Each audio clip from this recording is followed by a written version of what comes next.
Chapter 1, A Letter from Afar. The weak speak of fairness, while the strong speak only of conquest, Tveir. But, teacher, the compassion of the strong is also equal. July, Durmstrang. This institution cannot be deemed large. Its castle consists of merely 4 stories. And even during daylight, its interior is shrouded in an eerie gloom. In stark contrast, Durmstrang adorns its towers and arches with hues of orange and green, a splendid and solemn aesthetic that possesses a unique allure. Much like the students who reside within, they delve into the study of dark magic while excelling in defensive arts. The spear and shield coexist harmoniously. Tveir Woolley stood atop the castle, leaning against the railing, gazing down upon the place he had called home for 7 years. The modest castle does not signify the insignificance of the school. In truth, Durmstrang boasts expansive grounds and breathtaking vistas. Before the castle lies a coliseum designated for practicing magic, reminiscent of traditional arenas, where monthly dueling competitions are held among students of all grades. There's also a grand tournament at the year's end to determine the rightful owner of the Champions Cup. Contemplating this, Tveir could not suppress a smile. From today onward, you shall finally have the chance to vie for first place. Indeed, since his arrival at Durmstrang, aside from the first 3 years when he occasionally succumbed to older students, he had been the undisputed champion for the subsequent 4 years. However, now, they finally had the opportunity to savor the taste of victory.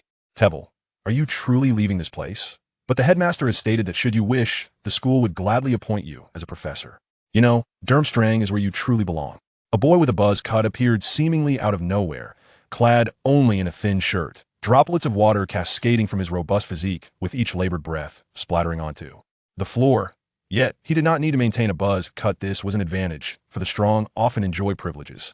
Have you been swimming again, Victor? Be careful not to swim your youth away. Victor, irked, shook his head to fling off the water, attempting to retaliate in this manner. Not only was he handsome, but even the dark circles beneath his eyes appeared almost frozen in time. Since the day they met, he had always looked this way. Victor was not offended. He waved a hand to shield his face, knowing that the droplets would have no effect on his sturdy frame. After all, he would no longer treat him this way. Study hard, Victor. Tveir patted his shoulder. I have decided to attend that school. We shall have the chance to meet again. But I heard you turned them down 7 years ago to come to Durmstrang. Victor's expression was one of urgency. I had my reasons for coming here, just as I have my reasons for departing. This seemed to be a rite of passage for graduates, outsiders. Durmstrang is perceived as a perilous institution. In truth, it indeed is. Yet beneath this veneer of danger lies a plethora of protective measures. The most salient feature is the presence of the finest dark magic healing hospital, capable of addressing most injuries inflicted by dark spells.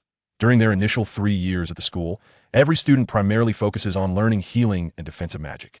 Only in their 4th year do they begin to engage with dark magic. And even then, it is strictly within regulated parameters, should their studies delve too deeply, or their malicious intent grow too potent, resulting in dangerously advanced dark magic.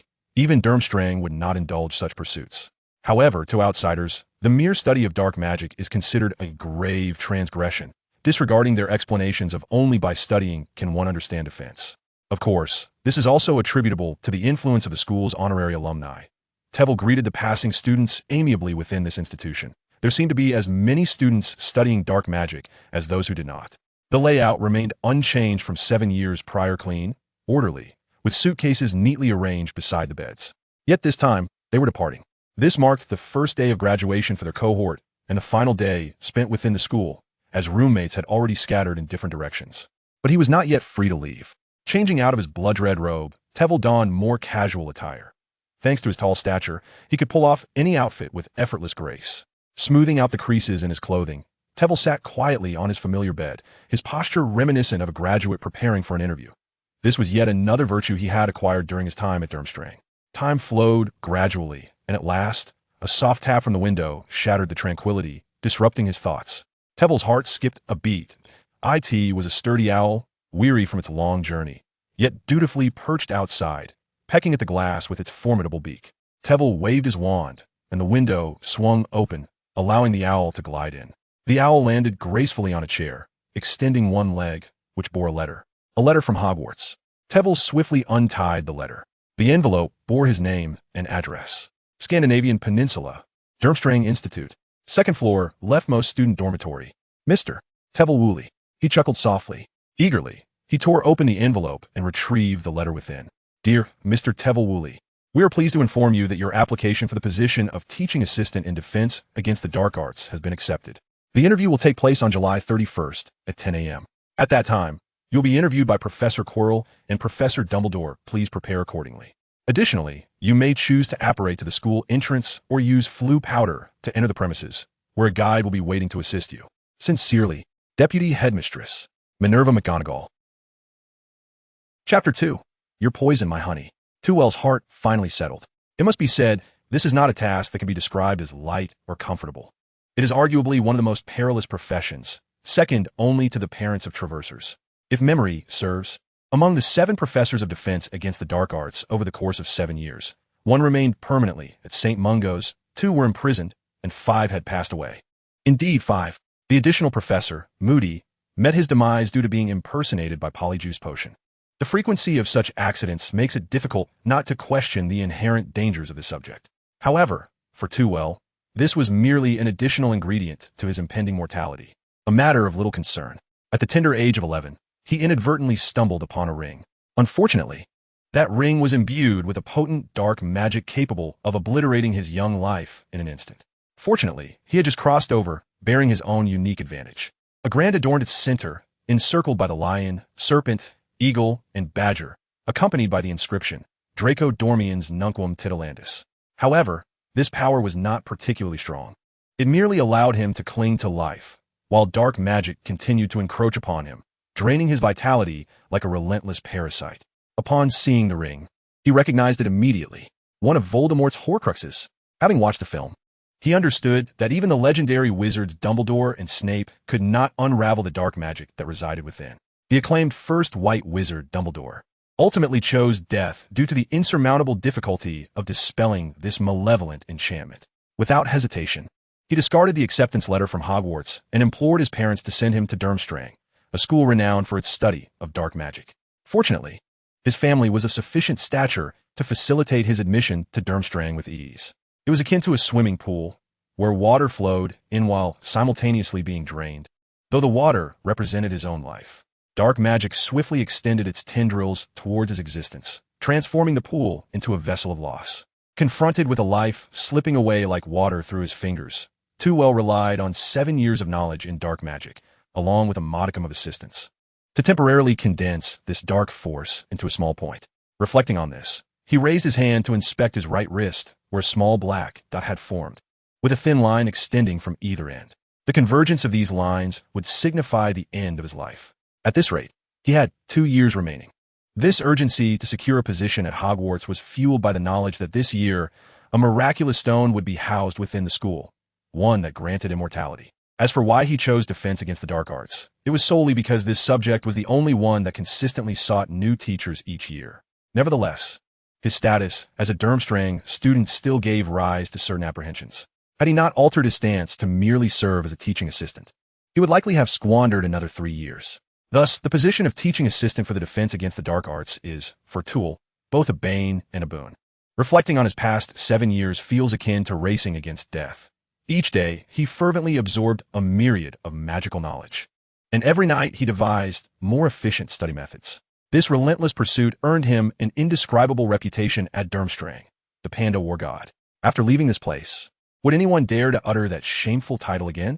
However, Mr. Owl disdained such orderliness, twisting its legs twice in protest before pecking at his hand. It finally spread its wings and soared towards the distant snow-capped mountains. My apologies. I shall make it up to you next time.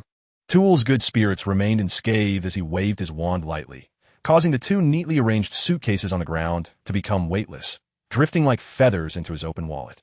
Upon contact with the wallet, the suitcases instantaneously compressed, smoothly and decisively vanishing inside. The wallet had been discreetly enchanted with a seamless expansion charm, rendering its interior larger than this very dormitory. In any wizarding law across nations, applying such a spell to personal belongings is illegal.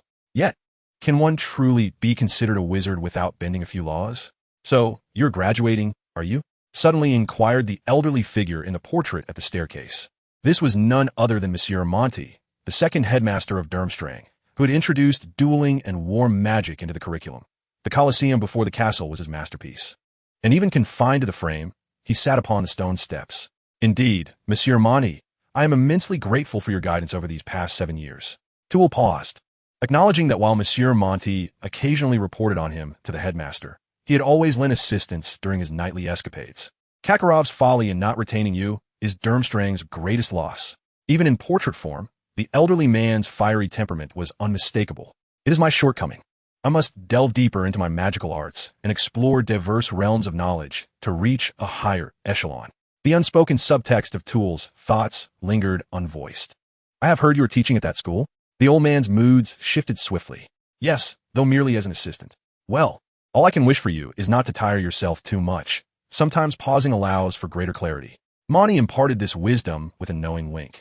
Since last year, Monty had consistently shared this sentiment with Tool, yet any further inquiry would render him reticent. Thus, Tool simply shook his head, bidding farewell to both him and the school. Chapter 3. Solace of a Mind. Hampshire Welfare Village. This village, named after a family, is modest in size, apart from the Grand Manor at the end. It consists of merely a handful of Muggle households.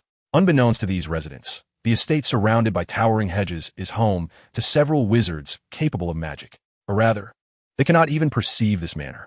It is heavily cloaked in an array of Muggle-repelling charms, coupled with ancient protective enchantments that have endured through the ages. To an ordinary wizard, it merely presents itself as a commonplace estate. Recalling his childhood, Tveir often frolicked in the village, vanishing amidst the astonished gazes of his companions. However, after indulging in such antics too frequently, his mother forbade him from toying with his Muggle friends any longer. At the peaceful entrance of the manor, a soft pop resonated as a figure materialized with a graceful spin. Yet, prior to his arrival in England, he had traversed through a portkey for international transportation. It must be said that long-distance travel is considerably less laborious with a portkey. Unlike apparition, a portkey does not operate through spatial teleportation, but rather employs a rapid flight enchantment. As Tveir steadied himself, the grand doors of the manor swung open automatically, revealing a diminutive house elf standing respectfully behind him. This little elf, adorned with large bat-like ears and somewhat protruding eyes, was Jeff, the Weasley family's house elf. Unlike other house elves, however, he donned a neat and tidy white robe. It has been a while, Jeff, Tveir greeted with a smile, recalling how Jeff had cared for him when he first encountered the ring in a weakened state. Although it is customary for house elves to attend to their masters, Tveir, as a time traveler, could not take such care for granted. Thus, after persuading his parents and Jeff, he gifted the elf a robe, granting him the option to leave the Weasley family and embrace true freedom whenever he wished. Of course, given Jeff's affection for the family, it was improbable that Tveir could ever drive him away. This thought caused Tveir some distress, and he pondered whether his father could offer any assistance at this moment. After considerable reflection, he concluded that his father was utterly unreliable. "Oh, come and see who this is, a candidate for the Minister of Magic." A woman of exquisite beauty leaned against the door, her smile unwavering, and, fortunately, time had been kind to her. This was Tveir's mother, Brenda Weasley. Upon hearing this, a kindly-faced man peeked from another direction, and as soon as he spotted Tveir at the entrance, his eyes brightened. This unreliable figure was his father, Mills Weasley. "Of course, it is your son, the gentle, dignified, kind, beautiful, generous, and virtuous one." Tveir emphasized the preceding adjectives, playfully tapping Brenda's shoulder. Alas, for reasons unbeknownst to him, the family held a particularly strong notion of kinship, and during his 7 years at Durmstrang, the exhausted owls could circle the manor twice. Yet, truth be told, this sensation was heartwarming, especially in light of his relentless race against death. The warmth of familial bonds was the primary reason for his perseverance. Thus, Tveir was reluctant to jeopardize this cherished connection and become a detached individual. He caught up with his mother, eager to articulate the carefully crafted words he had prepared. However, the moment he crossed the threshold, surprise, his father, concealed behind the door, leapt out, waving a wand. And instantly the ceiling of the house was adorned with splendid fireworks of various hues.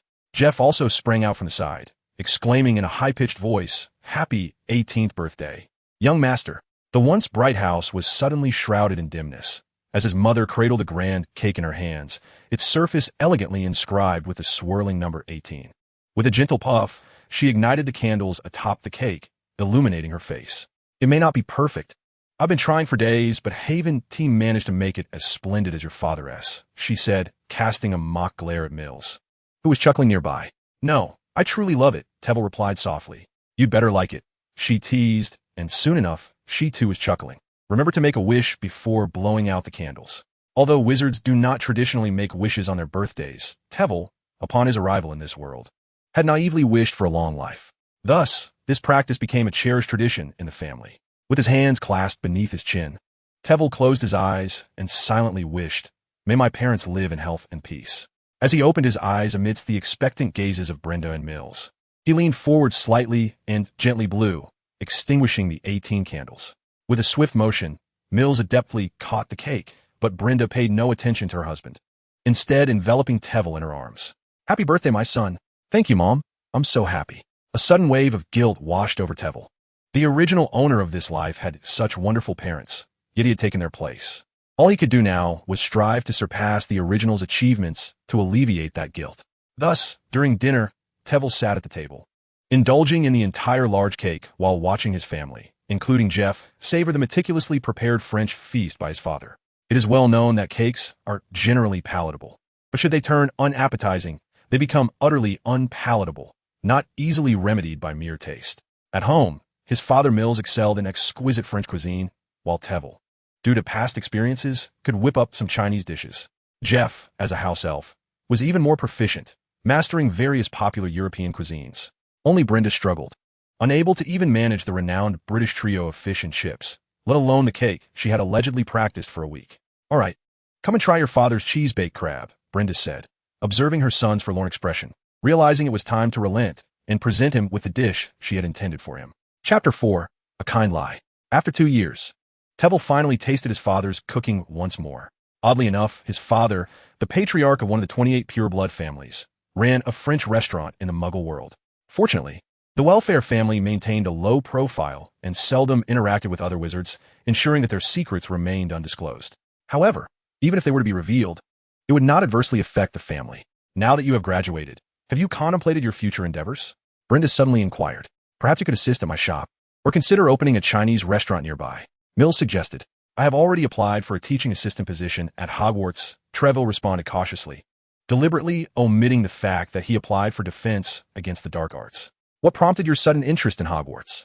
Brenda was taken aback, momentarily forgetting to put down her fork. "It was you who insisted on attending Durmstrang in the first place."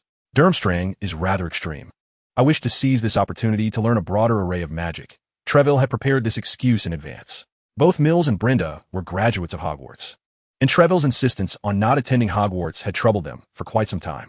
"I specifically applied for this position. Otherwise, Hogwarts would never allow a freshly graduated student to teach young wizards." In truth, Tveir suspected that Hogwarts merely sought to alleviate the curse associated with defense against the dark arts, which is why they accepted an application from a Durmstrang graduate. Hogwarts indeed requires an additional teaching assistant. Otherwise, the professors would be overwhelmed. Mills nodded in approval of his son's choice. "Which subject will you be assisting?" "Oh no." Tveir swallowed hard, his words tumbling out so quickly that he barely understood himself. "Defense against the dark arts." "What?" Brenda sprang to her feet, her chair crashing to the floor behind her. "I will not permit you to engage with defense against the dark arts." "No way, you heard that clearly?" Tveir exclaimed, astonished. "Of course, I am your mother. Such ambiguity surely indicates a problematic subject." Brenda retorted, hands on her hips, her eyes ablaze with concern. "I absolutely refuse to let you touch that course. During my 7 years of schooling, I had 7 different professors for defense against the dark arts, and the worst of them lost a hand."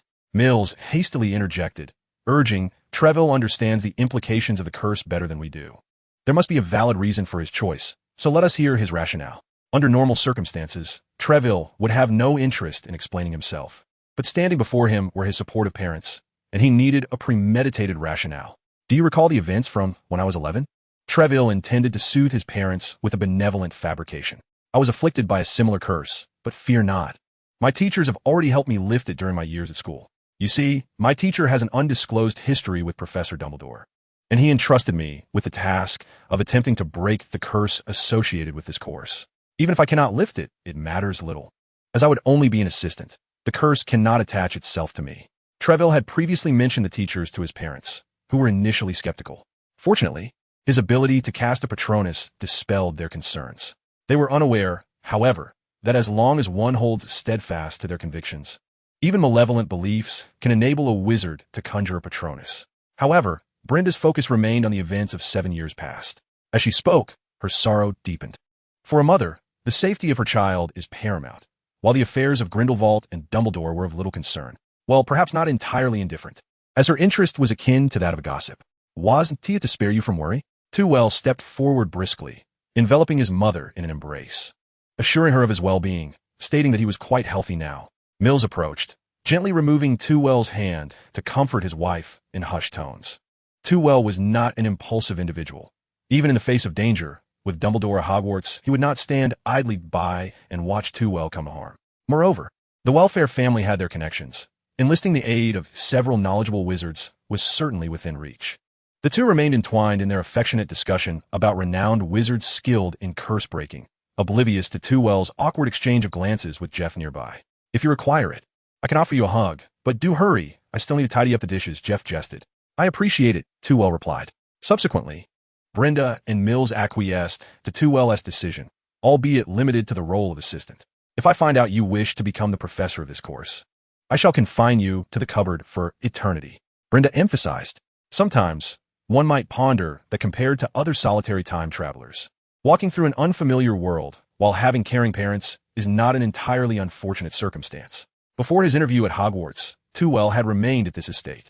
Life in the manor was, in truth, quite simple. When his father had the time, he would work as a chef at a restaurant in London, and when not, he would be spending time with Brenda. As for Brenda, her life was even simpler. Shopping and watching films constituted her grand pursuits. Resembling not a wizard, but rather a leisurely aristocrat, Tveir spent his days at home, in contrast to the militarized management at Durmstrang. Life at the manor felt far more relaxed. Yet, it was not devoid of charm. In fact, he found himself adapting quite well, as he was free from the nagging presence of certain wizards seeking duels. He was not one for wandering outdoors. Rather, his greatest passion lay in retreating to his room with a book. After spending several days organizing his collection, he knew that should he become an assistant at Hogwarts, residing in the castle would be inevitable. However, that was a matter for the 1st of September, when the school year commenced, and he would attend to it then. Nevertheless, if an Auror were to glimpse his collection, he would likely be apprehended without hesitation, for the titles bore an unsettling nature. Titles such as Principles of Dark Magic, How to Properly Unleash Dark Arts, Controlling Belief, Amplifying Your Dark Magic, and Origins of Cursing Magic, among others, would certainly secure Tveir a permanent room in Azkaban, and not just any room, but a suite for esteemed guests. Chapter 5. The 4 Elements of Magic. At 11 o'clock in the evening, for wizards lacking a nightlife, it was indeed quite late. Habitually staying up late, he instinctively retrieved one of his tomes, Origins of Cursing Magic. Finally realizing this peculiar phenomenon, he resolved to indulge in a change of taste. The collection of the welfare family was indeed quite extensive. Perhaps it could not rival the library of Hogwarts, which he was soon to visit, but it contained a greater abundance of tomes on ancient magic. This was largely due to the fact that modern families had become rather lackluster, no longer delving into the intricacies of magic. Fortunately, there had been no spendthrifts among them, and the family's business was flourishing, thus showing no signs of decline. Tveir exited his bedroom. The house was enveloped in a serene silence, with only the flickering candlelight illuminating the corridor. The study was not far from his chamber, or rather, his bedroom had been deliberately chosen for its proximity to the study, as he was the sole bibliophile among the 3 members of the welfare family. Creak. The study door seldom opened, having been entered only occasionally by Jeff during his cleaning rounds over the past 2 years.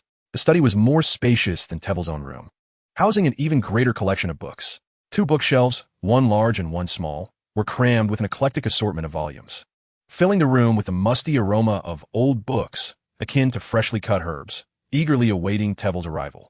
The books could be categorized into 2 types, those written in English or Latin, occupying the left shelf, and those inscribed in ancient magical script, residing on the right. Tveir had already perused the former 2 years prior, so today's focus was on the tomes of ancient script. Durmstrang offered courses on ancient magical script, as many records of dark magic were documented in this archaic form. It could also be said that ancient magic, in comparison to its modern counterpart, wielded greater power and was less constrained in its application, often leading to its classification as dark magic. The selection of books in this section was notably fewer and visibly more worn. Some volumes lacked covers entirely, starkly revealing their titles. The 4 Elements of Magic. A rather peculiar title. The notion of elements holds no validity in this world. Tveir could summon clear water as effortlessly as conjuring flames. with their potency relying solely on his understanding of the respective spells. Thus, while elements existed, they did not influence the casting of magic. The concept of 4 elements seemed even more bizarre. To Muggles, the 4 elements were an ancient Greek interpretation of the world, positing that it was composed of air, water, earth, and fire. However, to wizards, this was a naive perspective held by ancient sorcerers striving to comprehend the essence of magical power, a topic frequently examined in the history of magic at Durmstrang, which Tveir had encountered in his first year. The very presence of this book piqued his curiosity. You have successfully captured my attention. The book was not thick, containing merely a scant dozen pages. Extracting it, Tveir deliberately ignited the candles in the study and settled onto the floor. Upon turning to the first page, he discovered it was entirely inscribed in ancient magical script with a lingering aura of magical energy. It was not that ancient magical script could retain such power over time. Indeed, that would be impossible. After such an interval, the essence would have long dissipated. The magical energy present was due to certain ancient scripts possessing the ability to absorb magic, thereby safeguarding the book from damage, as Tveir read. This is the reason why the ancient tome of magic has endured through the ages. Naturally, such preservation has its limits. Tveir found himself momentarily lost in thought, retrieving the knowledge of ancient magic inscribed in his mind.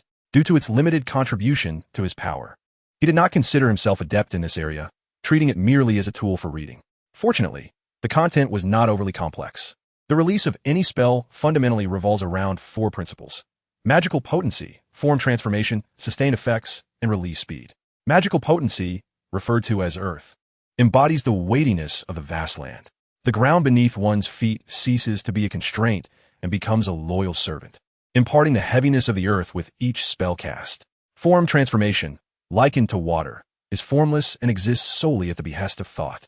The myriad manifestations of magic, akin to water, can be shaped at will, whether it be fire resembling water or earth resembling wind. All are under your command. Sustained effects, known as fire, represent the eternal flame of the soul. Those who achieve this level transcend their physical forms, possessing a nearly eternal spirit. Release speed, compared to wind, allows all things to move with the breeze, according to one's desires. This was Tveir's first encounter with such a theory. These 4 principles serve as the foundation of magic, each reliant on a wizard's comprehension of a spell. The deeper one's understanding of magic, the more synchronized the enhancements in release speed, form transformation, duration of effects, and magical potency become. No one had ever considered disassembling these foundations to enhance them individually, as it would be a sheer waste of time. However, the book suggested that mastering one of these key points could enhance an aspect of all magic without needing to comprehend each spell individually. It was akin to grasping that 1 + 1 = 2, thereby naturally understanding that a plus equals 2a. Yet, the conundrum lies in the fact that the 1 in magic and are not the same. Intrigued, Tveir continued to turn the pages. However, the subsequent content offered no clarifications nor guidance on how to bridge the understanding gap between different magics. It primarily introduced the potency of these 4 aspects and briefly mentioned that achieving their ultimate form could transcend the confines of time and space, allowing one to become a deity adrift in the world. Tveir promptly lost interest, concluding that this was a nonsensical tome, rife with the superficial understanding of ancient wizards regarding magical power. If presented to a professor of magical history, it might inspire an examination question, but for him, it was hardly worthy of even casual reading. Rising to his feet, he rubbed his somewhat sore thighs. The candlelight on the table had extinguished without his notice, and sunlight streamed through the window, enveloping the room in a golden veil. Yet, Tveir felt a chill. He distinctly remembered only earnestly reading a single page. The rest had merely been skimmed. There was no way he could have spent an entire night on it. "Sir?" At that moment, Jeff opened the study door and, upon seeing Tveir, broke into a cheerful smile. "I didn't see you in your room, so I came to check here. But you must take care of your health." "Jeff, what time is it?" Tveir searched his memories, a task made effortless for a master of mind control. Jeff paused for a moment. It was 7 in the morning, the hour at which he rose each day. 8 hours had passed, yet he had only managed to read a single page. The last time he felt this way was when he was under the influence of his teacher's control. Back then, his thoughts had been remarkably sluggish. Yet the knowledge imparted by his teacher remained etched in his mind, as if he possessed an innate understanding of that magic. His mind was once again under domination. Tveir once more picked up the book. The title remained unchanged, but an additional line had appeared beneath it. "This is invaluable material worthy of lifelong study." left here in anticipation of the next person capable of understanding. Roynara Ravenclaw. Chapter 6, Hogwarts. July 31st. Tevil had intentionally arrived half an hour early, directly apparating to the gates of Hogwarts. He chose apparition over the more convenient flue powder purely because the latter's use was often less than elegant. Tevil did not wish to appear before anyone, dressed formally yet covered in soot. For him, a Durmstrang, every individual at Hogwarts was someone to be approached with caution. Moreover, influenced by his teacher, managing his image in front of outsiders always took precedence. However, he had arrived a bit too early. The gates were closed, and no guide as mentioned in the letter awaited him. With a resigned yawn, he found no recurrence of mental domination, and the content of the book proved to be of little substantial aid, consisting merely of summary information, even less enlightening than his thesis from past life. "Good morning. You must be Mr. Welfare," Tevil silently scoffed when an elderly yet graceful witch appeared beside him. The witch, adorned with square glasses and dark hair elegantly styled into a bun, wore a deep green robe, her meticulous attire reminiscent of stern teacher Minerva McGonagall, deputy headmistress and transfiguration professor at Hogwarts. "You may call me Professor McGonagall," she introduced herself, discerning Tevil's scrutinizing gaze. "You may simply call me Tevil. I would appreciate your guidance," Tevil replied with a gentle smile directed at Professor McGonagall. His demeanor seemed somewhat atypical for a Durmstrang student, prompting a slight softening of her previously pursed lips as she nodded in acknowledgement. "Professor Quirrell and Headmaster Dumbledore are already waiting for you. Let us proceed. I hope I am not late." Tevil followed Professor McGonagall into the long-awaited realm of his dreams. Her expression remained somewhat aloof, as if his Durmstrang heritage caused her some discomfort. He wondered how Dumbledore perceived him. Hurrying through the castle, the once mischievous staircases behaved obediently in the presence of the deputy headmistress, naturally guiding them to the 8th floor. "Lemon sherbet," Professor McGonagall uttered the password. The stone beast at the entrance, resembling a water spout, leaped aside as the wall behind it cracked open, revealing a spiraling staircase that ascended before Tevil. "Please proceed. They await you in the headmaster's office." "Thank you very much for your guidance," Tevil replied with a bow, stepping onto the staircase. As he ascended slowly, a gleaming wooden door materialized at the top. Taking 2 steps forward, the door opened automatically, revealing a quaint yet exquisite circular office. The left wall was adorned with portraits of all the former headmasters of Hogwarts, each squinting and scrutinizing him as he entered. To the right, a row of bookshelves and a curtain obscured his view. Behind the curtain lay a long table, upon which peculiar silver artifacts spun continuously, emitting wisps of smoke. Behind the table stood a golden-red phoenix, tilting its head to observe him. Seated at the table was a young man draped in a large scarf, his hands intertwined across his chest, occasionally trembling. Behind him sat an elderly gentleman, his beard long and obscured by the table, while his bright blue eyes, visible through half-moon spectacles, radiated a lively glow as they focused intently on Tevil. "Welcome, dear friend from afar," said Dumbledore, his agility belying his age as he circled the table to stand before Tevil. "I am Albus Dumbledore, the current headmaster of Hogwarts." Dumbledore maintained eye contact with Tevil, who felt no discomfort in the presence of this legendary figure. "Tevil Willie, I assure you, even the youngest witches and wizards know your name." Tevil shook hands with the esteemed elder, feeling no pressure, but rather a sense of ease, perhaps due to his vast experience in such situations. "Please do not say that. Such praise is too burdensome for an old man," Dumbledore remarked, glancing toward the hooded man. "Allow me to introduce Quirinus Quirrell, who will be the new defense against the dark arts professor." Quirrell, standing to the side, twitched his face into a rigid smile, his gaze evasive, and trembled slightly when shaking Tevil's hand. "I was nearly unable to sleep with excitement at the prospect of having a teaching assistant," he stammered, making it necessary for Tevil to exert additional effort to comprehend him. "I too look forward to working with you, but it must await Headmaster Dumbledore's approval, correct?" Dumbledore chuckled lightly, saying nothing but gesturing for Tevil and Quirrell to take a seat. As the three settled across the table, Dumbledore waved his wand and inquired, "Would you care for a drink? Tea, pumpkin juice, or perhaps something stronger? I have heard that Durmstrang students have a penchant for alcohol. That is merely a misconception. In truth, not all Durmstrang students enjoy drinking. As for myself, I would much prefer a glass of pumpkin juice at this moment." Tewell's gaze was sharp as he locked eyes with Dumbledore, his words seemingly laden with implication. Dumbledore, lost in contemplation, waved his wand, summoning a cup of pumpkin juice to hover before him. Tewell had longed to taste the renowned pumpkin juice and eagerly accepted the cup, taking a small sip that instantly brightened his eyes. The sweet, soft texture, infused with a hint of creaminess, captivated him entirely. It appears you have a fondness for pumpkin juice. Would you like me to offer you some? I have an entire barrel, Dumbledore remarked, having noticed Tewell's subtle enthusiasm. You seem quite fond of wordplay. Tewell sighed, aware that the prejudice against Durmstrang ran deeper than he had anticipated. Even Dumbledore bore an air of caution. No, I do not appreciate excess, Tewell replied. I seldom encounter a Durmstrang student who articulates so well. Seemingly weary of cryptic conversation, Dumbledore shifted to a more direct approach. Especially a student applying for a teaching assistant position at Hogwarts. As far as I'm aware, you are the first to do so. Thus, I am curious. Can you elucidate your intentions? Chapter 7. The Interview. Tewell had anticipated that his identity as a Durmstrang student would pose a hurdle. Yet it had unexpectedly become Dumbledore's primary source of curiosity. He could hardly admit to coveting the Philosopher's Stone. His mind raced with thoughts, but Tewell maintained a gentle smile. I do not wish to disparage my alma mater, yet Durmstrang's research in certain areas of magic is somewhat antiquated. Hence, I aspire to come to Hogwarts to acquire the knowledge I lack while serving as a teaching assistant. Dumbledore leaned forward, his narrowed eyes gleaming with intensity. However, to my knowledge, you declined Hogwarts 7 years ago, opting instead for the most distant magical school in Europe. Moreover, Durmstrang's curriculum is by no means inferior. It is at least sufficient for a life within the magical realm.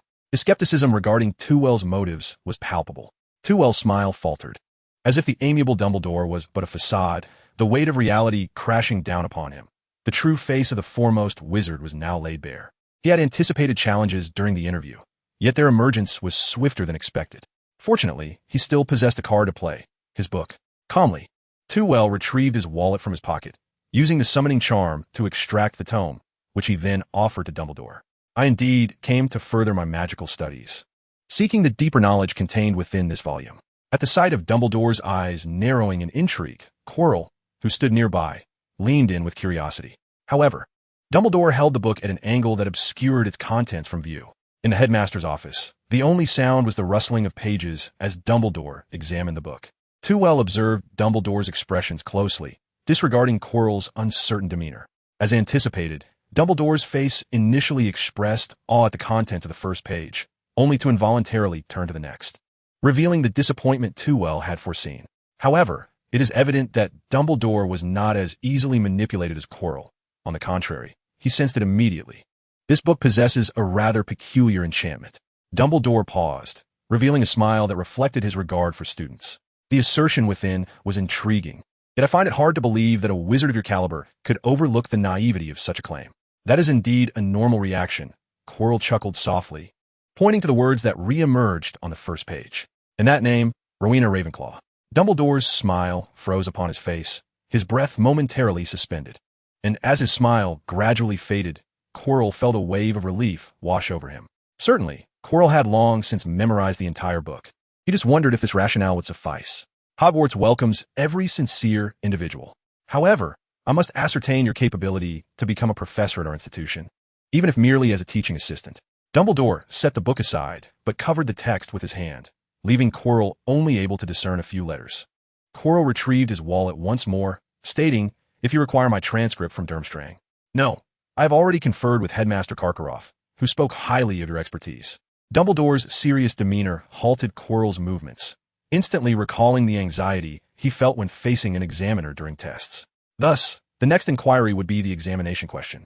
I need to know what subjects you would teach at the school and ensure that you will not bring the leniency towards dark arts prevalent at Durmstrang to Hogwarts. Now, this is indeed an interview. Quirrell relaxed, fully prepared for this moment. I have applied for the position of teaching assistant. Will I also be responsible for the curriculum? Quirrell looked at Quirrell expectantly. He remained interested in teaching students, particularly the renowned Harry Potter. Quirrell's stammering was interrupted by Dumbledore. I have discussed this with Professor Quirrell, and he is quite willing to entrust you with students below the 3rd year. Quirrell was not the least bit upset by the interruption. Rather, he managed to smile again. Yes, I will be delighted to share the workload. Then, I would like to ask you, Professor Dumbledore, how do you believe one can defend against dark magic? Quirrell smiled, watching as Dumbledore joined in the laughter. This question was straightforward, simple enough that Dumbledore would not decline. Thus, he did not intend to wait for a response. It is through offense, Quirrell stated, his hands clasped on the table, leaning slightly forward to meet Dumbledore's gaze. If one can defeat the enemy, one can naturally defend against any dark magic. Mere offense alone cannot vanquish an adversary. Dumbledore was indeed intrigued. He had compelling reasons to enhance his students' combat abilities. Quirrell had come precisely for this purpose. That is only logical. Prior to offense, learning to defend is also essential. Can you believe it? Half of the Ministry's employees are incapable of casting a decent shield charm, let alone mastering combat techniques. Thus, in my defense against the dark arts course, I strive to instruct students on how to evade danger and vanquish adversaries. This pertains not only to facing dark magic, but also to confronting malevolent foes. Tveir glanced at the observing Professor Quirrell and inquired, "Would you not agree, Professor Quirrell?" Startled by Tveir's sudden question, Quirrell hesitated, yet responded, "Of course. But we cannot teach dark magic." Tveir sighed, lamenting that Durmstrang's historical leniency towards dark magic, coupled with the emergence of a former Dark Lord, has fostered a persistent atmosphere of animosity and misunderstanding towards the school. This misconception endures. My alma mater not only instructs on dark magic, but also imparts knowledge on how to defend against it. But how does one defend against it if one does not understand it? This was precisely the reason I endorsed your appointment as my assistant in defense against the dark arts. I hope you can convey your understanding of dark magic to the students in an appropriate manner. Dumbledore nodded in approval. Tveir's face lit up with surprise. So, does this mean I have successfully passed today's interview? To be precise, it was exceedingly successful. Dumbledore extended his hand for a firm handshake, though his gaze shifted towards Quirrell. Chapter 8. Truly, Dumbledore is remarkable. Observing Quirrell's awkward departure from the headmaster's office, Tveir couldn't shake the feeling that this behavior rendered him all the more suspicious. It was as if the words, "I have a problem," were inscribed upon his very forehead. Oh, and if it were Voldemort etched upon my nape, then I suppose that would suffice. Quirinus had always been a timid child, shaped by circumstances, Dumbledore lamented. During his time at Hogwarts, he had been a bright student. It was disheartening to witness his current predicament. Dumbledore sighed, yet refrained from delving further into that topic. Do you believe in the contents of this book? He patted the 4 elements of magic, causing its residual magic to dissipate instantly. I have faith in Rowena Ravenclaw. Tveir was cautious not to assert that the book's contents were entirely correct, yet it certainly contained elements worthy of exploration, being esteemed by Ravenclaw herself. After all, Rowena Ravenclaw is revered as the embodiment of wisdom. For anyone else, he would not invest such effort into this tome. Dumbledore held a similar perspective. History has scant documentation on the 4 founders of Hogwarts, yet every detail is deserving of meticulous attention from future generations. Hence, Dumbledore did not dwell on this matter, but proceeded to his next inquiry. What is your view on dark magic? Upon this topic, Tveir felt invigorated. Prudently, he pondered, ensuring he did not appear overly conspicuous. Regardless of the type of magic, as long as it is appropriate, it can be employed. However, dark magic erodes the mind. Thus at Durmstrang, those whose mental faculties do not meet the requisite standards are prohibited from its use. Therefore, I have always approached dark magic with caution. Harboring malice towards wrongdoers, is that not justice? Tveir's statements were somewhat jarring, causing the elder before him to furrow his brow, yet he refrained from immediate rebuttal. An eye for an eye cannot be deemed justice. The malevolent are only accountable for their wickedness, while the virtuous must adhere to rigid conventions. How could I not perceive your naivety? Dumbledore's musings were rather rudely interrupted by Tveir, yet this did not vex him. In fact, the more he observed Tveir, the more he saw a reflection of his younger self, vibrant and spirited, reminiscent of Dumbledore in his youth, or perhaps Grindelwald. This book shall remain in my possession. Feel free to approach me with any inquiries regarding magic, and I shall gladly provide you with answers. Compared to his mentor, Dumbledore had accumulated a wealth of experience over time and appeared far more vigorous, qualities that Tveir found lacking in himself. Thus, upon witnessing such a fortuitous opportunity, Tveir eagerly nodded in agreement. Upon exiting Hogwarts, Tveir finally exhaled in relief. He had anticipated a significant shortage of staff in defense against the dark arts. Yet the complexity of the interview exceeded his expectations. Nevertheless, the outcome was favorable. He was officially appointed as an assistant to the much-anticipated school. Calculating the passage of time, Tveir concluded it was nearly time, and with a swift motion, he vanished from his location. When he regained his footing, the scenery shifted from Hogwarts to an empty alleyway. Taking a few steps forward, he beheld a dilapidated little house with a modest sign that read The Leaky Cauldron. The hurried passers-by on the street paid no heed to this unassuming establishment. It was not that they looked down upon it, but rather that muggles were oblivious to the existence of this magical pub. As Tveir pushed open the door, the bar did not stir, as if it were accustomed to the comings and goings of patrons. A guest? Or merely a passerby? inquired a gaunt man behind the bar. As the proprietor of this small tavern, he prided himself on remembering every wizard who entered, yet too well made little impression on his memory. A man of such distinctiveness was hard to overlook. In truth, Too Well had frequented this place a few times, yet in the span of 7 years, he had transformed from a brooding student into an elegant gentleman. His journey from a fear of death to a serene acceptance of the world was a metamorphosis so profound that he seemed like a different individual altogether. Scanning the dimly lit pub and failing to locate his objective, Too Well approached the bartender, Tom. "I would like to inquire about Professor Quirrell's whereabouts," he smiled, already knowing the answer. "I cannot divulge the whereabouts of Hogwarts professors," Tom replied, revealing a mouthful of decayed teeth.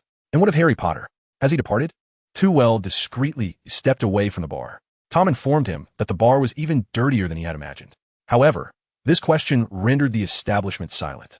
A balding little man nearby let his top hat tumble to the floor, fixated instead on Too Well with a gaze filled with suspicion. "Excuse me, unfamiliar patron. May I first inquire?" "Very well. Mr. Potter has not been gone long. He is likely enjoying his delightful shopping excursion." Tom's smile suddenly shifted to one of obsequiousness, his hunchback bowing in respect. The patrons of the bar exhibited no signs of unease. Instead, they regarded Too Well with an expression of admiration. This was not a soul-stealing curse. Too Well had no intention of entering Azkaban upon commencing his shift. Rather, it was a confounding charm, enhanced with a modicum of soulful potency to achieve such an effect. In their minds, they likely envisioned themselves as figures of greatness akin to Dumbledore, though the specifics of who they were would fade from memory within 5 minutes. Merely a trivial interlude. The bustling scene before them aptly reflected the title of the heart of the British magical community, as it unfolded along a cobblestone street lined with an array of peculiar and exhilarating shops.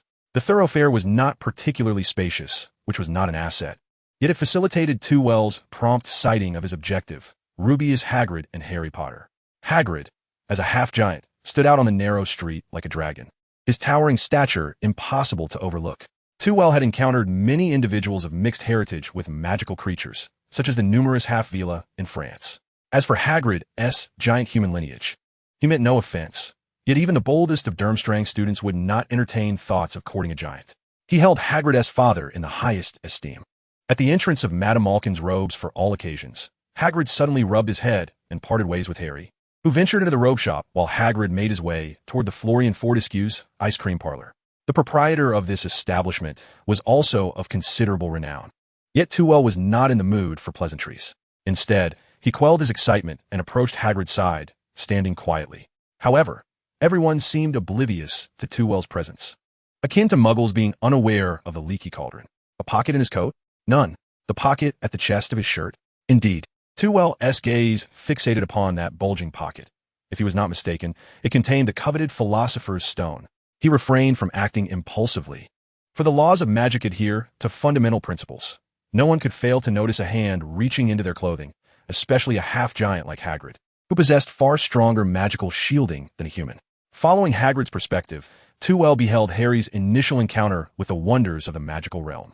He too had experienced this sense of awe upon his first visit. The bizarre herbs, exquisitely crafted flying brooms, whimsical toys, and even the most unremarkable cauldron seemed utterly fascinating. Yet, all joyous times must come to an end. As evening descended, Too Well observed Hagrid and a somewhat dejected little Harry departing from the now empty leaky cauldron, this time choosing not to follow, for he had confirmed that the Philosopher's Stone was indeed a counterfeit when Hagrid purchased the snowy owl. A subtle smile crept upon Too Well's lips as he watched the muggles bustling along the street. If a forgery were to be placed under stringent surveillance at Gringotts after experiencing a failed theft, no one would question its authenticity. Truly, one could not help but admire Dumbledore. His smile became increasingly pronounced, yet his eyes grew ever more indifferent.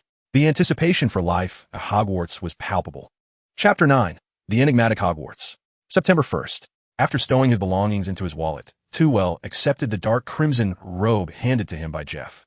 The robe appeared black on the surface, but when juxtaposed with true black, it revealed a hue reminiscent of congealed blood.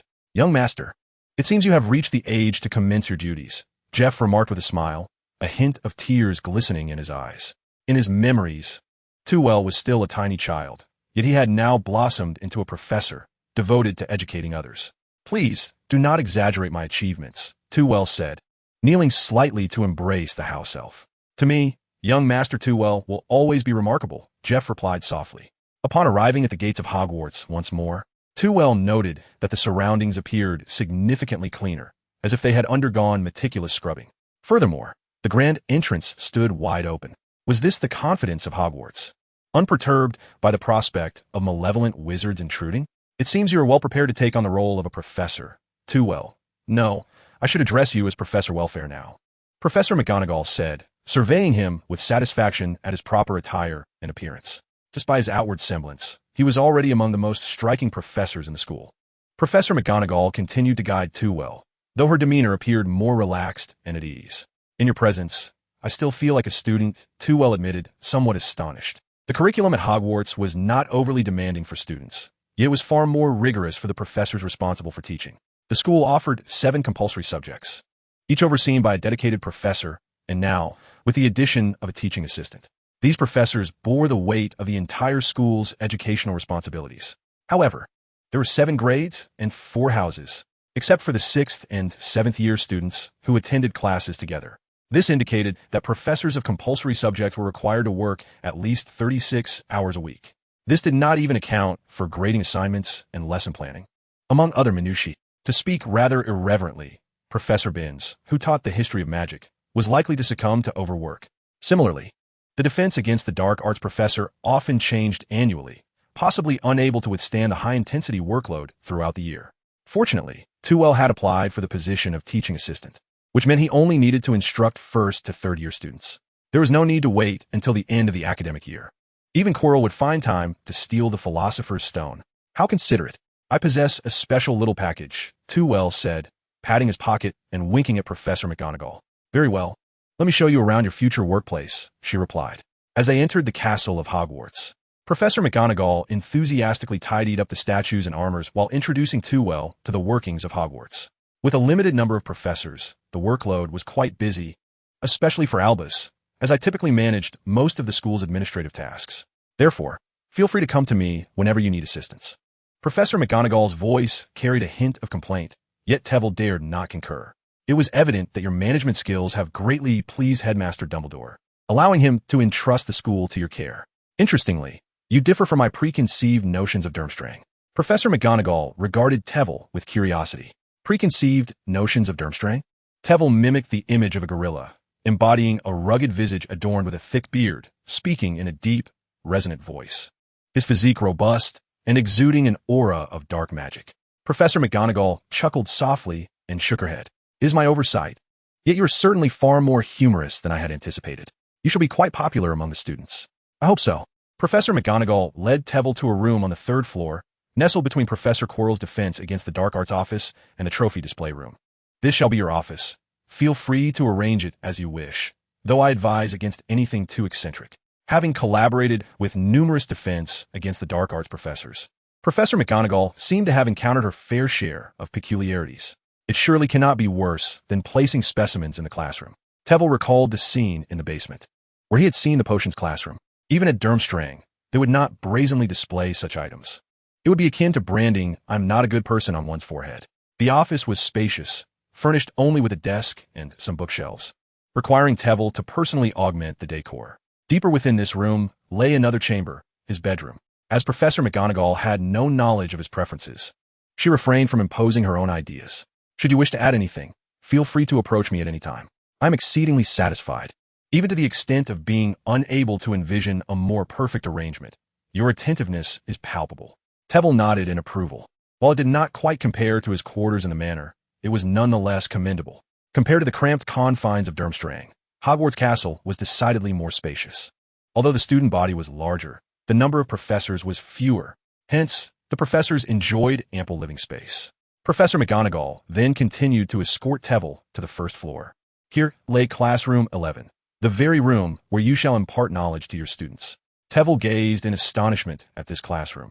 His office was already quite ample. Yet this room was at least twice its size. This is the largest classroom in the school, specially prepared for you by Dumbledore, as he believed you would require ample space for your teaching endeavors. Professor McGonagall elaborated that this classroom had seldom been utilized. Its vast area could easily accommodate a meadow. Thus, she was quite curious about the content of Tevil's lessons in this classroom. Ultimately, once classes commenced, all would be revealed, so Tveir chose not to elaborate. Feeling grateful for Dumbledore's thoughtfulness, under Professor McGonagall's guidance, Tveir had roughly traversed most of the castle, gaining a preliminary understanding of this ancient edifice. The specifics would await his gradual exploration. As night fell, Professor McGonagall led Tveir into the Great Hall.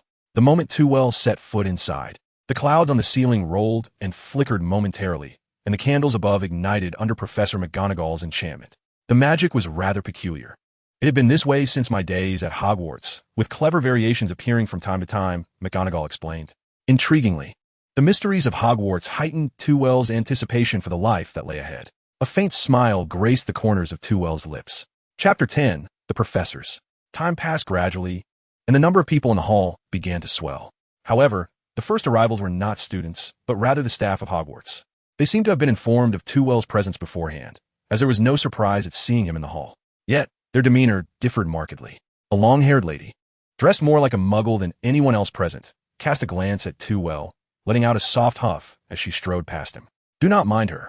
As the professor of Muggle studies, Burbage is merely unfamiliar with Durmstrang, remarked a professor, who stood just a meter tall, smiling warmly at Tveir. I am Phileas Flitwick, the charms professor here. Pleasure to meet you, Professor Flitwick, Tveir replied, slightly crouching to engage in conversation. So, you're quite familiar with my alma mater? Flitwick erupted into hearty laughter. I once participated in an exchange at Durmstrang, primarily to learn dueling techniques, but I also grasped your attitudes towards Muggles. They indeed differ from the rumors. You simply do not allow students of Muggle descent to attend, yet aside from that, man, you do not discriminate against Muggles. Compared to certain individuals in England, your views are quite commendable.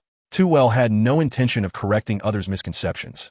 After all, Durmstrang was indifferent to outsiders' opinions, allowing them to misunderstand as they pleased. He found himself more intrigued by Professor Flitwick's initial remarks. It seems you excel in dueling. With so few opportunities for external exchanges from Durmstrang, your ability to visit indicates that the school holds your skills in high regard. Oh, that was in my youth. Flitwick waved his hand dismissively. After winning the Hogwarts Dueling Club Championship, and particularly after taking on a teaching role, finding time to practice has become quite challenging. However, I am aware that you are Durmstrang's finest graduate in recent years. How about we spar sometime? Flitwick's hands gestured with eagerness, his face alight with excitement, as if he had been yearning for such an opportunity for years. I eagerly anticipate the chance to learn from you, Tveir replied, his muscles tingling with excitement. At Durmstrang, since the 5th year, he had rarely encountered opponents who could offer him a truly exhilarating battle.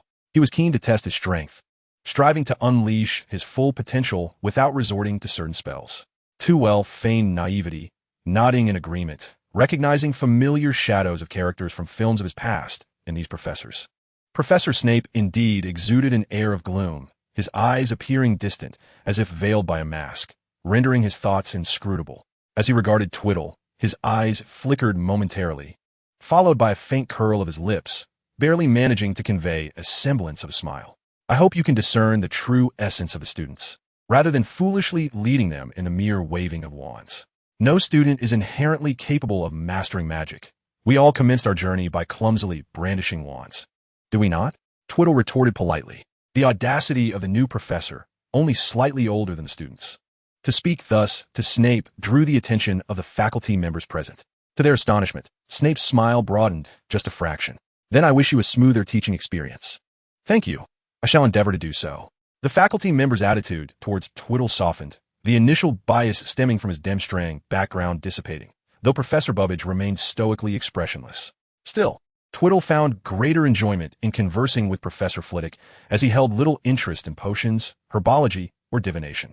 Only when studying spells that could directly enhance his abilities did he wholeheartedly immerse himself. Of course, as the most distinguished graduate in Durmstrang's history, he possessed a level of competence in these subjects that would not leave him flummoxed by the professor's subtle probing. Through their exchanges, they recognized that this young instructor was not only courteous, but also possessed a knowledge base comparable to their own. In contrast to Quirrell, who struggled with speech, Twiddle's demeanor resembled that of a true professor. At that moment, a commotion arose from outside the hall. Under the guidance of the head student, the pupils filed into the auditorium, with 2nd to 7th year wizards taking their places at their respective long tables. Durmstrang does not have houses, does it? Professor Flitwick inquired with keen interest, sitting beside Twiddle. Indeed, we are a cohesive whole, with distinctions only between individual students and the school as a collective. Observing the young wizards animatedly discussing their splendid summer experiences, it was difficult to discern any differences among the four houses in their expressions. What purpose does dividing into four houses serve? To facilitate the formation of factions among students? Dumbledore, who had been smiling at the students, appeared particularly intrigued by this inquiry. Twiddle, what is your perspective on the house system at Hogwarts? The professors, accustomed to the classification of the four houses, were curious about the viewpoint of this Durmstrang alumnus. After a moment's reflection, Twiddle spoke softly. It is somewhat extreme. The first-year students are merely 11 years old, and they neither exhibit nor can they be expected to display any particular traits. Dividing them into four distinct houses, rather than aligning with their personalities, seems more a means of cultivating students steeped in stereotypes under the influence of their respective houses. Particularly, the competition between houses can foster progress, but also easily breed prejudice. Such biases can obliterate other traits that do not conform to the house's expectations. Students of Hufflepuff can indeed exhibit bravery, while Slytherins can embody loyalty. The thirst for knowledge that characterizes Gryffindor is not an anomaly, and the ambition found within the students of Ravenclaw is equally present. Yet, due to the existence of the house system, these remarkable traits often go unacknowledged. In truth, they are all integral members of Hogwarts, each a competent wizard in their own right. It is profoundly unjust to confine them to rigid labels. Upon the conclusion of Professor Twycross's remarks, a profound silence enveloped the staff table, starkly contrasting the previous uproar of the students. I am heartened by the presence of a professor with such divergent thoughts. Bridging the gap between the houses is a goal I ardently wish to pursue, necessitating our collective effort. Twycross, I eagerly anticipate the unique changes you will bring to Hogwarts. The sudden eruption of applause from the staff left the students perplexed, momentarily halting their spirited discussions as they gazed curiously at the professors. However, no faculty member approached to elucidate the situation, and their attention was swiftly diverted. The sorting ceremony was about to commence.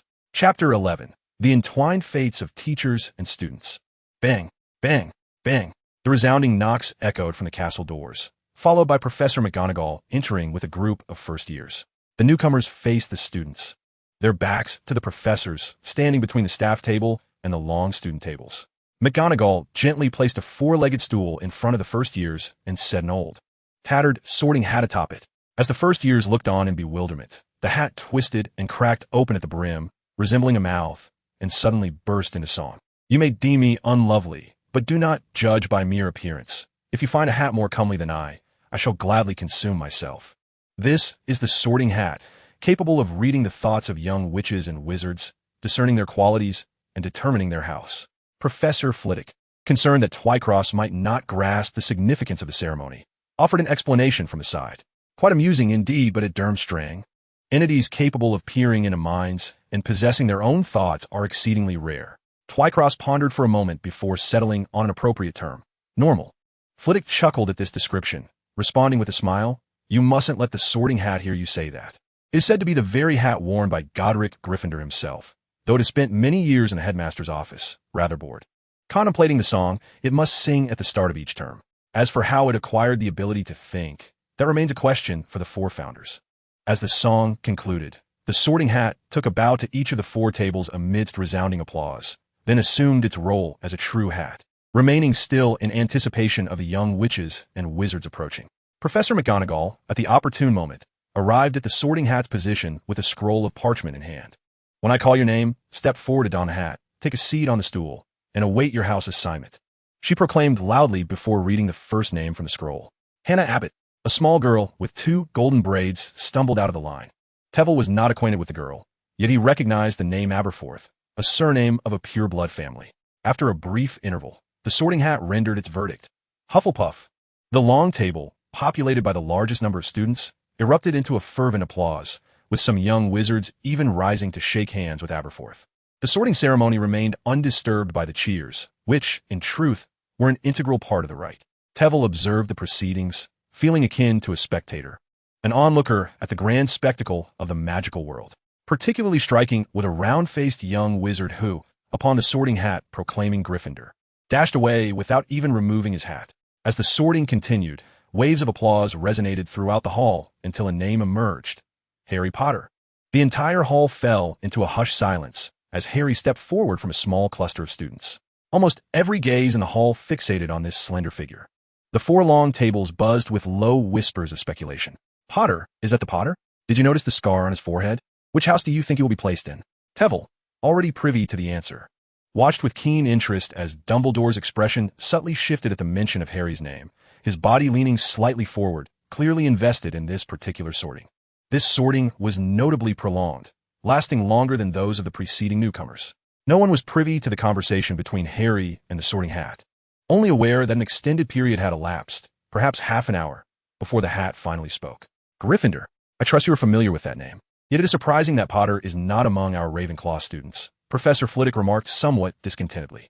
As the sorting ceremony concluded, Dumbledore left the assembly with a jovial admonition, fools, crybabies, rascals, and commenced the inaugural feast of the academic year.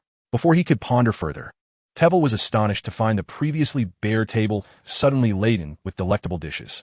This was the food magic bequeathed by Helga Hufflepuff, not merely conjuring meals from thin air, but rather transporting them precisely from the kitchen to the dining table. The considerate Professor Flitwick elucidated Tveir's curiosity, as he was indeed unfamiliar with such enchantments. Food magic? Can it enhance one's abilities? Nevertheless, the mysteries of Hogwarts were vividly unveiled before Tveir on this day. Unlike the passive enjoyment of a film, being immersed in the experience as a skilled wizard allowed one to truly appreciate the intricacies of various spells. The feast fare, prepared by house elves, included traditional British fish and chips, yet also boasted an array of succulent roasted meats and poultry. It surpassed all expectations. The cuisine at Durmstrang, by contrast, could hardly be described as refined, predominantly comprising heavy or pickled dishes. Upon arriving at Hogwarts, Tveir had resigned himself to the prospect of enduring a year of fish and potatoes. No wonder Hogwarts boasts a more illustrious reputation than Durmstrang. Even its culinary offerings are more internationally acclaimed. Following the main course comes dessert, a delight for Tveir. In his previous life, he had a penchant for sweets, a habit that remained unaltered even after his transmigration. With great enthusiasm, he sampled every variety of ice cream, each slice of pie, and every portion of pudding. Indeed, as long as desserts are not excessively sweet, they are invariably delightful. After savoring the last bite of lemon pudding with sheer bliss, Tveir became acutely aware of someone observing him. Following the gaze, he found Harry's eyes fixed intently in his direction, while he grimaced. Pressing his hand against the scar on his forehead, Tveir raised his goblet, concealing his movement with a sip, yet his eyes flickered towards Professor Quirrell beside him. Was it the influence of Voldemort's soul? It seemed their connection was deeper than he had anticipated. The realm of souls is indeed a profound subject, Tveir mused. However, Harry's attention shifted back to him, not to Quirrell or Snape, but to Tveir himself. Tveir smiled and raised his goblet, exchanging a glance with the inquisitive Harry. It appeared that he had discerned his professor's identity, yet it was rather swift for him to develop a prejudice against Snape. Such is the fate of a teacher and student entwined in destiny. Chapter 12. The tradition of Hogwarts is nighttime exploration. It seems everyone has feasted well. I hope you still possess the energy to listen to a few words from this elder. First-year students, heed my words. All students must take note. The forest beyond the school is strictly off-limits. I am pleased to see the remarkable progress everyone has made in the art of magic. However, during breaks, refrain from unleashing your whimsical ideas in the corridors. Furthermore, do not venture into the corridor on the right side of the 4th floor if you wish to remain safe within the castle. A sudden hush fell over the Great Hall. The younger students initially assumed Dumbledore was jesting, chuckling in agreement. Yet, upon witnessing the serious expressions of the upperclassmen, their laughter quickly faded. Dumbledore observed their reactions but offered no further explanation, continuing instead. Let's shift to a more pleasant topic. I have good news to share. This academic year, we shall welcome 2 new professors. They are Professor Flitwick and Professor Quirrell, who will jointly assume the position of defense against the dark arts. Sparse applause echoed through the hall, but as Tveir stood to acknowledge the crowd, the applause grew fervent. Upon catching a glimpse of Tveir's handsome visage, a bold young which shouted from the audience, Professor Flitwick, do you have a girlfriend? Dumbledore waved his wand towards the sky, conjuring a long golden ribbon that floated gracefully. His voice rose in pitch. Now, let us partake in the final tradition before the conclusion of our feast. Let us sing the school song. It appears that the narrative diverges significantly from reality. Yet, as the chorus began, Tveir understood precisely why this segment was omitted from the film. The Hogwarts school song possesses no melody, although the lyrics remain consistent. Each individual sings it in a unique tune. Under Dumbledore's magically infused direction, this cacophony resembles a harmonious ensemble, a feat unattainable by muggles. The office was devoid of any decor, requiring Tveir to arrange it himself. The castle's cleanliness is maintained by house elves, yet their services are confined to public areas. In private spaces, such as professors' offices, house elves seldom appear unless summoned, despite their ability to apparate. Tveir placed his wallet on the desk, opened it, and with a flick of his wand, the contents obediently levitated to their designated locations. Among the items were books and several cages housing intriguing creatures intended for teaching purposes.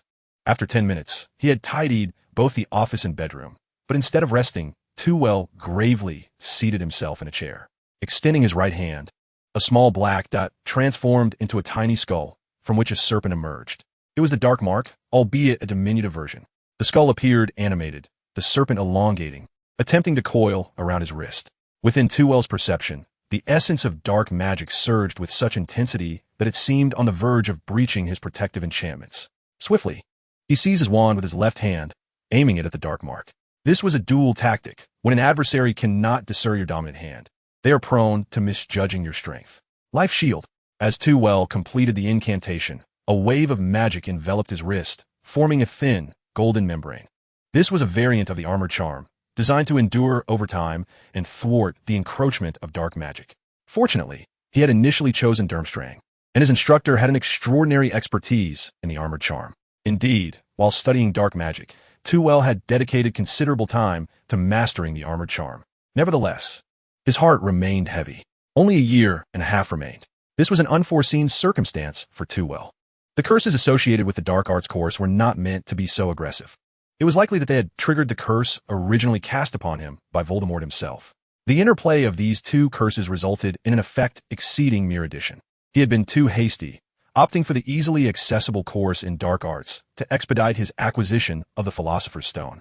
To soothe his anxious spirit, Tveir resolved to explore the fourth-floor corridor that night. With his life hanging by a thread, how could he possibly remain calm? Truly, Hogwarts was remarkable. After a moment of reflection, Tveir cast a protective charm over the office before departing. One must always remain vigilant against potential threats. At that moment, the castle lay in silence, save for the soft crackling of torches along the corridor. Relying on the flickering light of the torch, Tveir cast a duplication spell upon himself and stealthily ascended to the fourth floor. He was briefly disrupted by the shifting staircase, yet he discerned its secret. By channeling a modicum of magic into the stairs while mentally envisioning his desired destination, the staircase would obligingly transport him there. Conversely, if one were to rush, the stairs would delight in playing tricks. This was likely to ensnare many a novice wizard. Upon reaching the fourth floor, the corridor was devoid of torches. As the distant light faded, the surroundings plunged into darkness, illuminated only by the flickering glimmers. Tveir's wand emanated a soft blue glow, lighting the path ahead. This was a variant of the Lumos spell. The blue luminescence was not visible to outsiders, rendering the area still shrouded in darkness. In truth, the blue light expanded his perception, allowing him to see in the night without drawing attention. Before him stood a door. Suddenly, he detected a sound. Chapter 13, Dumbledore's Fishing Game. Tveir keenly sensed a disturbance emanating from the staircase nearby. If it was a patrolling administrator or professor, he could simply conceal himself. However, if it was someone with a shared objective, his strategy would need to change.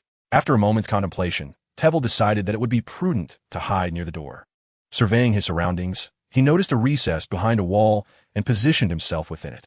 The instant his body pressed against the wall, it began to elongate, enveloping him within, leaving only a translucent membrane over his eyes.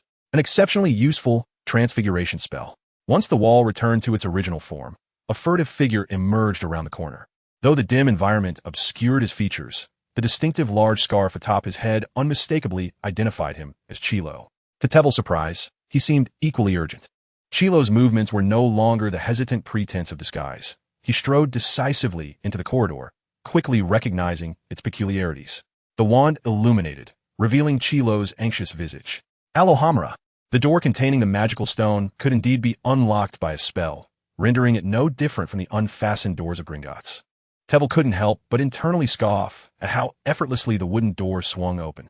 Chilo hesitated for a moment, uncertainty flickering across his face before he finally pushed the door open and entered. What transpired next was beyond Teville's view. His transfiguration could only alter the superficial layer of the wall. The structural integrity remained intact, and he could not manipulate it further. Only someone of Dumbledore's caliber could transfigure such a wall. However, Teville did not wait long before he heard the sounds of spellcasting and the ferocious gnashing of teeth from within. That could only be the three-headed dog. Legend spoke of such beasts as guardians of the infernal gates, while the magical realm's three-headed hound may not embody the same essence. It certainly posed a challenge beyond the capabilities of an ordinary wizard. Due to the formidable resistance of the three-headed dog against magic, it is exceedingly difficult to leave a magical mark upon it. Coupled with its inherent strength and boundless vitality, the creature is virtually invincible in confined spaces. Wizards approach the three-headed dog with an attitude of resignation, pondering whether they might evade it if they cannot overpower it. Fortuitously, Teville is aware of the creature's vulnerability.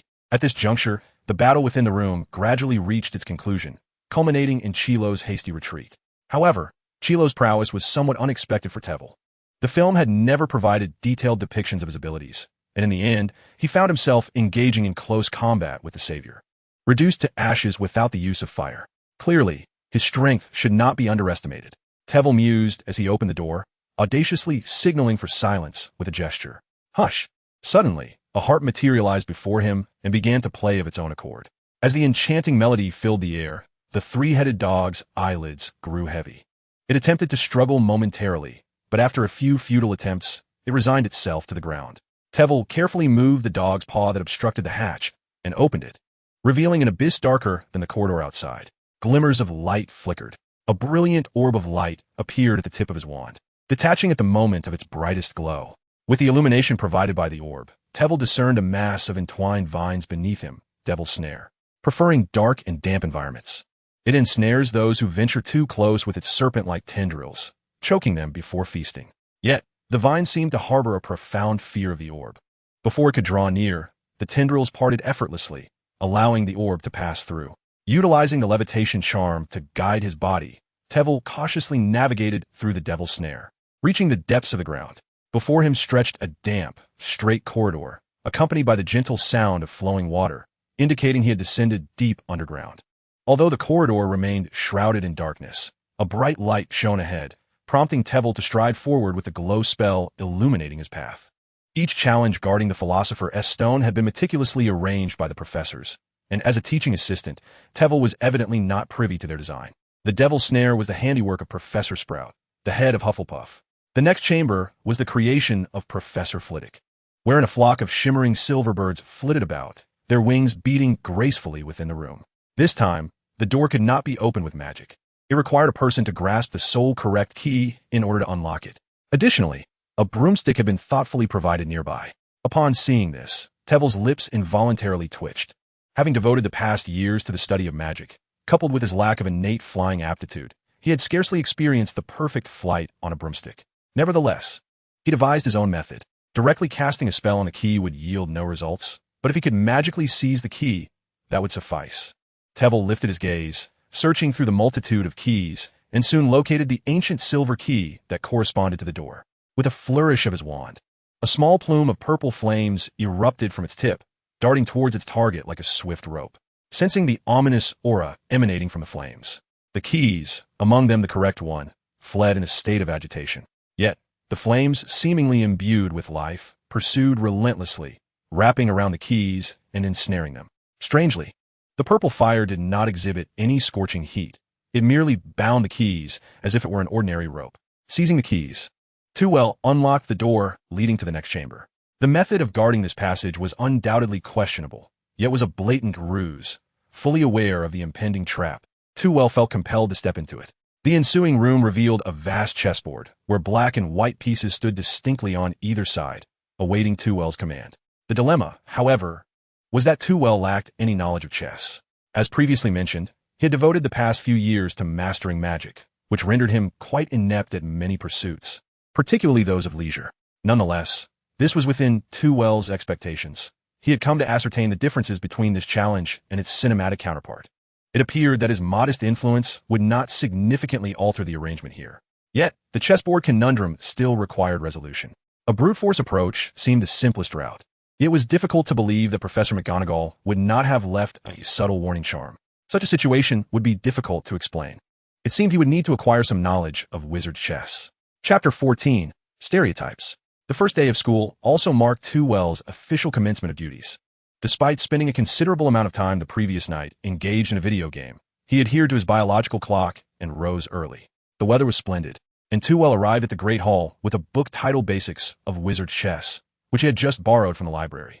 This endeavor had garnered him a peculiar glance and caused a slight delay, as Madame Pants, the librarian, had not yet opened the doors at such an early hour.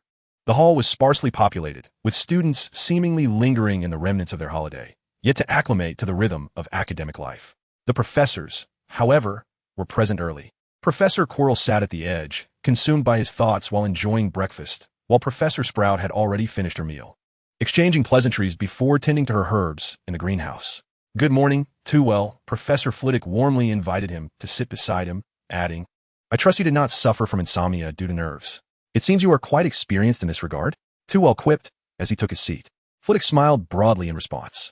"I cannot recall my own first day teaching students, but I still vividly remember the anxious expressions of several professors when they first arrived at Hogwarts. However, this is the first time I have encountered a new professor with basics of wizard chess. Are you planning to teach chess in class? I have merely developed a sudden interest in wizard chess. Do you play? Perhaps we could exchange ideas when time permits." Flitwick shrugged, expressing that wizard chess did not hold the same allure for him as dueling. "However, I cannot impart knowledge to you, as I have never engaged with wizard chess. Yet, you might consult Professor McGonagall. Her expertise in this domain is profound." Tveir pondered the scene of approaching Professor McGonagall. "Professor McGonagall, might you be able to teach me wizard's chess? What has prompted this sudden desire to learn?" "Oh, it is merely because I wish to utilize the chessboard you set up. Perhaps it would be best to abandon this notion, as seeking to learn from the source would too readily expose one's intentions." Tveir shook his head, dismissing the impractical idea, and concentrated on his breakfast. It was neither lavish nor comparable to the sumptuous banquet of the previous evening, yet it surpassed the offerings at Durmstrang. A group of Ravenclaw girls huddled together, whispering for a considerable time before electing one among them. The chosen girl's face flushed crimson, and amidst her friend's support, she shyly yet resolutely approached Tveir. "Professor Flitwick, may I pose a question to you?" Of course, Tveir had already observed their situation, a subtle smile gracing his lips. "However, that is already a question, so you may proceed." The girl's expression transformed into a puzzled question mark, her smile frozen. The others mirrored her confusion, staring blankly at Tveir and the nearby Professor Flitwick, who was laughing heartily. After a moment, Flitwick interjected, "Professor Flitwick is merely jesting with you, Penelope. Do not hesitate to ask him your question." He then introduced Tveir. "This is Penelope Clearwater, an exceptional student from Ravenclaw." With their head of house's encouragement, and seeing Tveir's lack of denial, Penelope summoned her courage anew. "What will you be teaching us in class?" This inquiry was understandable. After all, the defense against the dark arts professors from previous years were often transient, leaving their curriculum disjointed. As diligent Ravenclaw students, they hoped to gain some foresight. "What year are you in?" Tveir inquired. "I apologize, but I am only responsible for teaching first to third years. For those in fourth year and above, you will need to consult Professor Choi," Tveir replied, shaking his head. The girls' expressions betrayed their disappointment, and Penelope let out a significant sigh. She almost turned to leave when her companions halted her, gesturing towards Tveir and recalling the original question they intended to ask. "By the way, may we inquire about your age? You appear exceedingly youthful." This was not a secret unfit for disclosure. Tveir noted the eager expressions of the young witches. "I graduated this year. I am currently only 18 years old." 18, Penelope exclaimed, momentarily rendered speechless. The fact that she was only 4 years younger than a professor was astonishing. If there were students at Hogwarts who had repeated a year, they could potentially be older than their instructors. "However, if you have just graduated, we should have encountered you at Hogwarts in previous years." Penelope suddenly discerned the inconsistency. A senior as strikingly handsome as Tveir was someone they certainly would not have forgotten. The surrounding girls exhaled in relief, initially believing that Tveir was merely jesting with them. However, his subsequent statement left them astounded. "I do not attend Hogwarts. I am enrolled at Durmstrang." The atmosphere fell silent, and Penelope and her companions gaped in shock, their mouths agape, as if they could accommodate an owl. Despite Professor Flitwick's youth, he was celebrated as the most exceptional graduate in the history of Durmstrang. Unable to contain himself, Flitwick spoke up, for he detested being judged by appearances. In his early years of duel practice, many wizards had mocked his stature. Although he had turned his size into an unexpected advantage and taught them a harsh lesson, he had developed an aversion to being underestimated. The crux of the matter was that Durmstrang was a school dedicated to the study of dark arts. Penelope exclaimed, drawing the attention of students dining in the hall. Ah, so that is the reason, Flitwick shrugged nonchalantly. Since Headmaster Dumbledore had invited him, it implied that they need not worry about encountering forbidden magic. In contrast to the students, Flitwick, being a seasoned professor, had long delved into the study of dark arts, albeit not as extensively as Tveir. In reality, at a certain level of proficiency, the distinction between magical arts had become irrelevant. It was the intent of the user that delineated the line between light and dark wizards. However, the students struggled to comprehend this ideology. In their minds, anyone who practiced dark arts was a dark wizard. Though there was no evidence suggesting that Durmstrang students who studied dark arts would inevitably wield them, it could not be assured that Tveir had never utilized dark magic. Thus, Penelope and her peers regarded Tveir with the stigma of a potential dark wizard, their perception even worse than that of the Slytherins. Tveir had anticipated this reaction. He was aware that not only the students, but also the British magical community harbored a stereotype about Durmstrang, one that could not be altered overnight. Chapter 15, I Will Not Kill You. With Penelope's scream, their conversation could no longer remain confidential. The hall buzzed with whispered discussions among students, some pointing fingers at Tveir. Despite the prefects attempting to maintain order, they could not hinder the students' discourse. I can't believe the new professor is from Durmstrang. He's only 18. Just 3 years older than I am. Isn't it normal for a defense against the dark arts professor to know some dark magic? How can he teach us defense without understanding dark magic? Regrettably, Professor Flitwick only taught 1st to 3rd years. I wonder if it was too late for me to repeat a year. Even with Tveir's thick skin, he could not withstand the students' scrutiny. Thus, he decided to leave the hall and make his way to classroom 18, where he was scheduled to teach. This morning, he would be instructing the 3rd years, with Gryffindor and Ravenclaw attending together. The classroom bore no extravagant decorations, merely a teacher's desk and several chairs arranged at the front, while the back remained an expansive space awaiting Tveir's arrangement. When George Weasley and Fred Weasley arrived at the classroom, it was already filled with their classmates. Look at you, giving that treacle fudge to Wood, causing us to be chased by him for a whole half hour. Fred grumbled, nudging George with his shoulder. Don't worry, we haven't officially started class yet. George mischievously raised an eyebrow. If you don't come in soon, I'll have to mark you as absent. Terwilliger waved the parchment with a list of students for the class. The names on it shimmered with a golden light, save for the 2 of theirs. Realizing their oversight, George and Fred hurried into the classroom. However, as they entered, golden letters representing their names popped up above their heads. A layer of golden light detached from these letters, like little birds emerging from their nests, and flew towards the parchment in Terwilliger's hand, causing the names to gleam with golden radiance. Yet, the names above their heads did not vanish, allowing Terwilliger to remember who they were. How cool is that? Fred exclaimed, his eyes sparkling. Professor, I want to learn this. George gazed at Terwilliger with eager anticipation, and Fred nodded in agreement. This is a simple name charm, though it does have a slight application of the soul. Terwilliger put away the parchment, revealing a mysterious smile filled with a hint of mischief. Trust me, even though you've already dabbled in enough forbidden activities, Professor Dumbledore would not be pleased to see you learning this. A chill swept through the students at this remark. Reflecting on the information circulating in the Great Hall that day, the seemingly benign Professor Flitwick did not appear as innocuous as he seemed. In contrast, remembering the 2 defense against the dark arts professors who had left the position earlier, they speculated that Professor Flitwick might very well be apprehended as a dark wizard by the end of the year. Thus, as soon as George's bottom touched the chair, he eagerly queried, Professor Flitwick, I heard you graduated from Durmstrang this year, is that correct? Turning to face the other students, who shared the same curiosity, he affirmed, indeed. I hail from that institution. The classroom erupted in a cacophony of astonishment. Professor, do you really study dark magic? Will you teach us dark magic? Is that man's mark always present at Durmstrang?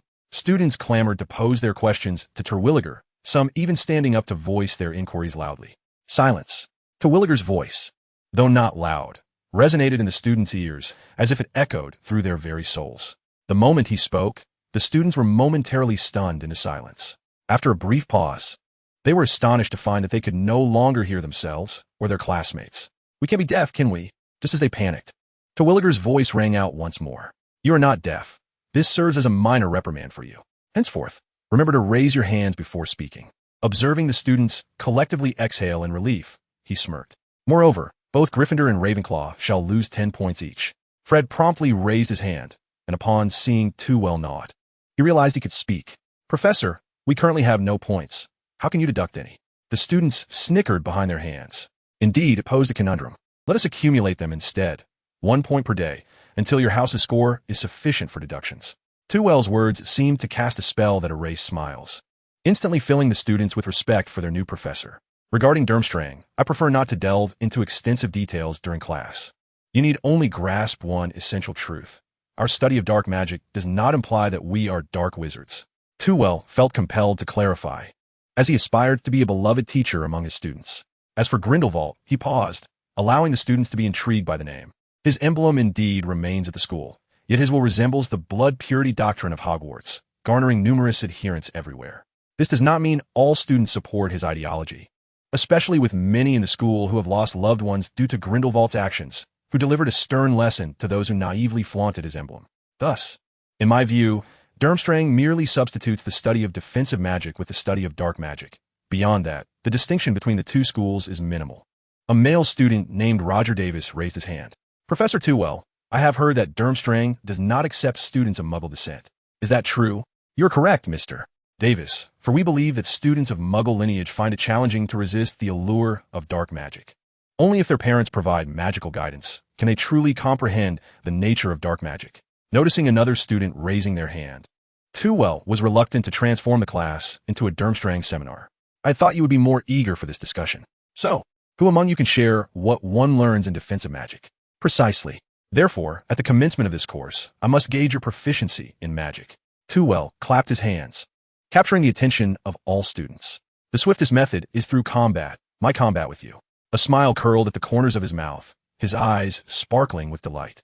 The students gaped in shock, their eyes wide, pupils quaking as if in an earthquake, mouths agape. Fear not, I shall not kill you. Chapter 16, Combat Instruction. Observing the students' pallid faces, Tewell refrained from elaborating, instead mischievously waving his wand. Now leave your books on the desks, grasp your wands, and step to the back. The students suddenly discovered their voices had returned, yet they dared not question as boldly as before, opting instead for hushed discussions in small clusters. Can we flee now and seek help from Professor Dumbledore? With so many of us here, Professor Tewell wouldn't dare act against us, would he? He claimed he would not kill us, but that does not imply he cannot render us armless. The students gathered in the open space behind, standing 15 feet apart from Tewell, who faced them directly. Do not fret. This is merely a straightforward duel, I assure you all. With a flick of his wand, the ground became soft, akin to treading upon a mattress, while a delicate membrane enveloped them. Some students attempted to touch it, discovering that the membrane was both resilient and gently cradled their fingers. This revelation eased their anxious hearts, for it became evident that the professor did not intend to incapacitate them. As you can see, the ground is quite forgiving. Even if you were to fall, you would not feel pain, and the membrane serves to protect you. Tewell, wand in hand, offered a salute of dueling etiquette. Should you defeat me, not only will your deductions be waived, but I shall grant an additional 20 points to your 2 houses. Suddenly, from amongst the students, a red beam shot forth, swiftly aimed at Tewell, accompanied by the confident proclamation of Roger Davis. Professor, the duel has commenced, has it not? Yet Tewell merely chuckled, deftly deflecting the stunning spell with a flick of his wand. A commendable approach. When facing a formidable opponent, surprise attacks or unexpected maneuvers are your only paths to victory. However, be prepared for a counterattack. Davis, caught off guard, found himself instantly ensnared by an enchanted rope, suspended upside down from the ceiling before he could fully comprehend the situation. The students, hearing Davis's cries, tightened their grips on their wands, their palms slick with sweat. Nevertheless, once one had initiated the assault, others would surely follow. Moreover, the young professor was merely 18, hardly older than they. How formidable could he truly be? In a moment, the students erupted in chaotic incantations directed at Tewell, vibrant spells illuminating the classroom. Various charms struck the protective membrane, dissipating harmlessly. I am pleased to witness such courage among you, yet I must advise against standing foolishly in one spot while casting. Even a pig would not be so dim-witted when there is ample space to maneuver. Tewell casually ensnared a stationary girl, assuring them, do not worry. This time, she is bound upright.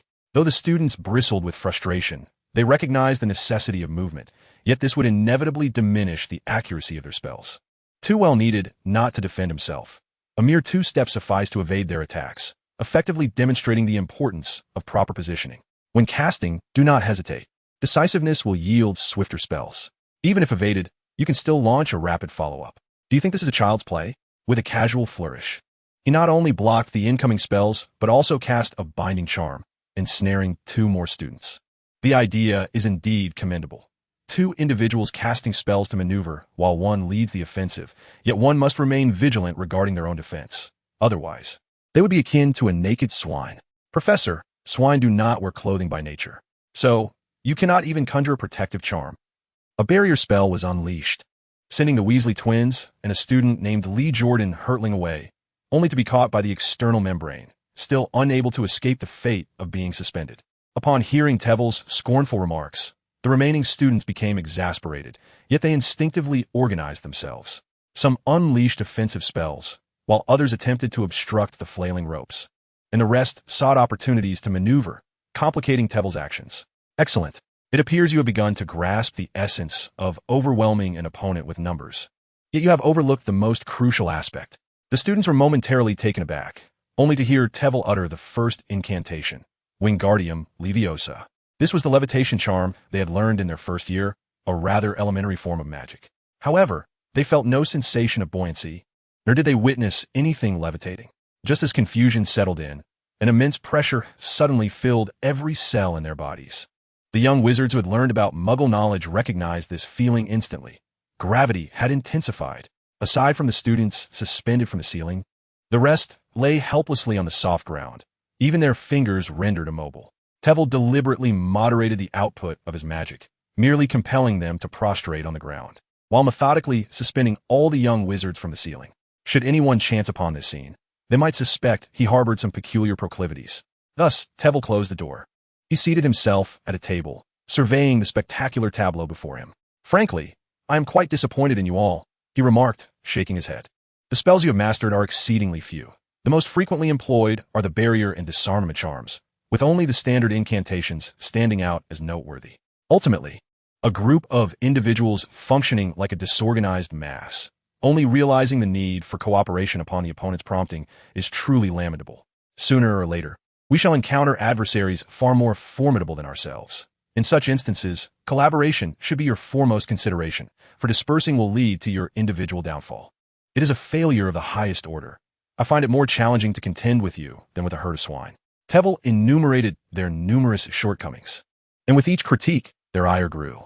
The young wizards were merely bound, not gagged, and thus they could articulate their rebuttals. Clearly, Professor, you are being rather unscrupulous. George protested feebly, kicking his legs. If only we had ample practice time, with proper coordination, you would be the one suspended in the end. Fred chimed in, agitatedly swaying back and forth. Their classmates vocally concurred. In truth, losing is losing. After all, Tveir is the professor, and it is quite natural that a group of third-year students would struggle against him. Admitting such a defeat carries no shame. However, the incessant taunts of this welfare professor are infuriating, referring to us as swine.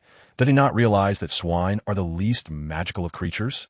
The students, filled with fervor, continuously voiced their grievances against Tveir. However, mindful of past experiences, they refrained from excessive outbursts, opting instead for hushed complaints. At that moment, a faint voice emerged. I feel as though I might suffer a cerebral hemorrhage. Could you please set me down? Chapter 17.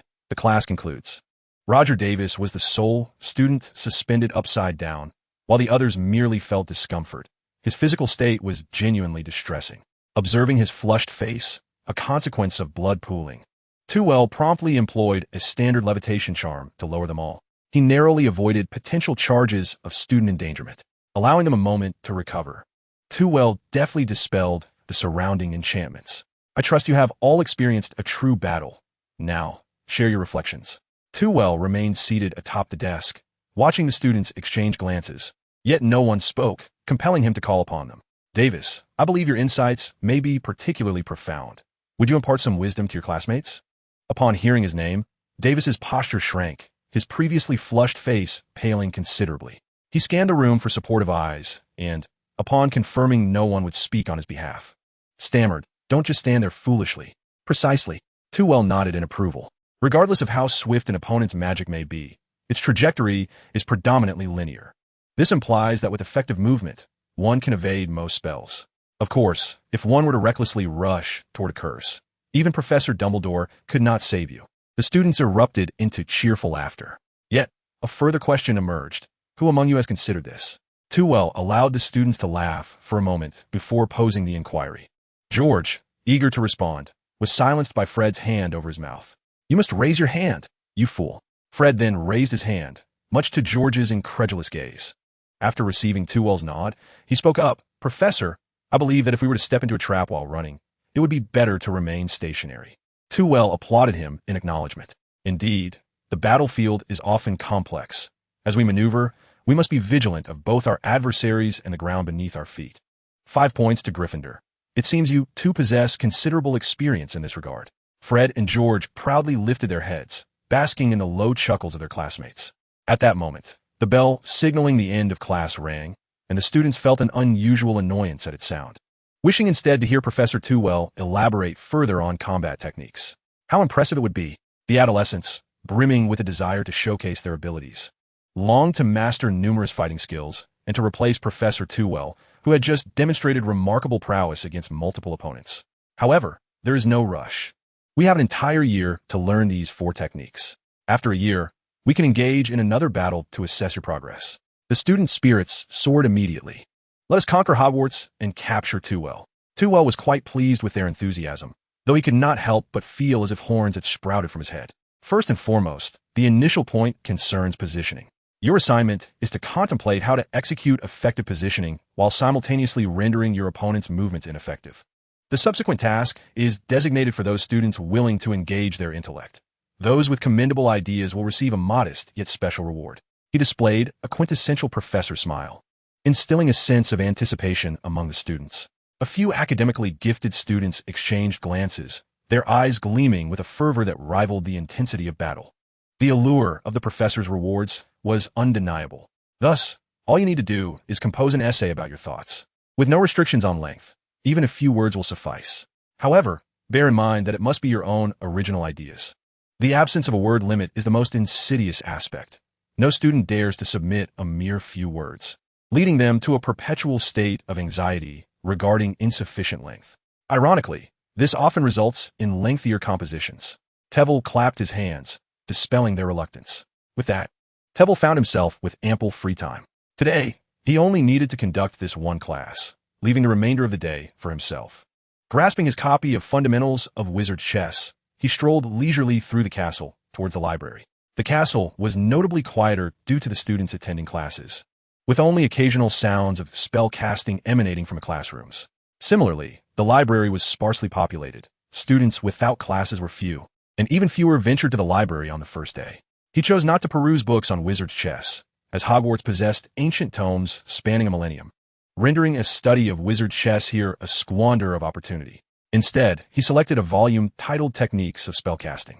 A cursory glance at the book revealed that its content was rather straightforward, focusing on various techniques of spellcasting, akin to what he taught in class. The only remarkable aspect was that this book had existed for 8 centuries, at a time when Hogwarts had only been established for 200 years. Such ancient texts were typically reserved for preservation. Were it not for Tveir's status as a professor, he would not have had access to it. Finding a cozy corner near a window, Tveir began to delve into this tome inscribed in ancient magical script. Indeed, Hogwarts literature was unparalleled. Within its pages, Tveir also uncovered fragments regarding the 4 elements.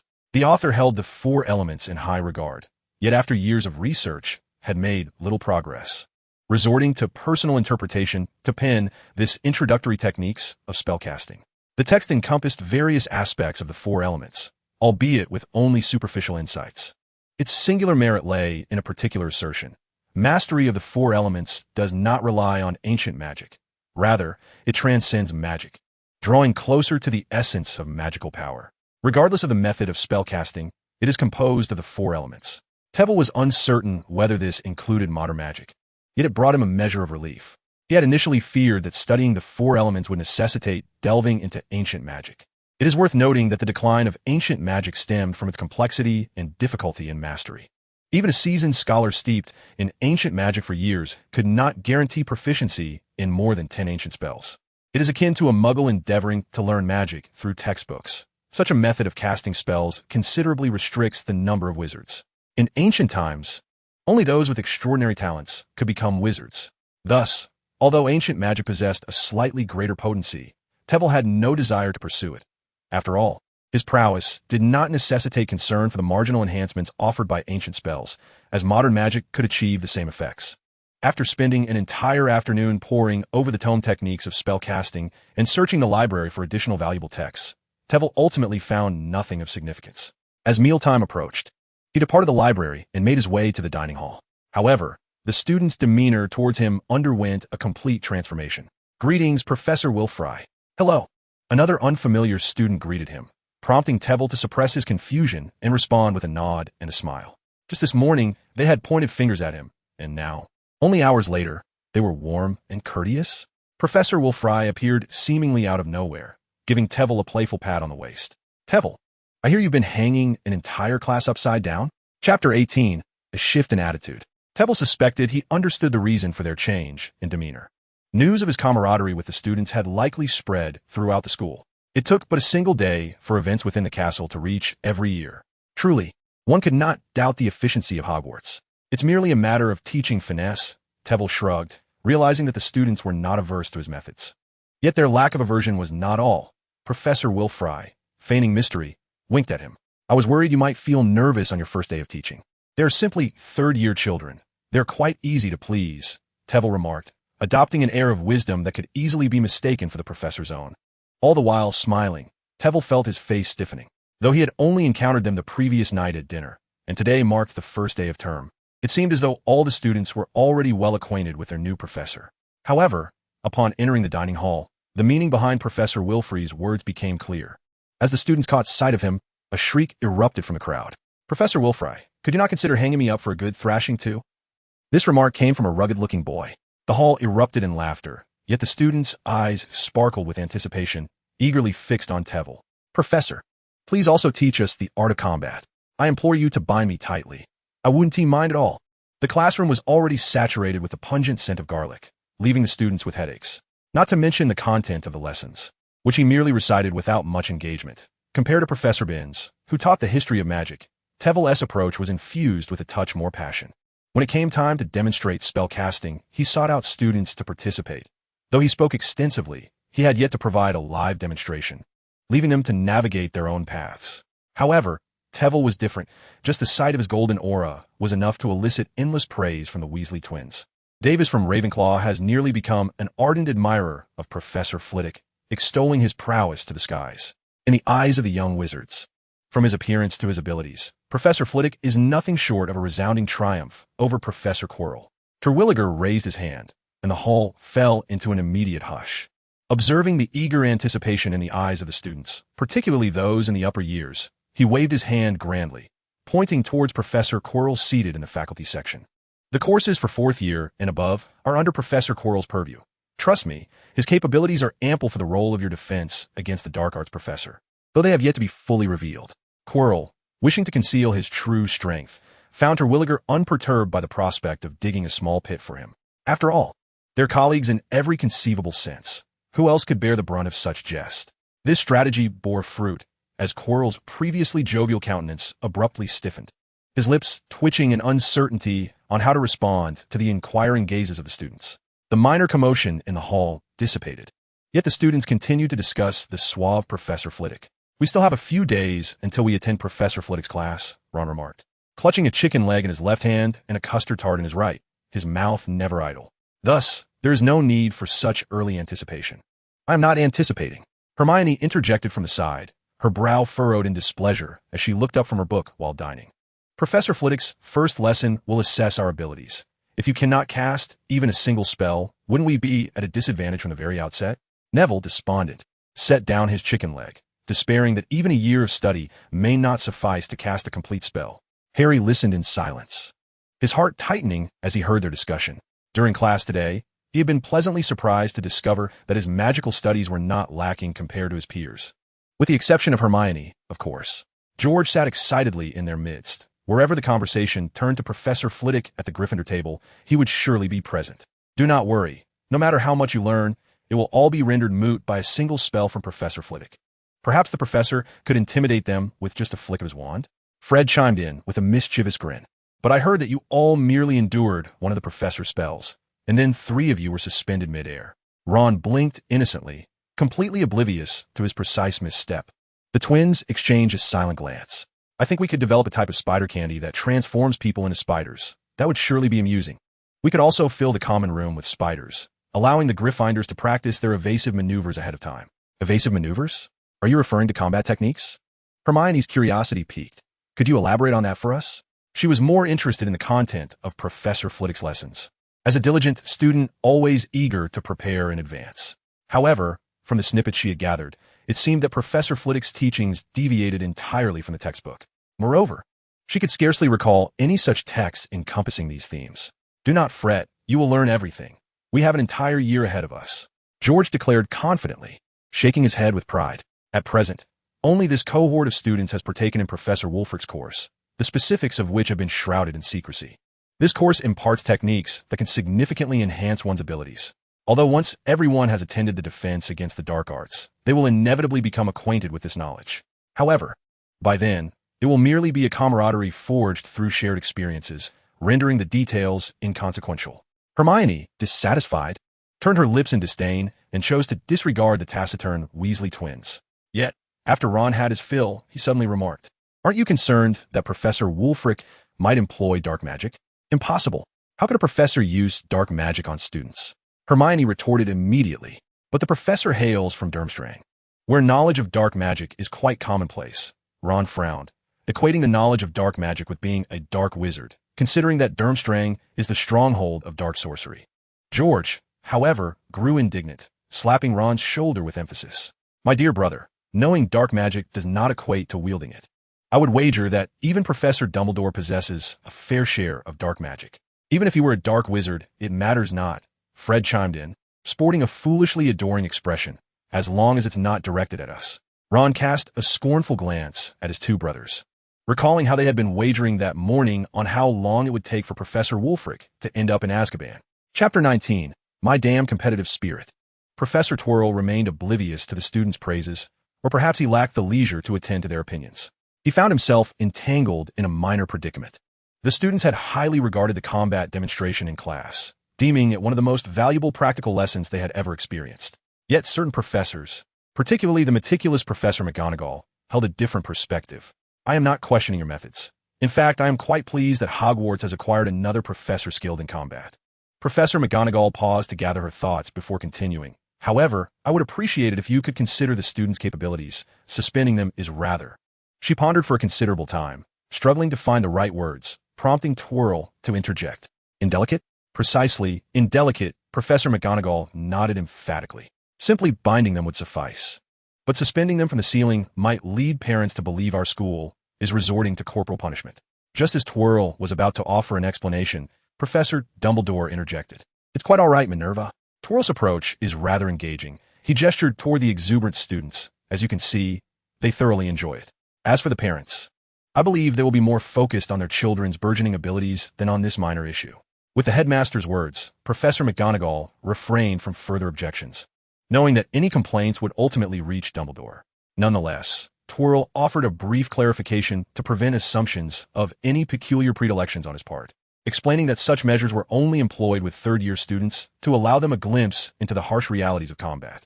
First and second-grade students, I must candidly express, have yet to meet the standards necessary for combat.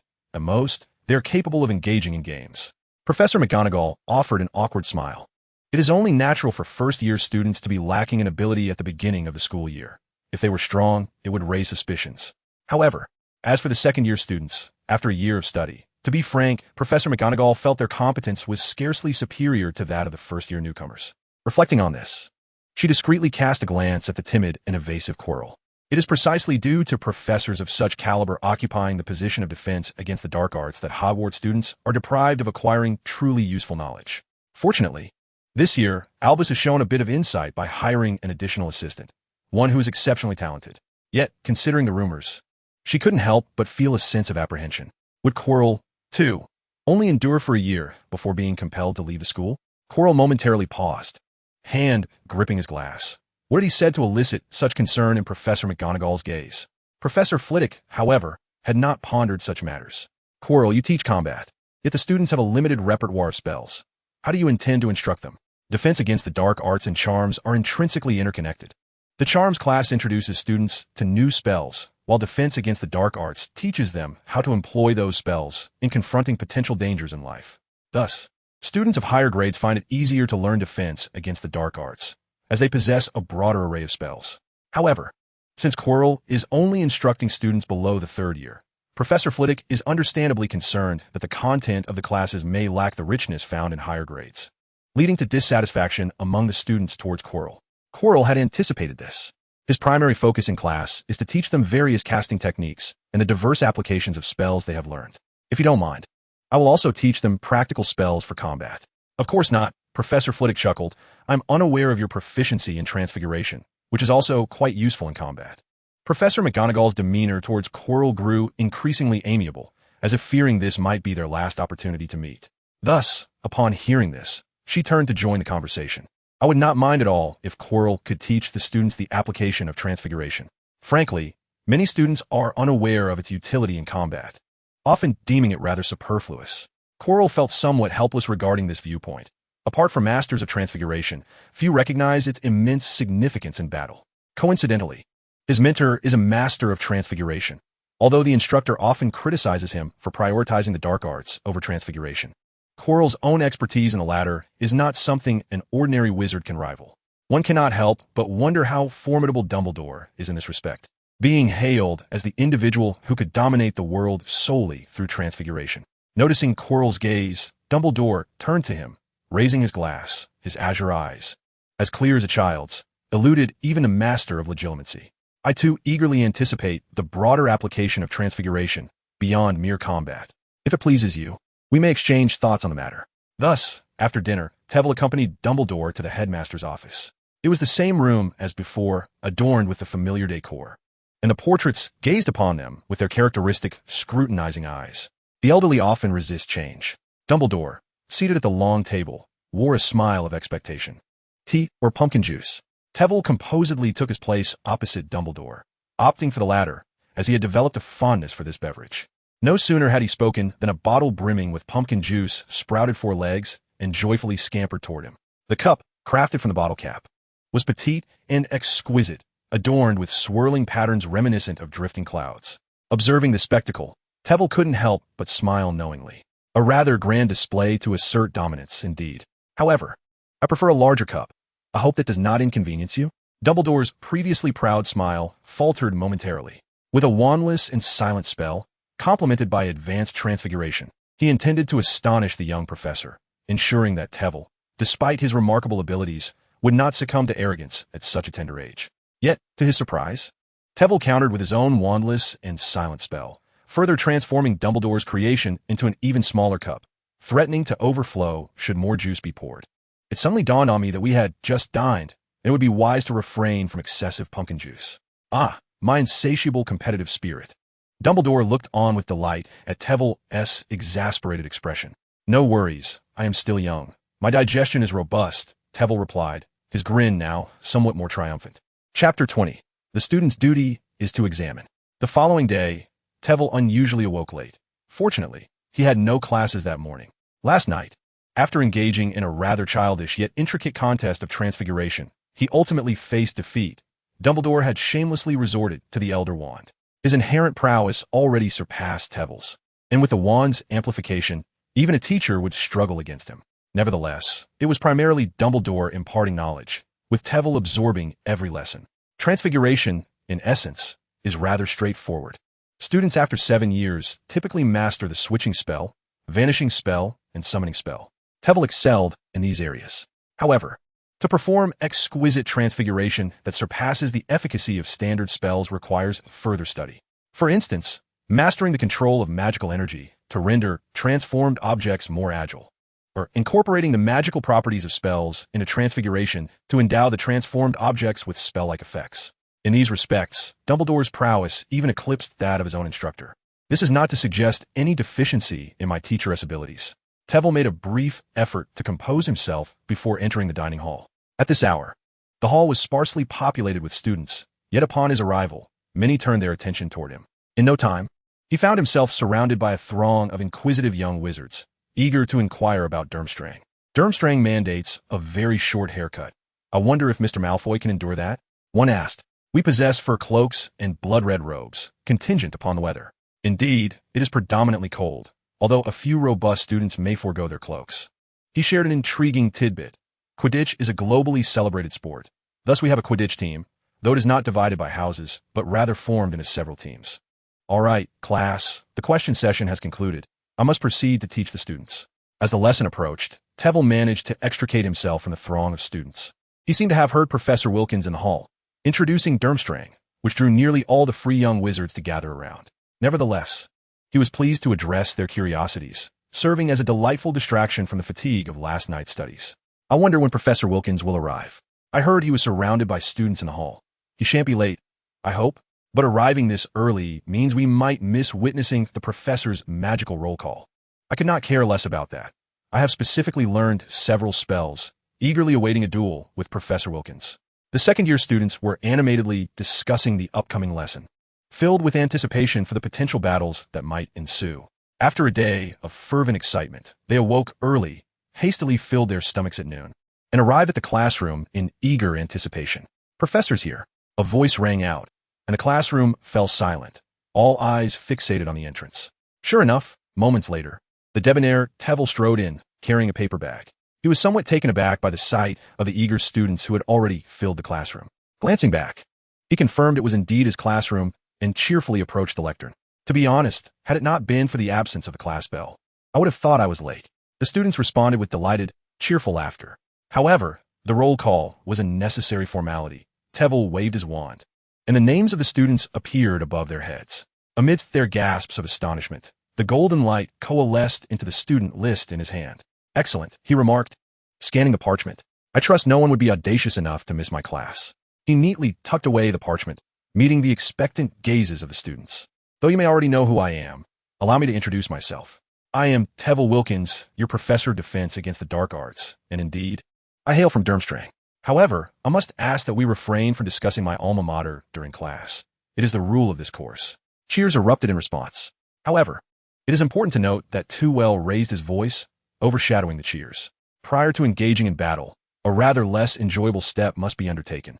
As he spoke, he waved his wand at a paper bag, causing the examination papers to fly out and land precisely before each student. A test. The students immediately slumped, their faces etched with disappointment. Fear not. The battle you yearn for will follow this. The purpose of this test is to facilitate a more detailed understanding of your abilities. Tveir conjured a magnificent hourglass to assist with timing. The duration would last half an hour. There is no need for excessive pressure. Simply write what you know. Even if you do not know, I will teach you throughout the year. With a flip of the hourglass, the timer began. Everyone immediately immersed themselves in the test. Meanwhile, Tveir positioned himself behind them, attempting the transfiguration techniques learned yesterday. The questions were derived from last year's textbook, a summary of knowledge he had created. From the previous day's class, he discerned that the former instructor had merely completed the textbook, leaving uncertain how much the students had truly absorbed. Fighting provides insight into only one aspect. It is insufficiently comprehensive. Thus, he deliberately crafted a test to gauge their understanding of defensive dark arts. Half an hour swiftly elapsed. The questions were indeed not difficult, and those who knew the answers had completed them, while those who did not could only scratch their heads in frustration. After waving his wand to gather the papers, Tveir uttered the words everyone longed to hear. The battle. I know you all eagerly await this. So please stand up and remember to take your wands. Huzzah! The students eagerly tidied their textbooks and, in an organized chaos, raised their wands and rushed to the back. To their astonishment, 3 benefactor professors suddenly appeared. Triple the joy. Once they had positioned themselves, Tveir explained, after yesterday's instruction, I realize that you still have considerable room for improvement. If I were to be your opponent, you would not be able to unleash your full potential. Pointing his wand at the 2 identical replicas of himself, they sprang to life, assuming combat stances. You shall be divided into 2 teams, each tasked with protecting one version of me while striving to defeat the other. Chapter 21, Clinging to the Leg. The students were instantly delighted. They were not fond of being soundly defeated in 2 senses, and with a benefactor professor on each side, defeat would certainly not be catastrophic. Only a few astute students noticed the sly smile at the corner of Tveir's mouth, sending a chill through their hearts. Under Tveir's direction, the 2 houses of Gryffindor and Ravenclaw split evenly into 2 teams, creating equal numbers. The two Two-Wells on either side, devoid of wands, could only employ basic magic, henceforth referred to as Professor A and Professor B. This was a profound technique he had learned from Dumbledore, how to imbue transfigured objects with a semblance of will. Moreover, with the knowledge of human transformation acquired from his mentor, he crafted these two mannequins. Both were imbued with the combat memories of Tool, yet they lacked the intelligence characteristic of artificial intelligence, merely capable of responding according to predetermined protocols. Of course, with meticulous control, he could maneuver them. However, he still had papers to grade. First, he softened the ground, then added the surrounding golden membrane, culminating in a brilliant flash of gold erupting between the two groups. Bang! The long-anticipated battle was officially underway.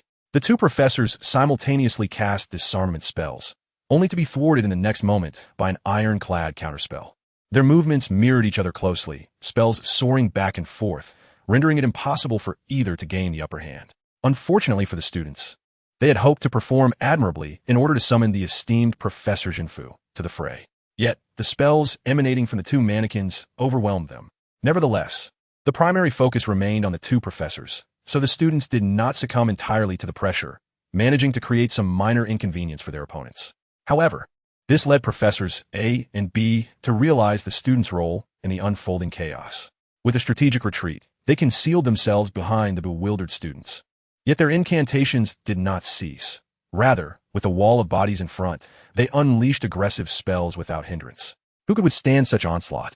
Binding and disarming spells rained down, catching the unsuspecting students off guard, leaving them either ensnared or sent flying, only to be suspended in midair. This was a protective magic meticulously prepared by Tool to ensure that fallen students would not be trampled. "Professor, I merely stumbled," protested one student, dangling helplessly, his legs flailing in frustration. However, the cacophony of the classroom drowned his voice, leaving only those who shared his plight to hear his lament. "Resign yourself." A previous student had feebly argued that rolling on the ground was a means of dodging spells, yet he too remained suspended. Tool, indeed, paid no heed to the student's plight. Even if he had, he would remain indifferent. Was it not entirely normal for students to be hung up like that? His attention was solely fixed on the papers before him. To be blunt, the sight was utterly disheartening. Battles demand mastery of spellcasting techniques, yet textbook knowledge requires mere memorization, largely independent of the professor's influence. Even if Tool were to teach, it would not significantly alter the outcome. Whether due to a summer's passage or the departure of the previous professor, the knowledge the students had acquired seemed to dissipate. Or perhaps they simply had not grasped it well. In any case, the exam results were dismal, aside from a few top scholars who achieved full marks. Scarcely any managed to answer even 80% correctly. Even those who passed numbered barely a dozen, less than a third of the class. Do not be misled into thinking that Tool's prowess in battle would lead him to overlook the rigid theoretical knowledge contained within textbooks. In reality, his theoretical knowledge was among the finest in Durmstrang, particularly in the realm of dark arts defense, a subject that Hogwarts neglects. Students' comprehension of dark magic could only derive from their readings. If one lacks familiarity with an opponent's skills, how then can one hope to excel? Moreover, aside from dark magic, there exists a plethora of peculiar magical creatures and plants that students ought to be acquainted with, while also remembering the methods of restraint. As the students' cheers grew increasingly fervent, Tveir let out a soft sigh and raised his gaze towards them. The arena was nearly devoid of students. Upon inspecting the names above, he noted that the three top scholars were still valiantly persevering. This could be regarded as a positive development, for at least the prowess of the scholars remained commendable. After observing for a while, Professor A, with a numerical advantage, successfully disarmed Professor B, thus concluding the intense duel. The students of Team A immediately ceased their complaints and erupted into jubilant cheers of victory, while Team B hung their heads in dejection. As for the remaining three students, they were spared the punishment of binding. Their faces glowed with the flush of strenuous exertion, hair plastered to their foreheads, beads of sweat cascading down. As their classmates dwindled around them, the pressure mounted considerably. Had it not been for the professor's recognition of the importance of his assistants, who shielded them from numerous spells, they too would have been suspended like their peers. Yet, despite their fatigue, their wide smiles could not be concealed.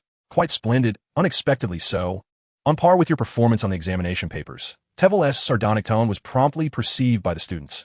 Ravenclaw earned 4 points, and Gryffindor 2.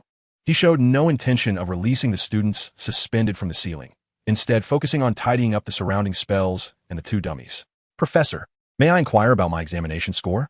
One of the top scholars, Qiu Zhang, asked quietly. Oh, certainly, all three of you received full marks, Tveir admitted, harboring a slight fondness for the top scholars, the only trio to achieve perfect scores. Now, do share your thoughts on this battle. Movement, spellcasting speed, personal defense, and teamwork. A student named Etika Milk was the first to respond with conviction. You are correct, Tveir chuckled, observing his confident expression, but that merits a 0. Copying assignments does not genuinely enhance your abilities. What I seek is your experiential insights from this battle, including those still suspended from the ceiling. Among the three top scholars, the sole Gryffindor, Katie Bell, tentatively suggested to bravely attack even in the face of strong opponents. Is this the essence of Gryffindor? Tveir hesitated for a moment, ambiguously nodding. Yes, but not entirely. When confronting formidable foes, one must choose a clever approach to attack, particularly when there exists an equally matched adversary on one's side. Unity around him, creating favorable conditions, while simultaneously providing a comfortable environment for output, is the optimal route to victory. In simpler terms, it is a strategy of clinging to a strong ally. Tveir released all the students from their suspension. As they joyfully engaged in discussions about the recent battle, he declared loudly, the spell of vanishing smiles. His words, like the chill of winter, stripped the joy from the students' faces, rendering them as rigid as ice. Chapter 22, Davies and Bands. As the course progressed smoothly, over the next few days, Tveir meticulously replicated the lessons for the remaining 3rd and 2nd graders. Soon, the young wizards from both grades exhibited an exuberant enthusiasm for the art of combat magic, akin to being invigorated by a potent elixir. This fervor sparked interest among other grades. While they could not attend Professor Welford's lectures, they could glean knowledge from the 2nd and 3rd year students. Consequently, the entire castle resonated with an atmosphere of combat. After classes, students wielded their wands, practicing every incantation, occasionally being struck down by inexplicable spells that flew through the air. As a result, the disarming charm and the stunning spell became the most sought-after incantations within the castle, and the students mastered them with remarkable proficiency. In this environment, the prefect's repeated admonitions proved futile until the Weasley twins struck Professor Quirrell squarely on the back of his head. This marked the first time the young wizards witnessed Quirrell's explosive rage, as he, typically timid, harshly deducted 50 points from Gryffindor and imposed detention on the two. With a gentle reminder from Professor McGonagall, Tveir was compelled to publicly reiterate the school's prohibition against the use of magic in the corridors, warning that violators would face the daunting penalty of 10 challenging examinations. Of course, the professors understood the futility of such prohibitions. It was only natural for wizards to practice their magic. Therefore, after careful consideration, Dumbledore permitted students to utilize the empty classrooms on each floor for their magical exercises, thoughtfully equipping them with numerous cushions and dummies. Only then did the fervent atmosphere begin to subside. The only observers remaining indifferent were the first-year wizards, who had yet to learn even a single spell, let alone engage in combat. In their recent lessons, they had only grasped the fundamental gestures and the application of magical energy, managing to emit a flicker of light with commendable effort. However, this was not Tveir's concern, as he had more pressing matters to attend to. After dinner, he bid farewell to the inquisitive young wizards and walked along the path toward Hogsmeade. Only students in 3rd year and above were permitted to visit the village on designated weekends, but as a professor, he was no longer bound by such rules. September evenings did not succumb to darkness swiftly. It was twilight, his favorite time of day, when the encroaching shadows were met with the sun's final radiant glow, evoking a poignant beauty. Thus, Tveir chose not to apparate directly, but instead strolled leisurely along the path, relishing this rare moment of relaxation. Given the close proximity of Hogwarts to Hogsmeade, he arrived at the village before twilight had fully faded. This was the only village in all of England solely inhabited by wizards, characterized by thatched roof cottages and shops. The triangular rooftops could easily disorient passersby, yet the shops within captivated visitors endlessly. Even on a weekday, the village thrived with tourists, and the cheerful laughter of children filled the air, lifting the spirits of all who listened. If there were not matters to attend to, Tveir would not have minded wandering about here. He strolled to the end of the road, arriving at a shop named Davies and Bands. The door was ajar, and Tveir entered directly, observing several customers selecting goods while the shopkeeper attended to them. It seemed the business was thriving. Noticing the shopkeeper was preoccupied, Tveir meandered about casually. This was a store for magical equipment, also offering various repair tools, featuring a plethora of magical items and devices, ranging from grand magical doors to petite anti-demon glasses. On the shelves rested transparent spheres slightly larger than a fist, appearing to be filled with some kind of gas, gently swirling within. Too read the description beneath. Memory orb. Grasp it firmly. If it retains its form, it signifies you have not forgotten anything.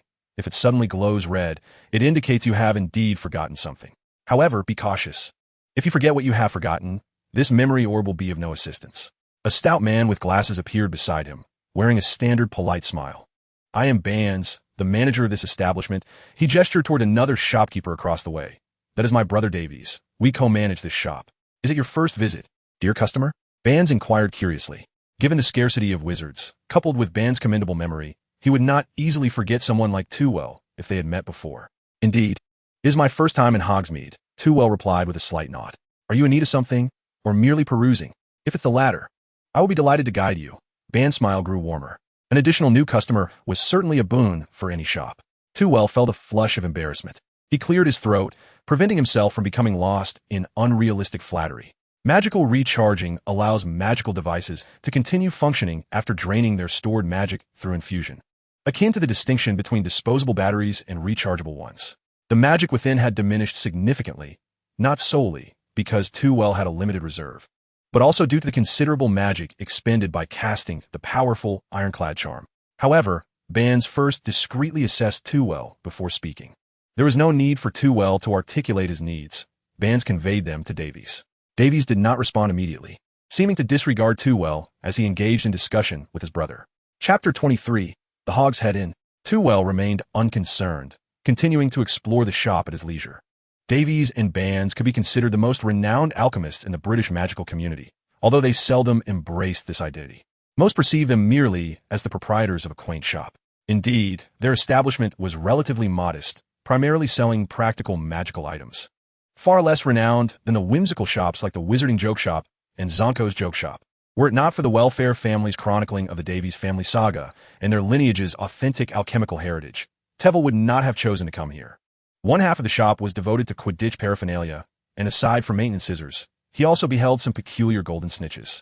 His understanding of Quidditch stemmed solely from Victor, yet he was aware that the snitches did not resemble these designs. Some wings appeared akin to the bony spines of a fire dragon, while others took on the form of small birds, and there were even square-shaped snitches. Curiously, he picked up the bird-shaped one, which instantly seemed to come alive, flapping its wings in Tveir's grasp and faintly attempting to take flight, though it never truly lifted off, much like a remote-controlled plane out of battery. This was an experimental golden snitch, crafted by countless generations of my ancestors, though it was evidently never adopted. Once the discussion between Davies and Bands concluded, Bands began tidying the merchandise, and Davies approached Tveir. Tveir recognized the mention of the Dark Arts Defense Alliance, an organization opposing dark magic. However, in truth, the members seldom maintained close connections, resembling a loosely knit confederation. Introducing himself, Tveir offered a respectful bow. I am Tveir Welfare, Professor of Defense against the Dark Arts at Hogwarts. These items are prepared for my students. Davies inhaled deeply. You're the newly appointed professor from Durmstrang? Oh, Tveir replied, somewhat surprised, you know of me? Davies suddenly felt his body stiffen, albeit only for a brief moment. Naturally, he unconsciously displayed a somewhat ingratiating smile. For the illustrious name of the Welfare family was well known, especially since Hagrid often shared drinks and cards with them. Tveir shrugged nonchalantly. Those on the side of justice tend to have more concerns. If it's that lot from Nocturne Alley, as long as one can afford the price, anything can be procured. The Welfare family had once produced a minister of magic, who happened to be Tveir's grandfather, though his political career was rather unsuccessful, having lasted merely a decade before his resignation. Nevertheless, it remained a distinguished pure-blood family. Tveir estimated that each year comprised around 80 students, totaling 240 across 3 years. Although first-year students would not yet require these items, early preparation posed no issue. A substantial business. Davies's eyes gleamed with excitement. As for whether Tveir could afford the price, one would underestimate the resources of a pure-blood family. Even the impoverished Weasley family had ancestors who once thrived. I will indeed require some time to craft them. Based on my current pace, the first batch will take approximately 2 months, after which I can expedite the process. Davies exclaimed excitedly. So that would mean November, earlier than Tveir's teaching schedule. He readily nodded in agreement. 1 galleon each, totaling 240 galleons. Not expensive, merely equivalent to 2 months of your salary. and it indeed serves as a means to establish camaraderie with the alchemists Davies and Bands. The world's largest alchemical research center is located in Egypt, which is why the majority of alchemists reside there, the only exception in England being these two brothers. Although the alchemist Boggins from Nocturne Alley is quite skilled, he does not command much respect. Upon returning to the street, the number of villagers had significantly dwindled, and most shops were preparing to close. In stark contrast to the vibrant nightlife of Muggles, the wizard's existence seemed rather dull. In an era where Muggle technology is advancing rapidly, the Wizarding Society appears to have pressed the pause button, with only the conventional newspapers and the rare melody serving as their form of entertainment. This is the current state of the magical realm, stagnant. Tveir had not intended to linger here, but a familiar figure caught his eye on the street. Quirinus Quirrell. His characteristic large scarf was obscured by a hefty hood, casting his face in shadow, revealing only his chin. Yet the foul stench associated with Voldemort wafted toward Tveir, detectable even from across the street. This malevolent aura was something Tveir knew all too well. He retrieved a standard black robe from his wallet and mimicked the act of concealing his own face. A small tip: whether one is a dark wizard, a light wizard, or neither, mastering the art of disguising one's appearance is the first step into society. Tveir could also employ human transfiguration to subtly alter his visage, a skill his mentor had perfected, though he deemed it unnecessary at the moment. Following Quirrell, Tveir trailed behind the two individuals into a dilapidated pub known as the Hog's Head. This was a narrow, quaint establishment, so confined that even with a mere 10 patrons, it created an atmosphere of overcrowding, its antiquity evident in the grime that had accumulated on the windows, as if it had gathered dust for centuries, allowing little light to penetrate. Similar filth adorned the tables, chairs, and floor. In such a setting, concealing one's identity was utterly commonplace. Apart from Hagrid, it was impossible to disguise. Most patrons donned hoods or veils. Thus, Tveir's entrance went unnoticed. Only the indifferent owner of the Hog's Head approached him, not as if addressing a customer, but rather as if confronting a nuisance, inquiring blandly, "What would you like?" Chapter 24. The Prey is Hooked. Tveir scrutinized the proprietor with amusement. Tall and slender, with long gray-white hair and a beard, his icy blue eyes bore an air of indifference. Had he not known the narrative, Tveir would never have associated him with the illustrious Albus Dumbledore. Indeed, this man was Aberforth Dumbledore, the brother of the legendary Hogwarts headmaster, the first light wizard.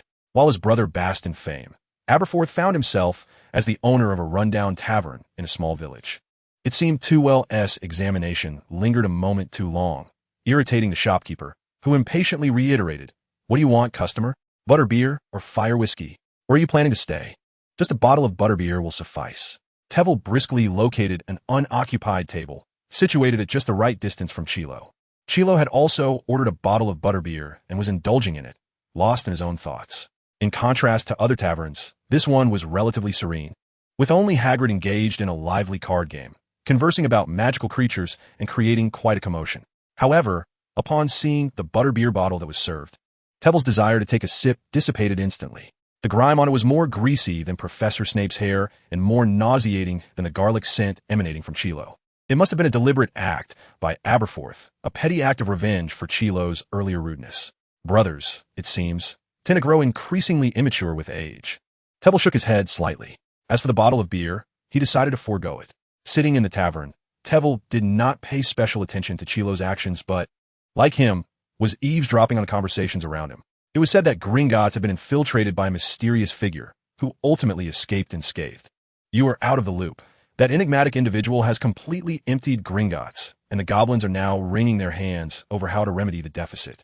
In my view, this is merely Gringotts' own stage performance, privately absconding with the depositor's assets while claiming it was stolen.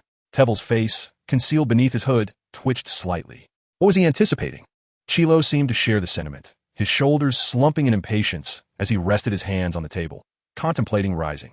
At that moment, Hagrid unexpectedly uttered a remark that quickly settled Chilo. "Well, you clearly haven't seen a three-headed dog. I've raised one for a year. It started off so small." He gestured with his palm and grew to the height of the ceiling. "My only concern is that the three heads tend to squabble." With just that single statement, Chilo regained his composure and listened intently to Hagrid's chatter. However, Hagrid's subsequent comments veered towards his fondness for dragons, which left Chilo somewhat disheartened. Yet, this revelation allowed Tveir to discern Chilo's intentions for the evening. So he was still fretting over the three-headed dog. A faint smile crept onto his lips as he lifted the untouched beer and moved to sit beside Hagrid. This action was inconspicuous, given that Hagrid's side was already bustling with onlookers curious about their card game. After quietly observing for a moment, Tveir suddenly spoke up. I also have a three-headed dog, a large one. They are fiercely untamable. I truly wonder how you manage to train yours. If I hadn't known their vulnerabilities, I would have surely been bitten to death by now. With this conversation starter, Hagrid's enthusiasm was piqued. It was rare to find someone willing to discuss magical creatures, given his unique perspective on these little beings. It's quite simple. A three-headed dog enjoys cooked meat, but doesn't mind raw meat either. Just feed it raw meat regularly. And when training, offer it cooked meat, and they'll obediently follow your commands. Hagrid rambled on excitedly, while Tveir barely caught the rest. He only needed to grasp one crucial detail. The bait was set. Ever since he broached the subject of the three-headed dog, he has felt a subtle gaze fixated upon him. It is needless to say that the only one capable of maintaining such prolonged attention is Chilo. However, after departing from the tavern, his pace slowed slightly as he ambled towards the village in trance along the desolate street. Chilo, too, exhibited patience, though he trailed behind. He refrained from closing the distance, unperturbed by the prospect of sudden apparition. Upon reaching the village entrance, Tveir, however, was bereft of patience and struck a clumsy pose of apparition. As anticipated, Chilo promptly emerged from the shadows. Friend, do not leave just yet. His voice resonated with a buoyant tone, aiming to assuage Tveir's wariness. Shall we converse? Tveir chuckled softly, bemused. Bribing Hagrid required a dragon egg. With him, it was merely 20 galleons. Moreover, he had no intention of divulging anything outright. Pretending to be swayed by the allure of galleons, he paused before inquiring. What do you wish to know? I cannot guarantee I possess the answers to anything overly complex. Quite simple indeed. You need only disclose the three-headed dog's weaknesses, Chilo tempted, shaking the coin pouch enticingly. Tveir crossed his arms, his tone teasing as he retorted, This is hardly a straightforward question. I dare say you've spent ample time in the tavern without discerning the answer. Fury ignited within Chilo, recognizing Tveir's posture as a clear attempt to manipulate him. Don't be so smug. I could always inquire of that giant. He snapped through clenched teeth. Then go ahead and ask. Tveir waved dismissively at Chilo. I shall return next week. You may seek me out if you have yet to uncover the answer. In an instant, Chilo realized he had been outmaneuvered. That earlier display of trepidation was a ruse to lower his guard. You have been careless, a low voice emanated from the depths of Chilo's hood. With hands clasped before him, Chilo spoke with reverence. My master, it is my fault. That man is not as simple as he appears. I mean, from the moment you entered the tavern, you were being watched. Voldemort's voice turned harsh, sending a tremor through Chilo's frame. I do not comprehend your meaning, my lord. That man has been attentive to you since he entered the tavern, acutely aware of your every movement. You fool. Voldemort, too, felt an overwhelming surge of anger. For this realization had only just dawned upon him. He, the Dark Lord, had been outplayed by a lurking fool. You must return next week. Extract the very soul from this man, and let me see what lies within. Chapter 25, The Instincts of a Wizard. On Thursday afternoon, Harry and Ron hurried to the first floor, eager to reach the defense against the dark arts classroom. I wonder what Professor Flitwick will teach us, Ron inquired as he jogged excitedly. Harry, however, was less optimistic. What if the professor discovers we can't conjure even a single spell? Might he be so enraged that he refuses to teach us? Ron waved his hand confidently. Do not fret. Aside from that, Granger, no one in our year can perform a single spell. Perhaps the professor will directly impart to us advanced magic. Once I have mastered my skills, I shall certainly give George and the others a thorough lesson. As they hurriedly ascended the mischievous staircase and entered the classroom, it was evident that they were already late. The two dashed in, only to find their classmates seated, diligently working on their exams, while Professor Twivel sat at the podium, engrossed in a book with keen interest. How cool, Ron exclaimed, marveling at the sight of his name shimmering in gold above him, even though he had seen it 100 times before. Harry nodded in agreement. However, Twivel had already lifted his gaze towards them. I believe, he began unexpectedly, you two are the only ones tardy to my class. Harry instinctively shrank back, apologizing. I'm sorry, Professor, we got lost. Twivel remained silent, fixing Harry with a penetrating stare. As the two fidgeted nervously with their robes, he finally spoke in a measured tone. This shall not happen again. As a consequence, you will have 5 minutes less to complete your exam.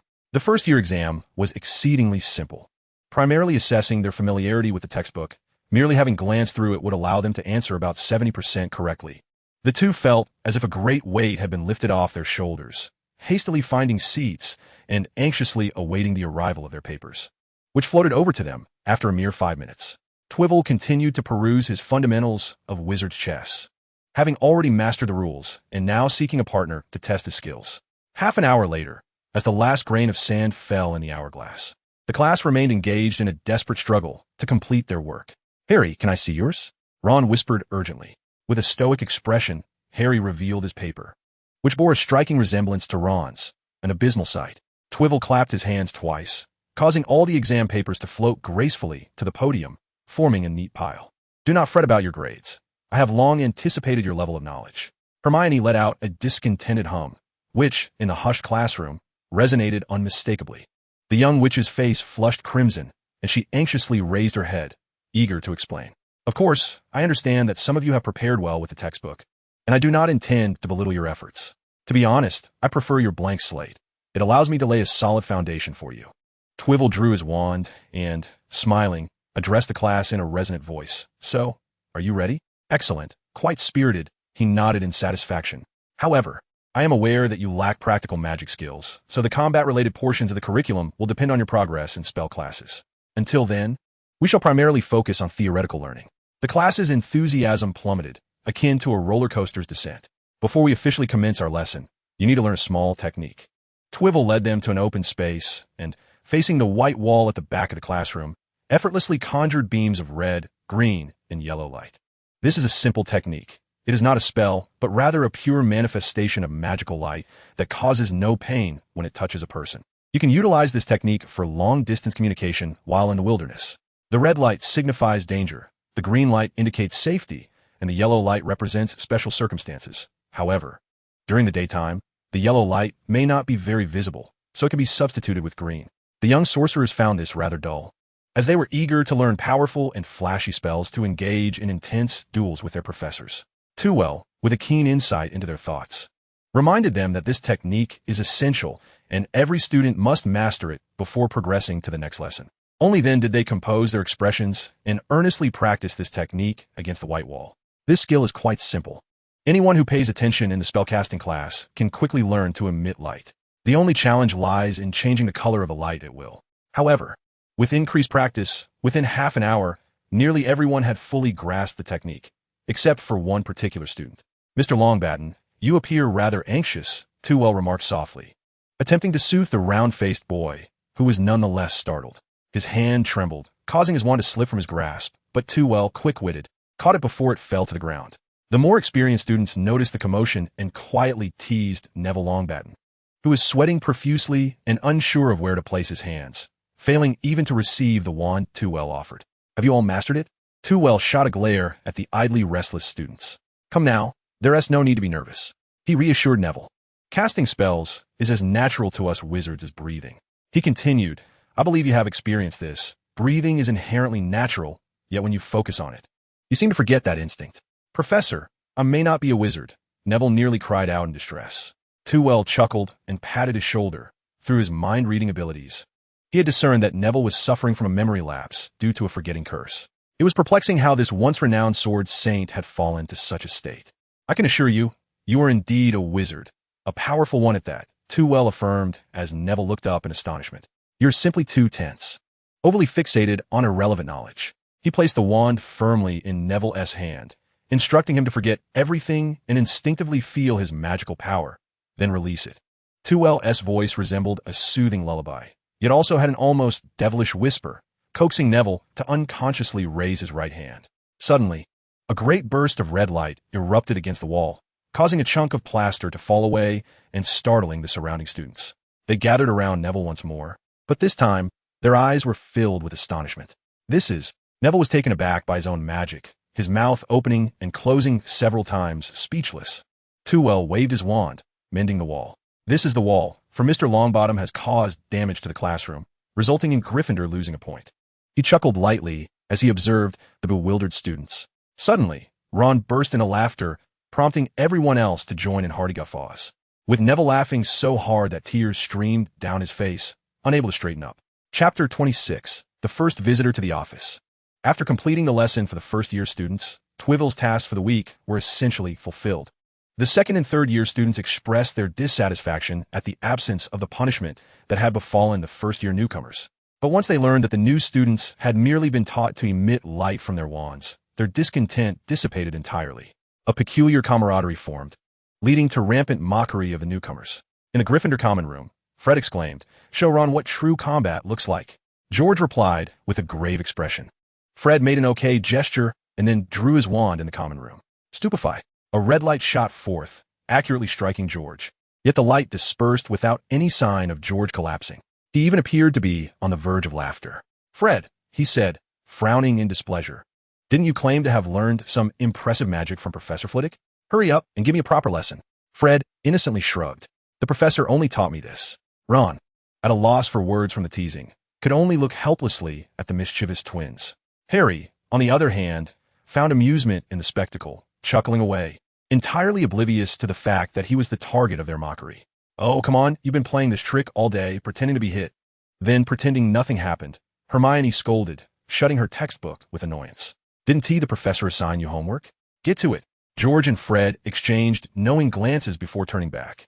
Grinning broadly, "We apologize for disappointing you. We've already completed the professor's essay and are merely waiting to submit it for that reward. However, the reward is mine, George. You might as well give up that thought." "Nonsense. I spent 10 more minutes than you. My essay is undoubtedly 10 times better." "Huh. My essay is an inch longer than yours. Professor Flitwick will surely recognize that my work is far more detailed." The two continued their animated dispute, oblivious to the eye rolls of the upperclassmen around them. The prize from Professor Flitwick had become the most sought-after topic within the castle, with everyone curious about its nature. "I believe it's a private consultation with the professor," speculated an upperclassman, which, her face alight with hope. Yet, this was merely the wishful thinking of the witches, as the prevailing belief among students was that the reward would be a magical artifact or a unique spell, regardless of its form. It was clear that this reward was beyond their reach, as only third-year students had ever received such a promise from the professor. Hermione shook her head in resignation.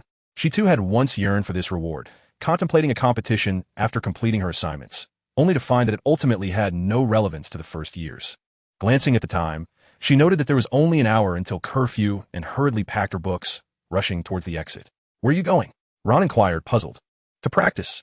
In the next moment, Hermione's figure and voice vanished simultaneously from the common room. What is there to practice? No matter how proficient she becomes, she cannot transform a beam of light into magic, Ron murmured softly. Nevertheless, with the fervor of battle sweeping through, it was no easy feat to find a practice room over the weekend. Hermione searched several classrooms, only to find them filled to capacity with young wizards honing their combat skills. Just as she began to feel slightly breathless from her quest, a voice suddenly pierced the air beside her. "What are you looking for?" Terwilliger stood in the corridor before the office, curiously observing the witch scanning her surroundings. The flickering torchlight danced across his face, casting an eerie pallor that startled Hermione. Terwilliger deftly caught her fallen bag, which felt surprisingly heavy, far from the weight one would expect of a first-year student, resembling instead the burden of a fifth-year preparing for their OWLs. "Professor, I didn't realize you were here," Hermione exclaimed, glancing nervously at the corridor, only to discover she had wandered into the offices of the two defense against the dark arts professors. "No need to be anxious. Curfew has yet to be imposed," Terwilliger reassured her as he opened the office door. "However, it's rare for a first year to be meandering around the castle at this hour. Would you care to join me for a chat?" He held her bag as though it were a hostage, making it impossible for Hermione to refuse. Nor did she wish to. Receiving personal guidance from the professor was far more beneficial than solitary practice. She comforted herself. Stepping into the office, she realized it was her first time in a professor's domain. The flickering candlelight illuminated the room as Terwilliger moved, allowing her to appreciate the decor. Books. There were an abundance of them. 2 large bookshelves flanked the entrance, and behind the desk stood 3 more, all crammed full. Even the desk was cluttered with a pile of books. Aside from that, a few objects draped in black cloth occupied a corner, further solidifying her belief in the validity of her reading ambitions. If she could manage to read through so many books, surely she could become as formidable as the professor. "Please have a seat. Would you prefer tea or pumpkin juice?" Terwilliger inquired gently. Previously, he had only served tea to guests, but after sampling the pumpkin juice from Hogwarts, he had added it to his beverage repertoire. Hermione, feeling a bit reserved, settled in her seat and replied softly, "Tea will suffice." In less than a second, a teapot and cups scampered before her, pouring a steaming cup of tea. English breakfast tea, accompanied by sugar and milk. Noticing Hermione's hesitance to drink, the cup anxiously circled in front of her, nearly spilling its contents. It was only then that Hermione realized she should lift it. To her surprise, the professor was drinking pumpkin juice. This contrast caught her off guard. She had assumed someone as suave as him would be elegantly savoring tea. However, it also brought to light the fact that the professor had only recently graduated, being merely 7 years her senior. This revelation allowed her to relax considerably. Noticing the girl's surprise, Tveir chuckled and remarked, "It was only after arriving at Hogwarts that I discovered this delightful beverage, unexpectedly aligning with my taste. I hope you do not regard me any less for it." "How could that be?" Hermione eagerly looked up, adding, "On the contrary, I find a professor to be even more amiable now." Tveir's smile faltered momentarily. Has he truly reached an age where amiable could describe him? Yet, this peculiar thought was quickly masked, and a smile returned to his face. "I am pleased to bring you comfort. Now, might I inquire what brings you to wander the castle at this hour?" Hermione found it curious that Tveir emphasized amiable, but soon dismissed the thought. "Did not the professor encourage us to practice that technique? I merely intended to find a place to hone my skills." Tveir gazed at Hermione in mild astonishment. He had casually assigned such a task, hoping first years would not relax due to a lack of assignments, yet he had not anticipated anyone would take it so seriously. As he spoke, he retrieved a test paper. "To be frank, I was concerned you might focus excessively on theoretical knowledge and neglect practical application." What caught Hermione's attention first was not the test paper, but Tveir's hand. "You are the only one in first year to achieve a perfect score.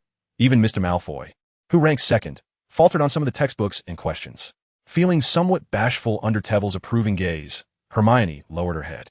"I merely read more books, and besides, the difficulty of your test was not particularly high. One only needs to memorize the textbook content to reach this level." Thinking of the dismal grades of the Savior Harry, Tveir chuckled heartily. Perhaps it is best to keep such remarks here. If those who struggle to even pass were to hear, they would be incensed. However, few wizards like you exist. May I ask if you have memorized the entire book? Hermione's eyes sparkled with delight as she replied, "Yes. Not only defensive magical theory, but I have also memorized the textbooks for transfiguration and charms." "Professor, having read so many books, you must have memorized quite a bit as well." She beamed, pride evident in her voice. Coming from a Muggle background, she worried about lagging in her studies compared to her peers, so after acquiring the textbooks, she had diligently pored over them, even committing them to memory. However, Tveir doused her enthusiasm with a dose of reality.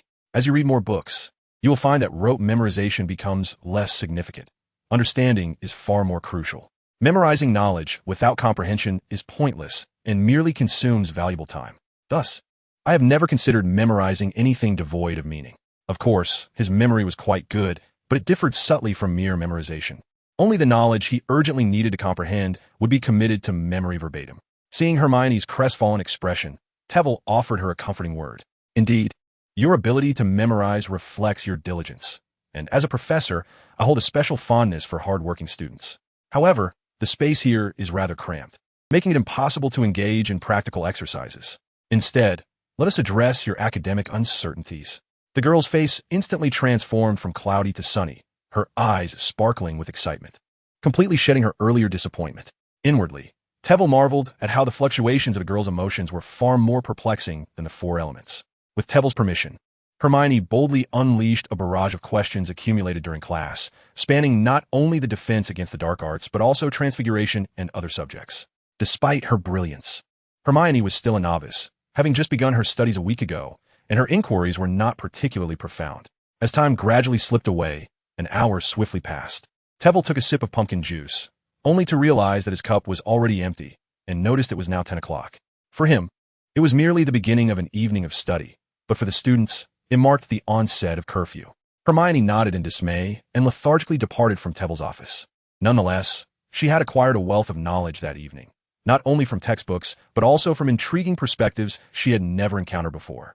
She learned that as proficiency in ordinary spells increased, enhanced by profound magical knowledge, one could unleash formidable power. Such insights were absent from her textbooks. Watching Hermione's retreating figure, Tveir stood at the doorway, lost in thought. "Were you attempting using that little witch as your new tool?" A detached voice echoed in Tveir's mind. This evening, he had actually been delving into dark magic, exploring the realm he had long avoided, the soul-stealing curse, one of the 3 unforgivable curses. Tveir was proficient in many forms of magic, including transfiguration, the fiendfire curse, the shield charm, and an array of peculiar dark spells. However, his greatest expertise lay in the study of souls. This was partly due to the ring he possessed, which housed a soul intent on corrupting his own. Hey, don't malign souls so casually. It was only for the first 3 years. Voldemort hastily retorted, adding, ever since you mastered the brain-sealing technique. You've turned your research towards me. In any case, his research on souls had reached an unparalleled depth. Yet, he had yet to venture into the realm of the 3 unforgivable curses. The soul-stealing curse controls the soul. The Cruciatus curse torments the soul. The killing curse extinguishes the soul. The deeper he delved into the study of souls, the more profound his fear of these 3 curses became. If it were merely a matter of usage, he could have easily accomplished it 5 years ago. However, throughout history, no one has ever been able to master these 3 curses. Wizards have developed countless advanced applications of spells. Yet these 3 curses remain merely tools for usage in the hands of many. There is nothing the killing curse cannot resolve. If there is, then it is twofold. Voldemort chattered on, truly perplexed about what you have encountered that has so severely eroded your mind. Indeed, prior to Hermione's arrival that night, Tveir had been engrossed in studying the soul-stealing curse. Engaging in dark magic necessitates vigilance against one's mind being tainted by malevolent thoughts. Otherwise, one risks becoming a slave to dark magic. Thus, he habitually sought a tool for himself, a means to provide a mental respite amidst his studies of dark magic. However, during his exploration of the soul-stealing curse, he could genuinely savor a sensation of control, the exhilarating pleasure of manipulating lives at his whim. This thrill, though overshadowed by the adverse effects of dark magic, was of a different caliber for Tveir, who was already orchestrating the narrative of this world, inherently infused with such thoughts. Thus, he found himself on the brink of losing his mind. Yet in that fleeting moment, he seemingly grasped the essence of the soul. I have witnessed what you have not, Voldemort. Tveir sneered as he gazed at the extinguishing torches outside, his figure gradually merging with the encroaching darkness, the greatest secret of the soul. Chapter 28. Hobbies. The weather was splendid over the weekend, and the students were particularly relaxed, especially during the inaugural weekend of the school year. The curriculum had yet to delve into its complexities, aside from the peculiar difficulty of Tveir's paper. The students frolicked carefree before the castle. Hence, upon rising early to witness the merriment of students outside, Tveir could not help but feel uplifted. The previous day, he had reconfirmed his suspicions. The essence of the soul was not merely the thoughts as posited by academia, nor was it simply memory. In truth, the soul resembled the filling of a sandwich cookie, encompassing all non-corporeal elements beyond the physical form, including the wizard's thoughts, memories, magical energy, and very spirit. Tveir had long anticipated this revelation. During his studies of the soul, he discerned the myriad influences it wielded, far beyond any singular aspect. With this realization, he came to understand the formidable power of the 3 unforgivable curses. He could solely manipulate an individual's magical energy, rendering them unable to summon their power. He could also agitate a person's magic, artificially inciting magical turmoil. Indeed, he could even obliterate magical energy altogether, transforming a wizard into a mere muggle. The 4 symbolic creatures appeared to come alive, their eyes radiating an extraordinary vitality, emanating a warm glow. This force continuously eroded the power of the curse. As the 2 energies battled between rebirth and demise, why did it feel as though he were inserting a coin to prolong his life? In an exceptionally buoyant mood, his steps became lighter as he smiled his way to the hall, where students could distinctly sense his elation. What has transpired to bring you such joy? Professor Flitwick was the first to inquire. Tveir smiled, gesturing modestly, indicating a slight advancement in his magical prowess. What could bring you such happiness is surely more than just a small improvement, Professor McGonagall remarked enviously. For someone of her caliber, further magical advancement seemed nearly negligible. Only years of diligent practice could yield any profound insights. Indeed, it is not merely a minor improvement. Tveir thought it prudent not to discuss this openly with Professor McGonagall and quickly shifted the topic. What do professors engage in over the weekend? Why have I not seen some of them come for breakfast? It ultimately depends on the professors, mused Professor McGonagall. Most of them are engaged in research pertaining to their own passions. Professor Sprout is likely tending to the herbs in the greenhouse, while Professor Snape enjoys studying potions in his office. Professor Kettleburn is probably caring for his, adorable creatures. Thus, too well, You might take this opportunity to indulge in something you cherish. Something you cherish, that is, a hobby? However, Tveir was at a loss regarding what his hobbies might be. Under the shadow of death, he was constantly preoccupied with devising ways to survive. The notion of a hobby felt far too extravagant. Yet now, having arrived at Hogwarts, life here allowed him to momentarily ease his taut nerves. So, to find a hobby for himself? At that moment, he was uncertain about what he truly enjoyed, leading him to decide to remain in the Great Hall, quietly observing the young wizards. Unbeknownst to him, the young wizards were also observing him. Ah, did Professor Flitwick just notice me? A Gryffindor girl suppressed her excitement, unaware that her entire being had curled up in exhilaration. It was hard not to draw attention. The professor is clearly looking at me. Look, he glanced again. Another girl cast a disdainful look at her friend. This glance immediately plunged the two into a childish quarrel, vying for the professor's attention. Hermione rolled her eyes discreetly, continuing to eat while perusing the book in her hands. My goodness, is that even a book for humans? Ron remarked from his side. He hastily finished his breakfast, planning to seize this moment for an intense and thrilling game of wizard's chess with his roommate, Seamus Finnegan. However, before the game could commence, he was startled by the dense text in Hermione's book. It was crammed with words, devoid of even a single illustration. More alarmingly, he couldn't comprehend the title. Hermione impatiently tapped the book. This is a book recommended by Professor Flitwick, focusing on advanced applications of magic that can enhance ordinary spells. Not far away, the twins seemed to have caught wind of the professor's name, as if their DNA had been triggered, and they promptly approached Hermione's sides. What did you just say? This is a book recommended by Professor Flitwick? George glanced at the title, The Multidimensional Effects of Magic. Indeed, not something a regular person could understand. I'm more intrigued by the advanced applications of ordinary magic. ISNT, that the tactic the professor used against us? George instantly recalled the memory dominated by Tveir, but the next moment, he exchanged an excited glance with Fred. Their minds were in sync, each seeing the same thought reflected in the other's eyes. Does it include applications of the levitation charm? They exclaimed in unison.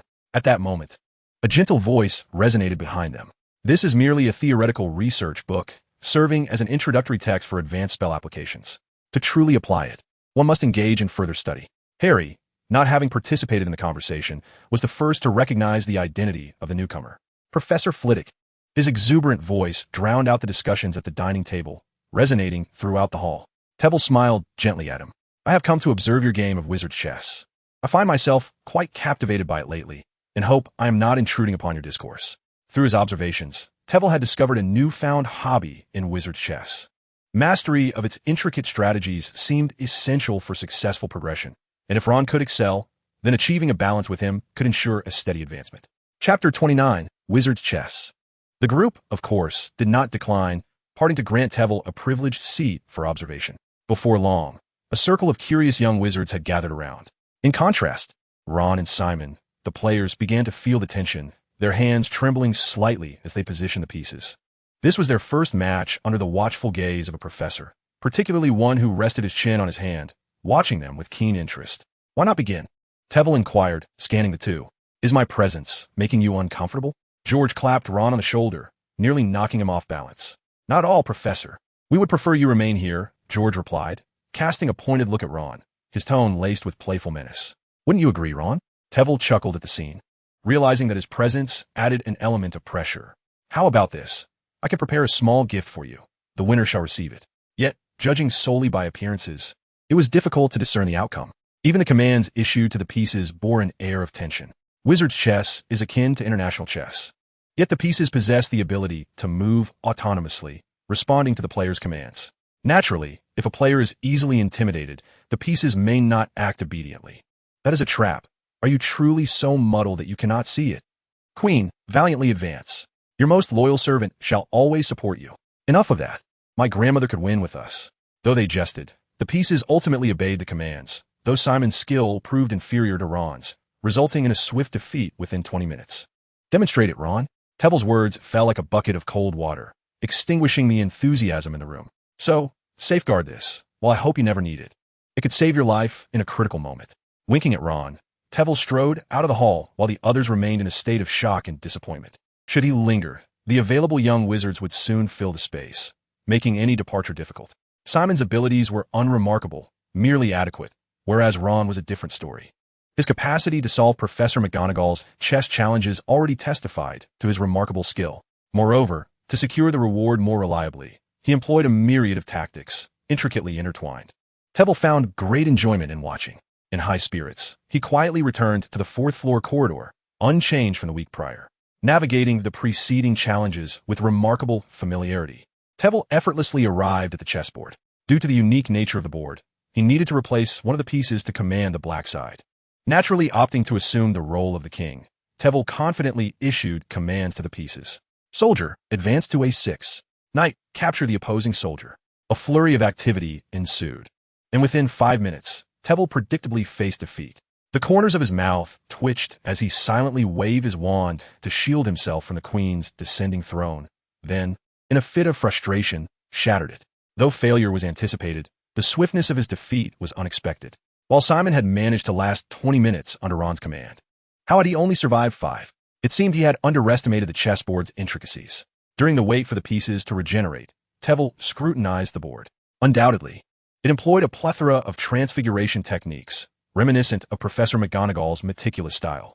Particularly during the regeneration of the pieces, Tevil sensed a controlling will at play. The shattered pieces were cast beyond the board, yet the source of control and will resided within it. In essence, the board appeared to be alive, orchestrating the movements of the pieces above it. It bore a resemblance to ordinary wizard-esque chess, yet was far more intricate, based on his understanding of the soul. This was a fusion of will, memory, and magic. While it was hard for Tevil to believe that this was the work of Professor McGonagall, he could readily accept the possibility of Dumbledore's involvement.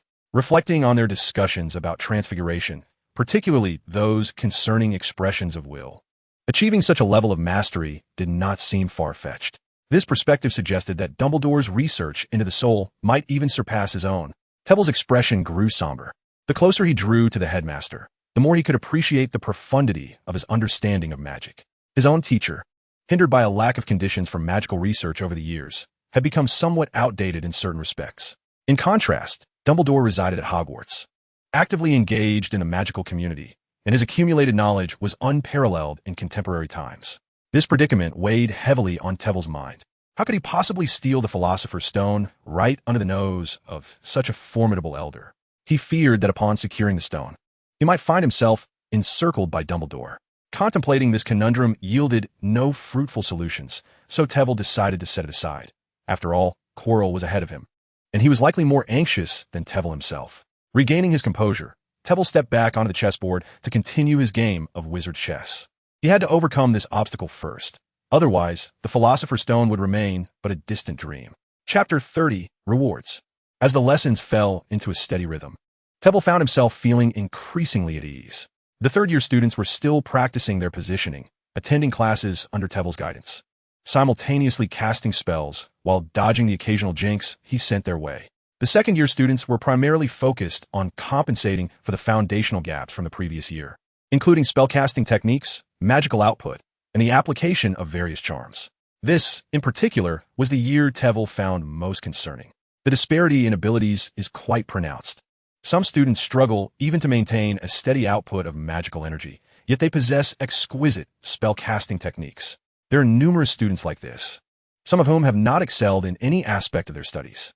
Consequently, Professor Tewell must attend to the underperformers, guiding them through the first-year curriculum once more. Apart from a slightly accelerated pace, there is scarcely any distinction from the original content. Thus, the first-year newcomers are laying their foundational skills, receiving instruction from the very outset of spellcasting. Of course, regardless of the grade, all students must undergo assessments prior to the commencement of classes. The content of these assessments no longer encompasses the entirety of the year's material. Rather, they serve as a summary of preceding lessons, presenting a significantly higher level of difficulty. The exact degree of this difficulty can be gauged from the students' feedback. In the final 2.5 hours of class, Professor Wilkins is regarded as the finest instructor in the school, yet during the first half hour, he transforms into the most detestable teacher. Nevertheless, he has not forgotten the promised rewards for the third-year students. Knock, knock, knock. The orderly sound of knocking resonated, and without lifting his gaze, he called out, "Come in." Instantly, the door swung open, and George stood frozen, his hand still raised, staring blankly at Professor Tewell within. The four outside only then hastily entered, and after their arrival, the door slammed shut behind them. However, they paid little mind to it, instead seizing the opportunity to furtively examine the professor's office. Each year, the Office of the Defense Against the Dark Arts professor differs, providing them with a novel experience each time they enter. Upon observing the mountains of books surrounding them, they couldn't help but inwardly marvel. Even upon graduation, they might not manage to read through half of the volumes contained within. Let us set aside our curiosity for now and discuss your rewards. The four of them instantly brightened, with George and Fred excitedly high-fiving each other. However, before proceeding, I must clarify something. Tewell's serious demeanor dampened the atmosphere. Although the essays by the two Weasley brothers differ in style, their core content is strikingly similar. What explanation do you have for this? The twins exchanged glances. It must be Fred. I started writing first. What does started mean? Clearly, I finished my essay first, and you secretly took a look at it. Just as the two engaged in bickering, a tall, handsome figure stepped forward behind them. Professor, may I speak on their behalf? Of course, Mr. Diggory. This was Cedric Diggory, the student from Hufflepuff who had earned a reward. He glanced at the still glowering Weasley twins. The Weasley twins are indeed identical, often acting in unison, sharing thoughts and experiences. Professor, you may not be aware, but they frequently exhibit similar patterns in assignments from other professors as well. The Weasley twins immediately shifted into a brotherly mode, resting their arms on each other's shoulders, nodding vigorously in agreement with Cedric. Professor Tewell nodded in acknowledgement. He had indeed contemplated the situation and discerned no signs of deceit in their expressions. Given this, the reward shall rightfully belong to the four of you. Oh yes, Davis exclaimed in exuberance. Cedric, usually composed, was now filled with excitement as he embraced the twins in jubilant cheers. Only Tevil observed them with a knowing glimmer in his eyes. The reward awaited just behind the classroom of defense against the dark arts. If they hurried, they would soon behold it. The quartet nodded in unison, exclaiming as they dashed outside. However, amidst their exuberance, Cedric suddenly sensed something amiss. What sort of reward could possibly be concealed behind the classroom? Davis, unconcerned, tugged Cedric forward. Let us not overthink it, since it's a reward. Surely it won't be a set of exam papers? The mere thought sent a shiver down the twins' spines. Surely, even if it were papers, they would be handed to us in the office, not in the classroom. The professor's office was small, while the classroom provided ample space. Perhaps a truly substantial reward warranted such a setting. With that, their worries eased, though Cedric still harbored a flicker of doubt within. They jogged to the defense against the dark arts classroom on the first floor, where numerous young wizards bustled about. However, this particular classroom was not designated for their magical practice, as its doors stood firmly shut. Davis, puzzled, knocked lightly. Has the professor forgotten us? Creak. The door swung open automatically, much like the office door, revealing the dimly lit classroom within. We must master this enchantment. It would be splendid to lock the door as well, preventing Mother from barging into our room. George huffed. Mrs. Weasley often wandered into their quarters, confiscating numerous contraband items, leaving them at a considerable loss. Trust me, mothers always find a way to enter our rooms, Davis lamented in solidarity. Upon entering the classroom, the flickering candle flames ignited in synchrony with their footsteps, illuminating the space. Fred wished to marvel at the professor's arrangement, but upon sighting the figure draped in black cloth, words escaped him. The other three, equally speechless, shared the same wide-eyed astonishment. They had heard tales of a second-year professor's dummy, rumored to be astonishingly lifelike. Yet witnessing it firsthand, a sense of foreboding washed over them collectively. There's a piece of parchment affixed to its chest. Let us inspect it before jumping to conclusions, Cedric suggested, pointing to the parchment attached to the figure's black cloth. The others, trembling with trepidation, approached cautiously, fearing the figure might suddenly produce a wand and cast a spell upon them. This is your reward, a dedicated sparring partner for an entire month. Simply utter begin, and you may engage in combat with him. After reading the note, an unsettling realization gripped the four of them. Oh no, it seems we've fallen into a trap. Chapter 31, The Other Price. Unbeknownst to Tevil, who remained oblivious to Cedric and the other sentiments, he set off once more down the path to Hogsmeade after dinner. Tonight marked his rendezvous with Quirrell. Donning his hood once again, Tevil strolled into the Hog's Head Inn. The scene remained as chaotic as ever. As dusk settled, it was filled with an array of wizards. Many donned hoods, yet none were as conspicuous as Chilo. He sat boldly in the center, exuding an aura of palpable anger. Motionless yet commanding an unapproachable presence that left the bartender hesitant to approach him. Chilo's ire, however, was not truly directed at anyone. Even the Dark Lord had faltered, and thus it was entirely understandable for him to misjudge the situation. If it came to a confrontation, he possessed the confidence to handle the three-headed dog. Yet a single misstep could lead to catastrophic noise. After all, they were on the 4th floor of the castle. With Dumbledore above and the professors below, drawing attention from either would be untenable. Thus, despite the likelihood of being confronted by a lion tonight, he remained obediently seated, awaiting the approach of the scoundrel before him. "You're rather early. Have you had dinner?" Tveir remarked nonchalantly, undeterred by the fierce glare concealed beneath Chilo's hood. As he effortlessly took a seat across from him, it was as if this were a conversation between old friends. "I have eagerly anticipated this meeting," he articulated with deliberate emphasis. Tveir chuckled lightly, addressing Abeforth, who was approaching from behind. "A bottle of butterbeer for this gentleman across from me." Abeforth cast a discerning glance at him before responding coolly. "And for you?" Recalling last week's butterbeer, Tveir promptly shook his head. "I'll pass." Chilo found his reaction amusing, realizing Tveir was showcasing yet another of his talents.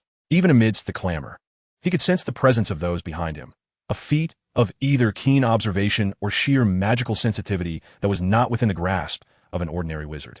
At least, prior to being possessed by the Dark Lord, he could not have achieved such a feat if Tveir were privy to his thoughts. He would likely roll his eyes in exasperation. After this brief interlude, once Abeforth departed, Chilo eagerly declared, "Name your price. Divulge the three-headed dog's weakness. This is a transaction that no one but I would entertain. I thought you might choose to inquire with that large fellow. He seems considerably more approachable than I." Tveir retorted with a hint of sarcasm, indicating that such questions would only elicit straightforward answers from him. Chilo paused momentarily, realizing that a buyer and seller arrangement was indeed at hand. As long as Tveir's price was reasonable, he was prepared to pay immediately. Tveir raised a finger, shaking it before Chilo. "No, you cannot meet my asking price at present." "Cannot." Chilo chuckled in disbelief, the sound of his exasperation distinctly audible to Tveir. With his other hand, he lifted a hefty black bag and casually tossed it onto the table before Tveir, producing a dull thud. It seemed to carry considerable weight. "Tenfold. 10 times last week's price. This contains 200 galleons. It would be enough to purchase your life." At that moment, Abeforth returned with a bottle of butterbeer, placing it heavily before Chilo. "1 galleon. Have you lost your mind?" The incredibility of Quirrell is such that even with a hood, he can still be recognized. This bottle of beer demands a galleon. Why not attempt to rob Gringotts instead? Aberforth scoffed disdainfully. A fool attempted to rob Gringotts back in early August and has been wanted ever since. Where is the comfort in facilitating black market dealings here? Quirrell fell silent, his lips twitching, momentarily at a loss for a retort. Fortunately, the hood concealed his embarrassed expression. However, Tveir found Aberforth's words amusing, leaving one to wonder if he had unwittingly perceived Quirrell's true identity or if it was merely a spontaneous remark.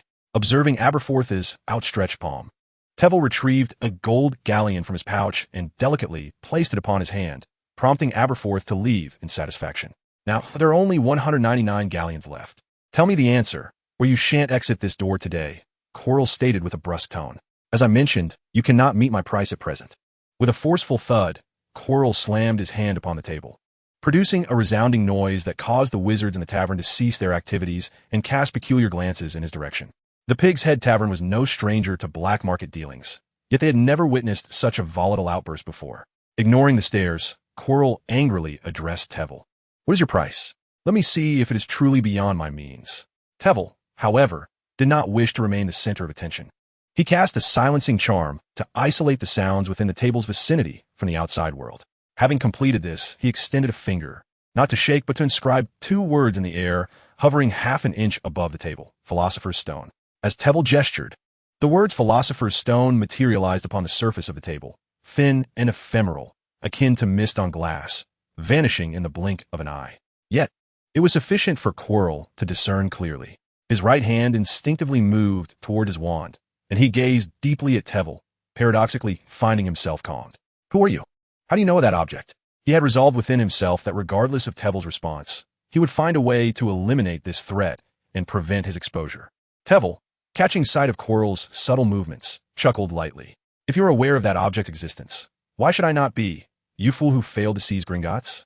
The existence of the Philosopher's Stone was not a closely guarded secret. Those with ulterior motives could easily detect signs of its presence, leading many wizards at Hogwarts to speculate about it.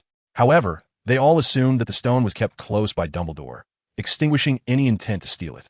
Even a death row inmate from Azkaban would not be foolish enough to attempt to seize something protected by Dumbledore himself. But the question remains, how did you come and know my objective? Quirrell's voice grew increasingly composed. Tveir shrugged nonchalantly. Oh, I merely deduced it through various clues. He then leaned forward, closing the distance between himself and Quirrell to less than 5 inches, and whispered, Is that so, Professor Quirrell? Chapter 32, Training the Dummy.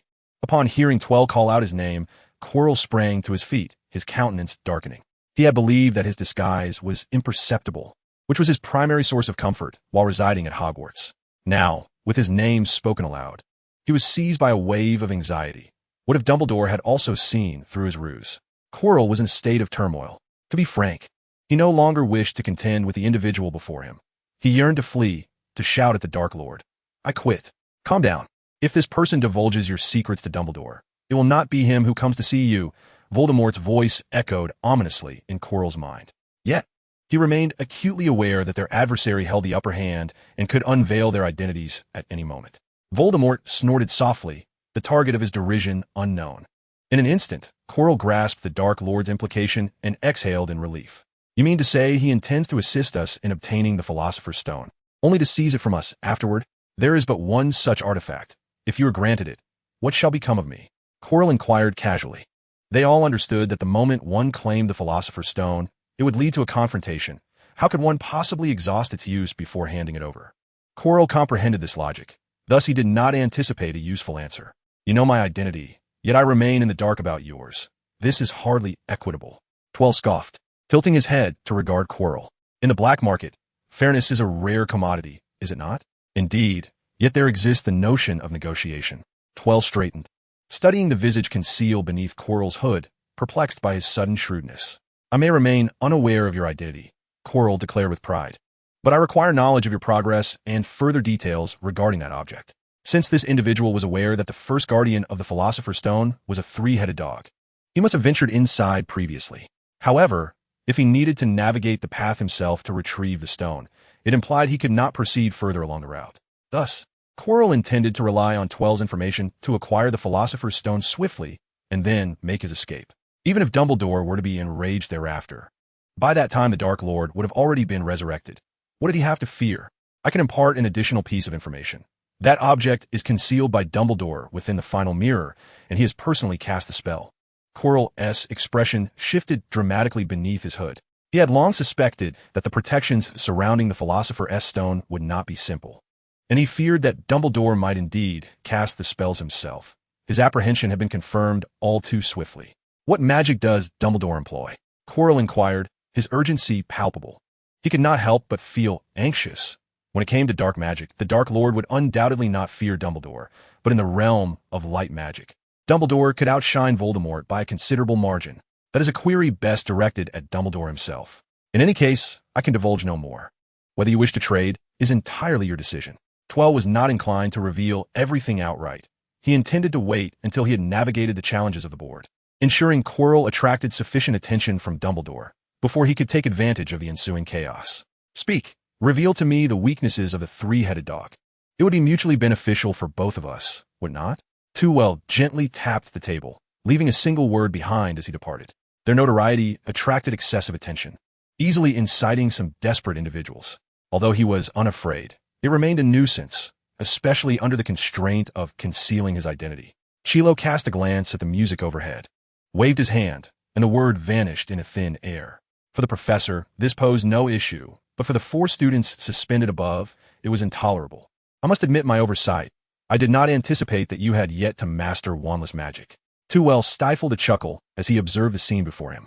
When Cedric and the others first encountered the training dummy, they hesitated, contemplating whether to engage in battle. However, this training apparatus appeared somewhat more rudimentary than the second-year description suggested, possessing only basic limbs and lacking facial features. Its bald head did not inspire confidence and intelligence, and after a moment's hesitation, they resolved not to squander the opportunity for combat practice. Thus, they boldly charged forth. Little did they expect. This expressionless dummy proved to be fiercer than any human opponent. Although it employed the same conventional spells, its accuracy and casting speed surpassed even that of Professor Wulfric. Yet, they shared a common trait. None of them could prevail. Fortunately, The dummy exhibited a degree of consideration, ensuring that when it sent them flying, they were cushioned from harm, allowing them to swiftly commence the next round of combat. Thus, the cycle continued, as they were repeatedly launched back only to stand before the dummy once more. After enduring such relentless punishment, the four, known for their creativity in the third year, devised a counterattack strategy.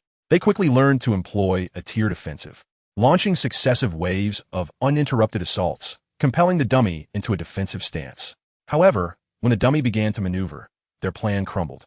Ultimately, they exploited the dummy's inferior sensory perception, strategically employing transfiguration to hinder its movement. The results were remarkable. Their magic nearly struck the dummy. The sole issue was that the dummy evolved. It executed transfiguration for the first time, an adaptation even more formidable than their own, and instantly suspended the four from the ceiling. "Professor, this dummy is not training us. It resembles more a self-training entity," George exclaimed indignantly upon being lowered. "Ahem, how could that be? It was promised as a reward for you," Tveir replied, a hint of embarrassment evident as his intentions were uncovered. This dummy was a creation born from his insights into chess and the essence of souls, infused with memories and a modicum of will. It was this very will that endowed the dummy with a semblance of consciousness, enabling it to learn continuously during combat. This also elucidated why, despite being merely a collection of basic magical memories, it could ultimately wield powerful transfiguration. Hearing the grumbling complaints from the four, Tveir retrieved some sandwiches and a large bottle of pumpkin juice from his bag. Fred observed the scene, chewing on a sandwich while remarking, "The professor's bag truly contains everything." Chapter 33. The Traditions of Gryffindor. As a form of compensation, Tveir remained in the classroom, addressing the magical queries of Cedric and his companions. It was only close to 10 o'clock that they reluctantly exited the classroom. "If we could be suspended for a night, it might be worth it for a private lesson with a professor," George exclaimed joyfully. The twins were overjoyed. Davis, having unlocked a certain attribute, also pondered this possibility, excitement illuminating his features. However, noticing the chilling gazes of the other three, he quickly clarified, "I meant battling the dummies and learning alongside the professor." "But that dummy is truly impressive. I've never heard of an object capable of autonomous learning," Cedric reflected. Fred waved his hand dismissively. "Professor Flitwick has plenty of perks. Did you notice his small bag? I bet it's been enchanted with the undetectable extinction charm." George nodded, gesturing to indicate the size of a wallet. "We attempted to cast the undetectable extinction charm on a small bag last year, but it was too difficult. Before we succeeded, our mother caught us and gave us a thorough scolding." He patted his backside, as if the pain still lingered. "However, the law prohibits the use of the undetectable extinction charm on personal belongings," Davis remarked, astonished by the two. "Otherwise, do you think we would have been punished?" "So, Professor Flitwick is just as mischievous as we are," the twins exclaimed, rubbing their hands together as if seeking validation for their antics. As for the restless Professor Flitwick, he continued to study the dummies within the classroom. Through memory retrieval, Tveir observed the students' training that evening. The Weasley twins were the most inventive, yet their spellcasting skills were the weakest, combining to yield less combat prowess than Cedric alone. Naturally, their offensive strategies were devised by the twins, which remained their greatest advantage, quick-witted minds. Davis possessed a broader skill set, displaying greater flexibility than Cedric, while also surpassing the twins in combat capability. His performance was more balanced.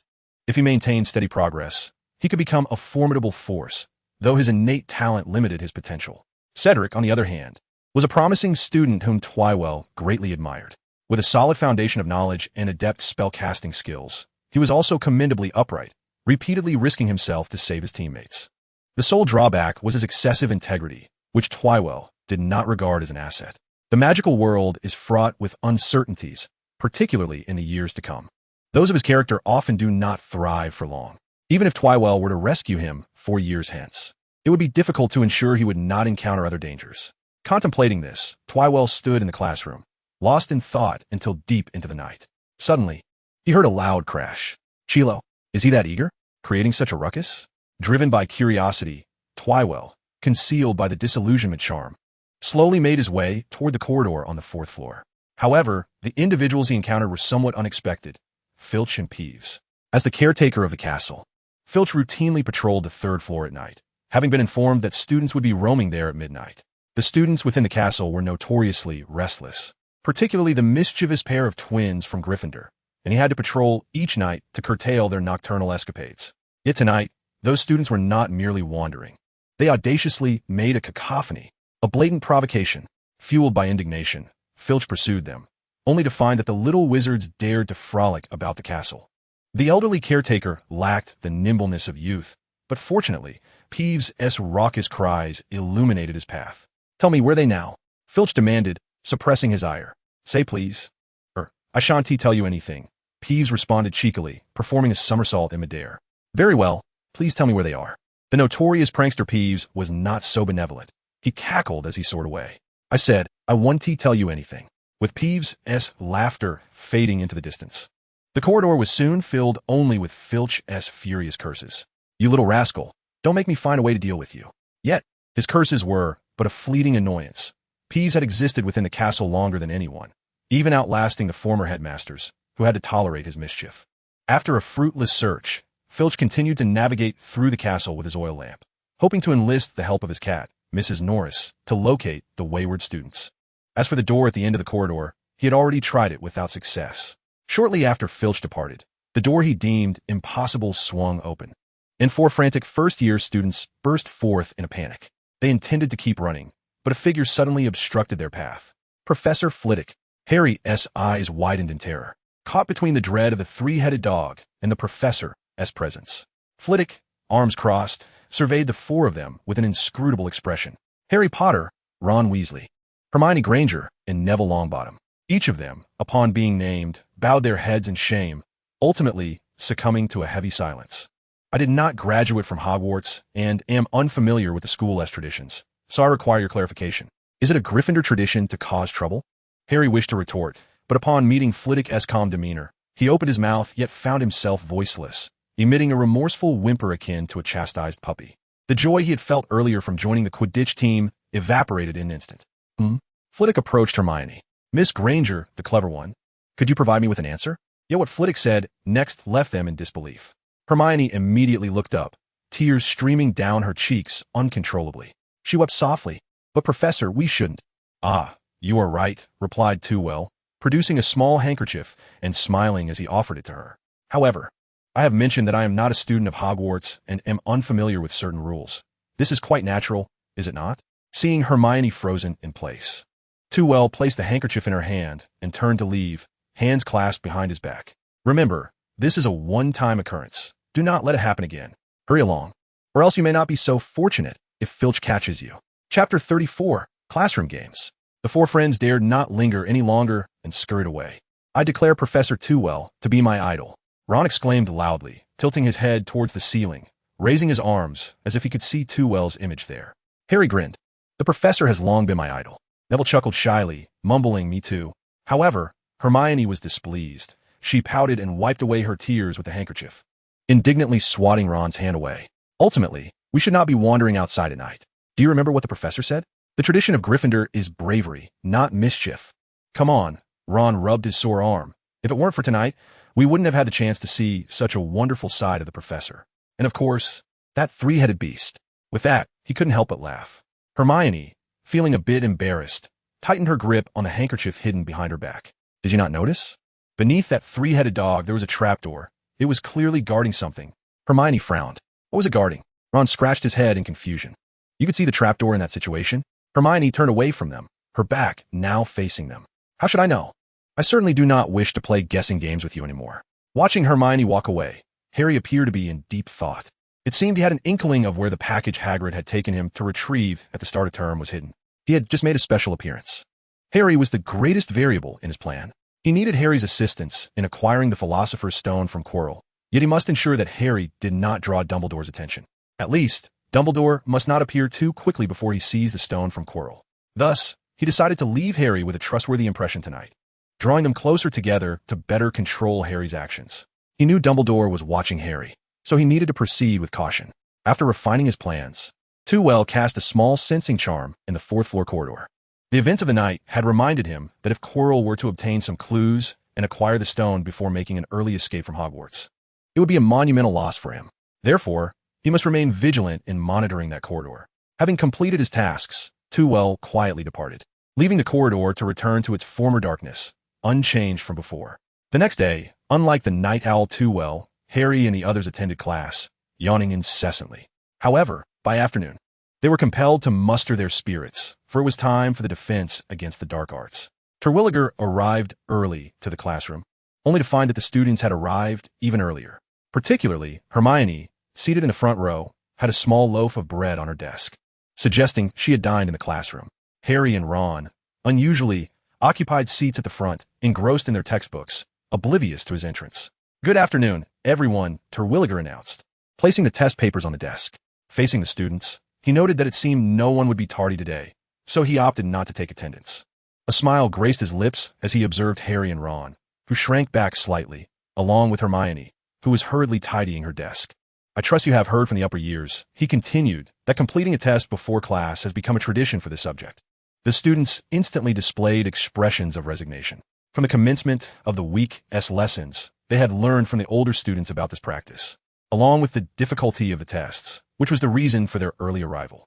A last-minute scramble. Terwilliger moved to the front of the desks, right in front of Hermione, who gazed up at him expectantly, seemingly the only one in class eager for the impending exam. "Fear not, first years. Yours will be somewhat different." He drew his wand and pointed it towards the back of the classroom. "Your assessment will take the form of an enjoyable game." A gentle red light flickered, and a red orb materialized firmly against the white wall. Without offering further explanation, he called out, "Don't just stand there. Grab your wands and come to the back. I need a volunteer to demonstrate for us. And that would be you, Mr. Potter." With a flick of his wand, seemingly casual, yet in Harry's eyes reminiscent of the punishment from the previous night, Terwilliger summoned Harry from the crowd, allowing him to be directed as he wished. "Indeed, stand here, facing the orb, and then raise your wand." Once Terwilliger had prepared Harry's stance, he addressed the entire class. "The orb will continuously change among 3 colors while moving erratically. What you must do is, with a flick of his wand, another red beam struck the orb, causing it to ripple and shift from red to green, revealing the number 1 in the center while the rest remained unchanged. Strike it with the same light, and it will change color, earning you a point. You will have 2 minutes to deal with the orb, and the one with the highest score will earn 10 points for their house." Harry, trembling with nerves, observed as the students ignited with excitement. As first years, they had yet to experience combat, having watched the second and third years flaunt their skills over the past fortnight. Though others had missed Professor Welford's class, they had still engaged in discussions about battle. Yet here they were, merely spectators. Now, they would finally have the opportunity to taste the thrill of combat, wishing they could be the ones demonstrating. Terwilliger restored the orb to its original state, turning his gaze towards the silent and anxious Harry. A gentle reminder. The luminous orb will not remain stationary. It glided behind Harry and conjured an hourglass. "The moment you emit light, the timer shall commence. Are you prepared?" Harry nodded hesitantly. "Then let us begin." Chapter 35. The Game of the Luminous Orb. Happy Weekend. Harry immediately directed a beam of green light at the orb, striking it with precision. This ignited a spark of joy within him, and a smile finally graced his face. However, in the next instant, he comprehended the meaning behind the professor's warning. Upon being hit, the orb not only transformed to a vibrant red, displaying the number 1 at its center, but also commenced a slow and erratic movement. He quickly cast another red beam, but it merely grazed the orb, striking the white wall instead, glaringly conspicuous. Simultaneously, the orb shifted upward, precisely in the direction of his last shot. Anxious, he instinctively released another beam of light, which predictably missed entirely. "Do not panic," came Tewell's timely voice. "The orb's movement is sluggish. With a bit of trajectory prediction and anticipation, you can strike it." Taking a deep breath, Harry observed the orb drifting slowly to the left, then released a red beam in advance, successfully grazing the edge of the orb. The orb's size exceeded that of the beams they emitted, thus grazing its edge still counted as a hit. Once he mastered the technique, Harry managed to hit the orb with 2 out of 3 beams, although sometimes his eagerness led to misfires with incorrect colors. As time progressed, fatigue set in. Merely holding the wand for 2 minutes became a strain, let alone the continuous release of magic. After 2 minutes, he accumulated a total of 57 points. Tewell was the first to applaud the exhausted Harry, and the other students followed suit, albeit belatedly. He was aware of Harry's remarkable performance. Truth be told, he anticipated that very few students could endure even 2 minutes. It was indeed a test of limits. Students typically felt fatigue after 1 minute, with 1.5 minutes being the approximate threshold, unless they surpassed it. Otherwise, they would need to pause for 10 seconds after every spell in the final half minute. The subsequent performances of the students validated his expectations, even falling short of them. Half of the students ultimately managed to score around 35 points, primarily from the first minute, while the second minute saw them resting longer than casting spells. The remaining students did not exceed 50 points, as they could endure the limit but were prone to complacency, reluctant to attempt breaking through the barrier. The only ones who persevered, apart from Harry, were Hermione, the little witch, who seemed to be holding her breath, determined to impress too well. This mirrored the true disposition of the students. Initially eager, they soon found themselves exhausted and wishing to give up when their turn came, yet afterward, they were keen to try again. However, 2 students exhibited peculiar performances. While all the others lay exhausted on their desks, animatedly discussing their results, Tewell approached Ron's side. "Mr. Weasley, may I have a glance at your wand?" Ron, taken aback, hurriedly wiped his wand on his robe when he heard Twiddle repeat the question. Upon seeing the wand, Twiddle immediately discerned the reason behind Ron's lackluster performance. It was an exceedingly worn wand, with patches of bark flaking away, revealing the wooden grain beneath, and the tip barely retained a tuft of unicorn hair. It resembled a battle-weary artifact from a rock. Even a seasoned Auror, who frequently engaged in wand duels, would not allow their wand to deteriorate to such an extent. "As far as I know, Ron, you must be only 11 years old. How is it that you possess such an ancient wand?" Ron, embarrassed, clutched the wand tightly, his ears flushed crimson. "This is my brother Charlie's wand. He is studying dragons in Romania." Twiddle pondered for a moment before responding. "I must remind you that wands typically exhibit a mutual affinity with their owners. Utilizing an unsuitable wand can severely hinder your potential. For instance, today you scored merely 31 points, yet in my estimation, your capabilities warrant a score exceeding 40. Thus, I would strongly advise you to seek a wand that is more befitting of your abilities."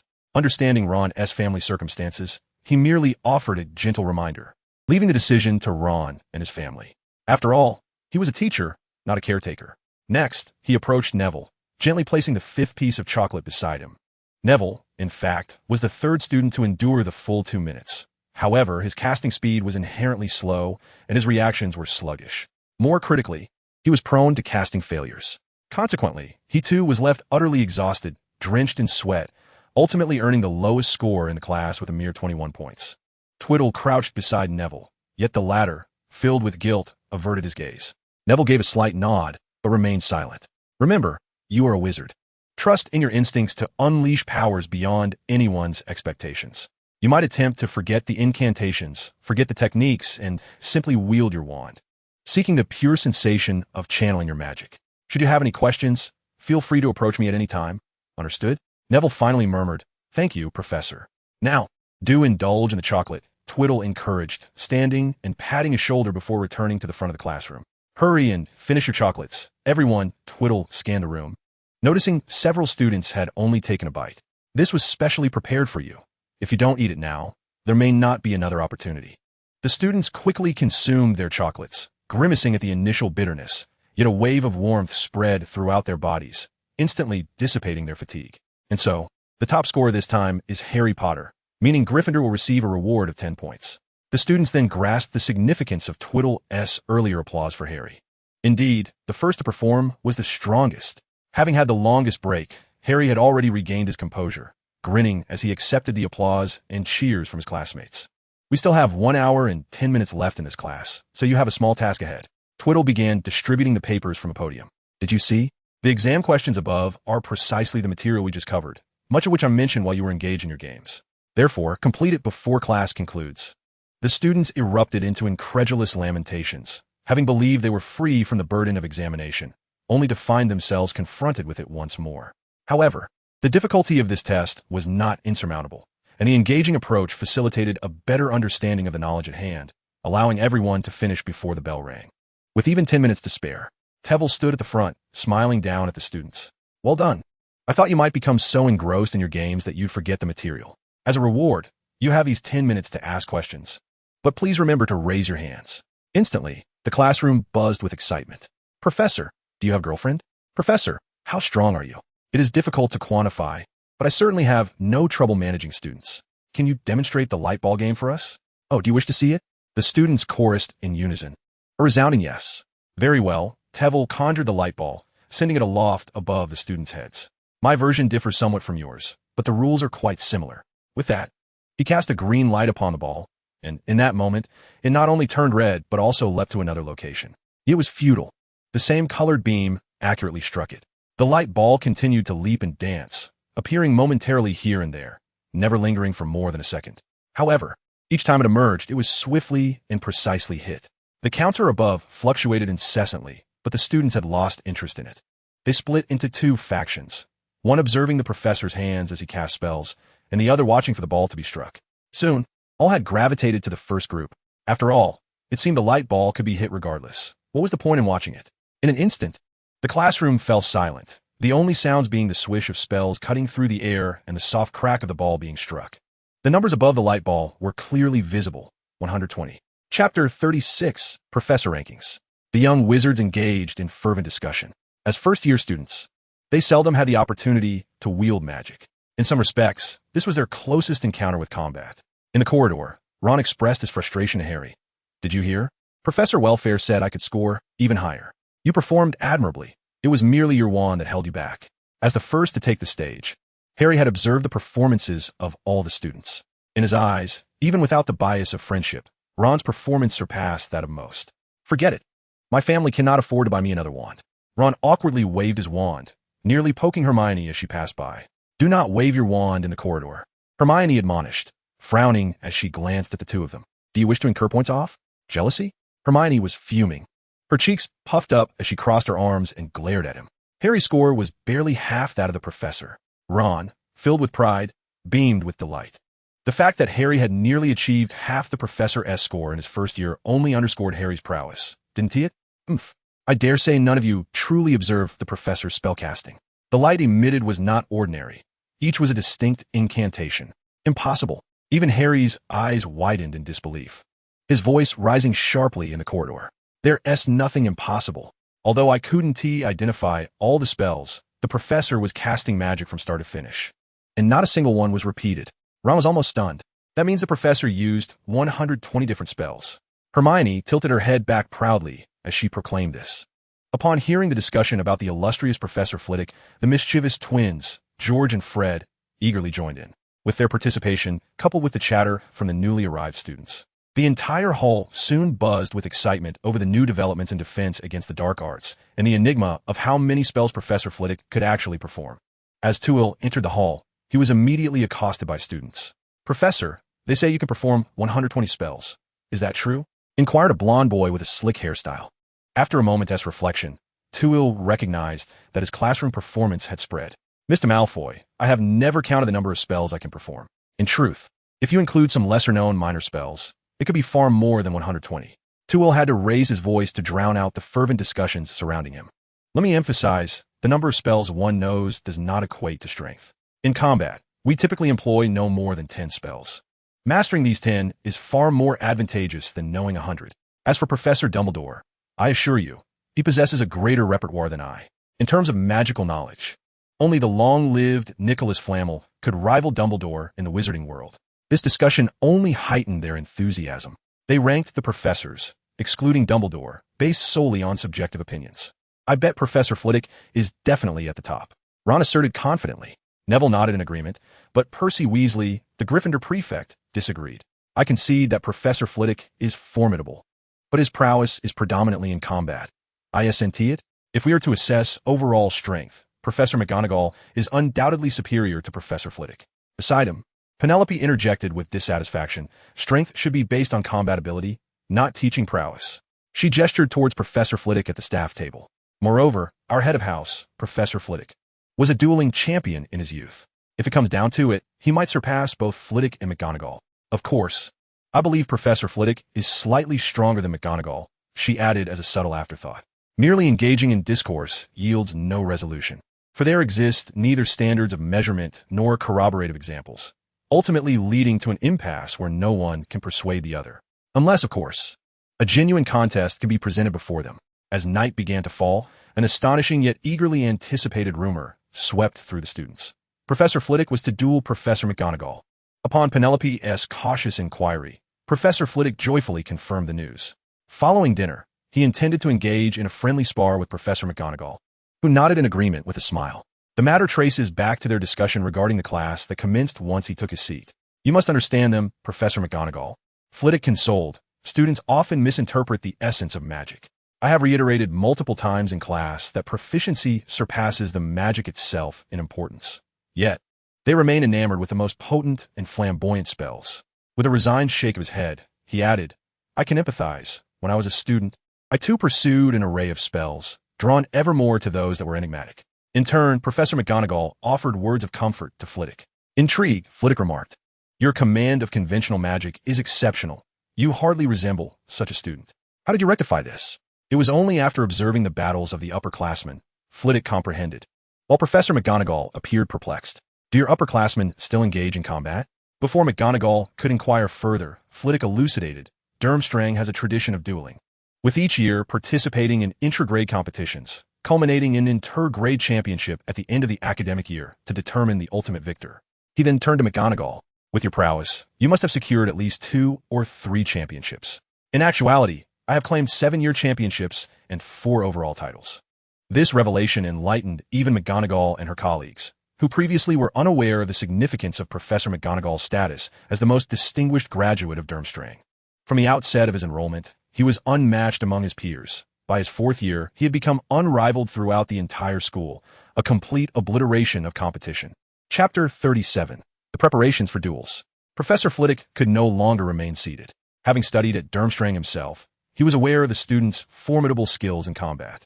The level of proficiency that Professor McGonagall had attained at Durmstrang suggested an impressive prowess in battle. Shall we demonstrate a duel for the young wizards, using only simple spells? He proposed. What was framed as a demonstration was, in reality, a rekindling of his long-dormant desire for dueling. Professor McGonagall's eyes sparkled with enthusiasm. He had long wished to engage Professor Flitwick in a friendly contest, but initiating a challenge so soon after arriving at Hogwarts would have appeared provocative. However, with Professor Flitwick's initiative, there was no cause for concern. Just simple magic, then? Such a rare opportunity is not one that Tveir would wish to squander frivolously. Professor Flitwick, empathizing deeply, cast a glance at Professor McGonagall and remarked with a beaming smile, Simple transfiguration will suffice. Satisfied, Tveir readily concurred, saying in that case, I have no objections. Professor McGonagall, who had been attentively observing the two, approvingly took charge of the preparations and established the rules. Without further ado, she declared, Let us convene at 8 o'clock this evening. Please tidy up the hall to create ample space. She gestured towards the center of the hall, where the head table was usually situated, but being wizards, they could effortlessly arrange it. However, do exercise restraint. A few simple spells combined with transfiguration will suffice. The primary focus is to allow the students to witness the intricacies of combat. Professor McGonagall was not one to adhere rigidly to convention. In fact, she graduated from Hogwarts with top honors and charms and achieved a swift promotion within the Ministry of Magic in just 2 years. As a capable witch, she was acutely aware of the significance this duel held for the students. The faculty's plans could not be concealed from the astute students of Hogwarts, and the professors had no intention of keeping it secret. Consequently, students promptly approached with inquiries. Upon receiving confirmation from the involved parties and the vice principal's endorsement, Penelope eagerly relayed the news to her classmates. Adhering to Hogwarts' esteemed tradition, the news swiftly spread from the hall, echoing throughout the castle. Some students who were not dining in the hall were sought out by their peers and drawn into the hall. As a result, before 7 o'clock, the hall was filled to the brim with eager students, all unwilling to miss such an opportunity. However, merely 5 minutes later, they were ushered out, as the hall required preparation, and they were told not to be an impediment. Professor McGonagall firmly closed the hall doors. The young witches and wizards expressed their dissatisfaction but dared not voice their grievances. Professor McGonagall was known for her stern demeanor, and not just Gryffindor. But the other 3 houses refrained from inciting her ire. In the eyes of the students, she held even greater authority than Headmaster Dumbledore. Yet they did not disperse. Instead, they jostled at the entrance, fervently discussing the event. Time passed in their anticipation, and when the clock struck 8, the doors of the hall swung open promptly. The students surged forward, only to halt as they neared the entrance. Professor McGonagall stood there, commanding order. Heads of houses, quickly maintain the order. First years at the front, 7th years at the back, and no division by house. Harry and Ron beamed with delight as they followed Percy, taking in the transform hall. The tables and chairs had vanished, replaced by a rectangular platform in the center, where Professors Flitwick and Tveir stood with wands in hand, smiling down at them. Surrounding the platform, the first years occupied the front row, while the 7th years were graciously relegated to the rear. After a brief directive from Professor Flitwick, the students fell into line, adhering to his instructions. The students predominantly favored positioning themselves on either side, conveniently aligning with the right hands of the two professors, as though their presence could bolster the strength of their respective mentors. The first to third-year students unhesitatingly stood behind Professor Flitwick, accompanied by a small number of upperclassmen. In a mere instant, Professor Flitwick could unleash a spell, his sheer numerical prowess capable of overwhelming Professor Flitwick. The remaining students congregated on the opposite side. While some held confidence in Professor Flitwick, many seemed to be venting their discontent. Indeed, discontent, particularly among the upperclassmen. There was palpable dissatisfaction that their defense against the dark arts instructor was the timid Professor Quirrell, and frustration over Professor Flitwick's repeated refusals to conduct lessons for them. With a dueling championship under his belt, how could Professor Flitwick possibly falter in such a minor skirmish? Under the oversight of the prefects, the discussions among the students in the hall shifted from a cacophony to hushed whispers, emanating a fervent buzz. "Look, Professor Dumbledore is here too."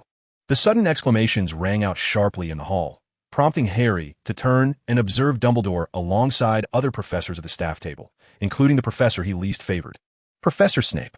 Dumbledore waved a hand at them. "Pay us no mind. The stars of the evening are the two professors on stage. Your task is to keenly observe, for this demonstration will yield insights for all." His voice, though soft, resonated clearly in the ears of every young wizard present. "Did you hear that? This is a battle that even Professor Dumbledore will learn from," Ron exclaimed excitedly. This remark even caused Hermione, a staunch supporter of Professor Flitwick, to bristle. The headmaster emphasized us, indicating that this was merely a demonstration for their benefit. Ron's enthusiasm waned slightly. "Must you douse my excitement with cold water?" However, their discourse was short-lived, as Professor Flitwick smiled and took up Dumbledore's thread. "Tonight's duel serves only as a demonstration. Thus, we shall employ only simple spells and transfigurations." Without further elaboration, Professor Flitwick turned, preparing for a duel with Professor Tull. "Let us begin, Professor Flitwick." Tull promptly raised his wand, and they bowed to one another, subsequently positioning their wands before their chests like arrows. Professor McGonagall stepped into the role of moderator, elucidating their movements for the audience. "This is the standard dueling stance. Upon my count of 3, they will officially commence their duel." The students below held their breath, with Hermione gripping her hands tightly together, her nails digging into her skin without her registering the pain. 3, 2, 1. Chapter 38. The Duel. Professor Flitwick, with his adeptness in spellcasting, was the first to launch a disarming charm. Faced with the swiftly approaching red light, Tull opted not for the shield charm, but rather sidestepped to the left, evading 2 successive spells. Indeed, 2. Yet, while maneuvering, he subtly flicked his wrist, sending a similar red light hurtling towards Flitwick. Moreover, Flitwick sensed an almost imperceptible tremor beneath his feet, as if something were striving to break free. With his mind intensely focused, he raised his wand, and a delicate shield charm swiftly materialized.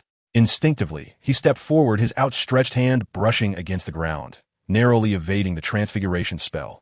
Simultaneously, the shield charm before him was shattered, and a radiant white light emanated from the transparent barrier. Witnessing this spectacle, Professor McGonagall, tasked with commentary, could not help but exclaim, "Splendid." In mere seconds, both professors showcased their remarkable spellcasting prowess. The students were left bewildered. Are we witnessing the same duel? To them, Professor Flitwick appeared to have cast a single spell, while Professor Tewksbury, in his evasive maneuver, mounted a counterattack, ultimately employing the shield charm to deflect a spell while dodging the transfiguration. Their sole astonishment lay in the professor's astonishingly rapid casting speed. Professor McGonagall regarded the young wizards with enthusiasm. Professor Flitwick initially unleashed 2 spells. If 2 spells fly directly towards one another, the first often obscures the view of the second, making it difficult to perceive the latter magic. Had Professor Tewksbury just used the shield charm, he might not have been able to block the second spell. Even if he had, he would have been jolted, losing his balance and hence his advantage. Similarly, Tewksbury's counterattack was equally impressive, featuring 2 swift spells, including a transfiguration. Merely transforming his hand was intended to minimize the spell's fluctuations, achieving an element of surprise. The students were left incredulous. That was clearly a red light. How could it be 2 spells? That was merely a flick of the wrist. How could 2 distinct magics be unleashed? Their understanding began to crumble. Throughout their lessons, they had been taught that 1 spell corresponded to 1 technique, and now, not only were the 2 professors casting spells without wands, but they were also foregoing gestures. Flitwick's concentration was unprecedented. undeterred by the student's confusion as he continued his actions without hesitation. In truth, what had just transpired was merely a simple test of skill. He had presumed that his subtle technique might pose a challenge to Tewksbury, only to find himself ensnared in difficulty instead. What an extraordinary young man. The duel unfolded with spells flying in every direction, yet all were deftly intercepted by Professor McGonagall's transfiguration. This revelation unveiled another formidable presence to the students, conjuring fluttering birds and precisely deflecting scattered spells. Wasn't that the hallmark of a master? Tewksbury noted this development, albeit with a sense of resignation. Flitwick's diminutive stature made him challenging to hit, and he adeptly evaded most attacks, resulting in a multitude of wayward spells. Likewise, Tewksbury's positioning allowed him to avoid many spells. Yet he found himself continually dodging as the spells soared towards the ceiling. Consequently, he began to concentrate on transfiguration. Compared to ordinary magic, his mastery of transfiguration clearly surpassed that of the spellcasting instructor. The fluttering ropes are imbued with a binding spell, representing a quintessential fusion of transfiguration and enchantment. Students in the advanced 7th grade transfiguration class diligently take notes on this, should they employ it in their newts. They are assured of at least an excellent grade in both transfiguration and charms. The elegant dual enchantment may be unknown to many, yet spells, too, can influence one another. Professor Flitwick's disarming charm was affected by his own levitation spell, resulting in an erratic movement that rendered trajectory prediction impossible. Did you observe Professor Flitwick's maneuvers? While repositioning, he simultaneously obstructed his opponent's movements. One must not be singularly focused on either offense or defense, lest one fall into a passive state. Under Professor McGonagall's guidance, the young witches and wizards gradually grasped the special effects woven into these seemingly ordinary spells. The unfortunate reality, however, is that none of them could master it. This left them eagerly recounting classroom content to students from other years, even though this knowledge had already circulated. Yet, after the incorporation of practical examples, their comprehension deepened significantly. Professor, we wish to learn this. As the battle unfolded, the foundational content quickly became inadequate to describe the exquisite duel. Spells soared through the air, and Professor McGonagall's commentary grew increasingly profound, leaving even the most exceptional 7th-year students in a state of bewilderment. Nonetheless, they possessed a clear understanding. Professor Flitwick was retreating. With their limited perspective, they could only assess the strengths and weaknesses of both parties from this vantage point. In truth, as Tveir employed transfiguration, Flitwick felt the strain. He had to fend off an unrelenting barrage of spells while remaining vigilant against the ever-looming threat of transfigured objects. Similar to McGonagall, although he taught charms, Flitwick's prowess in transfiguration was no less commendable. However, in comparison to Tveir, he found himself in a position of disadvantage, as his own transformations were turned against him, even controlling him in a counterattack. This young man's mastery of transfiguration is astonishing. A bead of sweat trickled down Flitwick's forehead, yet he dared not divert his focus to wipe it away, allowing it to fall. In that fleeting moment, unnoticed by all, the droplet transformed from its teardrop shape into a needle. This needle was nearly imperceptible to the naked eye, yet its presence was acutely felt. A sharp sting radiated from his calf, causing Flitwick's movements to falter for an instant. Simultaneously, a smile graced Tveir's face for the first time as he deftly deflected 2 incoming spells with a flick of his wrist, while agile spells flitted around Flitwick like birds in flight. Although just a minor sting, Flitwick's formidable strength still allowed him to cast the armored charm, shielding against attacks from one direction. However, the multitude of spells surrounding him could not be so easily thwarted, despite their slowed speed. The increase in offensive angles overwhelmed Flitwick's ability to respond effectively. Yet in the next moment, a golden shield enveloped his entire form, with the onslaught of spells colliding against it without yielding an inch. As the brilliance of the shattered spells faded, the golden barrier gradually dissipated. You lack martial ethics. Young man, Professor, you do not adhere to the rules. An exhilarating confrontation ensued. Professor McGonagall's excitement was evident, as a faint flush graced her cheeks, and her wand sparkled with fervent sparks. Did you all see that? The students responded in unison. What are we supposed to see? Phileas had reached a level of mastery in spellcasting that allowed for exquisite variations in every incantation. I dare say, even a disarming spell alone would suffice for an entire year of study. Tewell's transformation of spells, a flawless amalgamation of transfiguration and enchantment, was nothing short of a masterpiece. Suddenly, a 7th-year student raised a hand and inquired, Professor McGonagall, when will we learn this? In your next life. Chapter 39. A Transition. The duel was a topic of fervent discussion for several weeks. Aside from the professor's seemingly mundane, yet intricately crafted magic, the most heated debate revolved around who ultimately triumphed in the confrontation. Observers noted that during the final exchange, Professor Flitwick successfully parried Professor Weasley's assault without exhibiting any signs of defeat, thus bringing the duel to a close. To some, this conclusion felt rather anticlimactic. Consequently, supporters of both professors engaged in a spirited dispute. Surely not. Professor Flitwick was clearly overwhelmed by Professor Weasley. How could you possibly miss that? The fact that Professor Weasley's formidable attack was thwarted only underscores Professor Flitwick's prowess in magic. Left at an impasse, they sought clarification from the participants themselves. Expressing their uncertainties, Professor Weasley asserted that it had been a well-matched contest, ending in a draw. However, Professor Flitwick contended that he had ultimately lost, having employed an unorthodox and overly powerful shield charm. This spell had transcended the boundaries of a mere shield charm, incorporating elements of protective magic, such as the Guardian Charm and various wards, classifying it as a high-level enchantment. The rules of the duel stipulated that both parties could only utilize simple spells within the student's curriculum. The concept of fusion magic was such that even many graduated wizards struggled to master it. Once this explanation circulated, discussions regarding the duel's outcome gradually subsided. Yet, conversations about magic intensified, significantly heightening the younger wizard's interest in both the charms and transfiguration classes. This brought unrestrained joy to Professors Flitwick and McGonagall, who attended their classes with smiles, occasionally showcasing their own magical prowess to the students. Of course, the most attention was focused on Tuel's defense against the dark arts. No lower-year student would dare miss his lessons, even braving the cold weather and illness to attend. Though many were subsequently directed to the school hospital, they still faced a fair share of complaints from Nurse Pomfrey. Capitalizing on the students' enthusiasm, Tuel introduced a game of light orbs across all 3-year levels, with varying degrees of difficulty. The first-year challenge was the simplest, with the orbs moving at a slow, steady pace. The second year added fluctuating speeds, making it difficult for students to predict their trajectories. The third grade presents the utmost challenge. Not only does the speed fluctuate, but the trajectory of the light orb becomes increasingly elusive, sometimes shifting in 3 directions within a mere second. Nevertheless, once engaged, all students become enamored with this game that does not require suspension from the ceiling, spending their days discussing scores and techniques with friends, while eavesdropping on the erudite discourse of high achievers, striving to attain higher scores in the upcoming games and secure a prominent position on the leaderboard.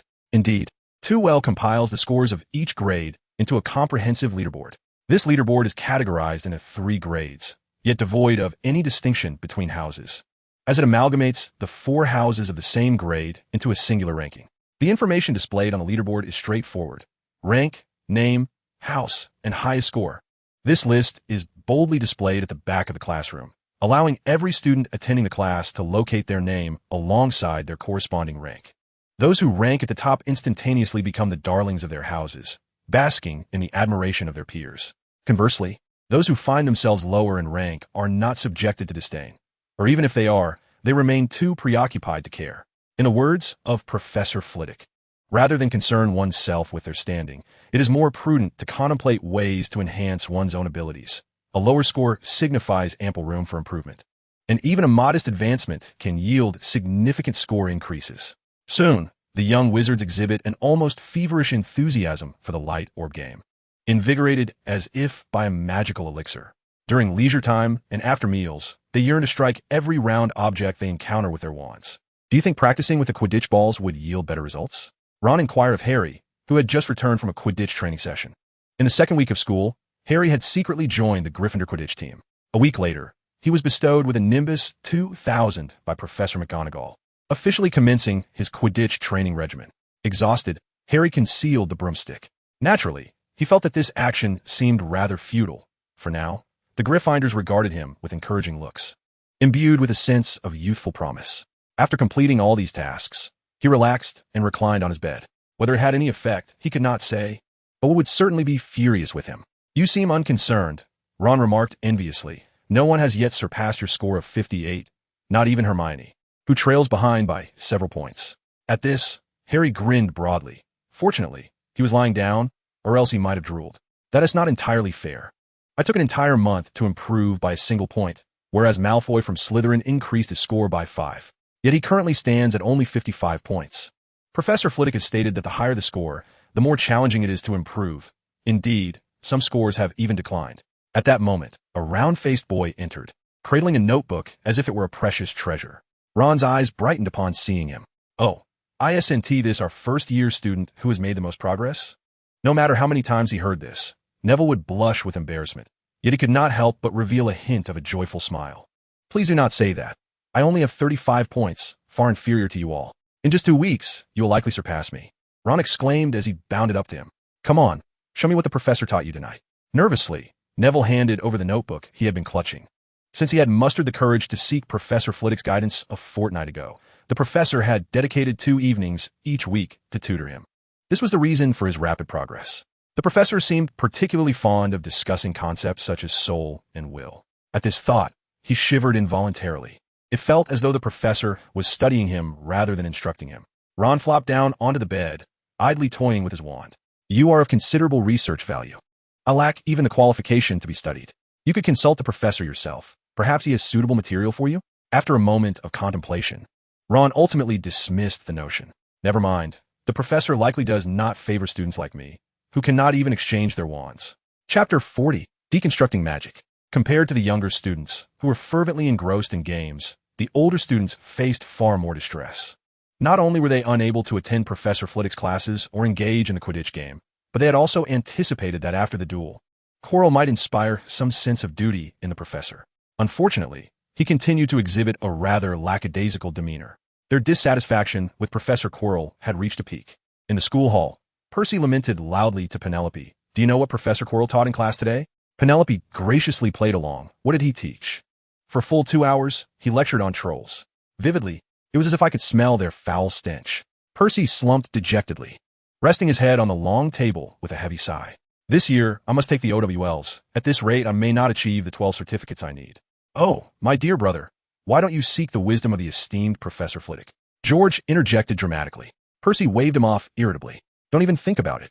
The entire year hopes for Professor Flitwick to teach, yet there has been no sign of consent from him. Fred shook his head, looking rather mischievous. No, dear Percy. While the professor may not teach you, he can provide you with a small bit of guidance. Percy glanced at the staff table, where Professor Flitwick was notably absent. Who knows what the professor is busy with? He is rarely seen. How could he possibly have time to guide me? George flashed a smug grin.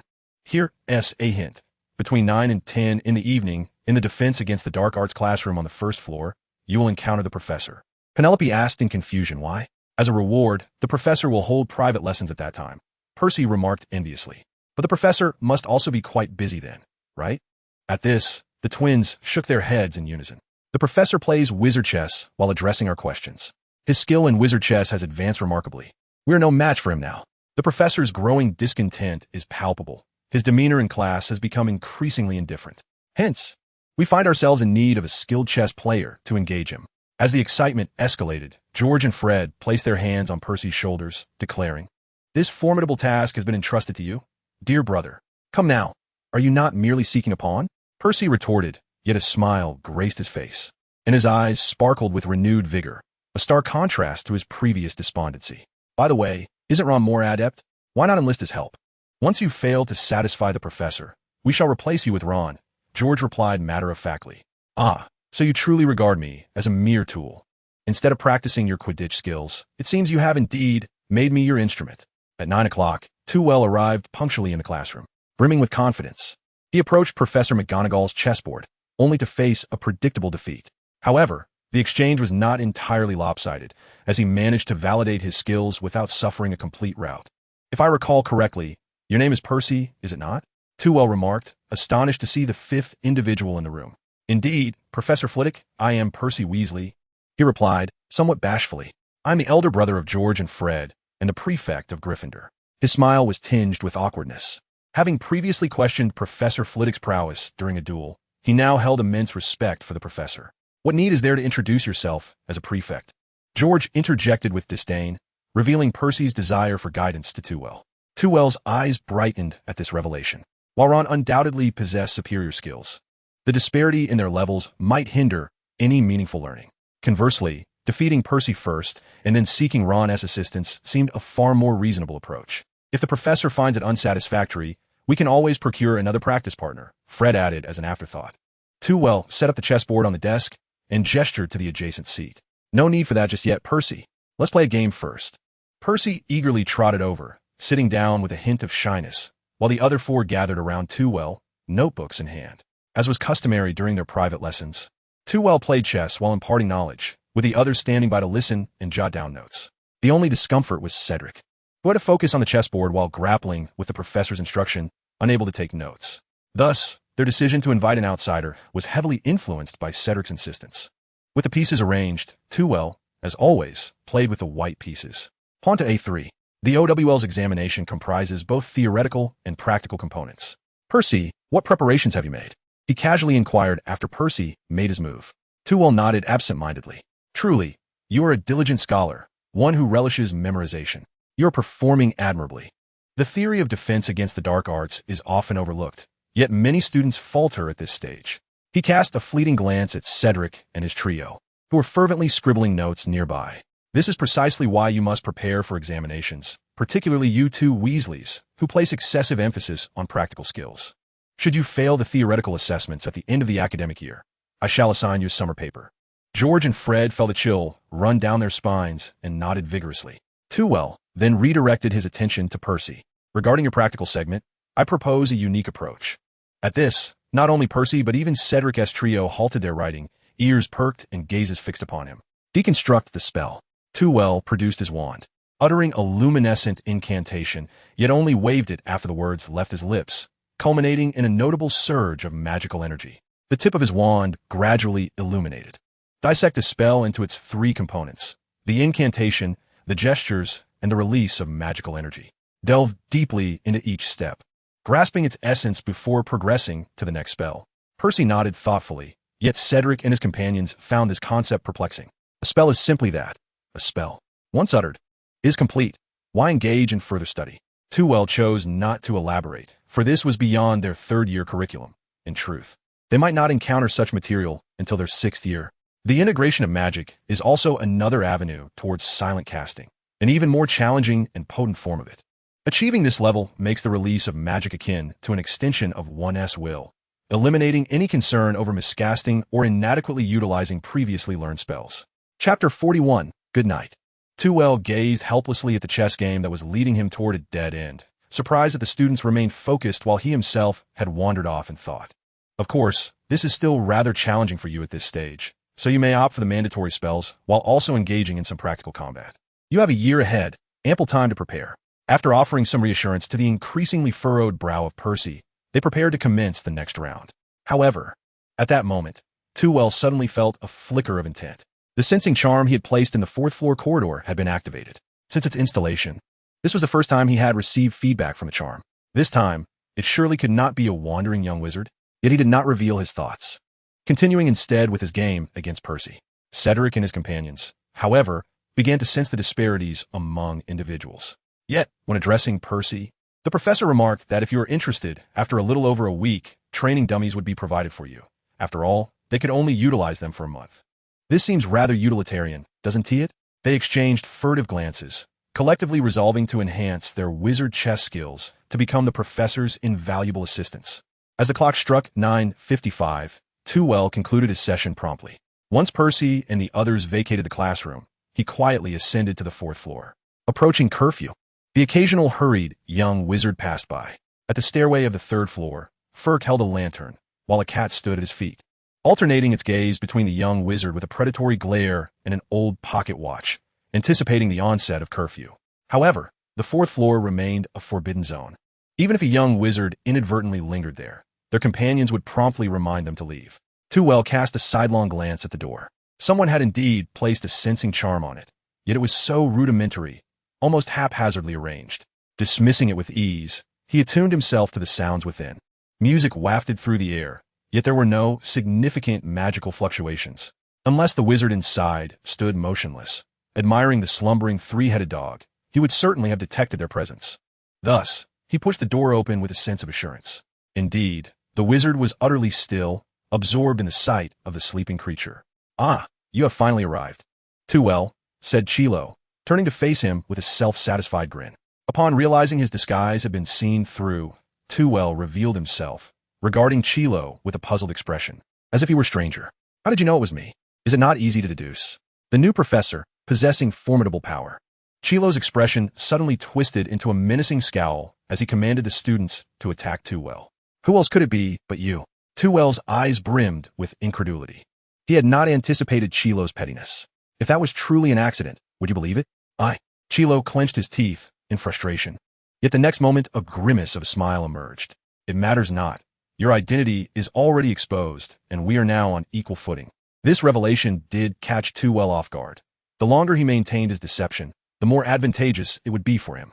He simply did not expect Chilo to suddenly become so astute, drawing him into this predicament. Of course, he preferred to believe it was Voldemort's influence.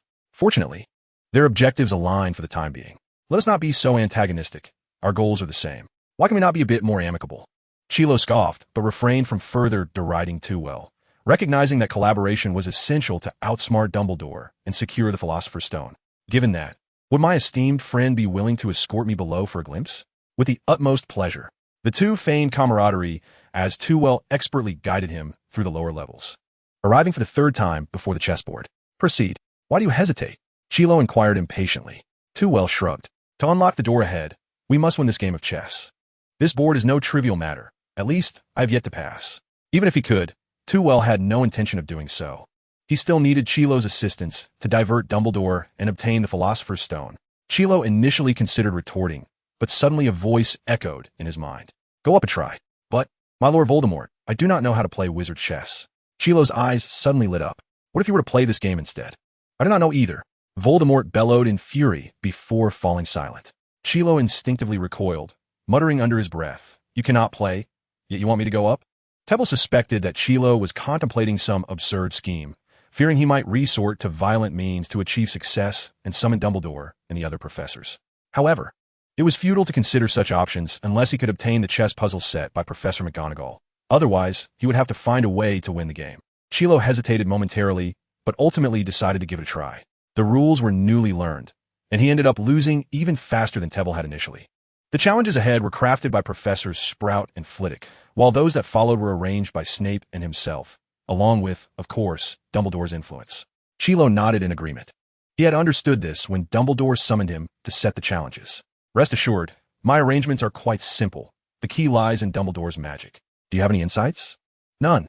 Chilo promptly rejected the notion, and Tveir departed, leaving him to grapple with the matter alone. Is this truly my essence? How utterly disappointing, Voldemort remarked disdainfully. Tveir retrieved the ring, toying with it in his hand. By the way, can you sense each other? Simply remove the shielding spell from the ring to find out. Voldemort urged. So, that implies there is a connection? Tveir chuckled lightly. Had I known, I would not have split my soul to create Horcruxes. I feel my intellect has significantly diminished. Resigned, Voldemort continued. Our connection resembles that of severed limbs, unless we are in close proximity or one of us is vanquished. Only the original form can actively communicate with the Horcrux. Have you sensed the soul of a certain child? What? A child? Voldemort's anxiety surged. Which child harbors my soul? Does that mean resurrection is possible? It appeared that the fragment of soul within Harry was well concealed. Perhaps it was the magic left by his mother that was at play. Nonetheless, it was indeed a remarkable form of magic. Hey, don't go silent on me.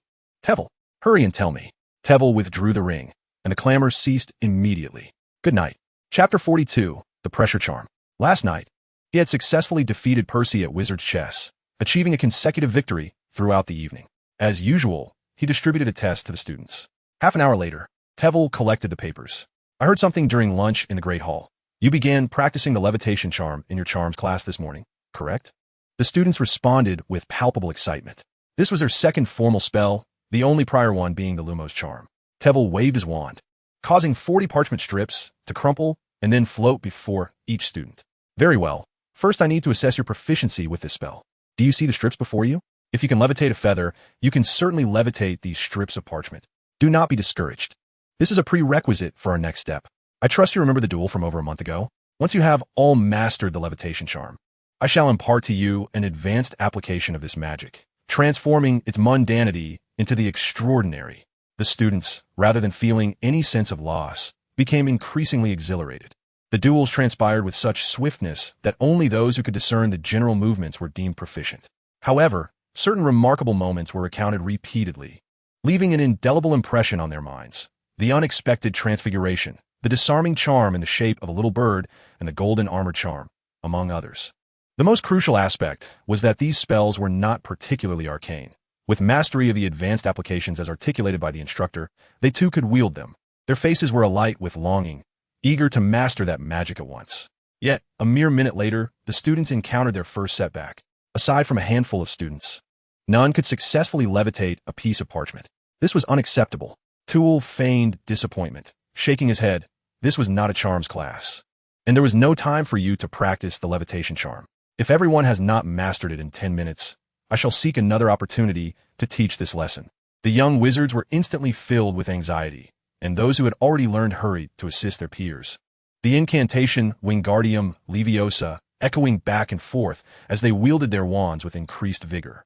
A flash of red light shot forth, prompting Tool to swiftly cast a shield charm, enveloping the red light securely within.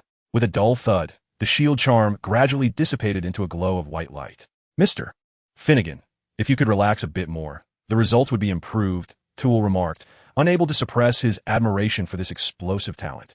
Even an erroneous spell could exhibit considerable power. Imagine a mite, if one were to specifically practice powerful magic, he would be a human cannon. On the other side, Ron was less fortunate. With a wand ill-suited for him, and having spent the morning bickering with Hermione, he found himself unable to make the parchment move even an inch.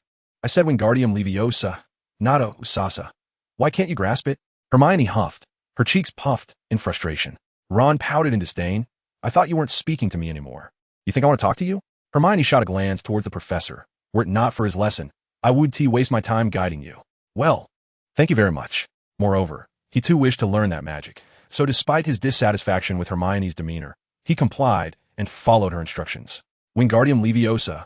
Ron's parchment slowly floated into the air, filling him with elation beyond measure. The students held their breath, watching him with rapt attention. Tool directed his wand at Ron's levitating parchment. With a swift motion, the parchment plummeted as if struck by an invisible hand, landing flat upon the desk. Instantly smoothed out, the once crumpled parchment appeared as pristine as a freshly pressed shirt. Did you see that? Tool levitated the parchment above their heads, explaining that by applying contrary force, the levitation charm could be transformed into a pressure charm.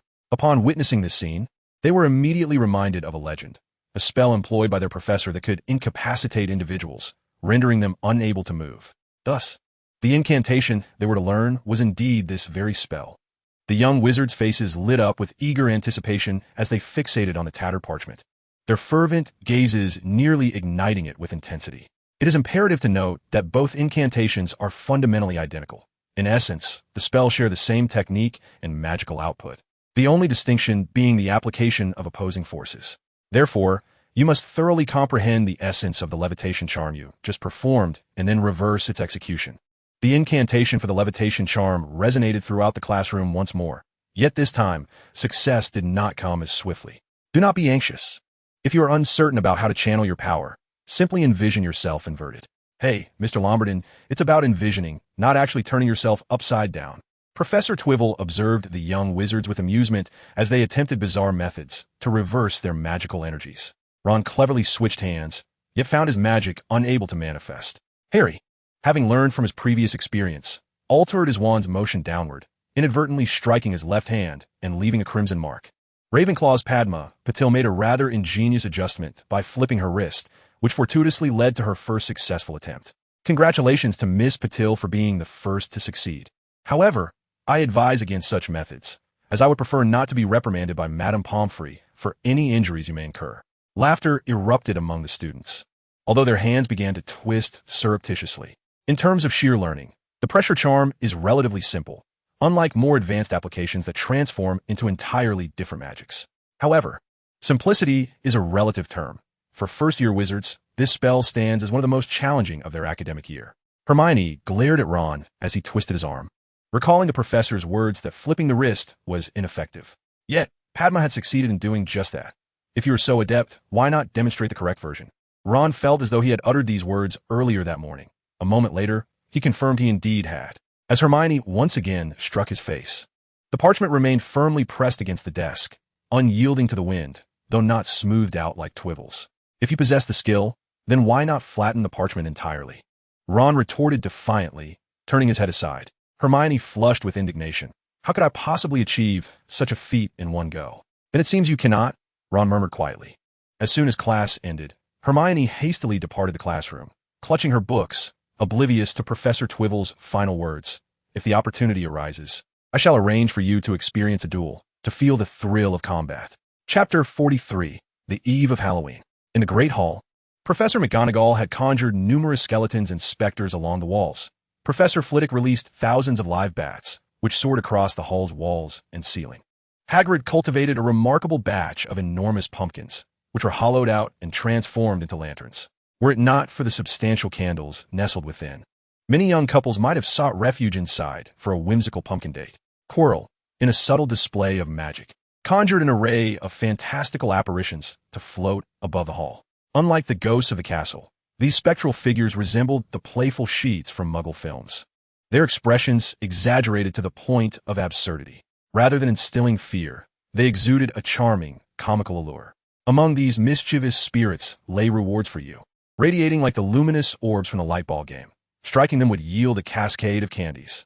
Barely had the words left his lips when vibrant beams shot forth from the long table, soaring toward the ceiling. Yet within a heartbeat, the young wizards regretted their impulsive actions. As the ghosts shattered, candies rained down like a sweet deluge, pummeling them atop their heads. The young sorcerers instantly ducked for cover, using their bags as shields, resembling adorable mice under the watchful gaze of a cat, trembling in fright. Except for Chiron, the professors sat in the staff section, relishing the chaos of the panicked students, their laughter tinged with mischief. After a brief spell, once all the spirits had been vanquished, the candies ceased to fall. With a hearty laugh, Dumbledore rose, unable to contain his mirth, expressing gratitude to Professor Flitwick for the delightful pre-dinner diversion. Now let the feast commence. As Ron bent down to gather candies, he noticed that the long table, once strewn with sweets, had magically transformed into a lavish spread of delectable dishes, reminiscent of the grand feast at the start of term. Harry, after pocketing a few candies, opted to savor them rather than continue collecting. These confections were soft and reminiscent of fruit-flavored gummies.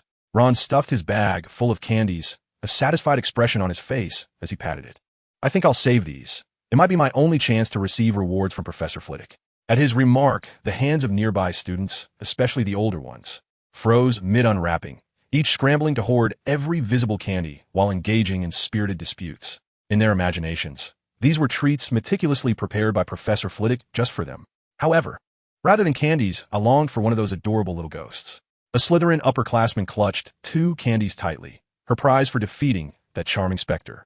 Now that insufferable Granger not only misses the feast, but has also lost out on candy, Ron declared gleefully. Lavender Brown, Hermione's roommate, frowned in discontent. Don't speak ill of Hermione. She is hiding in the girls' bathroom. Crying? Ron scratched his head in confusion. Crying? Why would she be crying? Isn't it obvious? It's because of you lot, always whispering behind her back. She hardly ever seems happy in the dormitory, but her manner can be quite irksome, Lavender stammered. She means well, she just speaks too bluntly. Is that what you call it?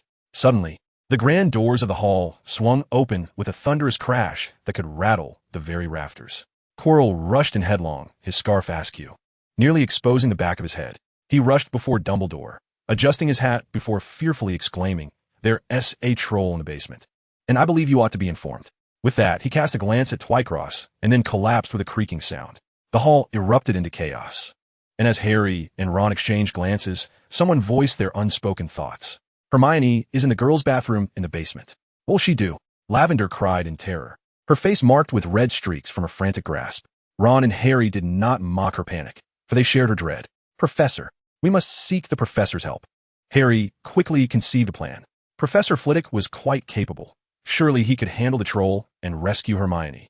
Ron immediately concurred, and together they maneuvered through the frenzied crowd towards the staff table, where they found Twycross scrutinizing Quirrell.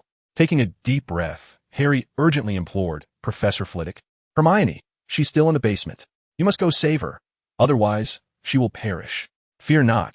Hermione will be all right," Dumbledore replied, turning in surprise. While it was indeed manageable to deal with the troll, could he ensure the students' safety? The Defense Against the Dark Arts class would naturally instruct students on defending against various perilous creatures, yet he had never heard of employing a troll as a teaching tool. "I can assure you that no harm will come to the students. In fact, such a formidable adversary is unlikely to be encountered even once throughout their 7 years. After a moment's contemplation, Dumbledore inquired, "In that case, do you intend to bring in older students?" Twycross gestured towards Quirrell, who lay still on the ground. "Forget it. Aren't upper-year students under Professor Quirrell's jurisdiction?" Dumbledore chuckled resignedly. "Very well. I shall have Percy escort the younger students to the basement." Satisfied, Twycross departed, needing to prepare and ensure the troll was somewhat more manageable. As he exited the hall, Twycross strode purposefully toward the basement. The atmosphere remained as foreboding and frigid as when he first arrived at Hogwarts. He proceeded to set up a few torches to illuminate the corridor and staircase leading to the basement, dispelling the bone-chilling cold. Just as he completed his preparations, a terrified scream pierced the air. The troll had made its entrance. Following the sound, he arrived at the girls' bathroom, but the door had been obliterated, and the incantations within echoed freely. Peering inside, he beheld a colossal creature standing at the entrance, wielding a similarly enormous wooden club, towering at 12 feet. Its skin resembled dull granite, both robust and unyielding. In stark contrast, its head appeared diminutive and oddly disproportionate, akin to a jelly bean. Its broad, gnarled feet seemed burdened by some invisible weight, struggling to lift and take a step forward. Meanwhile, Hermione crouched in a corner, gripping her wand tightly, relentlessly unleashing her magical power against the troll. Whether from fear or due to the depletion of her energy, her determined visage had paled, with beads of sweat cascading down her forehead. Chapter 44. The Troll Teacher. Applause echoed as Toole stepped into the restroom, marveling at the impressive pressure charm. It was hard to fathom that he had just learned this spell that afternoon. "Well done, Professor," exclaimed Hermione, her small face lighting up, causing her magical energy to wane as she could no longer maintain the pressure charm's effect. Suddenly, she felt the ground beneath her soften, and the troll stumbled clumsily. Having exerted too much force moments ago, it now struggled to adapt to the newfound ease. The troll, its mind clouded, pondered with little success, left with only one instinct, to tear apart the two individuals before it. Hermione's expression of joy vanished in an instant, her eyes widening helplessly as she watched the troll swing its massive club towards her. "Professor." Before she could finish her sentence, the troll froze mid-swing, its club suspended 10 feet above her head, motionless. "What is happening?" Toole emerged from behind the troll, a bubble forming at his nose. He had underestimated. The odor emanating from the troll was 100 times worse than that of the restroom. "Oh, it's nothing," Hermione replied shyly, lowering her head. "How did you know I was here?" "Your two friends informed me," Toole said, blowing the troll away while assisting Hermione to her feet. The young witch wobbled slightly, struggling to maintain her balance. "What kind of friends do I have?" She muttered softly, pouting. "Do not be harsh. Consider those who care for you as friends, for it is through friendship that one can gather more." Upon exiting, he casually repaired the restroom before releasing his grip on Hermione, allowing her to rejoin her classmates. The students had arrived, and a few concerned professors stood nearby. The corridor was bustling, with Percy attempting to maintain order. It was no easy task to ensure the young witches and wizards listened. "Stand according to your house and year. First years at the front, third years at the back, and second years? Naturally, they should be in the middle." Suddenly, everyone fell silent, expectantly gazing behind him. Percy turned to see Professor. "I have brought students from all 4 houses, from first to third year." Toole nodded with satisfaction. "Thank you very much, Percy. Please remain here for a while longer. As a reward, you may practice your magic on the troll at the end." Percy beamed, delighted. "It is my honor to serve you." Toole then addressed the young witches and wizards, pointing toward the troll further down the corridor. "As you can see, we have a Mr. Troll here, and tonight's supplementary lesson will be conducted by him." He positioned the troll in a wide stance, allowing the students to observe every part of its body. "Now, first and foremost, what exactly is a troll?" Hermione's hand shot up, remarkably conspicuous among the third-year students. "Hermione," Toole said, flicking his wand and adding with a side note, "Miss Granger just managed to hold off the troll for at least 20 minutes using magic she learned this afternoon, so Gryffindor earns 10 points. The troll is a remarkable creature endowed with astonishing strength, yet its intellect is notably deficient, rendering it exceedingly violent and prone to unprovoked aggression. Indeed, trolls are generally categorized into 3 types: mountain trolls, forest trolls, and river trolls. The one before us is a mountain troll. "Professor, do trolls always smell this foul?" inquired a first-year wizard, standing closest to the troll and thus most affected by its odor. Aside from the river troll, the other 2 varieties emit particularly unpleasant scents, as it is exceedingly difficult to instill an understanding of bathing in such creatures. Considering the student's tolerance, Tveir cast a bubble around the troll, encapsulating the noxious aroma. Only then did the students breathe a sigh of relief. I trust you have all noticed that the troll possesses a remarkably small head. In the Muggle world, brain capacity is often employed as a measure of a creature's intelligence, and this holds true in the magical realm as well. However, it is essential to note that some magical beings may have a small brain size, yet possess significant wisdom, so do not underestimate any magical creature. They may be more astute than you realize. Of course, this principle applies to trolls as well, so despite their robust feet and elongated arms, their diminutive heads represent a critical vulnerability. This illustrates another biological principle. No creature is flawless. By identifying weaknesses, one can easily defeat a troll. Next, I shall permit some exceptional young wizards to demonstrate how to confront a troll. As soon as the words left his lips, the first-year students erupted in excited shouts, as if loudness could validate their prowess. Naturally, there may be some small spells involved, but only he knows the specifics. Mr. Malfoy, I understand that wearing it on your chest compliments your handsome visage, but I ask you to adhere to instructions. Harry chuckled at the scene. He had initially considered placing it on his chest, but abandoned the idea upon witnessing Malfoy's antics. Very well, let us first invite 10 first-year students to approach. Tveir lifted the freezing charm from the troll, but then cast a slowing spell, allowing it to break through the bubble as if in slow motion. A foul stench wafted forth, causing tears to stream down the faces of the 10 students. Instantly, they recoiled in fear, even from a distance. Now the question arises, as first years, how would you tackle this troll? All first-year students are encouraged to ponder this question. Hermione was the first to raise her hand. Use the pressure spell to hinder the troll's movement. Indeed, this was precisely the method Miss Granger had just employed against the troll. Its large feet made casting the pressure spell particularly straightforward and effective. What else can you suggest? Remember, the troll's vulnerability lies in its head. In an attempt to redeem himself, Malfoy boldly conjectured, dazzle its eyes? Precisely correct, Tveir exclaimed, snapping his fingers, causing the torches in the corridor to flicker. Chapter 45. Do not doubt whom you suspect. Malfoy felt a joy surpassing that of indulging in tonight's dessert, proudly raising his little head. However, in the blink of an eye, his demeanor froze. Be forewarned, our troll is approaching you. Thus, should you wish to avoid being squashed, it is imperative to address the situation swiftly. Tveir stepped aside, allowing the troll to amble towards the 10 first-year students at a leisurely pace. Though its speed was slow, each footfall reverberated with a tremor that sent shivers through the students' hearts. Harry swallowed hard, feigning composure as he emitted his first beam of light. It struck the troll's head with precision, merely causing it to shake its noggin. Hitting the head proved futile, while it was indeed a weak point. It was beyond the realm of their beam's capacity to inflict harm. Their true target ought to be the troll's eyes. With Harry's demonstration, the young wizards hastily unleashed their beams. Yet the troll subtly tilted its head, allowing 3 red beams to narrowly miss it. The troll, though dim-witted, was not devoid of wit and wouldn't foolishly permit them to assault its head. The first-year students were engaged in combat practice for the first time. Previously, they had only battled non-retaliatory light orbs. Now, faced with a colossal adversary, they were utterly flustered.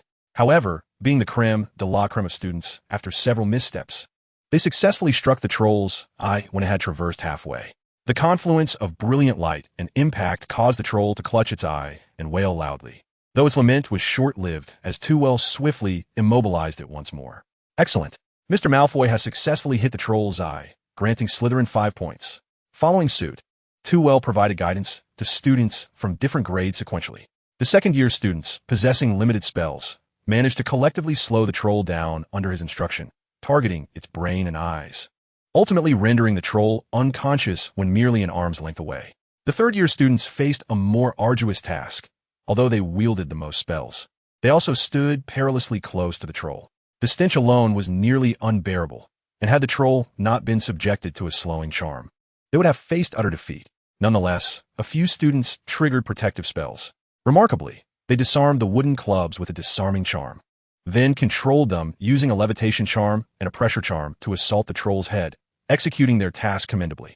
As an aside, this strategy was proposed by Ron, who observed from the sidelines. With the third-year students finally subduing the troll, the lesson was nearing its conclusion. Now, we invite Mr. Percy Weasley from Gryffindor to demonstrate how to confront a troll in its full state. Taking a deep breath, Percy approached slowly. Are you ready, Percy? Ready. Tveir awakened the troll, while simultaneously lifting the slowing charm, then ceded the stage to Percy. Entering combat mode, Percy's gaze sharpened instantly.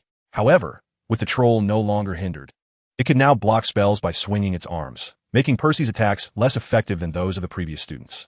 Upon realizing this, Percy ceased his assault on the creature's head and redirected his efforts towards the giant's armpit.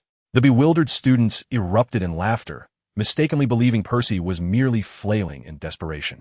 However, Twivel's gaze sharpened, regarding the prefect with newfound respect.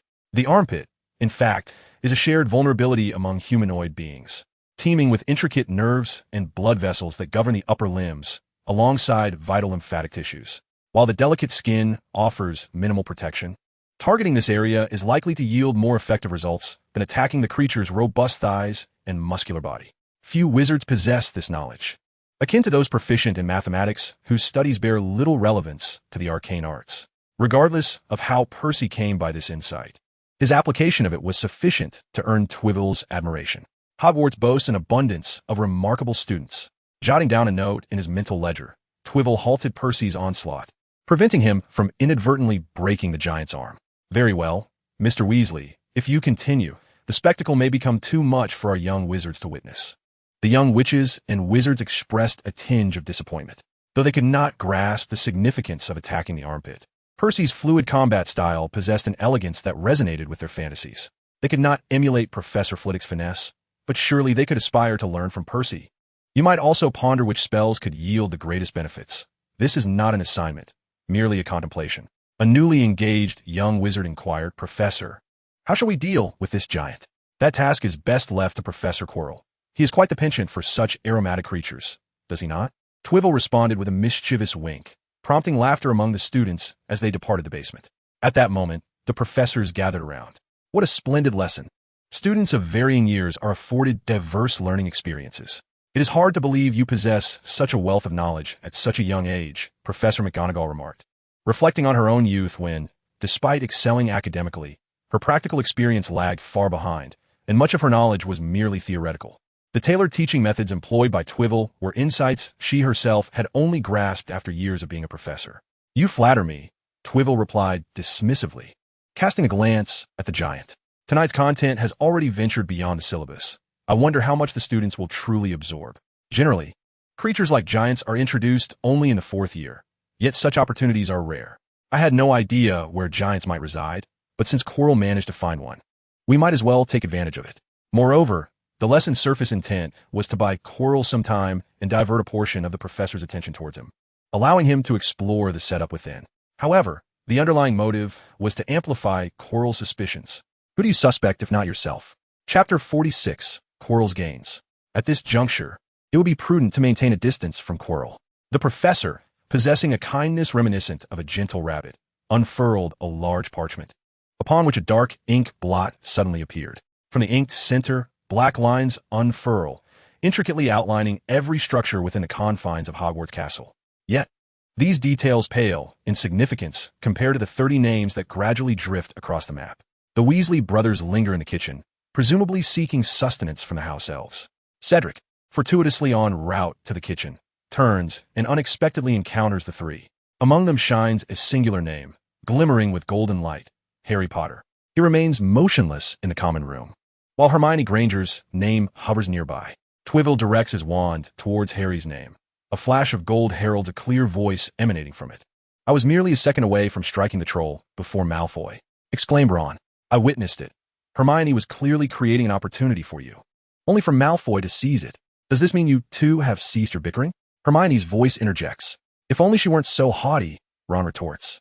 "If you would stop speaking ill of me," Hermione counters. After a brief exchange of banter, the trio ultimately reconciles, discussing the evening's lessons like true friends.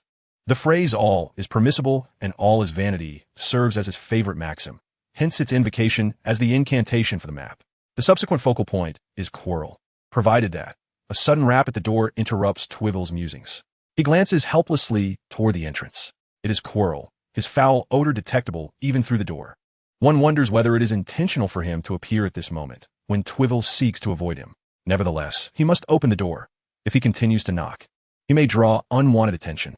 As the door creaks open, Quirrell slips inside with an unexpected agility not typically displayed. He gently closes the door behind him and strides confidently to face Twivel. Twivel neatly rolls up the parchment before regarding him with a stoic expression. Their contrasting demeanors starkly evident. It seems you've had quite the fruitful evening? Quirrell beams, his leg involuntarily twitching with pride. Indeed, I have uncovered that only one person is monitoring that corridor. Guess who it is? Snape. Quirrell's trembling leg comes to an abrupt halt, and he incredulously inquires. How did you ascertain this? Twivel regards Quirrell's face with a bemused expression. Why don't you share your findings first? After a moment of reflection, Quirrell hesitantly divulges. After diverting the students and professors this evening, I clandestinely made my way to the 4th floor. However, I did not enter. I merely opened the door and concealed myself nearby to observe. Before long, Snape rushed in, flustered by the open door. Quirrell chuckles maliciously, his expression contorted with glee. He even got clawed by that 3-headed beast and limped out. So, your request for me to buy you time tonight was solely to verify this matter? Is that not sufficient? Quirrell stood up abruptly, exclaiming that as long as they avoided Snape, they could procure the Philosopher's Stone.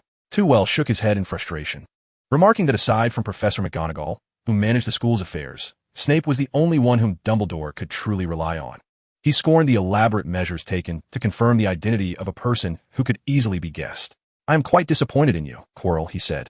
Quirrell stammered, struggling to articulate his thoughts. He felt rather foolish for having been trailed by Snape earlier that evening.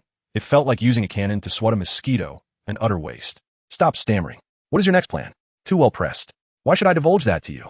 Quirrell retorted, suddenly regaining his composure. Then don't seek my assistance next time.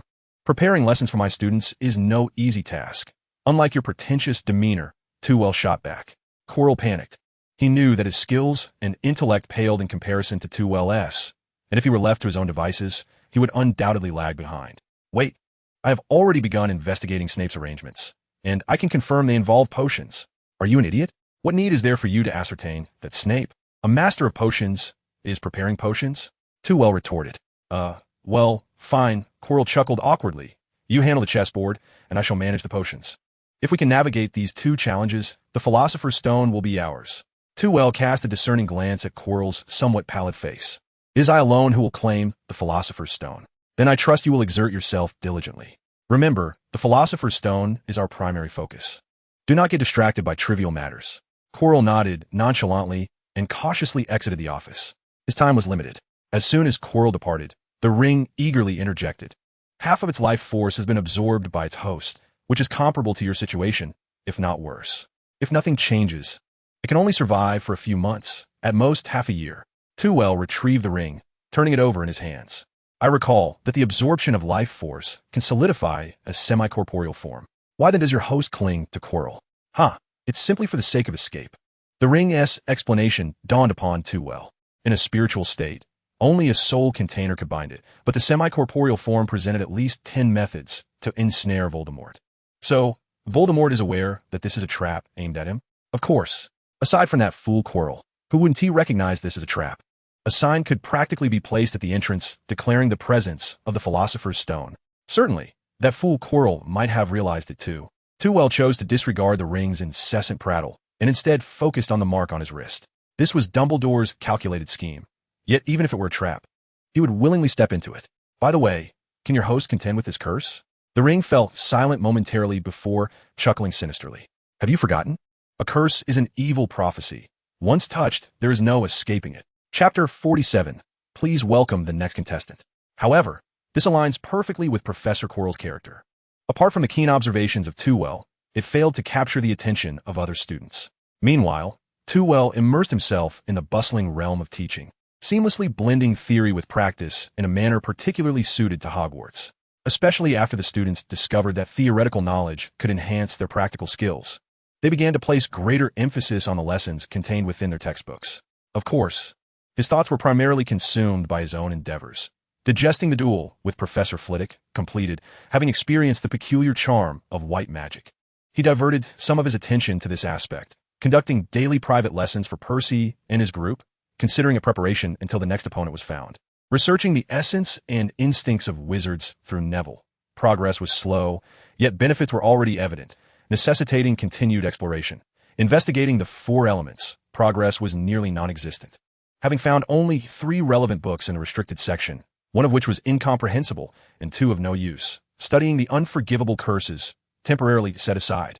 Practicing wizard's chess, having completely surpassed Percy, he could now endure over half an hour on the chessboard, working on the Marauder's map. Results were as expected, requiring improvements in his alchemical skills and the map's completeness to further address the issue of magical leakage. Training dummies, with clear limitations and without improvements.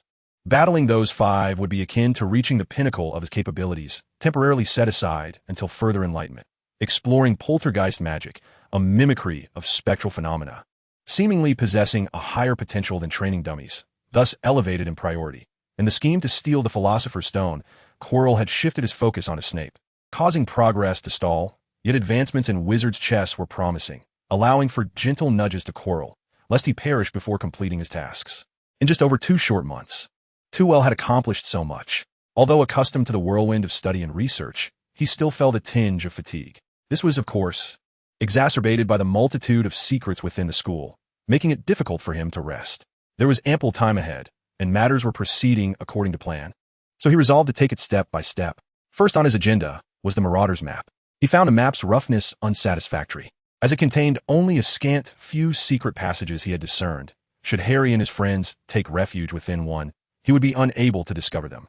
The optimal solution would be to acquire the original active map and merge the two, thus benefiting from each other's strengths to create a map that aligned more closely with his desires. Knock, knock, knock. Come in. Upon the door's automatic opening, 5 figures, jostling outside, were revealed. It was none other than Percy and his group for the evening's private lesson. Tveir poured 5 cups of tea for them at that moment. It was all that remained in his office, having consumed the last of the pumpkin juice the previous night. I recall the private lesson has yet to commence. Is there something you wish to discuss? George nudged Percy forward, prompting him to take a seat before Tveir. Percy sipped his tea and said, "Isn't it true that your wizard's chess skills have surpassed mine? We've conferred and decided to find you a more formidable opponent. As November approaches its midpoint, the training dummies once again confront the looming threat of obsolescence, prompting an urgent quest for the next tool to accompany the professor in a game of wizard's chess." Tveir neatly folded the parchment in his hand, deeming it unnecessary to appear as though his private lessons were merely a result of engaging in wizard's chess. Cedric and the others exchanged comforting glances. "By the way, what were you looking for?"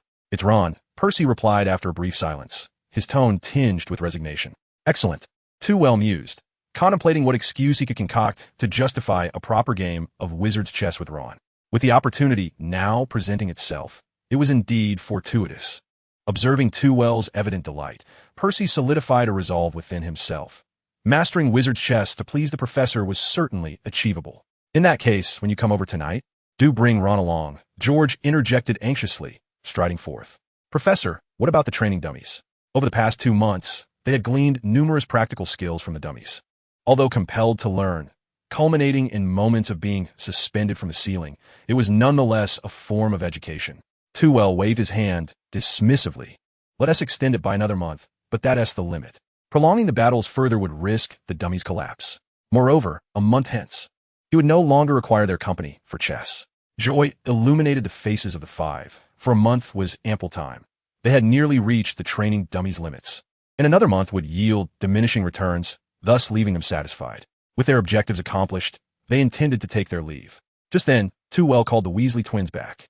As they conversed, they rummaged through their pockets. "Hand it over first, don't worry. I'm merely making some adjustments, and I shall return it to you later." Of course, while easy to say, the challenges within were considerable. The most pressing issue was the matter of magical energy reserves. With the addition of a sustained detection spell, charging would likely be necessary every few hours. Regardless of the twins' willingness, the frequent recharging would undoubtedly arouse suspicion among the students.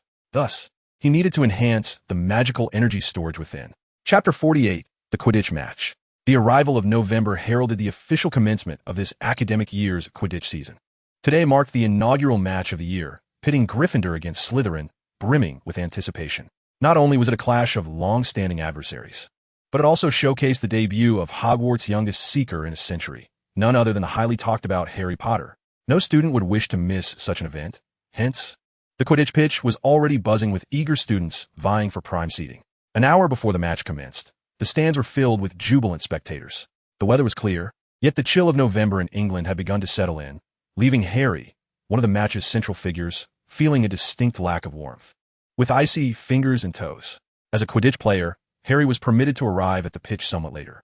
He now walks alone, slowly making his way towards the players' locker room. It is difficult to determine whether his mind is a blank slate or a muddled mess. In any case, he is oblivious to his own thoughts. I heard you didn't even have breakfast? A hand suddenly reached out beside him, holding a piece of chocolate. It was an ordinary dark chocolate, far more bitter than other varieties, yet it brought him more joy than the sweetest confection. A smile instantaneously illuminated Harry's face as he turned to look at the smiling Tveir. Professor, he suddenly recalled, it's my first match today, so... Tveir pressed the chocolate into his hand. You must eat something. Otherwise, even if you wish to perform well, you will lack the strength to do so. Watching him obediently consume it, his face contorted in a grimace akin to a mask of suffering, Tveir chuckled with delight. It doesn't have to be this bitter. It was just a suggestion from Madame Pomfrey that a little hardship can enhance students' memories.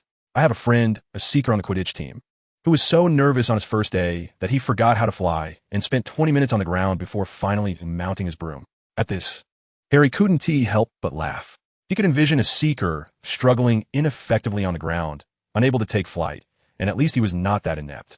However, that match concluded in just 30 minutes, as my friend caught the golden snitch within 10. Even now, at merely 14, he is already one of the finest seekers at Durmstrang and in the entire country. Harry's mouth fell agape in astonishment, remnants of chocolate visible on his teeth. His eyes brimming with wonder. It turns out even remarkable individuals can feel nervous at the outset. All right, let us escort Harry to the locker room, Tveir said, patting his shoulder. Go on in and show everyone the debut of Hogwarts' future finest seeker. As he watched the dazed Harry disappear, Tveir turned to head towards the stands. Suddenly reminded that in the narrative, Quirrell would make a move against Harry today, he worried that the plot might change, leading to Harry being harmed in alternative ways. This was why Tveir had come to escort Harry. Truth be told, he still could not comprehend why Quirrell would target Harry. If something were to happen to Harry now, it would surely raise Dumbledore's suspicions. If Quirrell were caught, it would be disastrous if he implicated others. The only plausible explanation he could conceive was that this was a deliberate order from Voldemort. Only he could harbor such deep-seated resentment towards Harry. Reaching the stands, Professor Flitwick, his diminutive frame perched on a seat, waved enthusiastically at Tveir. Why are you so late? Professor McGonagall inquired casually. Only when in her beloved Quidditch arena did she shed her usual stern demeanor. A minor delay, he replied. They exchanged light banter when, suddenly, a sharp whistle pierced the air at the center of the pitch, and the 14 players from both Quidditch teams mounted their brooms, soaring into the sky. Simultaneously, the match balls were released into the air. Amidst the jubilant cheers of the young wizards, the match commenced in earnest. Tveir, lacking any comprehension of Quidditch, found himself at a disadvantage. Despite having a friend proficient in the sport from Durmstrang, his grasp of the rules remained tenuous at best. Fortunately, he had the esteemed Professor McGonagall by his side, a former Quidditch player from many years past. Few were aware that during her tenure at Hogwarts, Professor McGonagall had been a member and even captain of the Gryffindor team.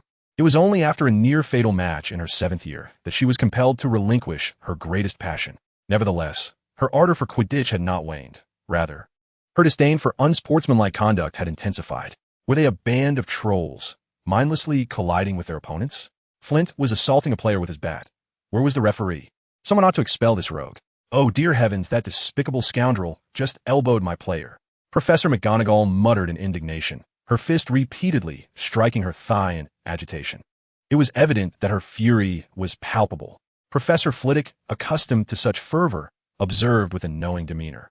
Minerva would only become so impassioned in the context of Quidditch. Otherwise, she maintained a rather serious disposition. And what of you? You appear to possess little interest in Quidditch. If your students regard the sport with such nonchalance, you too would adopt a tranquil mindset akin to mine. Just then, a loud exclamation erupted from Professor McGonagall. What has happened to Potter? Tveir and Flitwick paused their conversation, turning their attention to the unfolding scene. Harry's broomstick suddenly resembled a wild stallion, bucking in midair, attempting to dislodge him. In a matter of moments, Harry was flung from the broom, his hands desperately clinging to the handle to prevent his fall. Soon, the crowd had noticed his predicament, echoing McGonagall's alarm. Someone must have tampered with Potter's broom, Flitwick declared emphatically, his voice rising above the students' gasps, redirecting their focus onto the broom's troubling state. Impossible. The flying broom is a highly sophisticated alchemical instrument, imbued with protective enchantments surpassing any I have encountered. A senior student promptly countered. Yet, upon realizing the speaker was Professor Flitwick, he quickly amended his statement. Of course, the professor is well-versed and undoubtedly more accurate than I. Tveir chuckled softly, casting a glance towards Quirrell, who sat at the back, muttering incantations under his breath. Not only him, Snape, too, was reciting spells, albeit one to curse and the other to counteract. Perhaps it was concern that clouded his judgment, as Harry's misfortune had distracted Snape from his observations.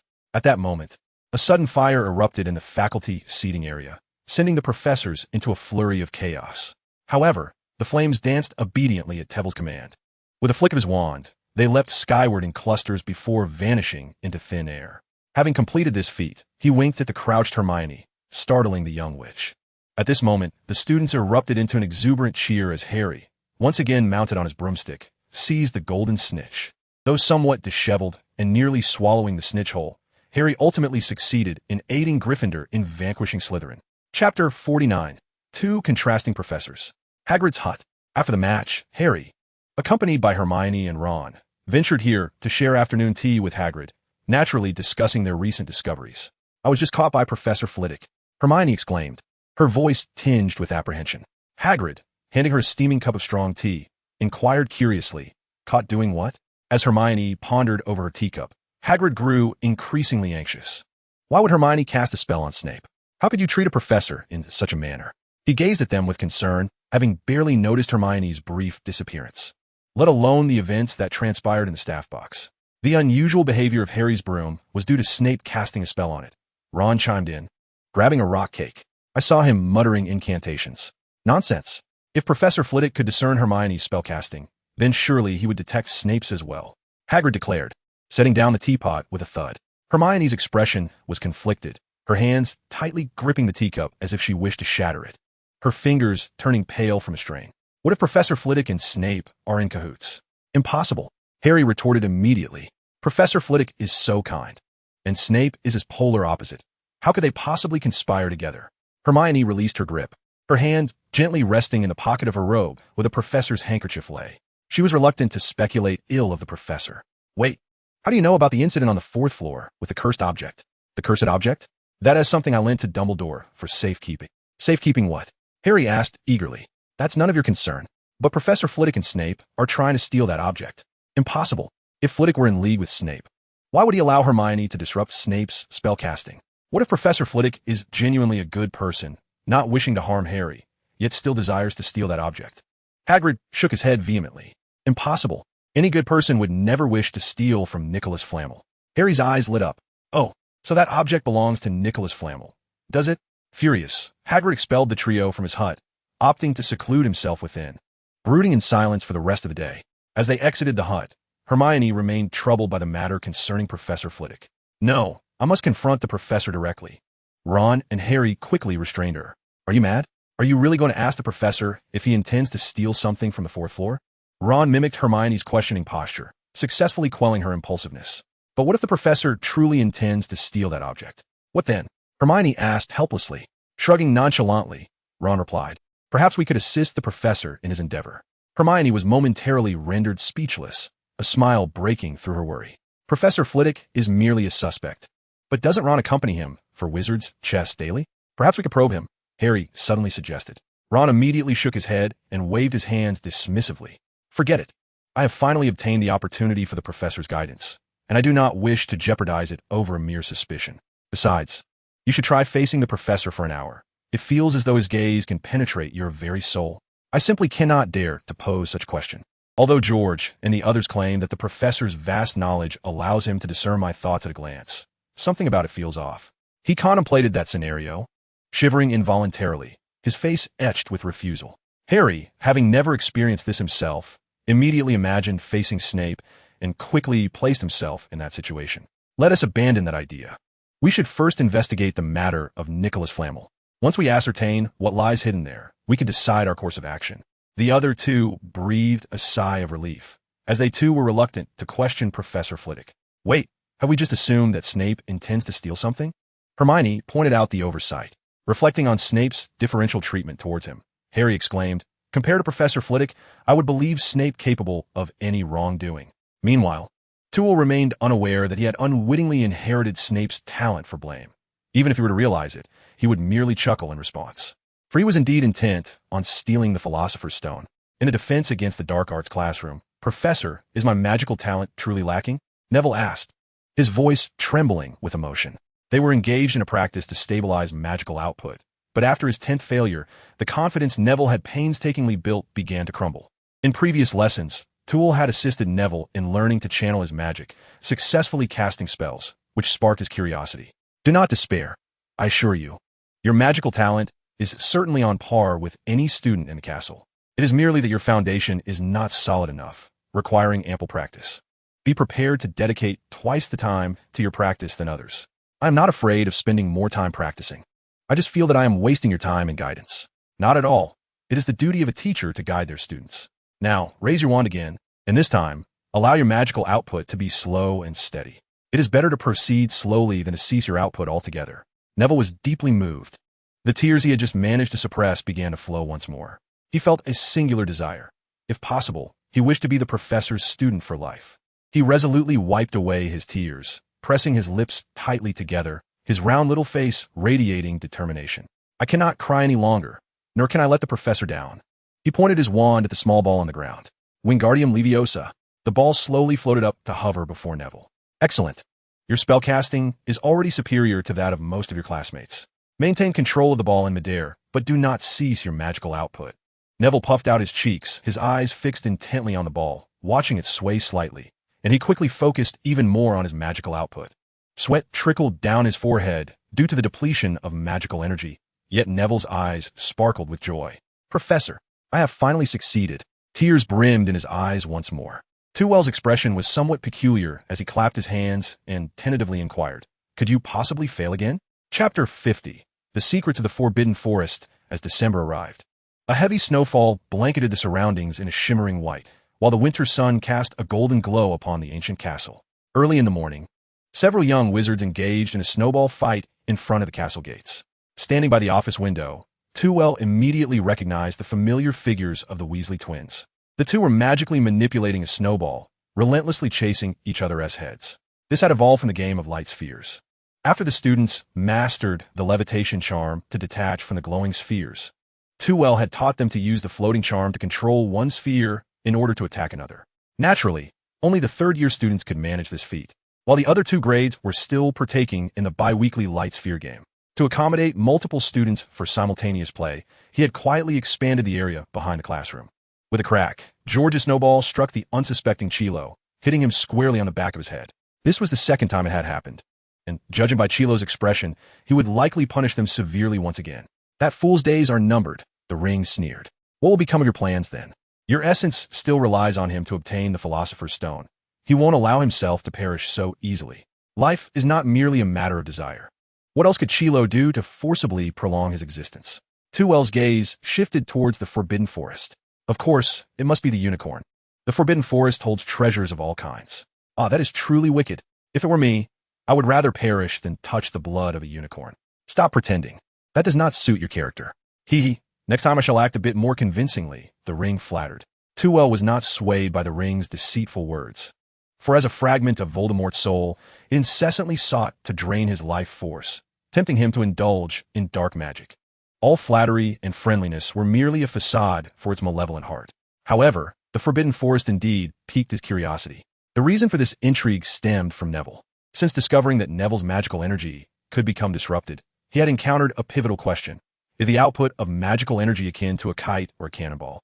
The distinction lies in the former being tethered by a controllable line of magic, whereas the latter, once released, is beyond control. Conventionally, charms like the levitation spell, which can be manipulated by the caster, are considered kites, while disarming spells, which cannot be controlled post-casting, are likened to cannonballs. Had he not encountered Neville, Tewell would have lived his life with this belief, or rather, this was the prevailing view within the magical community. Yet Neville was different. His magical energy was perpetually connected by a line. This meant that Neville's kite had not severed its tether, yet it would suddenly plummet. This signifies that the tether of the kite may very well have another line.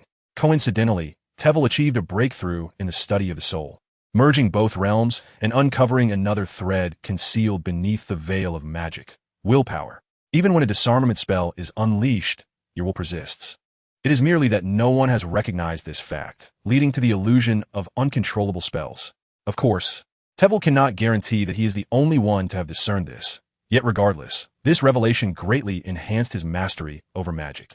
However, exploring the origins of willpower exacted a considerable toll on both his magical energy and mental fortitude. Nevertheless, brimming with excitement, he spent the previous night in his office, depleting his magic to meticulously investigate the origins of every ounce of magical will. The spell of seamless extension led to his own body. The tomes imbued with protective magic reached into an inaccessible void, and if the caster were to perish, it should, in theory, lead to the void, which might well be the realm of the deceased. This discovery sent a chill down his spine. Yet, amid the initial panic, he pondered another quandary. His body trembled not from fear, but from exhilaration. After a night of contemplation, he resolved to venture into the forbidden forest. Fortuitously, the weekend was upon him, granting him ample time to delve into the secrets hidden within its depths. After making some preparations and replenishing his magical energy, Tveir, avoiding the students, proceeded towards the forbidden forest. Having been at Hogwarts for 3 months, this marked his inaugural foray into the forest. Yet standing at its edge, he immediately sensed its peculiarities. One word to encapsulate it would be vast. From the castle's heights, the forbidden forest appeared merely as an unusually large expanse of woodland, larger than the average forest, yet only about twice its size, with the peaks visible in the distance.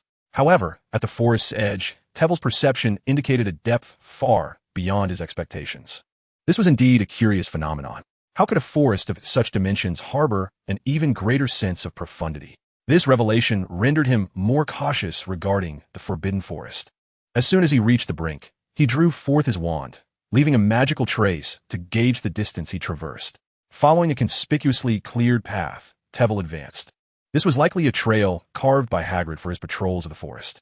Yet within the depths of the forbidden forest, normalcy prevailed, save for the sudden emergence of acromantulas, rendering the surroundings akin to any ordinary woodland. After dispatching another acromantula, the trees thickened, and only the dappled, dim light indicated that considerable time had elapsed. Checking his pocket watch, he noted it was 6 in the evening, meaning he had been walking for 5 hours. Nonetheless, he had prepared to remain in the forbidden forest for 2 days, so after a brief respite, he pressed onward. After approximately another hour of trekking, Tveir suddenly observed that the woods had grown significantly denser, no longer allowing for the possibility of pitching a tent amidst the trees, while the undergrowth flourished around him. The forbidden forest appeared even more enigmatic. Generally, forests exhibit considerable open spaces, as foliage requires sunlight for photosynthesis to thrive. Young saplings, obscured by larger trees, cannot grow, nor do they have the opportunity to sprout. Similarly, the ground shrouded in tree shade lacks sunlight, making it difficult for flowers and grasses to flourish. Even in untouched primordial forests, animal tracks typically create patches of clear ground. Yet this forest was distinct, with an overwhelming presence of vegetation and a noticeable scarcity of animal tracks. This engendered a peculiar illusion in Tveir, as if the forest were fathomless and infinite.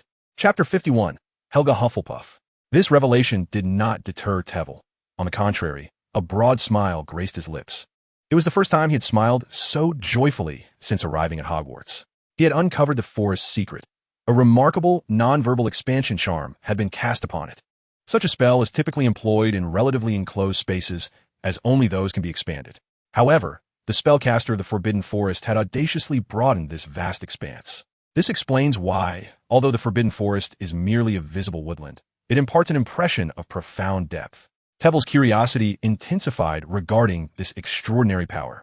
Yet, the path ahead was peculiar, exhibiting both sparse and dense foliage. One could observe desolate sandy patches akin to a desert, juxtaposed with lush flowers and greenery. It was as if the creator were engaged in a game of creation, scattering seeds while clearing away the unwanted parts. In contrast to the previous area, this place was vibrant and serene, with ordinary small creatures scurrying about. A little rabbit stared curiously at Tveir, seemingly unfamiliar with bipeds. The harmonious symphony of birdsong and the buzzing of insects created a delightful ambience, allowing Tveir to unwind. Suddenly, an arrow shot forth, embedding itself into the ground before him, the fletching quivering vigorously, indicating formidable force. Releasing the ironclad charm, Tveir turned towards the source of the cacophony of footsteps. Soon, 2 centaurs emerged before him. To be precise, the lower halves were equine, while the upper halves were human, both clad only in quivers strapped to their backs, wielding bows and arrows. Centaurs, rumored to have migrated to the Forbidden Forest, were evidently present.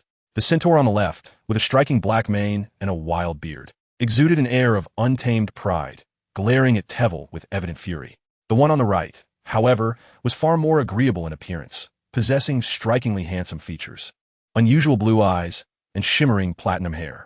His human torso was complemented by a silver lower body and a silver tail, showcasing extraordinary beauty.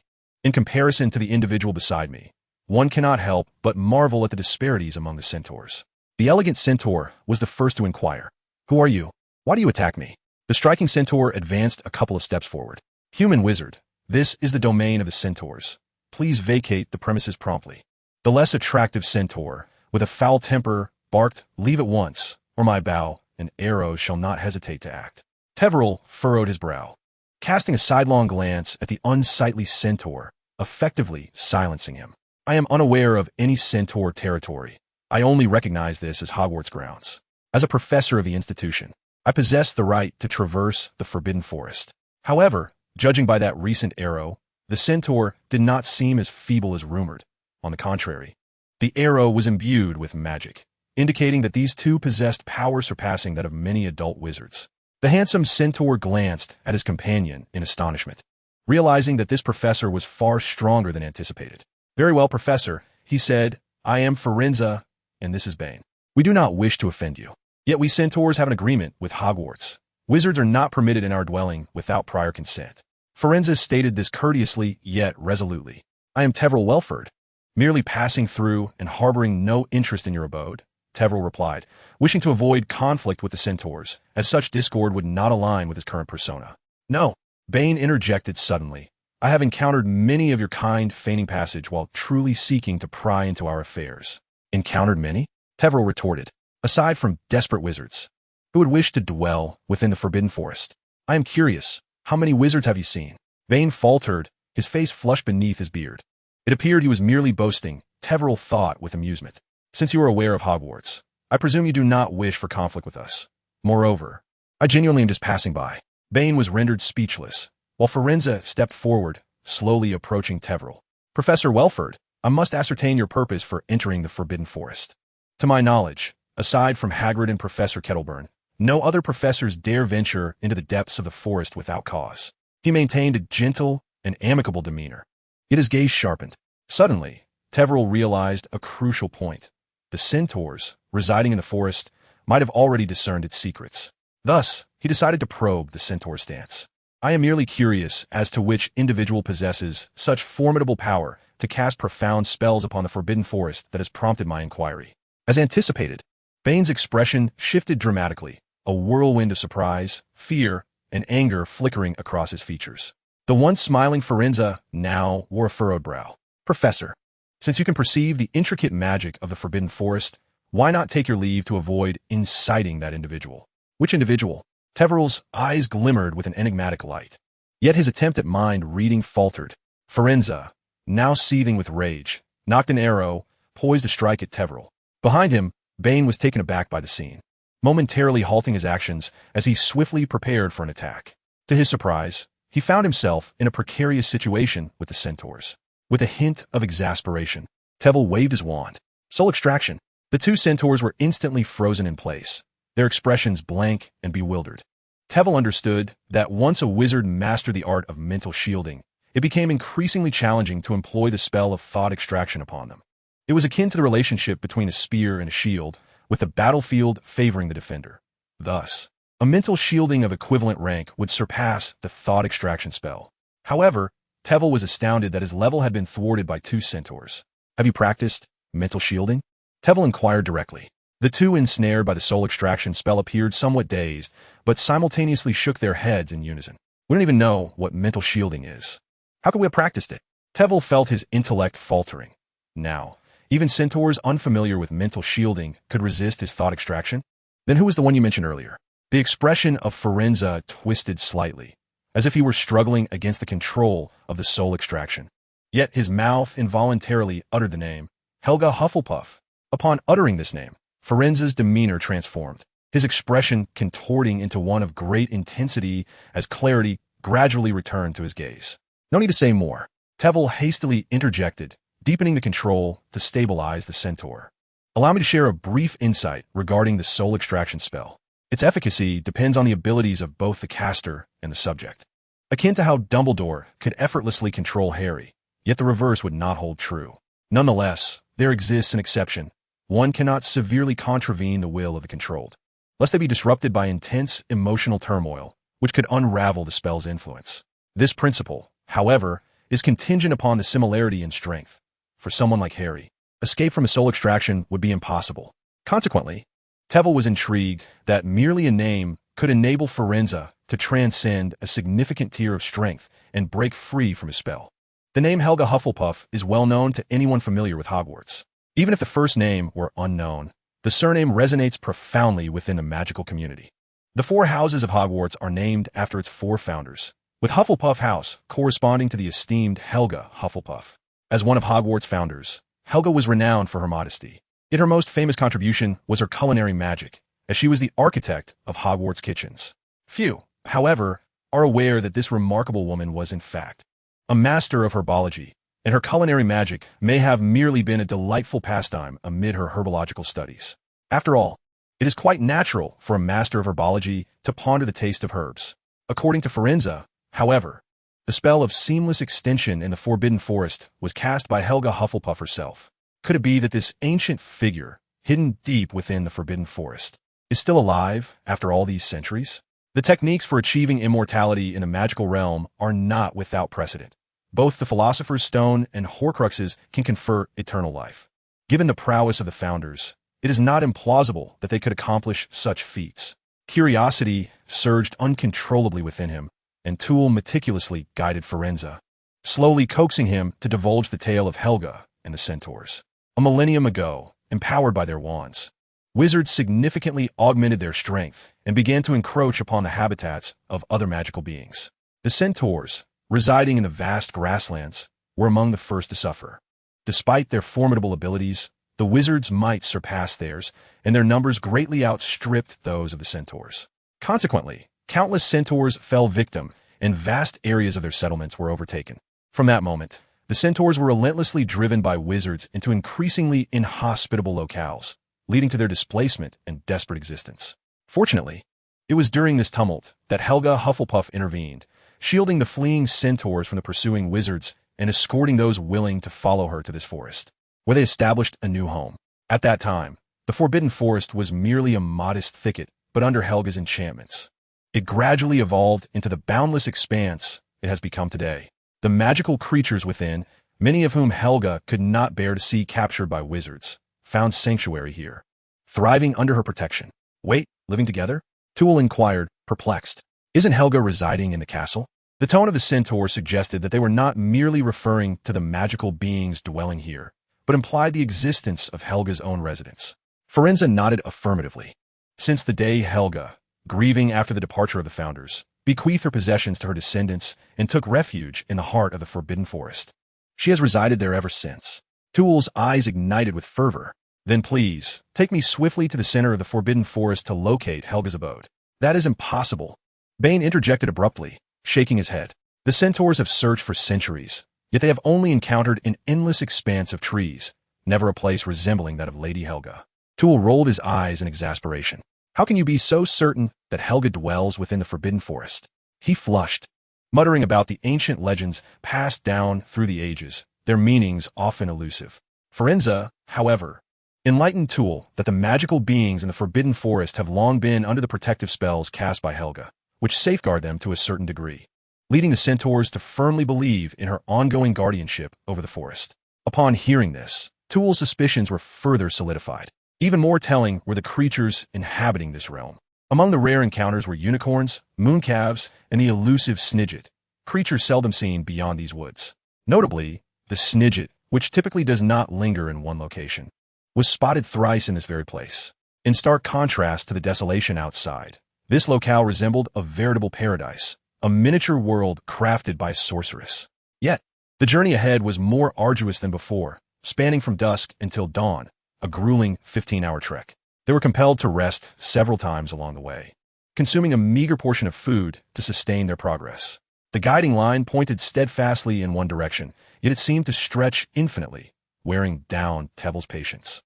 Eventually, he arrived before a slender, vertical golden line, tiny in size, akin to a doorknob, suspended in midair. Under the sunlight, it was nearly invisible unless one observed closely.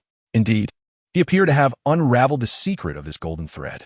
As Tveir approached, the line emitted a faint golden glow, quivering in the air as if stirred by a gentle breeze. He slowly reached out towards it, and at the moment his fingers grasped the golden thread, the entire world flipped upside down, as though space itself were being compressed and kneaded.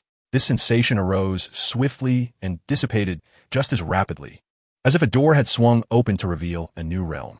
Tveir found himself in a modest room, so plain that, devoid of the various herbs scattered about, one might mistake it for the dwelling of a mundane farmer. Yet, he paid little heed to the room's decor. His attention was utterly captivated by the lady before him. She was an elegant woman, her smile seemingly eternally fixed at the corners of her lips, and her profound eyes exuded a calming power. She sat at a writing desk, gazing at him with a warm smile. Chapter 53. Death is merely another grand adventure. Welcome, young one. Helga's voice was gentle, even more soothing than her smile and eyes. As she spoke, the herbs in the room appeared to come alive, gently swaying. Greetings, Tveir said, bowing respectfully, unable to show any disrespect to such an esteemed figure. You must be Lady Helga Hufflepuff? Helga tilted her head non-committally, which made her seem more vivacious. And what of you, young visitor? Could you share your name and how much time has passed? It is my oversight. I should have introduced myself first, Tveir replied, slightly bowing again. You may call me Tveir Wulfric, the current professor of defense against the dark arts at Hogwarts. As for the passage of time, a millennium has elapsed. A flicker of fervor ignited in Tveir's gaze. This truly was Helga from 1,000 years ago. A millennium. Helga expressed genuine interest, studying him with newfound scrutiny. Have the professors at the school remained so youthful in your time? In the light of her pleasant demeanor, Tveir felt considerably more at ease. I am the only one. This is due to my exceptional abilities. Then might you enlighten me on how this young and gifted professor found his way here? Helga inquired with a soft laugh. As the conversation turned serious, Tveir's expression shifted to one of solemnity.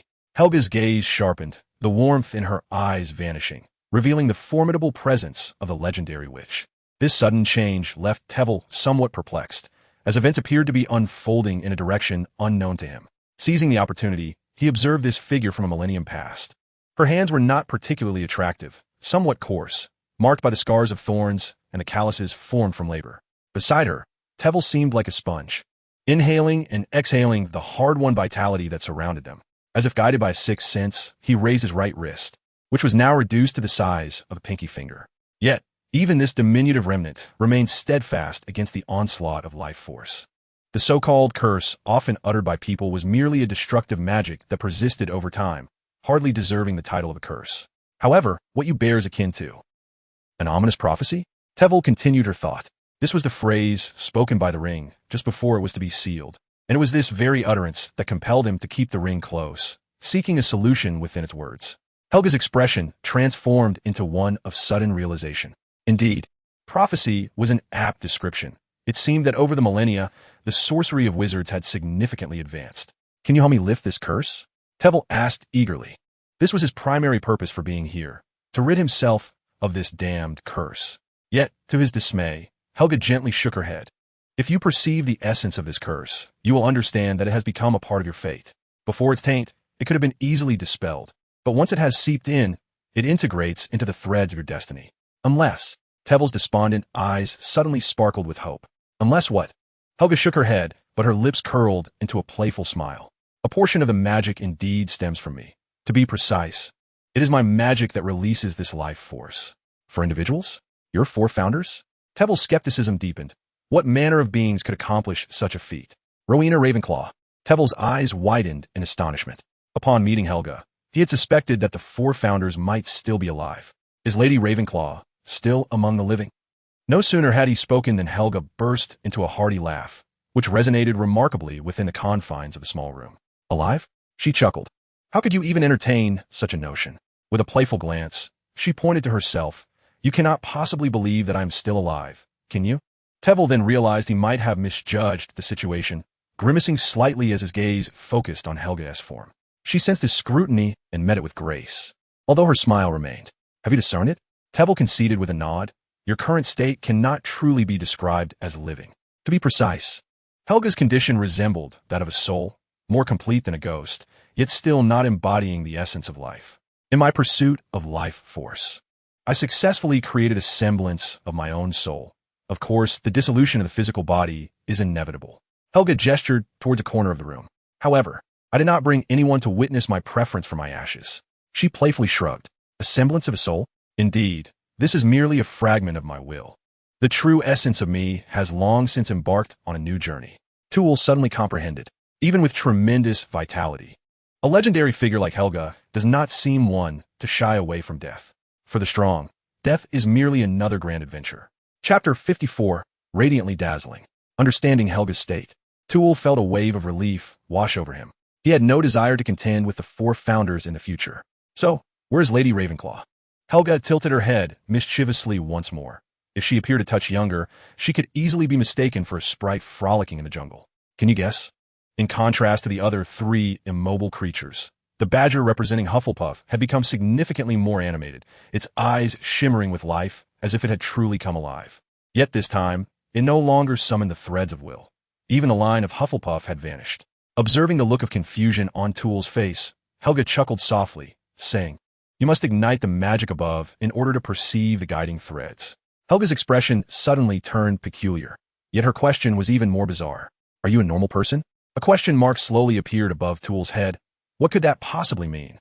If the magical learning of a normal person is akin to walking, then you must at least be soaring through the skies, flying at such a speed that your shadow is imperceptible. Helga abruptly stood, stepping closer to Tool, gazing at him with an intensity greater than before. Such speed has surpassed the realm of ordinary magic. Only someone who has studied dark magic or possesses exceptional prowess could achieve such remarkable progress. Faced with her penetrating gaze, Tool averted his eyes, stating softly, "If it were you, you would make the same choice as I." She placed her hand on Tool's shoulder. "Do not dwell on these matters, my child. It was quite normal for us to study dark magic in those days. For instance, are you familiar with the legend of the four elements?" Tool looked up in astonishment, his eyes fixed on Helga, desperately seeking something in her gaze. However, after a moment's hesitation, he replied, "I have found several books, but they merely describe the characteristics of the four elements. There are no methods for learning about them, nor any clear understanding." Leaning forward, Helga whispered in Tool's ear, "Because this is not something that can be grasped through study." Then, with an unexpected force that belied her demeanor, she gave him a sudden push. Caught off guard, Tool lost his balance and fell backward. Yet, at the moment his back touched the ground, it felt as though he were sinking into the earth. He beheld the world beneath this land, black, brown, and white soils intertwined, resembling fabrics entwined with one another. Fabrics? It was then that Tevil realized he was suspended in a void, while the world beneath the land appeared to be cleaved apart, transforming into a canvas laid out before him. Simultaneously, the figure of Helga materialized beside him, her countenance adopting an even more solemn and grave expression. "Do you see? This is the land, motionless like a colossal giant, yet when this giant awakens." With a mere flick of her hand, the fabric seemed to flutter as if kissed by the wind. In that instant, the entire expanse of land rolled in tandem with Helga's gesture, imparting to Tevil a sensation akin to the earth shifting beneath his feet.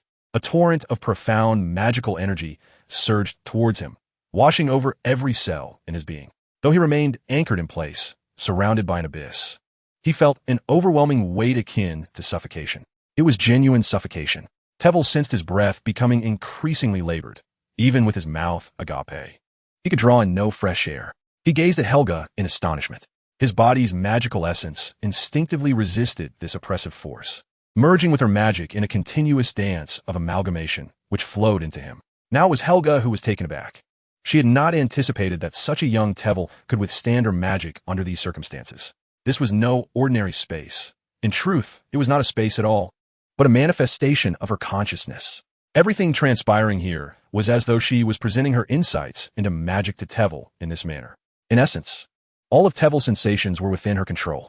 After all, she was merely a fragment of consciousness. The ability to draw Tevil here was reliant upon her home field advantage. Yet, despite this, Tevil continued to gradually dismantle her magic and assimilate it into his own through his understanding of magic and the sea of consciousness. Helga shook her head in resignation, stating, "I anticipated your extraordinary nature, but I never imagined you could achieve such a feat." It was at this moment that Tevil recognized Helga's actions bore no malice. Rather, she was aiding him in grasping the four elements. However, he could not quell the spontaneous surge of magic within him and could only watch as Helga's magic dwindled. "What shall we do now?" Helga exclaimed with a mix of exasperation and amusement. "How was I to know your body's resistance would be so formidable?" Never mind. Just as he had entered, his vision shifted, and he found himself lying in the realm of reality. Helga's voice lingered faintly in the air. "From now on, take your time to comprehend. I must conserve this remaining magic for the Forbidden Forest." Honestly, how absurd. Her voice faded, becoming increasingly inaudible. At that moment, a charming little rabbit appeared before Tevil. The rabbit smacked its lips, seemingly realizing that this bipedal creature could not partake of its offerings, and with a huff, hopped away in discontent. Glancing at the rabbit's tail, Tevil chuckled softly. It is said that a rabbit's tail is not as short as commonly believed. If one were to pluck it, it would defy the expectations of many. In times past, he would have found no inclination to ponder such trivial matters, yet now. Tevil extended his right wrist, lying on the ground in a starfish position, a broad smile adorning his face. The warm sunlight bathed him, illuminating the countenance of this 18-year-old youth with a dazzling glow. Chapter 55, The Frugal Tevil. Reclining on the grass, basking in the sunlight and savoring a moment of tranquility, Tevil had never felt his body so unburdened before. "Hey, where did you just go?" the ring suddenly inquired. Realizing that the recent experience was not as simple as it appeared, even the ever-present ring could not perceive his encounters as it usually did. Tevil jested, "To a place where I could dispose of you." The ring immediately panicked. To put it bluntly, it had spent more time by Tevil's side than most. In the past, Tevil's spirit had always been taut, accompanied by a sense of urgency. This relaxed state was a first for the ring to witness. "You can't do this, Tevil," the ring exclaimed in haste. "For all these years, I have been by your side, assisting you in mastering dark magic. More importantly, you have gradually awakened my soul, allowing me to mend my fragmented essence. You cannot bear to see your hard work obliterated. Normally, Horcruxes, much like Voldemort's own soul, are inherently flawed. However, the ring had absorbed Tevil's vitality, and with deliberate cultivation, its soul's completeness far surpassed that of other Horcruxes. This was why the ring seemed more astute. It was entirely Tevil's doing. In a certain sense, the current ring was a fusion of his life force and Voldemort's spirit. "Fear not, if I wish to destroy you. It would have already been done," Tevil said, twirling the ring in his hand. "I could never bring myself to let you be vanquished so easily. Even a simple flower or plant has its purpose." The ring sighed in relief, but soon noticed his right hand, scrutinizing it closely enough to discern a small marking on his wrist. "Wait, did you truly eliminate the curse?" "Of course not. I merely have a temporary surplus of vitality," Tevil replied, assessing his body. I suppose I won't laugh for about 50 years. He bore 2 curses, and while they were currently suppressed, a complete resolution awaited the encounter with Lady Ravenclaw. "So, shall we proceed to steal the Philosopher's Stone?" Tevil hesitated for a moment. "And even if I do not require it, others will." "Who?" the ring asked nonchalantly, feeling utterly at Tevil's mercy, devoid of any other ambitions. "Why, it's you." "Of course." A smirk graced his lips, his eyes glinting with playful mischief. Had one glimpsed the soul of Voldemort within the ring, they would be astonished by the wide-eyed expression. "You're not deceiving me, are you? A wizard cannot deceive another wizard. Indeed, after all, your need for the Philosopher's Stone is quite minimal. What use would it serve you? It would be better off with me, wouldn't it? Oh, woe is me. My original form abandoned me in a dilapidated house, showing me no regard at all. You are truly the kindest to me. From the moment you touched the ring, I sense your inherent goodness. Unaccountably, I received a card of virtue." Tevil abruptly tapped the black stone atop the ring. "Cease the pretense. You promised to embody the role more convincingly." With that, the ring fell silent. He seized the opportunity to examine the resurrection stone. Frankly, he was hesitant to delve into the mysteries of this stone, as its essence diverged significantly from the realm of magic. At least until he attained a higher understanding of soul studies, he would refrain from investing time in this resurrection stone. Upon realizing it was indeed a resurrection stone, an unexpected thought crossed his mind, a superposition of life and death. After pondering for a moment, a colossal shadow suddenly eclipsed the sunlight above him, accompanied by the appearance of a large, bearded face. "Professor Hagrid?" he inquired, puzzled. What brings you here? With the sunlight extinguished, Tveir rose. But despite his towering height of nearly 6 feet 3 inches, he still paled in comparison to the half-giant. This marked their first official meeting, prompting Hagrid to introduce himself. You may not recognize me, but I am Rubeus Hagrid, the keeper of keys and grounds at Hogwarts. How could I not know you? A person of your stature is quite unforgettable, Tveir replied, casting a glance around his surroundings. They stood at the edge of the Forbidden Forest, perfectly situated between the snow-blanketed ground and the thickets of trees. 5-star review. Hagrid scratched his head with his free hand, a comment he often received. Nevertheless, he held a deep respect for the professors, maintaining a student-like admiration even for the less reliable defense against the dark arts instructors of the past. Though I'm uncertain about your purpose here, it would be wise to avoid the Forbidden Forest for the time being. Oh, has something occurred in the Forbidden Forest? Tveir's intuition stirred, particularly as he noticed Hagrid clutching a massive crossbow in one hand and a quiver full of arrows slung over his shoulder. I'm not sure who it was, but there have been strange disturbances in the Forbidden Forest last night. When I went to investigate, I only glimpsed a dark shadow. Hagrid's expression turned grave as he glanced into the depths of the forest. I could distinctly sense the animals were agitated. During my patrol, I even stumbled upon several corpses of Acromantulas. They were dispatched with remarkable efficiency. While I know of your formidable prowess, he paused, as if contemplating something, and discreetly scrutinized Tveir. Regardless, I advise you to keep your distance from the Forbidden Forest to avoid any unnecessary misunderstandings. His tone became somewhat rigid. Was he suspecting him? Truth be told, he meant no offense. In Hagrid's behavioral pattern, such subtle gestures were far more pronounced than those of an ordinary person. Very well, Tveir nodded, casting his gaze toward the direction in which the little rabbit had scampered away. He did not wish to disrupt Quirrell's meal. Ensuring his survival was paramount for pursuing greater endeavors. I doubt I shall return to the Forbidden Forest, so I entrust you with the care of the little darlings here. However, Hagrid evidently misinterpreted the meaning of little darlings in Quirrell's words, for to him, dragons are the most delightful creatures. Yet he displayed a sympathetic smile and cheerfully waved his large hand, saying, "It is my duty, much like teaching you in class." I thought so. How could such a highly regarded professor ever contemplate stealing the Philosopher's Stone? Chapter 56, The Advanced Students Extracurricular Class, Part 1. The students frolicking outside the castle felt immensely grateful. Grateful that they did not spend their Sunday afternoon in the common room, confronting mountains of tedious assignments, but instead played and strolled in the snow. Their joy stemmed from encountering a professor who was even friendlier than usual. The catalyst was a senior student. Noticing the welfare professor striding towards the castle with a light step, boldly surmised that the professor was in high spirits. Encouraged by her friends, she mustered her courage and inquired about a question that had long troubled her. "Professor, could you teach us some spellcasting techniques? Even a mock duel would suffice," she asked earnestly, hands clasped at her chest. Tveir was momentarily taken aback, gazing curiously at the suddenly appeared group of little witches. However, his spirits were indeed high, prompting him to pause. "Today is Sunday. Do you not intend to relish this leisure time? The winter sun is a rare treasure." Upon sensing that the professor had not outrightly declined, the girl began to feel a thrill of excitement. "No sunshine is rarer than your presence, Professor. You have scarcely been seen outside of class lately. Yesterday, you did not appear at all." Her companions boldly chimed in. "Isn't it the most perfect opportunity to receive your guidance during this delightful leisure time?" As the witches sensed the professor's attitude softening, compliments flowed from their lips as if they were free of cost. Nearby students caught wind of the unusual atmosphere and hurried over, eagerly expressing their modest hopes to the professor. Observing their excited faces, Tveir smiled helplessly and raised his hand to quiet them. "Very well, but let us forego the duel. I fear I might inadvertently harm you." At present, his magical power surged within him, robust as a dragon, and a careless misstep could prove perilous.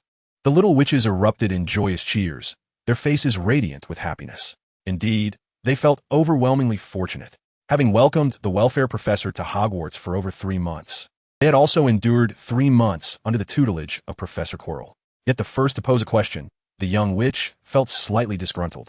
"Curse it! How can the sky lack a ceiling?" Before long, news of the welfare professor's forthcoming tutoring session for advanced students reached every idle little witch's ears.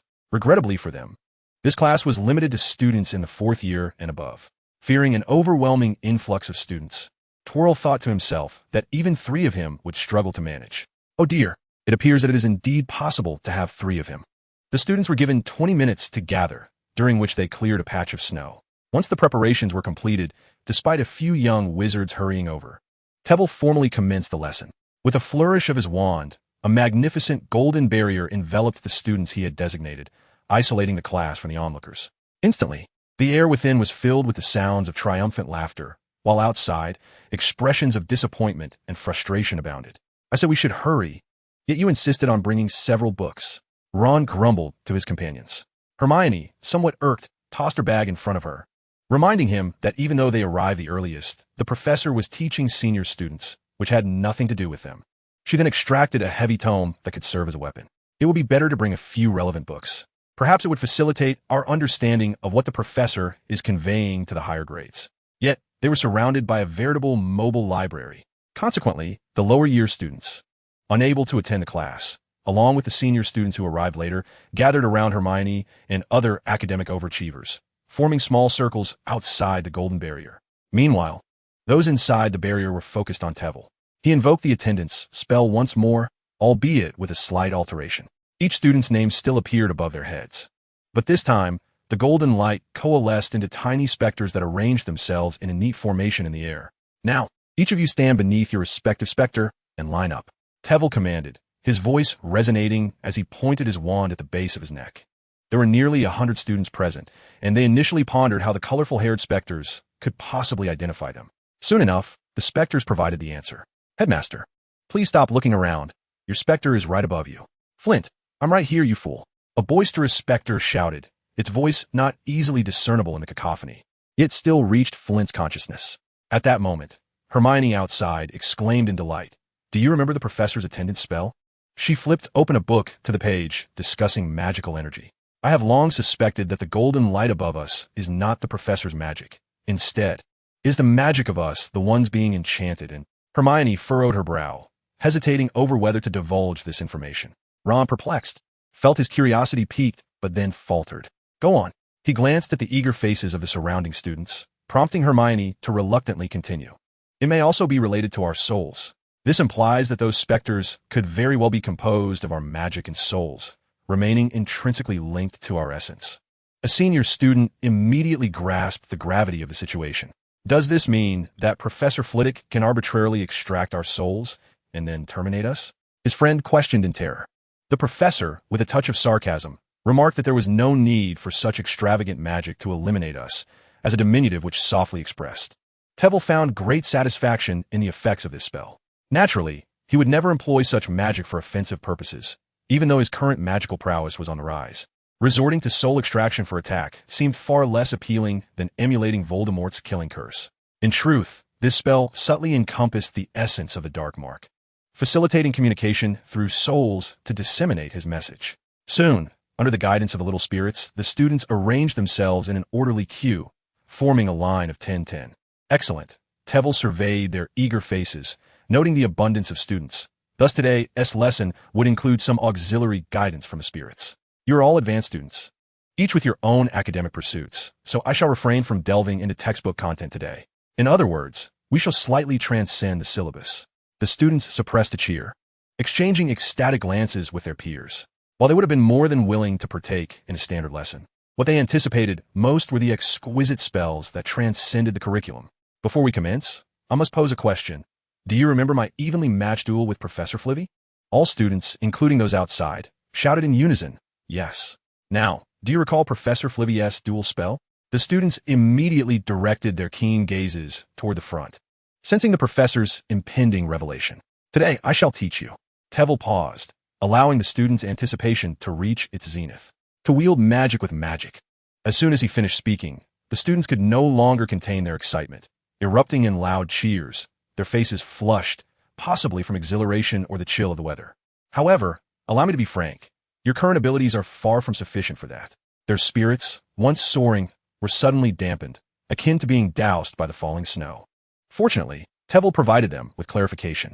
To reach the level of Professor Flitwick, you must enhance your comprehension of spell incantations, gestures, and the release of magical energy, something beyond your current capabilities, at least for now. Noticing some perplexity among the students, Tveir smiled and inquired, well then, who among you can halt magic? Like this.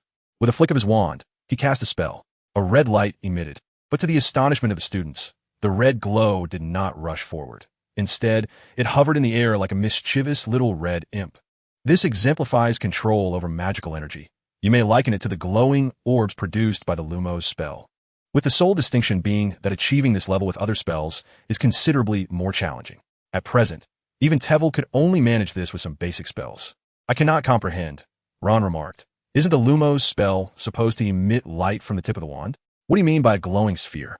This time, Hermione was unnecessary. Even Harry, influenced by his surroundings, could elucidate the matter for him. The radiance of the Lumos spell can detach from the wand's tip and, guided by the caster's intent, travel to any visible location. Does that mean we could save on electricity? Ron exclaimed in astonishment. The students in the classroom shared his confusion, albeit for different reasons. They quietly attempted the spell, only to experience the anticipated failure. Even Percy, who had recently been dissecting spells, could barely manage to make the charm flicker momentarily. Thus, they resigned themselves to the reality of their insufficient abilities. Fear not, he encouraged the students. I have long recognized this, which is why I shall offer you a little assistance.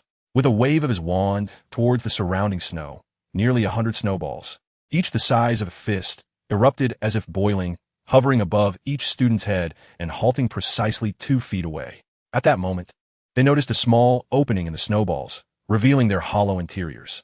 You may think of the magic you cast as akin to a balloon, where the magical effect represents the outer skin, and the magical energy is the air within. Now, I have provided you with a more resilient exterior, eliminating your concerns about maintaining the magic's presence. What remains is for you to precisely channel your magic into the snowballs, ensuring they contain a viable spell. Observing the eager students, Tewell raised his voice for clarity. Remember, you must sustain a constant and stable output of magical energy to prevent your spell from collapsing. Too little will cause it to dissipate, while too much will burst the original magic.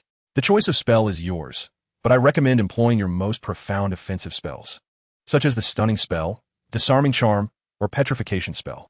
As for the amount of magical energy, that is for you to determine. The students hardly heeded the professor's advice.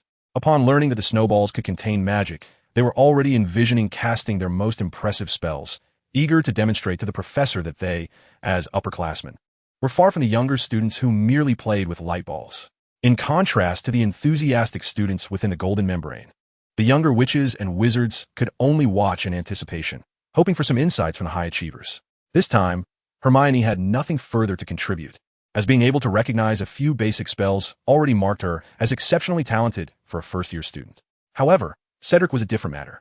Having attended private lessons with the professor for some time and quietly observing Percy's spell dissection, combined with his already substantial knowledge base, he cleared his throat to draw the attention of those around him, particularly a certain first year from Ravenclaw.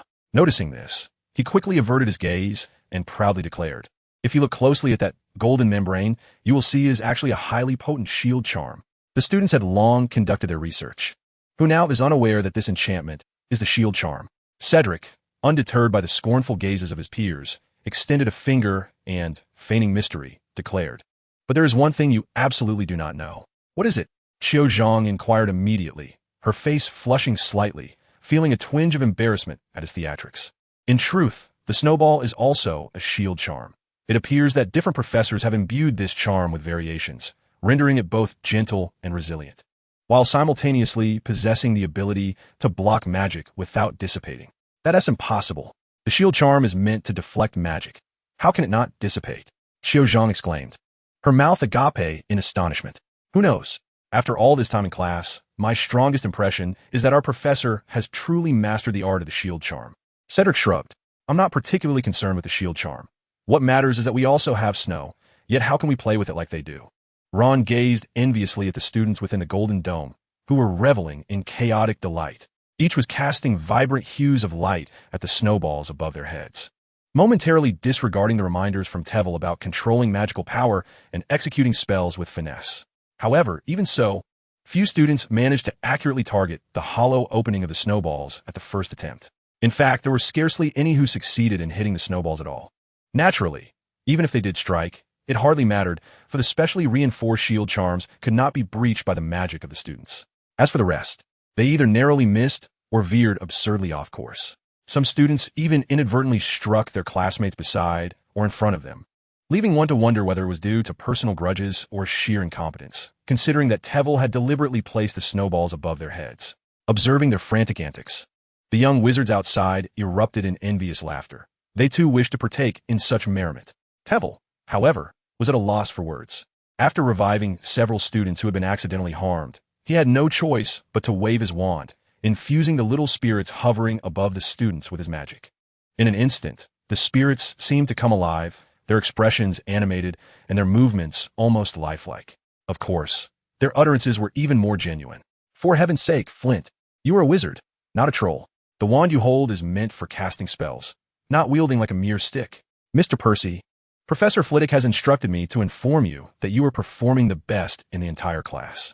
Percy's face lit up with joy, only to be met with the Spirit's next statement, which was the furthest from the topic at hand. The professor intended for you to use offensive spells. Can you not see? Miss Penelope, I hear you are a candidate for the Ravenclaw head girl?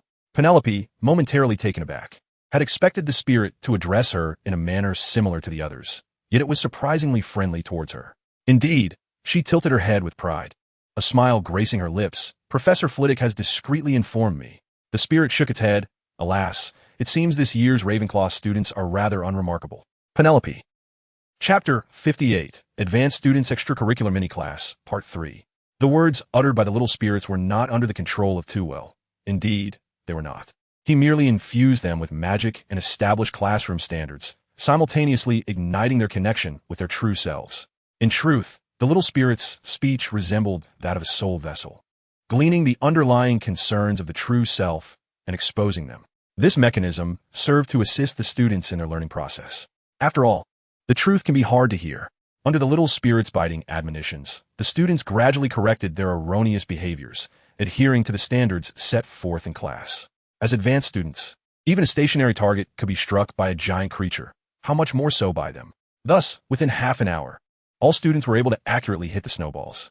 However, they soon encountered a new dilemma. The magic contained within the snowballs could not be sustained for long. Some lasted only a moment before the magic dissipated. Others, unprepared, exploded before their astonished eyes. You are the most formidable little wizard I have ever seen, remarked one spirit with admiration. Oh, it's nothing, the student replied, a mix of pride and shyness evident as they waved their hand dismissively. Absolutely. No one can match your prowess in this regard when it comes to maintaining stable and continuous magical output. This time, the little spirit's sardonic comments could not aid the young wizards in achieving a breakthrough, for they had never attempted to sustain magical output before. To them, magic was simply a matter of gathering a ball of energy and releasing it in conjunction with incantations and gestures. As for controlling it afterward, such thoughts had never crossed their minds. Who could maintain a beam like a laser, continuously sending forth waves? Thus, Tveir had to intervene. With a flick of his wand above their heads, he took command of the little spirit's jurisdiction and conveyed his words through this act. This technique is not unfamiliar to you, he proclaimed, akin to the levitation charm, requiring constant control. However, this time, what you must master is the magic itself. So do not rush. First, slowly attune to the output of magic, and then attempt to control it. After imparting this new teaching philosophy to the little spirits, Tveir severed the connection, allowing the students to explore independently. In truth, communicating with hundreds of souls proved to be even more mentally exhausting than he had anticipated. Moreover, having barely rested in the past few days, if this continued, he would likely collapse from fatigue. Furthermore, such advanced classes necessitated personal insight. If students could learn through routine lessons, they would have long been included in textbooks. Therefore, after Tveir's guidance concluded, the students strained and flushed with effort as they grappled with their own magic. To those observing from the outside, it appeared as though they were merely attempting to release gas, yet unable to do so. What did this signify? Xiao Zhang cast a pleading glance at Cedric. Under such scrutiny, Cedric found himself at a loss for words. I don't know either. The professor never mentioned this to us. He stammered, his face as flushed as those within the circle. Suddenly, an excited voice rang out from the periphery of their small gathering. I know. Longbottom, Malfoy, who had been eavesdropping from outside the circle, chuckled softly. I bet you know how to blush, just like them. Laughter erupted among the crowd, teasing glances directed at Neville. His round face turned crimson, the initial excitement replaced by shyness and trepidation, prompting him to lower his gaze with a soft whimper. Don't mind him, Neville. He is merely a coward. Harry interjected, casting a glare at Malfoy, although Harry's words of comfort seemed somewhat peculiar, recalling Professor Flitwick's encouragement. Neville summoned his courage and quietly murmured, "The professor taught me this." He said it's an obscure technique. However, advanced applications of magic often require a sustained exertion of magical energy, particularly in complex transfiguration. Unlike our previous lessons, some formidable transfiguration spells are in a constant state of transformation. To achieve such mastery, one must maintain a steady output of magical energy. The more balanced it is, the higher the stability. Can you manage that? Harry asked, his eyes wide with surprise. Do I look like someone capable of learning that? Neville retorted, his confidence bolstered. I've merely mastered the continuous output of magical energy. In the professor's words, even a splash of water would be more stable than my magical output. It seemed the impish spirits within took note of Neville's words, instantly commencing a new round of encouragement. Of course, after hearing such remarks repeatedly, the students had developed a certain resilience to them. If your magical output were as steadfast as your thick-headedness, you could accomplish it in 3 seconds, the imp sneered. I apologize, one of the strands in my thick head is broken. Perhaps I should learn something else, like your incessant chatter. This technique, as Neville rightly pointed out, is indeed an essential skill for becoming a powerful wizard, not easily mastered. Hence, Professor Twivel's expectations for the students were not particularly high. He merely required them to maintain a single spell within their snowballs. Moreover, the ironclad charm within the snowballs would, to some extent, assist them in balancing their magical energy. "Professor, have I succeeded?" Percy exclaimed with delight. However, his excitement caused the magic within the snowball to dissipate once more. Twivel glanced over. "Well done. If this were a formal class, I would award you points. However, you must now ensure a successful outcome, completing it as swiftly and effectively as possible." Not just Percy, but soon many of the top students and those with exceptional talent had grasped this technique. They diligently guided their peers, particularly when facing their crushes, leaving no detail overlooked, almost as if they were holding hands to teach. The students progressed at varying rates, yet ultimately, within an hour before dinner, they all achieved mastery. Twivel was quite pleased with his progress, or rather, he was somewhat taken aback by the enthusiasm with which the students assisted one another. "You've done remarkably well. To be honest, I would have been satisfied if half of you had managed to accomplish this. Given this, the subsequent steps are considerably simplified. I shall bestow upon your snowballs a levitation charm, which I trust requires no further elaboration." The students erupted into gleeful laughter, basking in their newfound knowledge. However, it was essential for Twill to seal the snowballs, as the students were not yet adept enough to conjure 2 spells simultaneously. He manipulated the nearby snowdrift, sending forth small snowballs, each meticulously crafted before allowing them to descend to the ground for the students to command. Now, this marks your inaugural encounter with advanced magical applications. So I implore you to immerse yourselves in the experience. Even the levitation charm will impart a unique sensation.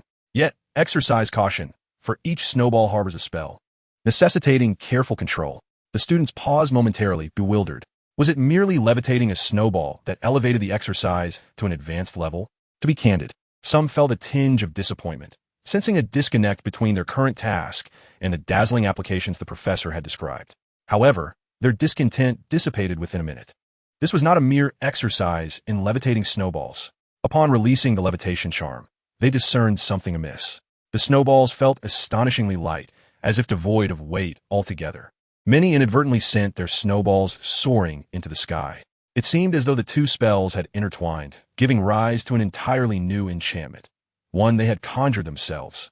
Their astonishment directed toward Twill was palpable. The sense of accomplishment rendered them momentarily speechless. They recalled their own excitement when, under their teacher's guidance, they had first mastered the fire shield. Anticipation welled up within Twill as he looked forward to reuniting with his teacher, eager to witness the surprise on that ever-proud and confident face. Thus, we have an hour remaining to engage in a snowball fight. Chapter 59, An Advanced Class Beyond the Curriculum, Part 4. After Twill concluded, he divided the students in half, separating them into distinct factions representing different houses. Amidst their puzzled gazes, this would serve as a perfect opportunity to test the feasibility of inter-house cooperation. A waist-high barrier was erected between them, delineating a narrow pathway that separated the 2 groups. Twill then strode forward, explaining, "You will be divided into 2 teams to partake in a snowball game. Each team will only utilize the snowballs they control with the levitation charm, but fear not, should a snowball shatter, a new one will materialize. The designated play area is confined within the golden membrane and the barriers. Your objective is to launch an offensive against every opposing player while ensuring your own safety. Should you be struck, your snowball will disintegrate, signifying your elimination, and you must retreat to the sidelines. Tveir had crossed the pathway and reached the opposite side of the golden membrane, granting them a moment to digest the rules of the game. A gentle reminder. Although the attack spell within the snowballs have been weakened, the sensation of being hit is still quite unpleasant, so please give it your all. Observing the students on either side brimming with competitive spirit, Tveir nodded in satisfaction. Upon his arrival, he harbored concerns that the students of Hogwarts might be rather spoiled. However, it has become evident now that every year group possesses an abundance of courage in battle. It is merely that few have been prompted to awaken this facet of their character. With wands raised against the sky, a golden orb soared above the students' heads, highly conspicuous against the darkening heavens. The skirmish would conclude either when all adversaries were vanquished or when dinner commenced, with the side boasting the greatest number remaining declare the victor, entitled to, well, the Christmas gifts I have prepared for you. So, are you ready? The students, brimming with anticipation, clamored excitedly, their voices a cacophony of sounds, yet all conveyed a singular sentiment. We are prepared. Excellent. Now heed my commands. Gradually, the students fell silent, their expressions more earnest and grave than ever before. 3. They inhaled deeply, raising their wands to their chests. 2. Eager hands began to manipulate the snowballs, eyes fixated on their targets. It was their turn for the professor's gift. 1. The golden orb in the air erupted, radiating a brilliant light that illuminated the space without being blinding. At the very least, the students could now clearly discern their opponents. In that instant, dozens of snowballs hurtled through the air like cannonballs, striking numerous students in a single sweep. Yet, as their numbers dwindled, a common realization dawned upon them. Why is it so difficult to control? Percy watched as a snowball once more sailed harmlessly by, his imp companion replenishing his stock. The levitation charm, a spell so simple. He had perfected it by his first year, and it was indeed his first silent incantation. Yet, once it reached the opposing side, the challenge of control escalated dramatically, making him feel akin to a novice. Mixed magic is not easily mastered, Flint sneered from the side. This is akin to a new, advanced magic, far beyond the grasp of you fifth years. Before Percy could retort, his imp could no longer contain himself. Are you truly proud? You sixth year, who cannot even manage a levitation charm? The imp gave Flint a sharp rap on the head, indignantly pointing out that he had already been eliminated. Flint then realized he had indeed been struck by a snowball, his body frozen in place, though the imp's blow broke the spell. Penelope across the way waved apologetically at him, shivering from the cold, exclaiming, I'm so sorry. I meant to hit Percy. As time passed, the number of students gathered at the sidelines grew, vocally lamenting the difficulty of this spell, and pleading, Professor, I was hit by my teammate's snowball. Could I possibly have another chance? It could be worse. You have no idea how unfortunate I am, standing in the front row, only to be caught in a crossfire and hit by at least 5 snowballs, 3 of which were from behind. Tveir had anticipated this scenario. After just an afternoon of exposure to this magic, their accomplishments had already astonished him. Coughing lightly, he quelled the students' complaints, reminding them that in the true theater of battle, imprecise spellcasting could inadvertently harm allies. This is precisely why Grand Wizard duels are conducted either in open spaces or without the use of large-scale destructive magic, as most spells lack the ability to distinguish friend from foe. To imbue spells with such discernment is relatively straightforward. One need only incorporate a touch of soul-related magic. Professor, will we have more classes like this? A young witch inquired cautiously. The moment the question was posed, a hush fell over the room, all eyes eagerly fixed on Tveir. Their previous anticipation for Professor Wells' class stemmed entirely from their discontent with Professor Quirrell. They merely sought a competent instructor to enlighten them. Professor, please do away with Quirrell. Yet Tveir shook his head, explaining that this had been decided prior to the term's commencement. Their classes would indeed be overseen by Professor Quirrell. In fact, today a session already deviated from school regulations. Observing the disappointment etched on the students' faces, he noticed a few young witches quietly sobbing. Were the students' acting skills truly so refined? In an instant, the young witches lifted their heads, beaming with joy, their earlier sorrow forgotten. Will there still be those special snowballs? Certainly, the imps will distribute the snowballs, though the magical energy expended will be considerable, so do take care of your health. The conversation swiftly shifted to the imps, whom the students both adored and loathed. Professor, will the imp remain perched on my head? Indeed, they are quite adorable. Are these imps our Christmas gifts? I long to have one. If only he could express himself more subtly at this. The young witches fell silent, their expressions difficult to articulate.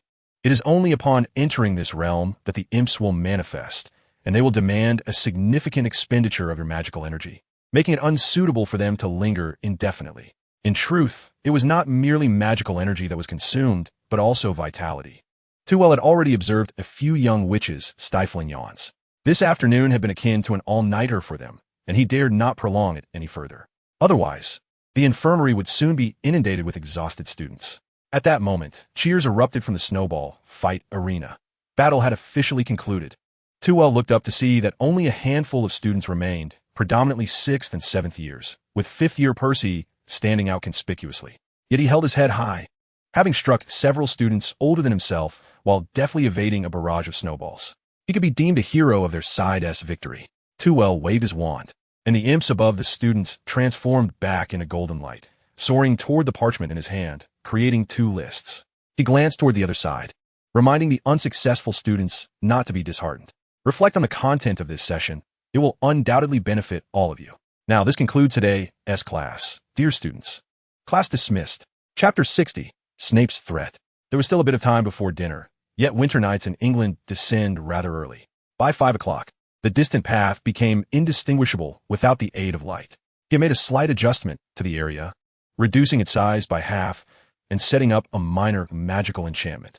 However, upon entering the castle gates, he encountered an unexpected individual, or rather, someone who had been deliberately waiting for him. Well, is this not our beloved Professor Welfare? Snape stood to the side in the dim doorway, half of his figure cloaked in shadow, revealing only the corner of his mouth adorned with a mocking smile and his frigid eyes. Tveir was taken aback. The sudden, eerie voice startled him to the point where he nearly drew his wand. After straightening his robes, he offered a smile in return. Snape smirked, dismissing Twivel's mockery. I am quite curious. Despite teaching nearly 3 grades, how is it that the welfare professor is so occupied, disappearing since yesterday morning and only resurfacing now? His mouth still bore a smile, yet his eyes glimmered with a hint of menace, suggesting that should Twivel's response fail to satisfy him, the wand could be drawn in an instant. Tveir glanced at Snape in surprise, realizing he had unwittingly made it onto Snape's list of suspicions. Could it be that Quirrell's foolishness had led to this? Unlike potions class, the defense against the dark arts lessons always required preparation involving certain creatures. So I ventured into the Forbidden Forest to seek out some. Is there a problem with that? Snape scanned Tveir from head to toe, finally resting his gaze on his empty hands. Where are the creatures? They died, Tveir replied with an oddly cheerful tone, though it appeared somewhat sinister under the flickering torchlight. Snape's smile vanished instantly. His eyes narrowed slightly as he took a small step forward, positioning himself in the light while simultaneously casting a shadow over Twivel's face. I trust you are aware of your status. Thus, refrain from undertaking any actions that may raise suspicion. Thank you for the reminder. I believe I am far less outrageous than you, Professor Snape. Wouldn't you agree? His eyes lost their coldness, now glinting with a sense of amusement as he leaned in and whispered, I am unaware of your intentions and have no desire to concern myself with your dealings with Quirrell. However, should I discover any ulterior motives, I would not hesitate to add a touch of Veritaserum to your dinner, particularly regarding your association with that Dark Lord. Snape's expression hardened immediately, with Dumbledore's backing. He had no fear of past revelations. Yet, his conduct within the school was undoubtedly constrained, and any disruption to the mission he was obligated to fulfill was intolerable. Thus, he glared menacingly at Tveir, raising his voice slightly. Regardless of your knowledge, should you dare to defy me? At that moment, his gaze abruptly shifted around the corridor's corner. Who was there? Within less than a second, 3 diminutive figures emerged from the shadows. Harry stammered, Professors, we just finished dinner, so we came over here to, digest. Hermione could no longer bear it. She tugged at the back of his robes, urging him to cease speaking. Severus Snape's eyes could very well kill you, Snape ominously declared, deducting 5 points from each of you. With a final glare at Tveir, he strode away in a huff. Harry and his friends let out a collective sigh of relief. They were accustomed to point deductions by now, although this time it felt excessive. Losing 15 points was not the end of the world. It was not just Snape, he had also been careless. While fatigue played a role, his recent surge in power had made him a tad overconfident. As someone who held himself to high standards, he would not tolerate such a trivial mistake. He distributed the 9 papers to them and departed. He had intended to enjoy dinner, but it seemed wiser to retire for the night instead. Yet, this left Harry and the others with grim expressions. Hermione flipped through the papers, noting that the content was no trivial matter, with many essay questions. She was unfazed, even looking forward to receiving a Christmas gift from the professor, but Harry and Ron were overwhelmed. 3 papers? This is excessive. Once too well had left. Harry lamented as he glanced at the papers in his hands. Ron sighed, conceding, well, we might as well each tackle one. I didn't dare plead with Professor McGonagall after that display. This is the first time I've heard of doing papers after class. The professor undoubtedly wouldn't leave us any loopholes. Hermione shook her head, showcasing the questions on the papers. Moreover, she cautiously glanced in the direction the professor had departed. It's also my first time witnessing the professor this upset. Were they discussing something of great importance? That goes without saying. Ron exclaimed indignantly. Snape must have coerced the professor into stealing that item, which is why he's been absent all day. Harry nodded in agreement. Indeed, Snape likely reminded the professor to be mindful of his standing. Perhaps the professor had been compromised in some way, thus being manipulated by Snape. Hermione gazed skeptically at her 2 outraged companions. The professor's demeanor had hardly suggested intimidation. How could they concoct such elaborate theories? Nevertheless, she lacked a more rational explanation and could only concede. Then our foremost priority is to uncover the identity of Nicholas Flamel. And what predicament Professor McGonagall is in, Ron emphasized solemnly. Very well, if possible, let us also investigate any leverage against the professor. Hermione replied resignedly, and then assist the professor in resolving it. Chapter 61, Christmas Holiday. Yet the anticipation was not merely due to the impending holiday, but rather the hope of seizing an opportunity to partake in a snowball fight at the now half-sized battleground. Indeed, acquiring a chance to play there had become a matter of competition. Initially, only the 100 upperclassmen who had attended the class could engage in a lively snowball fight with ease. However, it did not take long for the other upperclassmen, who had merely been spectators, to discover the art of the magical snowball. After several days of practice, they finally caught up with the main group. Similarly, the younger students realized they could venture over for half an hour of fun. Though few could master the standard of the magical snowball, chatting with the little ones was still quite enjoyable. Consequently, nearly all the students in the castle made the most of their free time each day, eagerly queuing at the snowball arena. Even as the weather grew colder and nightfall approached, the students' enthusiasm remained undiminished. Fortunately, Toole, considering the students' welfare, imposed a daily limit of half an hour for each individual, preventing a situation where students crowded there all day long. However, Furky later caught several students who, eager to play with the magical snowballs, sneaked out of the castle at midnight, waiting to rush in as soon as the clock struck 12. Those apprehended were merely the ones who got caught. Many more likely escaped detection initially. Toole had no choice but to decree that the arena would remain closed to students at night to curb this trend. Otherwise, Furky, the old grump, would inevitably become the second ghostly employee of the school, lurking all night in the frigid outdoors. As the holiday approached, students grew increasingly frustrated with themselves for not registering for the stay-in notice the previous week. One contemplated approaching Snape to re-register, but, upon seeing the menacing expression of their house head, decided against it after a moment's thought. While the game was enjoyable, preserving one's life took precedence. In contrast, Harry and Ron, who intended to stay at school, felt much more at ease. On the very first day of the holiday, they rose early, cheerfully engaging in a game of wizard chess in the common room while discussing their holiday plans. George had mentioned that today they could swagger over play with the snowballs, and Ron dreamily replied, "If we go, we might learn a thing or two." Harry couldn't help but smile, pondering whether they could indeed master it, as it seemed quite challenging. "Don't worry, if George and Fred can learn it. What is stopping us?" Ron asserted confidently. "You two are still playing." Hermione appeared beside them unexpectedly, casting a disapproving glance at the pair. "Can't you focus on something more productive?" "Productive?" Ron blinked in confusion. "Nicholas Flamel," Hermione exclaimed loudly. Harry sheepishly scratched his head, realizing he had indeed forgotten about that matter, preoccupied with thoughts of snowballs. Ron, belatedly catching on, exclaimed, "Oh, I've been so busy writing essays that I nearly forgot. But you've been reading a lot lately. Have you found any clues?" "None," Hermione replied, deflated as she sat down. Yet, after a moment, she perked up and, glancing around furtively, whispered, "Their essay place in the library we haven't explored yet." Ron stared at her in shock, as if she were a completely different person. "Are you referring to the restricted section of the library?" Hermione confidently raised her head, indicating that it was a place beyond their reach. "In that case, I might as well seek out Professor Flitwick's office to see if he has any leverage against Snape," Ron said with a grimace. Harry nodded in agreement, but Hermione appeared displeased. "You need not worry. The professor mentioned that during the Christmas holiday, he would not remain at the school, but would visit a relative." Ron shook his head with a sense of pride, adding he casually mentioned it while playing wizard's chess with me last night. Even if he had doubts about the professor, he would not forfeit the opportunity to converse with him daily. Harry also wished to engage in chess and discussions about the wondrous magic that existed solely in Hermione's books. However, given his lackluster skills in wizard chess, he could hardly best even Seamus, leaving him to silently envy Ron's prowess. Hermione felt an acute pang of jealousy, recognizing how unforgivable her inability to play wizard's chess was.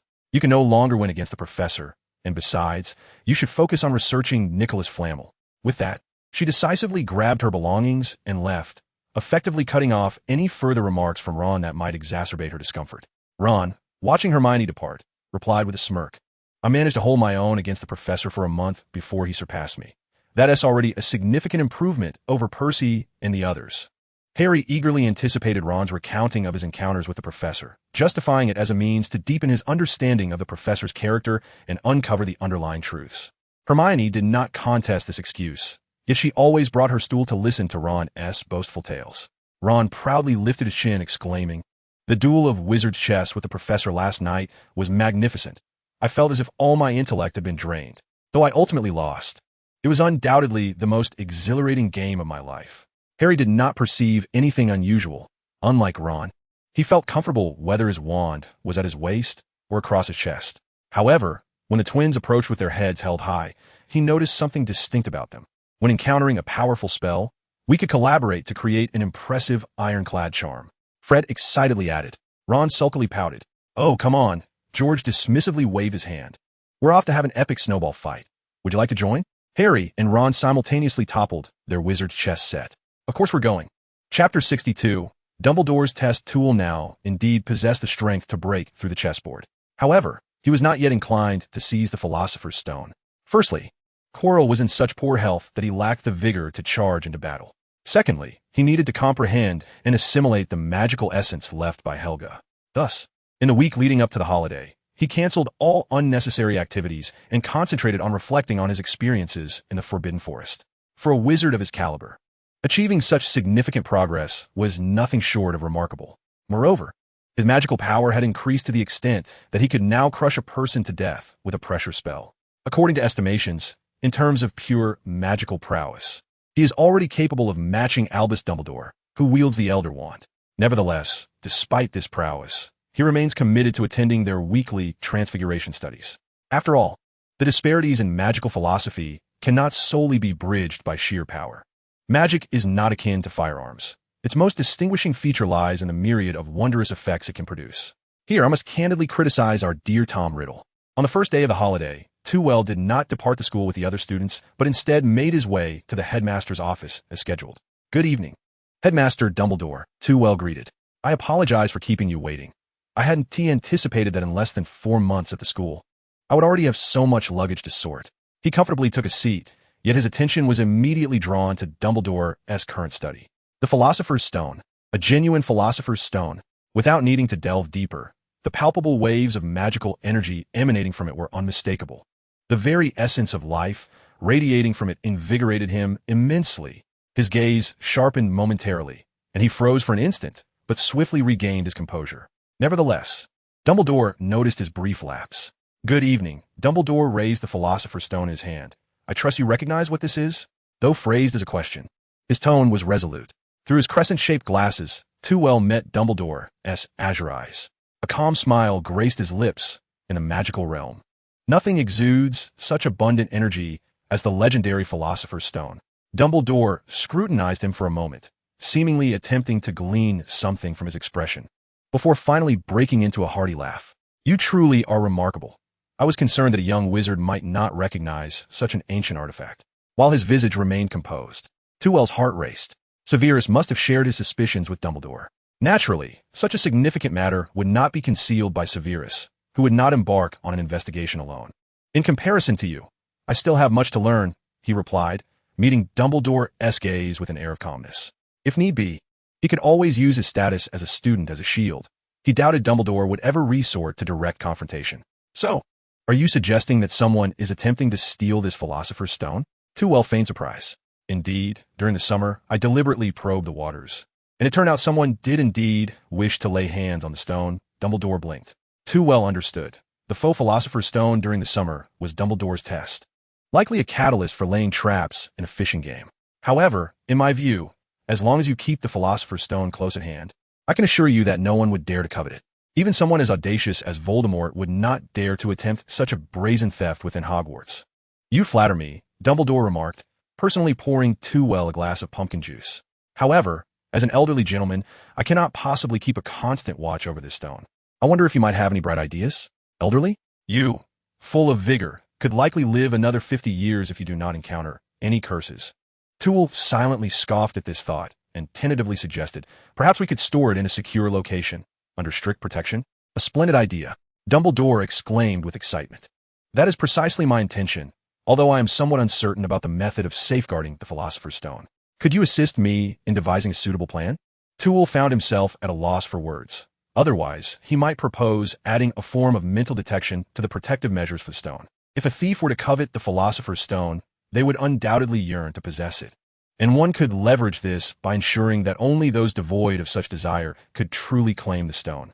Dumbledore clapped his hands in admiration. Say, moreover, given the headmaster's prowess, there's no need for me to provide guidance, is there? He did not believe that Dumbledore was merely discussing the stone with him.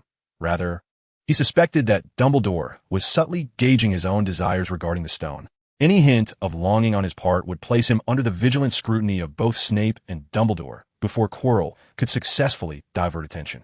The discussion surrounding the Philosopher's Stone ceased, and both men tacitly agreed to avoid any further mention of it, even refraining from casting another glance at the stone resting on the table, as if it were nothing more than an ordinary rock. After concluding his study of transfiguration with Dumbledore, Tveir did not immediately depart from the 8th floor. He was in search of the Room of Requirement. If a chamber of Ravenclaw truly existed, it would be difficult not to associate it with the Room of Requirement. However, in his previous life, he had never taken note of its location, as he had never been particularly concerned with the famed method of simply stating one's need and passing through 3 times. Its entrance had never been stored in his memory. After all, he had never contemplated the possibility of traversing realms, especially into the world of Harry Potter. Therefore, should anyone venture to the 8th floor, they would likely witness a scene that would leave them utterly astonished. Ultimately, this bewildered individual discovered that the Room of Requirement had vanished. He was certain he had scoured every inch of the 8th floor's corridors, exploring each tapestry and even obscuring the vision of numerous portraits in the process. Yet no trace of the Room of Requirement had revealed itself. Just as Tveir was furrowing his brow in deep thought, a sudden cacophony erupted from across the way. He swiftly darted into a corner, hidden behind a tapestry depicting a troll clobbering a bumbling Banaba. At that moment, the wall before him transformed into a door, and as the grand entrance swung open, a disheveled professor stumbled forth. Sybil Trelawney, the divination professor, was one of the few remaining seers in the magical world. Yet her current state could hardly be described as favorable. She was slender, her green robes hanging loosely on her frame, her glasses askew, and her hair in disarray, presenting a rather untidy appearance. From a considerable distance, Tveir could detect the sour scent of alcohol emanating from her, and her gait was unsteady. He had been searching for nearly an hour, which meant the professor had likely been inside for just as long. No wonder he had been unable to locate the Room of Requirement. Unlike others, he was aware that this professor genuinely possessed prophetic abilities, yet according to ancient lore, all seers are afflicted by a curse. Their words are often met with skepticism, rendering their foresight a source of frustration and anguish. Despite being able to foresee impending truths, they frequently find themselves unable to avert calamities due to the ironic twists of fate brought about by their curse. Thus, this esteemed seer, who should have been revered, was instead consumed by self-doubt and resorted to drowning her sorrows in the divination tower of Hogwarts. Once Professor Trelawney stumbled away, Tveir approached the wall. It was an ordinary stone wall, its only notable feature being its thickness. Even when he placed his hand upon it, he felt no trace of magical energy. Had he not witnessed a door recently appear, he would have been oblivious to the fact that this was the entrance to the enigmatic Room of Requirement. What kind of chamber would he find himself in? Snape's changing room? Dumbledore's lavatory? Suddenly, a finely crafted, opulent door materialized before Tveir, adorned with a male symbol. What peculiarities were at play here? He hastily dismissed the chaotic thoughts swirling in his mind and began to contemplate Ravenclaw. The Ravenclaw chamber? The Ravenclaw library? The study? After several attempts, the Room of Requirement offered him no response, and he found himself still facing the lavatory door. As twilight approached, Tveir ceased his attempts and simply pushed the door open. Inside lay a remarkably luxurious lavatory, furnished with a variety of exquisite chamber pots. However, his attention was not captivated by these pots, although he did find himself momentarily astonished by their craftsmanship. Admittedly, he was curious which of them had been used by Dumbledore. Once he set aside such inexplicable curiosity, Tveir began to probe the magical source of the room. As his own magic surged forth, the room's magical architecture began to unveil itself before his eyes. Yet, Tveir wished he hadn't seen it. There was an overwhelming abundance. Countless fine threads intertwined throughout the space, with 5 or 6 strands extending from every inch of flooring, directing towards various walls or the ceiling. It was as though the entire room was woven from magic, but the question remained, where did the will converge? The room of requirement could not possibly be the product of countless wizards converging their magic, could it? Wait, he seemed to grasp something profound. The room of requirement housed a space for storing miscellaneous items. Thus, these threads of will extended from those magical objects? Tveir chose not to delve further. Previously, investigating a mere 10 items had left him dizzy, and now he was confronted with at least 10,000 threads, consuming a significant portion of his magical energy in a short span. However, he had concluded that probing the Ravenclaw chamber could not rely on the will lines as Helga had done. As for the Horcrux in the storage room, it was best to postpone that search for another day. For now, a ring and Shiloh were sufficient for him to manage. Chapter 63. Grindelwald on Christmas Eve, in Austria, stood an unremarkable 3-story house adjacent to the University of Vienna. This dwelling appeared indistinguishable from the others in the neighborhood, save for the pristine blanket of snow adorning its sky-blue roof, perfectly balanced, neither too heavy nor too scant. The snow at the entrance was equally well swept aside, resembling the meticulous arrangement of blocks by an obsessive-compulsive individual rather than the random descent of nature's snowflakes. Such fastidious beauty suggested that the house's owner was far from ordinary. In the next moment, a graceful figure suddenly appeared on the deserted street. In the biting cold of winter, she wore only a woolen coat over a seemingly delicate women's suit. The dark red attire complemented her tall, elegant form, exuding a sense of professionalism paired with an elegance that belied her years. Her swan-like neck supported a soft, refined visage, with her dark hair neatly pinned up, giving her the appearance of a traditional Eastern woman rather than one of Slavic descent. Cynthia Visica, the name of this graceful young woman, chuckled at the snow above, smooth as if meticulously leveled with a spade. How could Muggles be like this? She muttered with a hint of exasperation. Your teacher is truly a handful. With that, she strode forward, her pace unhurried. The sound of her high heels echoed softly on the street, as discreet as her sudden appearance. Yet, as she approached the house, the door swung open automatically with a chime, revealing a dimly lit corridor inside. Cynthia was unfazed, stepping in with familiarity, experiencing a sense of belonging akin to being at home. Even without the lights on, she navigated directly to the kitchen, tossing her coat onto a chair. She cheerfully flicked on the kitchen light and retrieved the food she had prepared for the evening from her small handbag. Roasted turkey, roast chicken, steak, an array of vegetables, and of course, an assortment of rich desserts and candies. You've truly gone to great lengths, knowing my penchant for sweets, a voice quipped, laden with age. The elder shrugged nonchalantly, inspecting the candies before him. Ah, my favorite lemon sherbet, he exclaimed, delightedly popping a piece into his mouth, his eyes narrowing in joy. But first, I must express Tveir's gratitude to you. His once frail body, after years of nurturing, has gradually become robust, barely able to support the dark green pajamas draped over him. However, the passage of time has etched indelible marks upon his visage, leaving only his calm and composed eyes unchanged. The man who conceals his past seems impervious to astonishment. Professor Grindelwald, I have reiterated countless times, Cynthia has placed the final dish on the table. Do not solely indulge in dessert. It is detrimental to your health. After a moment's hesitation, the elder resolved to leave a portion of lemon-flavored pudding for his sole student, while the remainder was, of course, destined for himself. Yes, I shall leave some for Tull.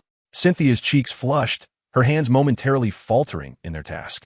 Grindelwald, with a smile playing at the corners of his mouth, scrutinized her attire and jested. He appreciates elegance, yet you are but 18, still struggling with high heels. This does not suit your character at all. Caught off guard, Cynthia shot a blushing glare at the old man. I merely experiment with such attire occasionally. Unlike you, who refuses to try anything new, no wonder Tull detests your antiquated mindset. Unfazed, Grindelwald took his seat at the head of the table, savoring a piece of candy as he remarked, "If I truly disregarded his words, would I have settled in this Muggle community?" "Oh." Cynthia looked at him in astonishment, under the impression that he merely harbored an eccentricity for residing in a house devoid of magical traces. "Do not perceive me as so antiquated. In the era before your parents were born, we possessed the most radical ideologies in the world. I suspect you have not noticed that there is a Muggle university nearby." Grindelwald mused, "The most renowned university in this country. I visit daily, observing every Muggle student and their professors and scholars. Initially, I scoffed at their research, believing magic to be a divine phenomenon that surpassed theirs. However, after Tull took me to the depths of their research institute, I came to realize." He unconsciously clenched his fists, a glint of intensity flashing in his eyes. "The Muggles' progress exceeds our collective expectations. Within a century, their technology may rival magic itself. More unsettling is their accelerating pace of advancement." Cynthia was not taken aback by his remarks. Rather, she had long harbored profound admiration for Tull due to similar assertions. Thus, she emphasized Tull anticipated this. Grindelwald laughed heartily. This student represented his final achievement in life. Indeed, he perceives this trend more clearly than anyone else. Which is why I relocated from Nymengard. I yearned to witness firsthand what he accomplishes that I could not. Noticing him succumb to a melancholic mood, Cynthia hastily shifted the topic. "Speaking of Tull, why hasn't he arrived yet? Surely he hasn't been delayed on his way here? Do not fret with his prowess. There are few who can truly delay him. He merely mentioned that he needed to dine with his family before making his way here." Cynthia, feeling a twinge of disappointment, pouted and snatched the small cake that Grindelwald was about to take. It must wait until Tull arrives. She had invested considerable effort into tonight's gathering, primarily for Tull, and it simply could not be carelessly consumed, not even by Tull's instructor. The sound of ringing echoed from the doorway, and before long, a striking figure that the young lady had long anticipated appeared in the kitchen. Tull smiled warmly at the two of them. "I apologize. Preparing gifts for the students took a bit longer than expected." Chapter 64, The Christmas Dinner. Cynthia joyfully approached Tull from behind, assisting him in removing his coat. "Thank you. No matter how many times, I'm always pleasantly surprised by your thoughtfulness. You truly need not do this each time," he remarked, ignoring his words. Cynthia hung the coat with care before gently pushing against his back. "Come and see," she exclaimed with excitement. "I have prepared many delectable treats for you." Tull was guided to the dining table, genuinely astonished by the lavish spread laid before him. "I know you've already dined, so the roasted turkey is reserved for the professor, and as for the desserts." Cynthia's gaze immediately fell upon the primary suspect. "Why is there only one pudding left? Stop standing there." Grindelwald feigned ignorance, waving Tull over. "Are you enjoying your role as a professor so much that you are preparing gifts for your students?" With a smile, Tull pulled the sulking Cynthia to sit beside him before addressing his instructor. "We played a game, and I promised the winning students Christmas gifts." Placing the last pudding before him, Cynthia eagerly inquired, "What kind of game was it?" Grindelwald, too, regarded him with a hint of curiosity. "Thank you," Tull replied as he explained the game to them. It was in essence a simple snowball fight designed to cultivate the students' understanding of advanced magic, as such experiences are best embraced early on. Grindelwald's expression turned to one of realization. This had been his method of teaching Tull. After mastering the shield charm and the fiend fire curse, he had encouraged Tull to experiment with the fire shield charm, intending merely for him to grasp the sensation of blending different magics to deepen his comprehension of spells. To his astonishment, Tull had managed to grasp that proud spell within a single afternoon. This was the moment Grindelwald first strongly recognized that Tull was not merely a fortunate boy stumbling into Nymengard, but rather a gifted heir bestowed upon him by fate. "Are you planning to cultivate your confidence from among the students of Hogwarts?" he mused. "Not necessarily. While the combat abilities of Hogwarts students may be somewhat inferior to those of Durmstrang, they engage more deeply in other magical studies."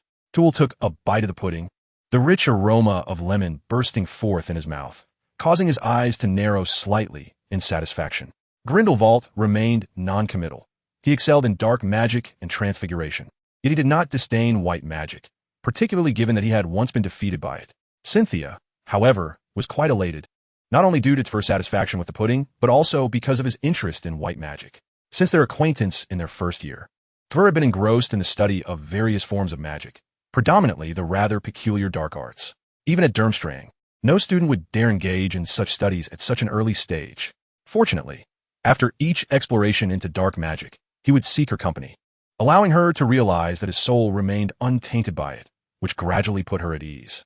Nonetheless, it was prudent to avoid delving too deeply into dark magic, as even Durmstrang refrained from discussing the most extreme forms of it.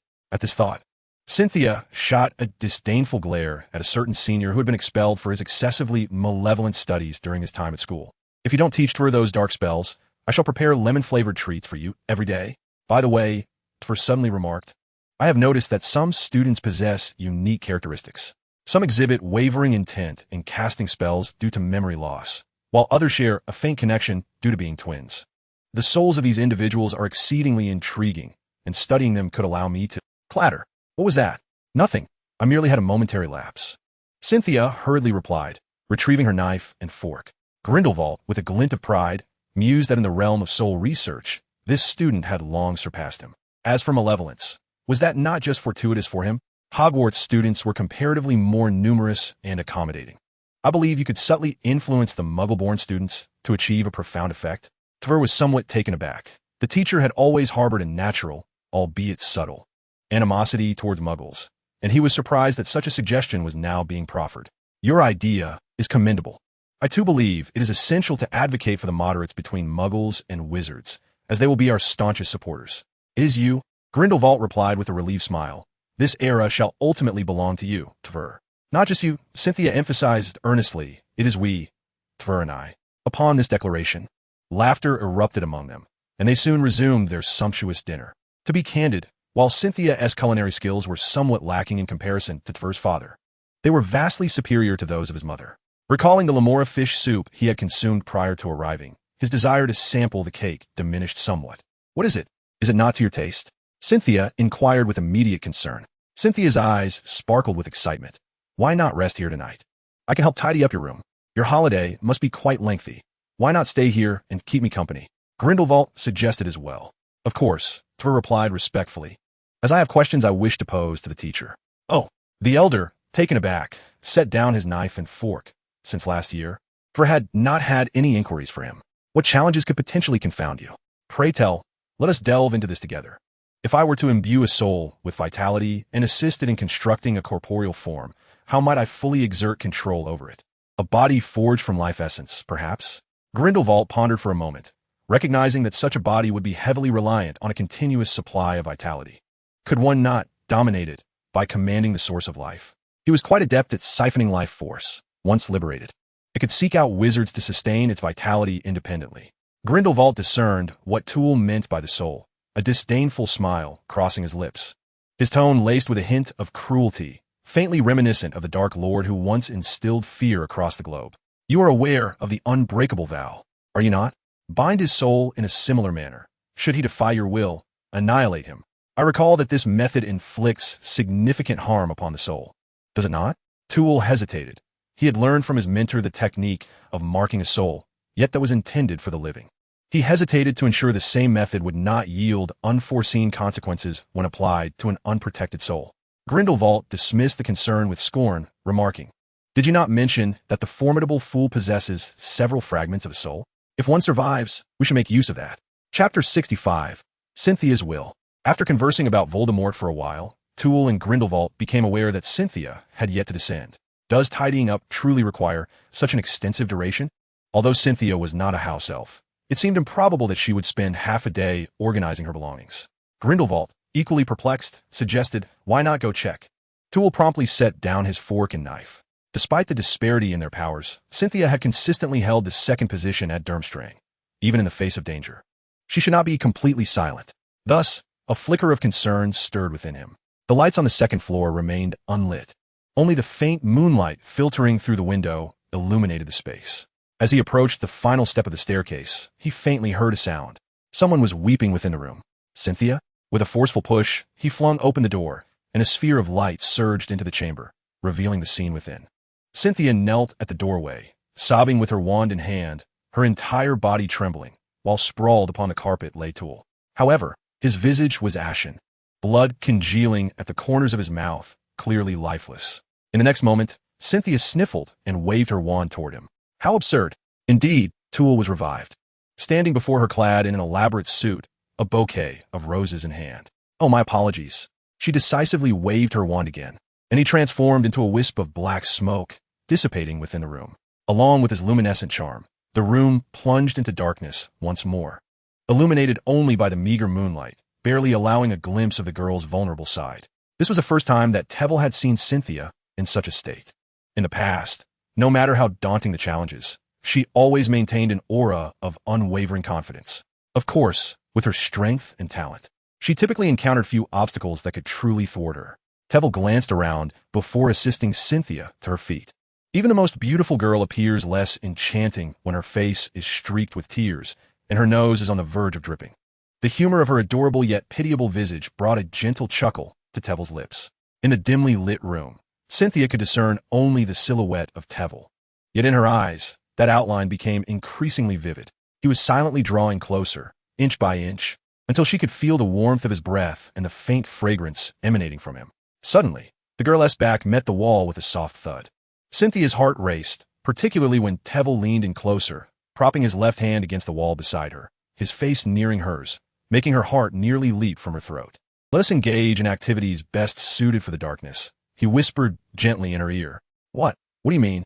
Cynthia stammered, her hands gripping her clothing tightly, her cheeks flushed as if they might burst. Whether it was fear or anticipation, she closed her eyes tightly, though her eyelids quivered, betraying her turbulent emotions. "Let there be light." Tveir chuckled softly as he pressed the switch on the wall. With a click, the room illuminated, and he turned to survey his surroundings. The design was quaint, featuring only a simple bed and some chairs, yet it sufficed. For him, elegance and luxury were not necessities. "Not at all. Rather, I appreciate your concern," Tveir replied, waving his wand to dispel the traces of magic lingering in the room. "I recall this is a Muggle residence. How could a boggart exist here?" Shifting back to the matter at hand, Cynthia regained her usual composure. In fact, this was once the abode of an elderly wizard. But following his demise, the protective enchantments gradually faded, ultimately leading to its acquisition by a Muggle family. However, remnants of magic lingered, causing the family to vacate after 2 years, before it was finally purchased by Mr. Grindelwald. Tveir nodded in approval. He was particularly pleased with Cynthia's ability to provide detailed answers whenever he faced everyday dilemmas. He was not surveilling his mentor, but rather concerned that her emergence from Nurmengard might attract the attention of the Austrian Ministry of Magic, or even the International Confederation of Wizards. After all, their mentor had not solely relied on words to command Europe in the past. Initially, he may have stumbled due to unfamiliarity, yet by the second day, he was conversing amicably with Muggles. According to Mr. Grindelwald, he spent his days wandering nearby schools, seeking to understand the technological philosophies of Muggles. In the evening, I generally remained in my room, attempting to delve into a few explorations, either perusing through photo albums or toying with transformation spells, though it seemed I was detected. Guilt was etched upon the young girl's face. Tveir displayed an expression of expected understanding. He had never intended to conceal anything from a teacher. Although he did not oppose further inquiries, he advised against any more probing actions. "By the way, did you mention preparing a wand for him?" Cynthia immediately felt a sense of disappointment. I had brought it up several times, yet he insisted he was a failure and deemed it unnecessary to appear again. Tveir nodded, still hoping the teacher might intervene at an opportune moment to assist him with certain troubles. However, he had not anticipated that past failures would lead him to almost shut off his heart. It seems that the one who tied the knot must also be the one to untie it. Yet, who exactly is the one to untie it remains uncertain. Perhaps persuading Dumbledore in the future might also require the teacher's involvement?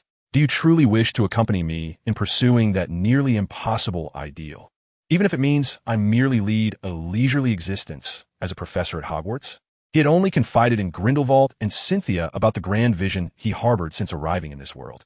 Moreover, his power was insufficient to contend with the deeply entrenched ideals of the magical realm. At least, he needed to surpass Dumbledore to earn such a right. Sensing Tveir's earnest emotions, Cynthia's expression grew serious, her eyes meeting his with resolute determination, a hint of excitement flushing her cheeks. "I am willing to follow you for a lifetime," she declared, her tone unwavering, as if imbued with boundless strength. "Even in the face of a world that may not accept us." The very thought of overturning the statute of secrecy exhilarated her immensely. Chapter 66, Christmas Gifts. The next morning, Tveir was astonished by the mountain of gifts that lay before him. Exquisite packages of all sizes cluttered the entire living room, with some even occupying the hallway near the entrance. Cynthia was wielding her wand, meticulously inspecting each parcel to ensure none bore dark magic or malevolent magical objects. Since last night, owls had been arriving with gifts, and now about 10 were resting in the yard, appearing utterly exhausted. Tveir glanced out the window, observing the owls orderly perched on a rack, with some dried fruits placed before them as sustenance. Yet, the pedestrians on the street seemed indifferent, as if the owls did not exist at all. This house originally bore little magical enhancement. It appeared that Cynthia had taken special care to arrange it, temporarily employing confusion spells and various enchantments. "You have worked hard," he remarked, casually unwrapping one gift only to discover a doll resembling him. The accompanying letter revealed it was a present from an upperclassman. "Most of the gifts were indeed from your students." Cynthia pointed towards a considerable pile. "However, there's one gift I am uncertain whether to give to you." She picked up the smallest package, which was exceptionally well wrapped. Inside, there was a fixed spell. Upon opening, the contents would adhere to the person, yet she felt no malice or anything amiss within it. Curious, Tveir took the gift box, noticing a note affixed to the outer layer, inscribed with the words, "A gift from George and Fred," given the mischievous nature of the Weasley twins. He quickly surmised that this was likely a light-hearted prank. With a soft chuckle, he proceeded to unwrap the box without hesitation. While the twins relished in playful antics, they maintained a sense of decorum, ensuring their pranks never crossed the line into causing harm. Even if danger lurked, it was unlikely to affect him. Jingle bells, jingle all the way, echoed the cheerful voices of the two figures in his avatar, singing the Christmas carol with exuberance. The melody, indeed, was quite heartfelt. After several attempts to silence it, he found it stubbornly persistent, playing on repeat without any sign of abating. Rather than irritation, he felt a sense of amusement. If these two were to channel their talent for mischief into their magical studies, he was certain they would emerge as some of the world's foremost wizards. Cynthia, observing Tveir's smiling countenance, couldn't help but grasp the underlying meaning of his words. Yet, curiosity was their greatest teacher. Perhaps if they ventured into different realms, they might not exhibit such remarkable talent. Having spoken, she handed Tveir another box. This one bore the name of Albus Dumbledore. Was it a gift from the esteemed headmaster? The box was modest in size, roughly akin to a few books, and the label indeed confirmed its origin. "It appears so. I hadn't anticipated a gift from him, but fortunately, I had prepared an ample supply of sweets for him in advance." Upon opening, he discovered a book, specifically the one he had previously left for Dumbledore, titled The 4 Elements of Magic. Puzzled, he began to peruse its contents and quickly realized it was not as straightforward as it appeared. Dumbledore had left numerous annotations throughout, documenting his understanding of the 4 elements. At the conclusion of the text, a handwritten note read, "This is my rudimentary understanding. I hope it proves beneficial. Albus Dumbledore." The weight of this gift was substantial, as the annotations were the result of Dumbledore's years of contemplation. Even a brief glance offered Tveir profound insights. It seemed the headmaster truly was considerate. The house was adorned with a silencing charm. If one could hear, it would surely be ghostly, and even if sounds were discernible, they would likely be names rather than songs. "Would you care to see this book?" he teased, presenting it to his instructor, as the contents were indeed captivating. Meanwhile, Cynthia had meticulously examined all the gifts, thoughtfully categorizing them according to their respective senders. The majority were from Hogwarts students, followed by acquaintances from Durmstrang, with the remainder consisting of colleagues and family. "How do you know who these individuals are?" Tveir asked nonchalantly, as he began to unwrap the gifts belonging to friends and family. There were so many that merely unwrapping them could easily consume his entire morning. "I have verified the list of Hogwarts staff," Cynthia proclaimed with pride. "Besides them, there are also the students from Durmstrang whom I know. The rest must be the students from Hogwarts, right?" To some extent, it could be said that Cynthia knew him best. "Oh," Tveir remarked, astonished as he examined the scarf in his hands. He had unwrapped several gifts, all various types of books, including several duplicates. This was the first distinct gift that deviated from the usual student offerings. It was a peculiar scarf featuring a gradient of colors, transitioning from deep crimson to a lighter shade of red, a rarity in England in 1991. Even within the magical community, crafting such a scarf was no small feat. "Is this your gift?" Upon seeing the expectant expression on Cynthia's face, Tveir immediately surmised the answer. However, creating such scarves posed certain challenges.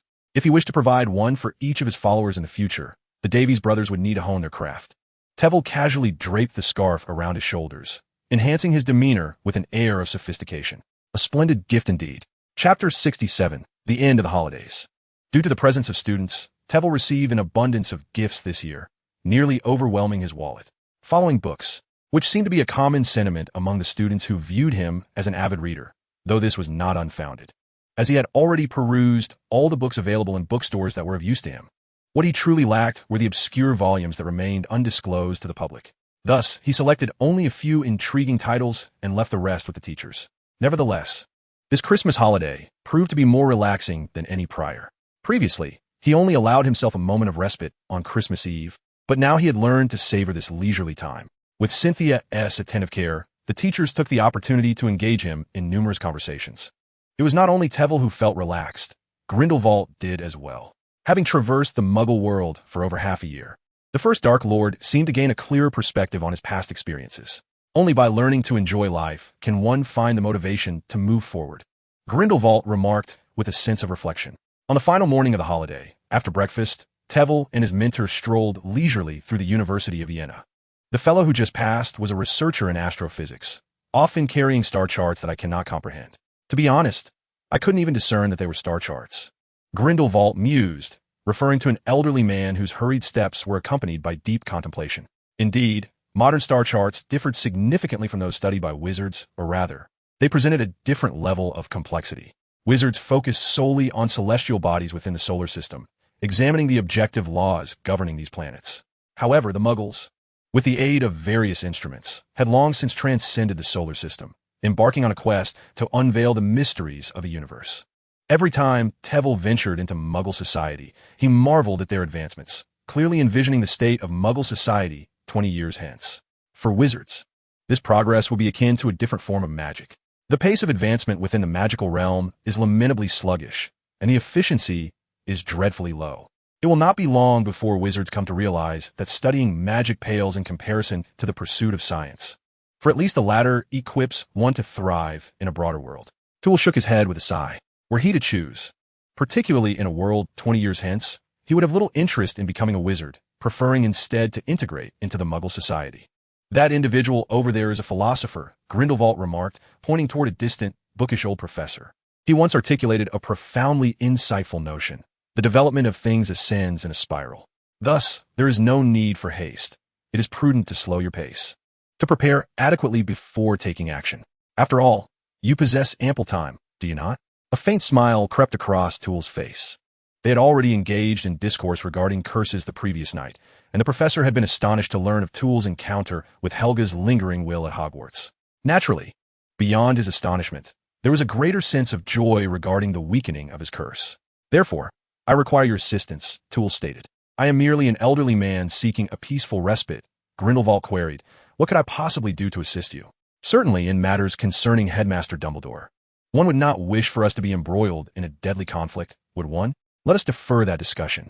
The old man's expression darkened slightly as he gently shook his head. Observing this, Tool dared not press further. The resolution of their entangled emotions was a matter for the two of them alone. It was not his place as a younger individual to interfere. Will you choose to remain here indefinitely? He inquired nonchalantly. The professor evidently harbored thoughts of leisure and recuperation, and, as a student, Tool naturally adopted a supportive stance. However, the professor required someone to tend to him, and Cynthia, now burdened with new obligations, could not remain by his side. Seemingly sensing his student's concern, Grindelwald offered a reassuring smile. Worry not. I am quite content living here alone, and my strength has greatly recovered. Even if my identity were to be exposed, they would be powerless against me. He struck the ground forcefully with his cane, as if asserting his dominance over the Aurors who sought to harm him. Tool then realized the unique nature of the cane. Understanding at last why the professor had declined his suggestion of a wand, he had evidently prepared one for himself. This is the first time I have encountered a cane that incorporates a wand. Did you craft this yourself? This. Grindelwald smiled knowingly. I commissioned it from Grigovich. We share a long-standing friendship. Moreover, as an elderly gentleman, is it not entirely normal for me to utilize a cane? He subtly tugged at the head of the cane, revealing that something was concealed within. Tool laughed as he comprehended the clever design, which could yield an element of surprise, especially from an elderly man like the professor, who could unexpectedly draw forth a wand, bewildering most onlookers. Thus, it seemed that the professor's safety was not a concern for him, and the final matter of the Christmas holiday was at long last resolved. During the days they spent together, their conversations had been plentiful. However, to Tveir's surprise, the teacher's understanding of the four elements was no less than that of Headmaster Dumbledore. In fact, it seemed almost like a contest, as he continuously pointed out flaws in the headmaster's annotations while offering his own insights. For him, both perspectives held significant value, and compared to the solitary exploration he had anticipated, this was a vast improvement. Upon returning to the house, Cynthia had already prepared a sumptuous lunch, marking their final gathering in this abode. I had just received a letter from the International Magical Cooperation Department, indicating that I could commence my duties within the week. Cynthia eagerly showcased the parchment in her hands, which was indeed the correspondence from the British Ministry of Magic. Tveir nodded in satisfaction, even with Cynthia's capabilities. Her swift acceptance was a testament to her diligent efforts. In that case, I entrust you to remain there. This department is responsible for liaising with foreign ministries, engaging with magical authorities from various nations. More importantly, it houses the British branch of the International Confederation of Wizards, which is the very institution that enforces the statute of secrecy. After lunch, Tveir bid farewell to Grindelwald and departed from the house where he had resided for over a week. Chapter 68. The Students Who Invaded the Office. Most students were seizing the final moments of their holiday, frolicking in the snowball fight arena. However, a piece of news swiftly spread throughout the entire school. The infamous first-year student, Harry Potter, along with his companion Ron Weasley, had attempted to invade a professor's office late at night. They were apprehended by the professor's protective enchantments and remained trapped for the entire night. Ultimately, they were, of course, caught by the early-rising Professor McGonagall, each receiving a hefty deduction of 50 points, causing Gryffindor's hard-earned score to plummet. As for the professor whose office was nearly breached, it was none other than the highly esteemed Professor Flitwick. Tveir regarded the door to his office with an odd expression. The protective magic he had placed upon it had been lifted by Professor McGonagall. Otherwise, the students would have been unable to leave. I saw the two of them this morning, having been frozen for an entire night. Shivering here, Professor McGonagall remarked with a hint of exasperation. While it might be excusable for two Gryffindor students to wander at night, the audacity to forcefully enter a professor's office was unprecedented, especially for a professor like Tveir, who hailed from another school. It was utterly disgraceful for Hogwarts. Did you inquire of Harry and Ron why they wished to invade my office? Tveir questioned, perplexed.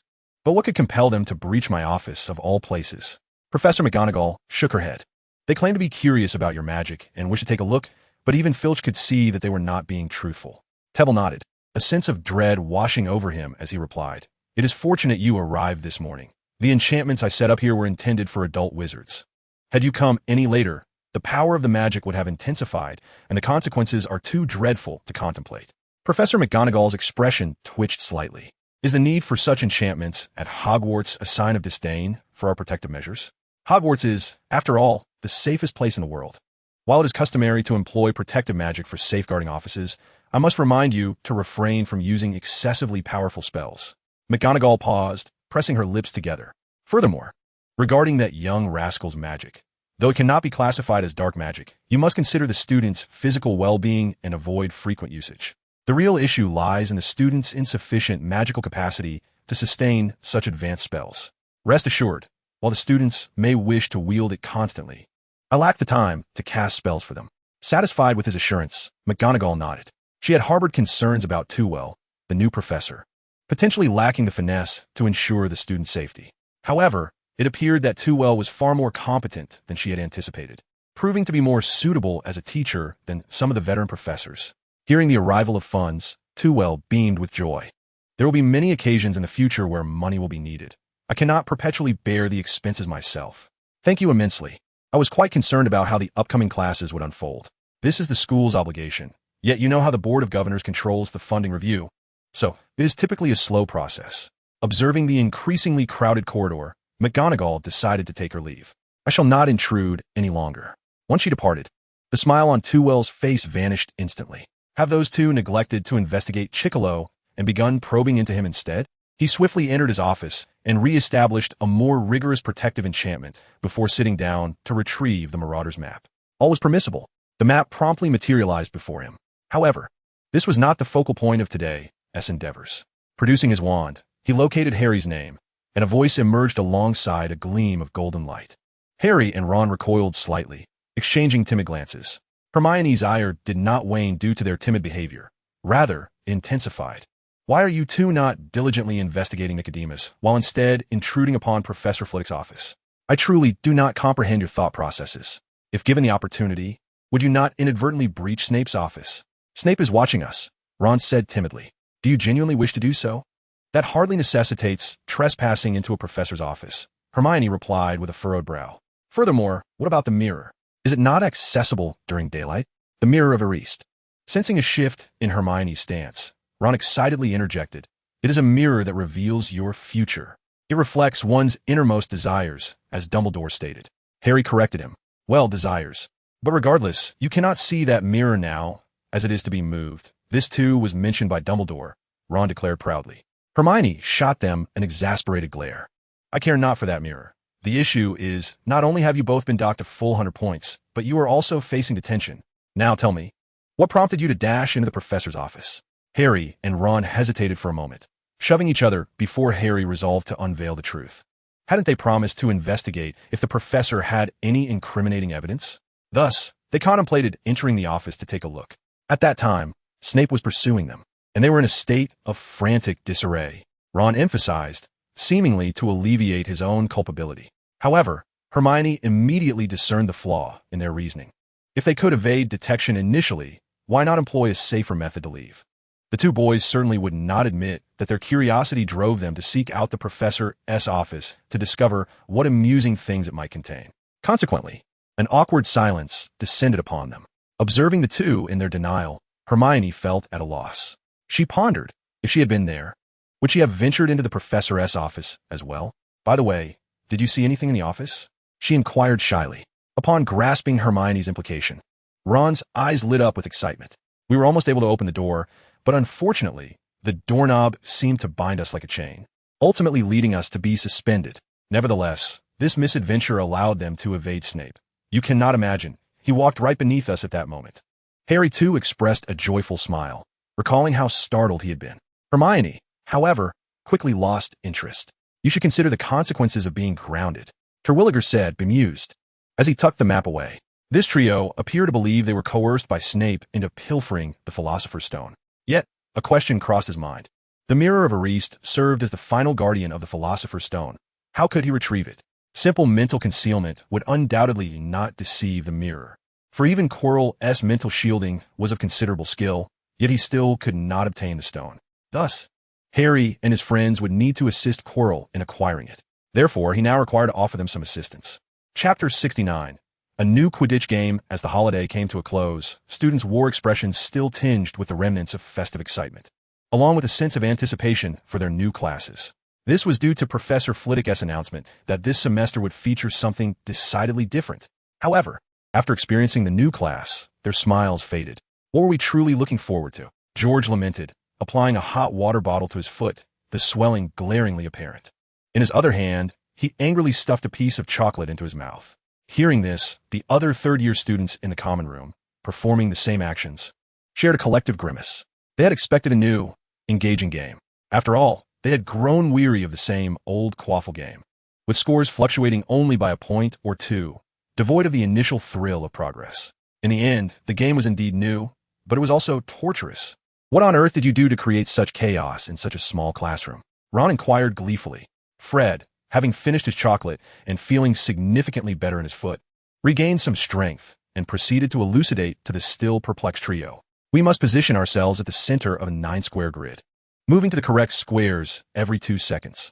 However, stepping on the right squares yields no rewards, while stepping on the wrong ones incurs penalties.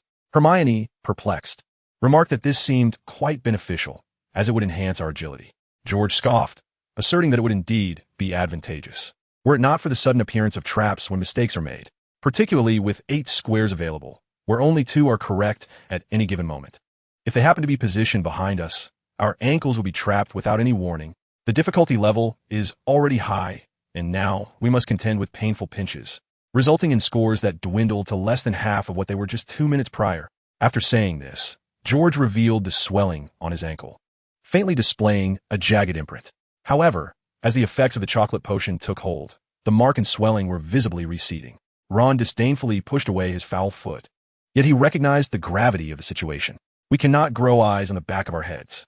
The professor mentioned that enemy magic is also blind. Only by mastering movement in all directions can we better evade spells and survive in battle. But how are we supposed to dodge magic coming from behind? Harry inquired hastily.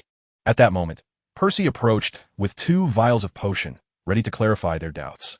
Sensitivity. Every spell emits magical fluctuations, and by enhancing our sensitivity, we can not only detect magic from various directions, but also discern its potency and characteristics through feedback. Furthermore, when navigating a magical environment, we can individually identify which spells pose a threat to us.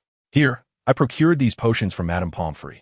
You two should drink them immediately, he insisted, thrusting the potions into the twins' hands. George and Fred grimaced at the unpleasant scent of the potion. That settles it. We shall remove Professor from our idol list for a month. They exchanged glances, ultimately deciding on a week instead. Afterward, they pinched their noses and gulped down the potion. Percy nodded in satisfaction. In that case, let the professor be assigned to us, and let Professor Quirrell teach you little rascals. Absurd. Is it merely receiving Christmas gifts that you dare to covet our professor? You want to even have the chance to sing Christmas carols for the professor. Go accompany your garlic professor instead. George and Fred tossed aside their empty cups, and the 3 of them began to roughhouse in the common room, leaving Hermione unable to pose her questions. You first tell me, what is the professor's Christmas gift? She asked, pouting in dissatisfaction. She had also gifted the professor a book, but evidently had not received anything in return.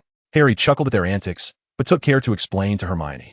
It's chocolate-shaped like little imps, identical to the ones on their heads, and it supposedly contains a potion that brings joy. However, Percy is reluctant to consume it, so we cannot ascertain its authenticity. To speak candidly, the mere acquisition of chocolate from the professor is a source of immense joy, in stark contrast to our predicament, which only affords us chocolate frogs. Just as I was in the midst of unwrapping one, it was abruptly snatched away by Hermione. You wish to partake? His sentence trailed off, rendered moot by Hermione's swift action. I've located Nicholas Flamel. It's right here, he exclaimed, having discovered the fruitful partnership in alchemy with Nicholas Flamel. Indeed, he said, his eyes sparkling with excitement as he turned to Hermione. If this Flamel has a good rapport with Dumbledore, then it must be him. Ron, feeling disgruntled, shoved Harry's head aside, having seen nothing of the exchange. I possess 1,000 trading cards of Dumbledore, Ron lamented, thumping his head in frustration, oblivious to the fact that Flamel's name was right in front of him. With a resounding thud, he slammed the book onto the table. I should have anticipated this. Such a renowned figure could not possibly be absent from literature, Hermione said, rifling through the pages. Look here, she whispered, suppressing her excitement. Nicholas Flamel, the sole known creator of the Philosopher's Stone. Forgive me, but you must consider our circumstances. What precisely is the Philosopher's Stone? Ron scratched his head awkwardly. Hermione shot him an exasperated glare. The Philosopher's Stone can transmute any metal into pure gold and also concoct an elixir of immortality, granting eternal life to those who partake. Pure gold. Ron's eyes widened in astonishment. Immortal. Harry gasped, his mouth agape. She cautiously surveyed their surroundings, relieved that Harry and Ron were currently isolated from the other students, who were reluctant to approach them. This implies that Flamel has entrusted Dumbledore with the protection of the Philosopher's Stone, while Snape is coercing Professor Quirrell into stealing it. Chapter 70. A sleepless night. Having successfully assisted the trio in acquiring information about the Philosopher's Stone, Quirrell commenced his own scheming to procure it. However, before that, he returned to the chessboard for the 3rd time. Unlike his previous dismal defeat, he now navigated the chessboard with remarkable ease, swiftly dispatching the opposing pieces, thus opening the door to the next challenge. After assessing the area for any magical detection, he disregarded the scattered chess pieces and proceeded to the next chamber. Before his eyes could adjust to the sudden illumination of the room, a massive wooden stick came crashing down towards him. Accompanied by the rushing wind was a nauseating stench that assaulted his senses, causing tears to well in his eyes. Once again, he had underestimated the situation, mistakenly believing that Snape's chamber would precede that of the troll. Without the need to draw his wand, Quirrell unleashed a furious freezing spell that immobilized the troll, simultaneously trapping the foul odor within a large bubble. Only then did he feel a sense of relief, for the stench seemed to be an overpowering force, emanating with multiplied intensity. Having dealt with the troll, Quirrell hastily fled to the next room. This chamber was rather simplistic, featuring only a table adorned with 7 uniquely shaped bottles. As he crossed the threshold, a surge of purple flames erupted behind him, sealing the entrance. In a similar manner, the next door ahead erupted with black flames, obstructing the path forward. Tveir observed these flames with keen interest. Their temperature was exceedingly high, exuding a destructive force that seemed to belong solely to the realm of magic, indicating that they possessed some special properties. As for the means of passage, It required deciphering the riddle left by Snape. However, for him, the solution was not so intricate. He merely drew his wand and traced a circle around himself. A protective fire shield, a menacing blue-violet flame materialized around him, following the arc of his wand. The flame's heat was not intense, nor was its reach extensive, but it sufficed. With the purple flames safeguarding him, the black fire ahead parted effortlessly, as if it were a servant, granting him a clear passage. Next lay the final chamber. This room was smaller than the previous ones, yet it exuded a unique elegance. The torches on the walls illuminated the space brightly, and the grand mirror in the center gleamed brilliantly, resembling a gem that beckoned Tveir closer. Nevertheless, he prudently inspected the room, wary of any surveillance enchantments left by Dumbledore that might broadcast his actions live. To his surprise, there were none. He held confidence in this regard. Although he was not yet a match for Dumbledore wielding the Elder Wand, no one in this world could conceal a perception spell from his keen awareness. Approaching the mirror of Ariste, Tveir was curious to discover what his heart truly desired. Humans often find themselves in such a predicament, unaware of their own desires. The more they grow, the more bewildered they become. As he sensed a stirring of memories, he did not resist, nor could he have. The mirror perceived not solely memories, but seemed to search his soul, revealing him with startling clarity. Yet, he saw only himself, standing alone, as if it were an ordinary mirror. No, the reflection revealed a person aging. The figure in the mirror had hair turning gray, wrinkles etching his face, and a body that had become somewhat stooped. Yet he remained strikingly handsome. Tveir narcissistically admired his elder self, faintly grasping at what he yearned for. However, the mirror recognized his longing for the Philosopher's Stone, manifesting it beside his head. Tveir reached out to touch the glass, suddenly pondering a crucial question. The Philosopher's Stone was stored within by a spell akin to the non-detection charm.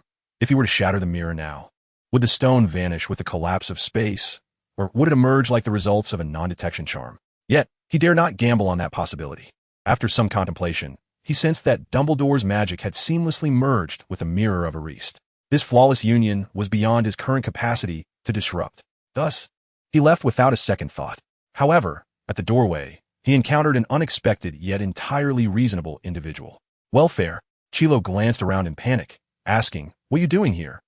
"Just like you," replied Tveir, scrutinizing Chilo's face, which appeared far more pallid than when they last met.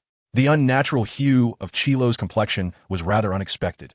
Logically, he should not have weakened to such an extent so soon.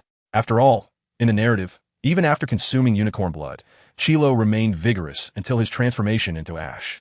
TSK. It seems the plan must be expedited, Tveir calculated internally, though his expression remained largely unchanged. Upon hearing Tveir's words, Chilo's eyes flared with irritation. "You wish to obtain the Philosopher's Stone and then sneak away." Silence ensued, a silence so profound it felt suffocating. Tveir was at a loss for how to respond to Chilo.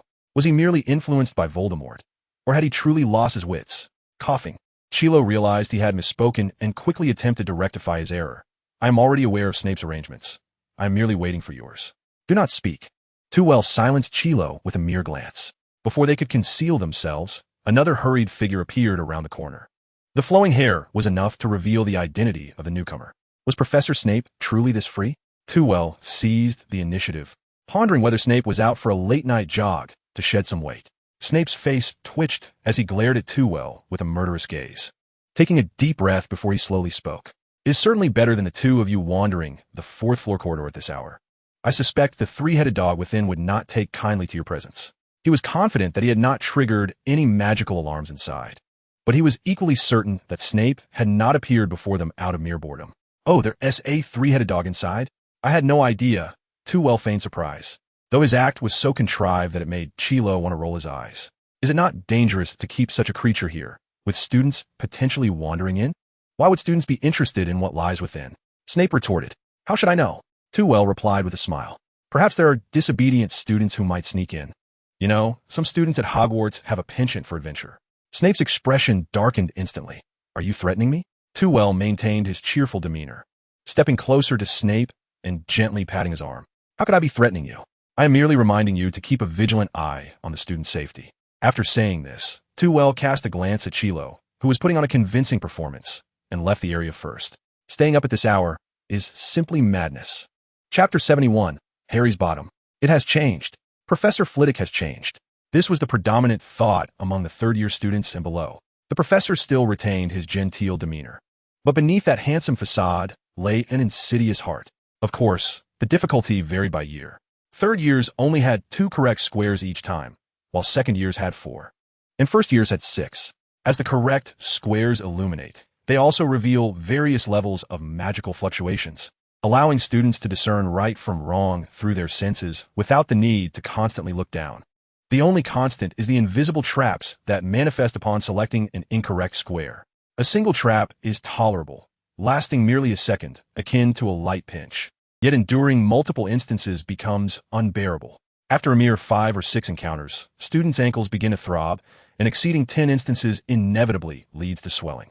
The greater the pain in their feet, the more frequent the mistakes, ensnaring them in a vicious cycle, particularly for most adult wizards. Mastering the art of temporarily pausing magic is no easy feat, let alone the integration of spells. This realization has led students to acknowledge the true worth of that lesson, which may well be the most invaluable they will learn during their time at school. Rumor has it that Harry and Ron have become the objects of disdain among their peers, primarily due to their audacious attempt to infiltrate Professor Flitwick's office, albeit unsuccessfully. However, once their escapade became public knowledge, a handful of fearless students dared to unravel the professor's enchantments, seeking to unveil the secrets hidden within the office.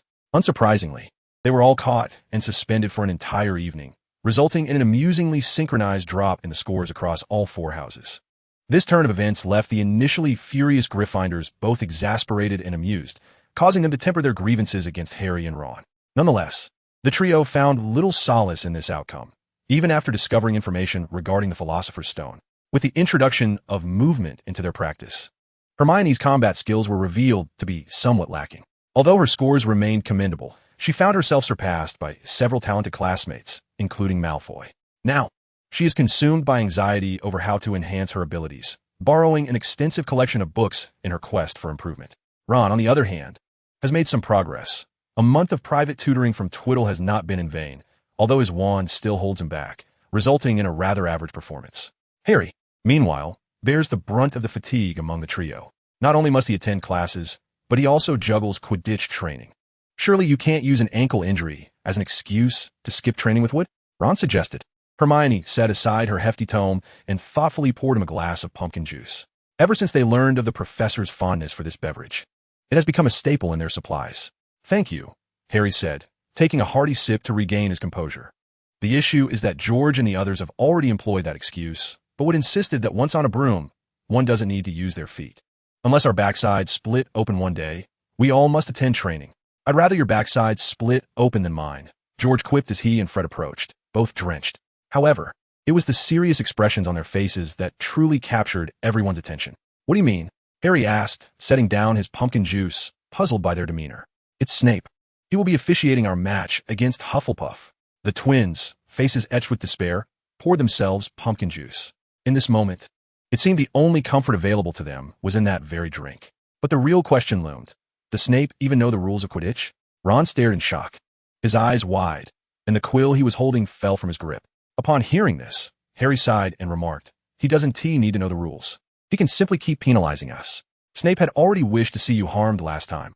Isn't it easier for him to take action as a referee? Perhaps we could say that Harry's backside is injured, rendering him unable to play, Ron suggested with a rather poor idea. You might as well truly break Harry's backside.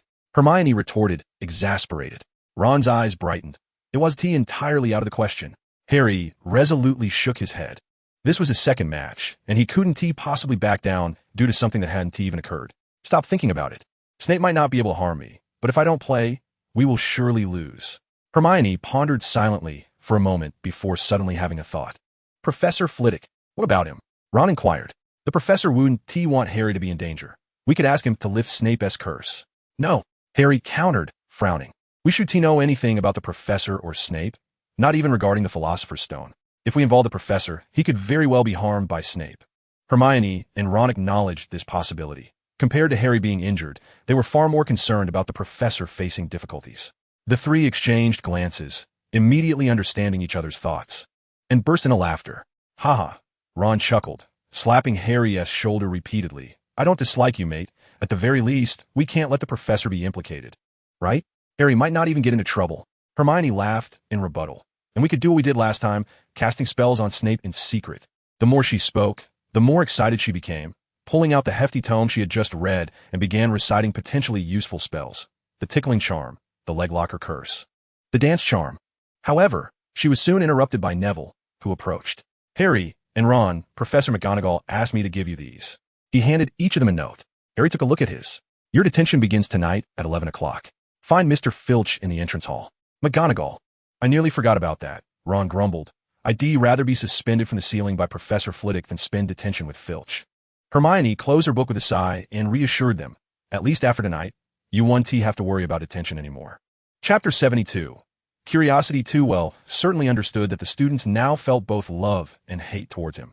In reality, they would only complain verbally.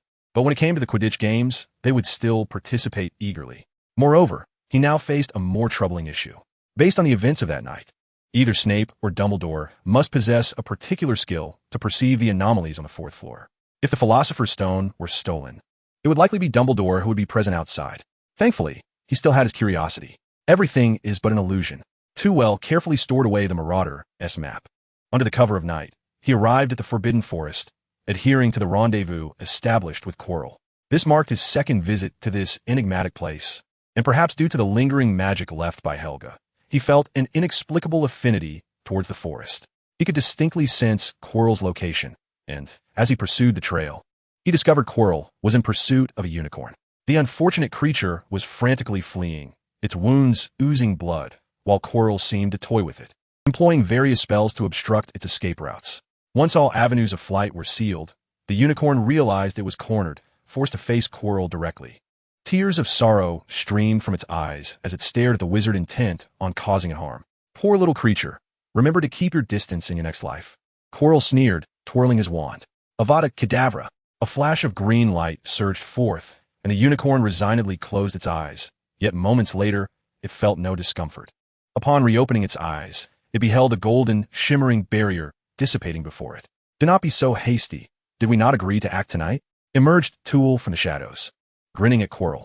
I've heard that taking a life brings misfortune to one's subsequent endeavors. The unicorn, momentarily bewildered by the unfolding scene, grasped that it had survived and hastily retreated into the inky depths of the Forbidden Forest. So, before we even commence, you contemplate diminishing my power? Quirrell's pale visage twisted, a flash of malice gleaming in his eyes, yet his wand remained steadfast in his grip. Tool, unperturbed, appeared oblivious to Quirrell's expression, calmly extending his hand to cast protective enchantments around them, as if they were truly the closest of allies. Having completed his preparations, Tool approached Quirrell with a smile. It seems your master is rather harsh, compelling you to extract the blood of unicorns for your survival daily. Let's not rush. How about we discuss the plan for tonight? Quirrell's eyelid twitched as he held Tool's gaze for a prolonged moment before responding grimly. 10 minutes ago, Dumbledore received a letter from the Ministry of Magic and has departed Hogwarts. Excellent. What are the other professors within the castle? Tool inquired. Isn't that your responsibility? My apologies. After being a professor for so long, I have developed an unfortunate penchant for questioning, Tool replied with a mischievous grin. I shall remain here, feigning an intent to harm Harry Potter, who is confined tonight, creating quite the ruckus. At that point, the attention of everyone in the castle will be drawn to the Forbidden Forest. This elicited a satisfied nod from Quirrell. Splendid. After securing the Philosopher's Stone, we shall traverse the secret passage to Hogsmeade, far from this place. Indeed, far from here, they both chuckled insincerely. Unbeknownst to them, not far behind a large tree, Harry and Ron stood pale with fear, scarcely daring to breathe. Their bodies trembled, and their mouths opened several times without uttering a sound. It was only after the two departed that they dared to exhale. What if we are harmed? Ron quivered, his teeth chattering in fear, producing a clattering sound. Professor Flitwick wouldn't do such a thing, would he? Didn't you hear? It's all a ruse. The professor intends to feign harm to us and distract the other professors, allowing Snape to steal the Philosopher's Stone. Harry felt a surge of fear within, yet he masked it, forcing himself to remain composed. Ron anxiously suggested, shouldn't we hurry and inform the other professors? This thought lingered in Harry's mind for a fleeting moment before he dismissed it. No, Flitwick is watching us. If we stride up to the professors, any words we utter would lack the authority of his. Not only would we fail to alert them, but we would also risk exposing ourselves. He urged, think, what should we do? If only Hermione were here. Her cleverness would surely yield a brilliant idea. In a state of desperation, he paced in circles, tapping his head as though it might conjure a solution. Surprisingly, it was Ron who regained his composure at that moment. With an impassive expression, he suggested, "Why don't we go directly to Hermione?" They exchanged glances, a moment of awkwardness passing before they hurriedly retraced their steps. Not long after they exited the Forbidden Forest, an explosive sound erupted behind them, reverberating like thunder. Though no flames were visible, both Harry and Ron felt their hearts quiver. The professors must be taking action. We must act swiftly. As urgency mounted, Harry's inner calm deepened, and Ron, inspired by steadiness, nodded firmly. For reasons unknown, they encountered no one on their route, neither curious students nor professors. Amidst the echo of the explosion, Harry glimpsed through the window flocks of birds fleeing their nests, frantically escaping, mirroring his own restless spirit. The few students in the common room rose in astonishment, peering through the window with curiosity. Some others attempted to step outside to investigate the Forbidden Forest. Percy immediately stationed himself at the door, persistently preventing the eager students from rushing out, particularly his enthusiastic twin brothers. "It's past curfew. You cannot go out." Harry and Ron exchanged a knowing glance, realizing the professor's scheme was unfolding.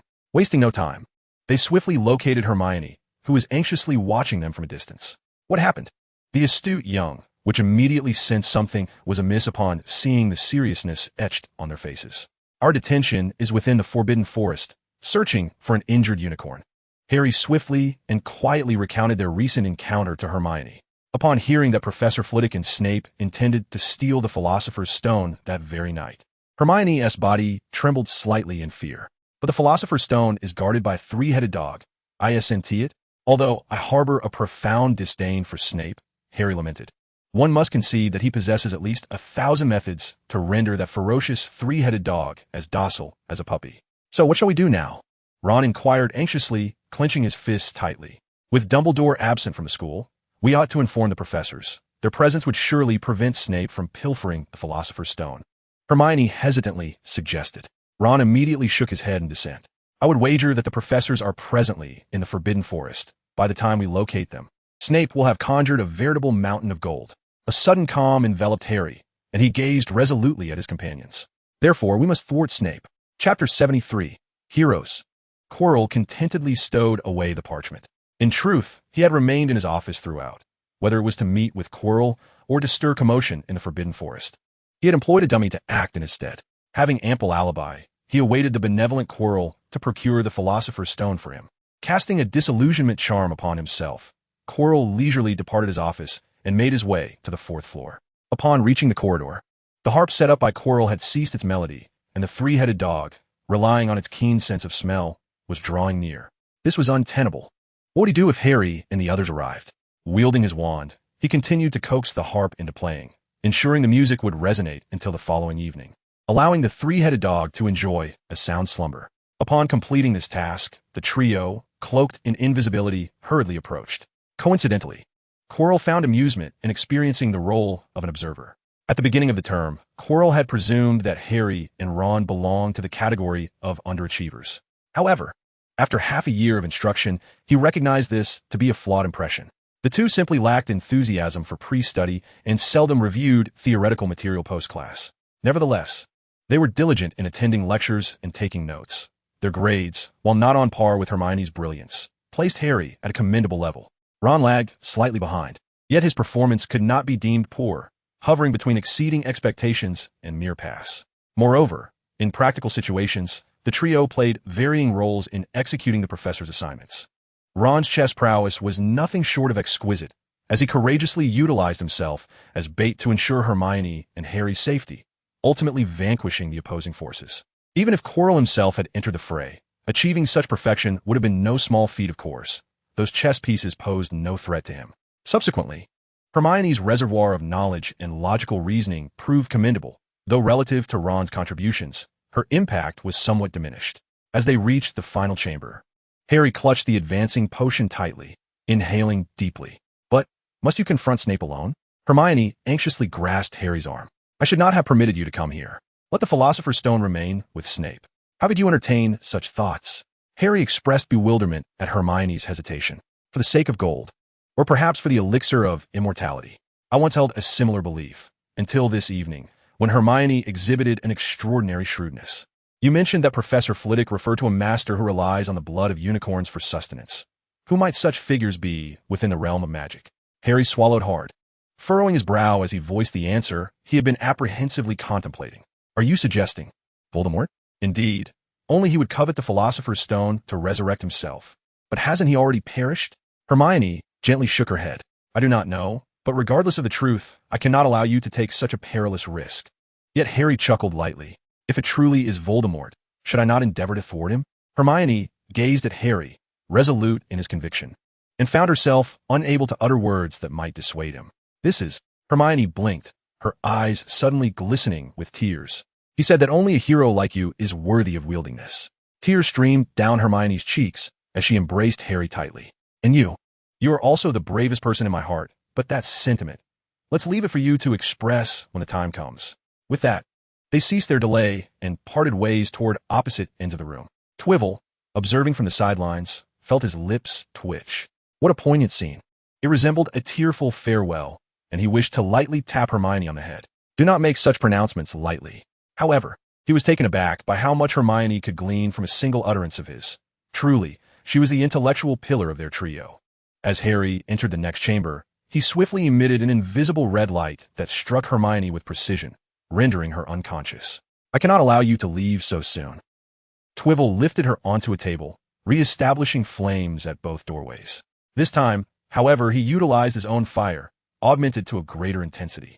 Having completed these tasks, he stifled his excitement and slowly entered. Although the Philosopher's Stone no longer held the power to mitigate curses for him, it could assist Voldemort's soul within the Horcrux in forming a makeshift body. The mere thought of having a Dark Lord as a subordinate was enough to exhilarate Twivel. The same room awaited, but this time the protagonists were Quirrell and Harry. Oh, and also Voldemort. Yet Quirrell appeared quite anxious, frantically divulging his secrets. Snape? He scoffed derisively. That fool has been outmaneuvered by me and Flitwick. Of course, Flitwick is a fool as well. I will not permit you to speak of Professor Flitwick in such a manner. Ha! I did not anticipate he would have a little admirer. Quirrell squinted dismissively before turning his gaze toward the mirror of Ariste.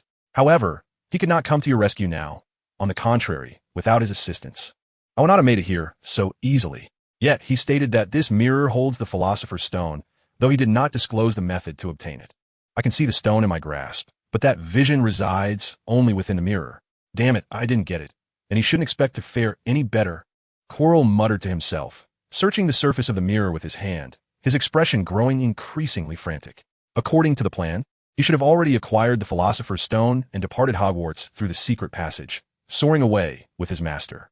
A haunting voice echoed in his mind, a voice that sent chills down Harry's spine as he began to realize where Voldemort was, as mentioned by Hermione. Yet his body was uncontrollably drawn to Quirrell's front, pulled towards a mirror. Look into the mirror and tell me, where is the Philosopher's Stone? Quirrell glared at Harry with a menacing expression, the wand in his hand sparking with his master's agitation. I don't know. Harry felt a weight in his pocket, and his heart sank along with it. I only saw us winning the House Cup. Professor Quirrell was encouraging me, saying I did well. He lies. Voldemort suddenly shouted, the Philosopher's Stone is in his pocket. Kill him directly. Chapter 74. Dedication of Quirrell. Quirrell's face changed, but it was too late to draw his wand. He was too close to Harry. Avada Kedavra! A green light surged towards Harry. Faced with the green light, Harry felt as if he were frozen, helplessly watching as the light shattered the suddenly materialized first and second layers of the protective spell, finally striking the last golden barrier before dissipating altogether. Quirrell grinned malevolently at Harry, his wand ceaselessly unleashing a second killing curse. Under the shadow of death, Harry trembled, struggling twice to summon his wand, but could only watch helplessly as his protective spell was shattered. Wingardium Leviosa. Huh? Quirrell curiously sensed the pressure enveloping him. It was slight yet enough to hinder his movements, causing his wand-waving hand to slow. It seems Professor Flitwick has taught you some useful spells. 1,000 times better than you. Suddenly, a red light burst forth from Harry's spell, accurately striking Quirrell's eye. It was effective. Quirrell's eyes flashed, and he immediately shielded them, crying out in pain. Unfortunately, it was merely a flash of light. With a thunderous explosion, the staircase beneath them erupted, and Harry, who had intended to seize the opportunity to escape, was violently hurled away by the shockwave. Why am I floating in midair? He wondered, gazing at the ground several feet below. He then slowly drifted toward the door, where Professor Flitwick stood, wand in hand, smiling at him. You did well. Now let me take over. Harry's face lit up with joy, but before he could speak, he fainted, gradually drifting outward. Meanwhile, Quirrell retrieved the Philosopher's Stone from his pocket and placed it into his own. Quirrell did not intervene, but watched Flitwick with a contented smile, as if on a leisurely stroll, taking measured steps toward him. Why bother? As villains, we must possess certain principles. Terwell spoke earnestly, with the Philosopher's Stone nestled within his pocket. You could simply take it, couldn't you? Principles? Chilo scoffed. My principle is the command of my master. Upon hearing this, a profound smile crept across Terwell's face, leaving Chilo perplexed. Your master.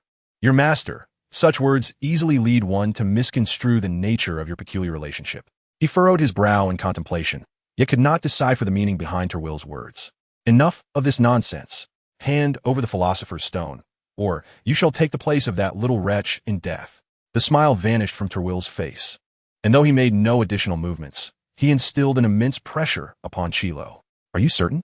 I am certain. Surprisingly, the voice delivering this assertion was not Chilo's, but that of Voldemort from the back of his head. Master, ah. Before Chilo could finish his thought, his face contorted as if merging, twisting in agony, his mouth emitting a wretched wail as he curled upon the ground.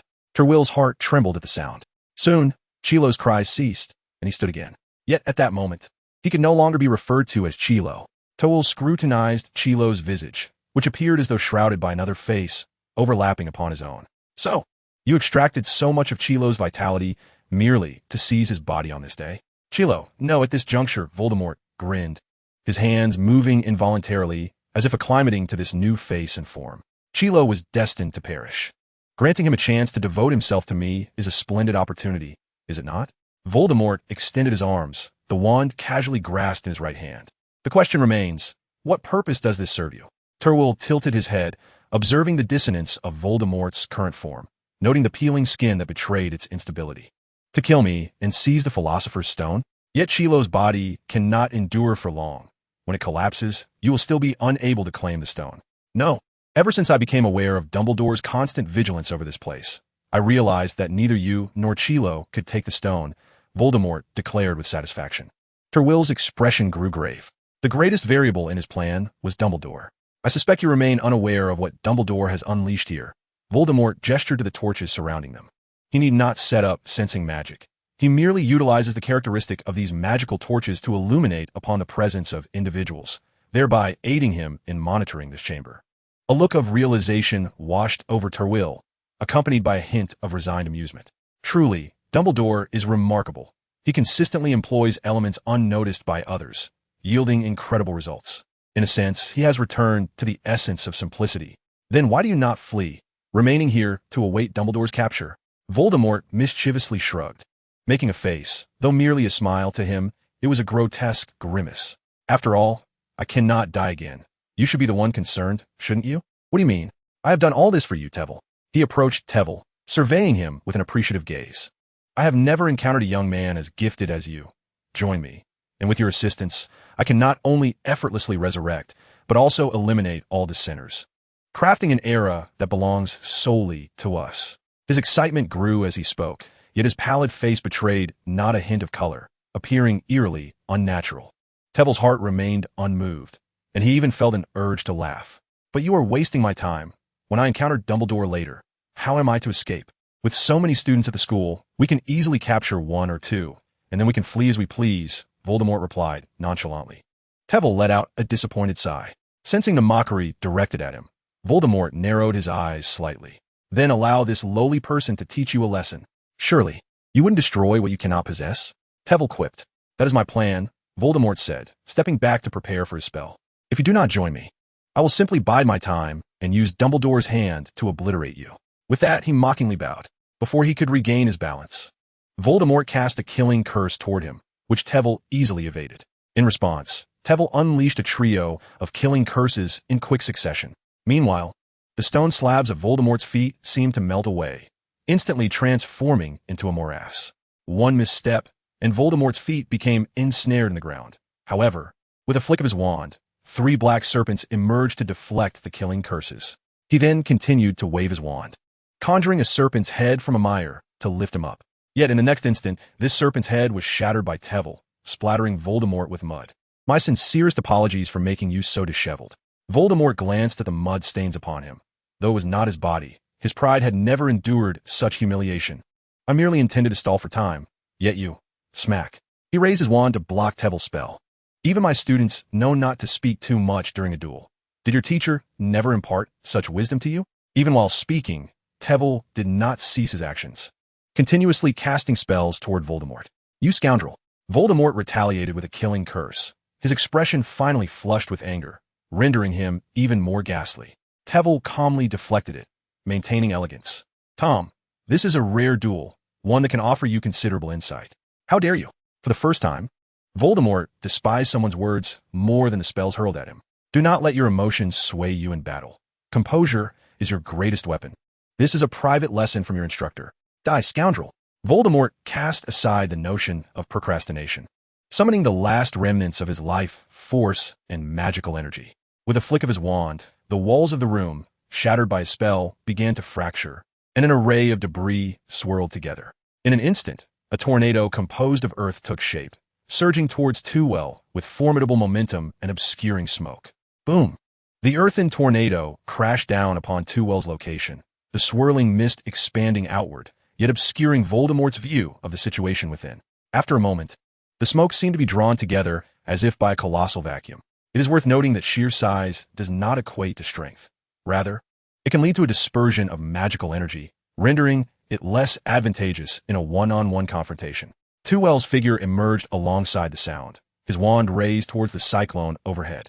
Furthermore, he admonished against using magic that pollutes the environment, exclaiming that the PM2 5 levels here were off the charts. As soon as he finished speaking, the tornado began to blow towards Voldemort like an autumn breeze. However, the breadth of this wind was too vast, and in this place where he could not apparate, he had no choice but to watch helplessly as the tornado engulfed him. The swirling dust instantaneously enveloped him, slicing into every inch of his skin like a knife, tearing his body into fragments. More alarming was the fact that, although this was not his physical form, Voldemort could still feel the agonizing torment emanating from the depths of his soul. As if being rent asunder, he fled in anguish from the shattered body of Quirrell, transforming into a wisp of black smoke that darted towards the exit. From behind, Tveir's final words echoed in the distance. Tom, remember this last crucial point. The immortality of the soul does not negate the sensation of pain.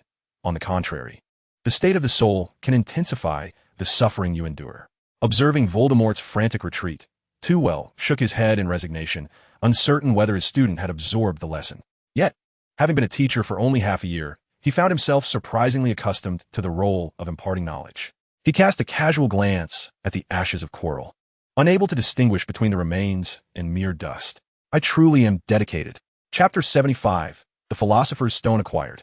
Tveir looked up helplessly at Dumbledore, who stood above him. The headmaster no longer bore the warm demeanor of yesteryear.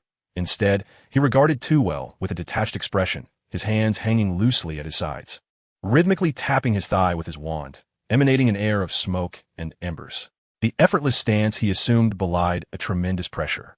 Nevertheless, Tveir felt a flicker of pride within.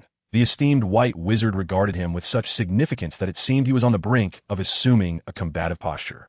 He nonchalantly stowed his wand away. Not only was he unable to best Dumbledore in a duel, but even if he could, it would be unwise to engage. As if recalling his previous studies in Transfiguration, Tveir waved casually at the elder. Good evening, Headmaster Dumbledore. He then ascended step by step until he stood before him. At this moment, Dumbledore's demeanor softened. A hint of curiosity emerged, yet his cerulean eyes remained fixed on Tveir's, each assessing the other. In another setting, I would not mind engaging in a lengthy conversation with you. However, here, I believe you owe me an explanation. An explanation? Tveir's eyes darted momentarily. If I were to claim that I have come to save Harry, to thwart Quirrell and Voldemort, would you believe me? Dumbledore chuckled softly, affirming, indeed I would. Harry and his friends are quite well, while Quirrell has met his demise at your hands, and Voldemort has been driven away. You have indeed performed a great service. Sobering. He took a step forward, tilting his head slightly, scrutinizing Tveir with a gaze tinged with both curiosity and disappointment. I have been observing you since your very first day at the school. I hold great hopes for you, Tveir. As Voldemort has remarked, you are one of the most gifted young individuals I have encountered, surpassing even my own talents. In merely a decade, you could succeed me as the most formidable wizard in the world. However, I implore you not to tread the path I once did. Dumbledore paused, the path of folly. Such mistakes are burdens you could never bear. Finally, with sincere gravity, he said, if you hand over the Philosopher's Stone to me, I can ensure that this all remains as if it had never transpired. You would still be the most beloved teacher at the school, would you not? To his dismay, Tveir gently shook his head. I must obtain the magic. His words were abruptly interrupted by Dumbledore's exasperated retort. For immortality? You are still young. When you grow old, you will realize that eternal life can be the most agonizing of burdens. Or is it for gold? Your family's wealth is more than sufficient for a lifetime, and with your abilities, you could amass even greater riches. Truth be told, Tveir felt quite moved by Dumbledore's lengthy discourse. He had gained another elder who genuinely cared for him. Yet, he could not confess that his true motive was to resurrect the soul of Voldemort contained within the Horcrux. Fortunately, he possessed a secret weapon. You say I could succeed you in 10 years, but what if I do not survive that long? Upon uttering this, he raised his right hand, allowing his robe to fall under gravity's pull, revealing a small black mark on his wrist. Dumbledore's keen eyes instantly captured the sight. He swiftly extended his left hand, gripping Tveir's forearm tightly, drawing the mark closer to his gaze, so near that Tveir could feel the intensity of Dumbledore's focus. With a gentle touch from Dumbledore's other hand, a wisp of black smoke erupted from the mark, swirling into the air and dissipating. Yet, the mark showed no signs of weakening. Rather, it writhed restlessly under Dumbledore's touch. Tveir subtly summoned his magical power to repress the mark once more. Please, do not meddle. I have now lost another day of my 50 years, he muttered inwardly, though his face maintained a facade of courteous composure. This is a curse that is almost certain to lead to death. How then have you survived? Dumbledore inquired, a note of sorrow in his voice. By studying dark magic and suppressing it, although primarily it is my teacher who has provided me with assistance. Tveir's lips curled upward. His anticipation for Dumbledore's reaction was palpable. Dumbledore nodded in understanding. The curse was suppressed, yet continuously gnawing at one's life force. Only a magical stone of such extraordinary nature could replenish your vast vitality. However, I cannot recall many wizards capable of countering such formidable dark magic. Might you enlighten me as to the identity of your mentor? Surely, it is not Voldemort? Tveir could not help but grin, his eyes sparkling with mirth. You are quite familiar with him, he replied softly, Gellert Grindelwald. Dumbledore's expression visibly stiffened for a brief moment. Though it was fleeting, his tone becoming more rigid. Has he not been confined in Ermengarde? Remaining in Ermengarde does not preclude a mentor from imparting some magic to assist in countering curses. So, was it he who urged you to come and steal the magical stone? This is certainly not the fault of my mentor. While Grindelwald was aware of Nicholas Flamel's possession of stone, how could he possibly know that it had been relocated to Dumbledore's domain? Nonetheless, my mentor did indeed suggest that Tveir seek out Flamel, which inspired him to arrive at Hogwarts and execute this series of plans. Of course not. Tveir resolutely deflected the blame onto himself, striving to uphold his mentor's reputation. His teacher had grown much kinder now. The decision to engage in such clandestine affairs was entirely my own. Dumbledore, however, scoffed, kind. That term has never belonged to Grindelwald. Indeed, Tveir earnestly gazed at Dumbledore, asserting, you may converse with my mentor. He has genuinely changed. He was skeptical that Dumbledore would pursue verification. According to his mentor's occasional remarks, they had not crossed paths since his confinement. Since the magical stone can restore your life, I can take the liberty of presenting it to you. However, given your affiliation with Grindelwald, I must ensure that you are free from dark magic or any unwarranted thoughts. Are you to expel me from Hogwarts? Tveir exclaimed in astonishment. On the contrary, you shall not leave, until I am completely assured you are to visit me weekly, Dumbledore declared sternly. Yet he did not indicate any restrictions upon Tveir. Turning to depart, Tveir was momentarily taken aback. Was this to be a form of ideological education? He hurriedly inquired, what are the holidays? I cannot possibly remain with you during summer break, can I? Of course, holidays are for respite. Dumbledore's voice resonated from a distance. Chapter 76, Promotion to Professor. News of Harry and his companions being carried into the hospital wing spread rapidly.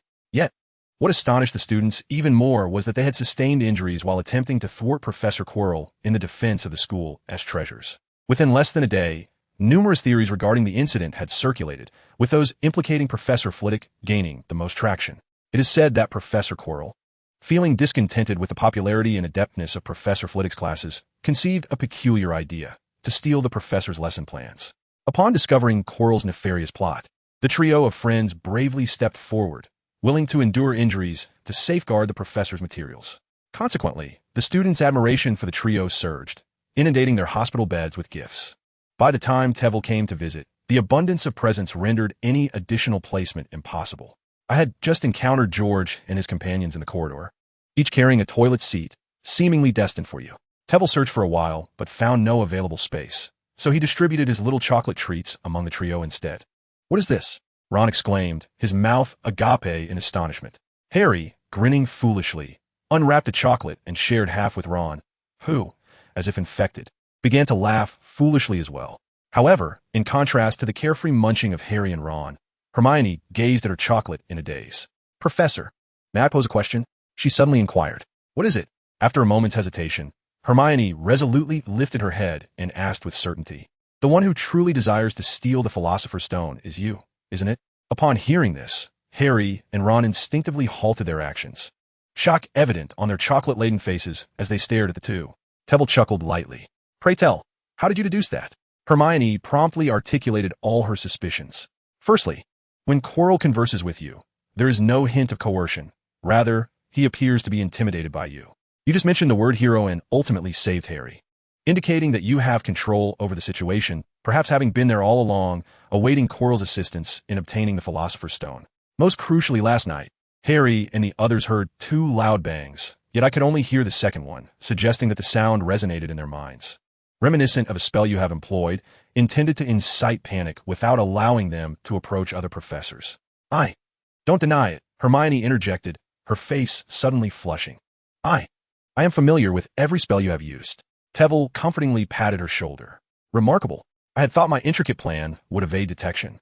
But I must say, you are the most astute young which I have ever encountered, Hermione." Hermione blushed deeply, stammering, "Please don't say that. I merely enjoy reading books, and am nothing like the bravery exhibited by Ron and Harry. In fact, had you not saved Harry in the end, I would never have conceived these thoughts." Harry and Ron exchanged glances, speechless, as the two engaged in mutual modesty, while they were eager to learn about Professor Flitwick's plans. "Then, Professor, why do you wish to steal the Philosopher's Stone? Is it for immortality?" Harry inquired. "Or is it for gold?" Ron chimed in. "No, not at all." Tveir responded with a smile, shaking his head. "This matter is not something you need to concern yourselves with. Simply know that I indeed wish to obtain the Philosopher's Stone." However, Harry cautiously surveyed the infirmary before whispering, "Given the current circumstances, will you still be able to acquire the stone? Do you need our assistance?" "I am quite adept at navigating the chessboard." Ron chimed in softly, almost conspiratorially. Hermione rolled her eyes at the two who were being playful, recognizing that the professor's presence here indicated that Headmaster Dumbledore was already aware of the situation. Nodding, Tveir displayed a look of gratitude. "Yes, I appreciate your willingness to help, but I must remind you to refrain from actions that violate school rules. Moreover, Headmaster Dumbledore has already entrusted the Philosopher's Stone to me." He produced the red stone from his pocket, declaring that there was no need for thievery. "And what of Nicholas Flamel? Will you concoct the elixir of life, or transmute gold?"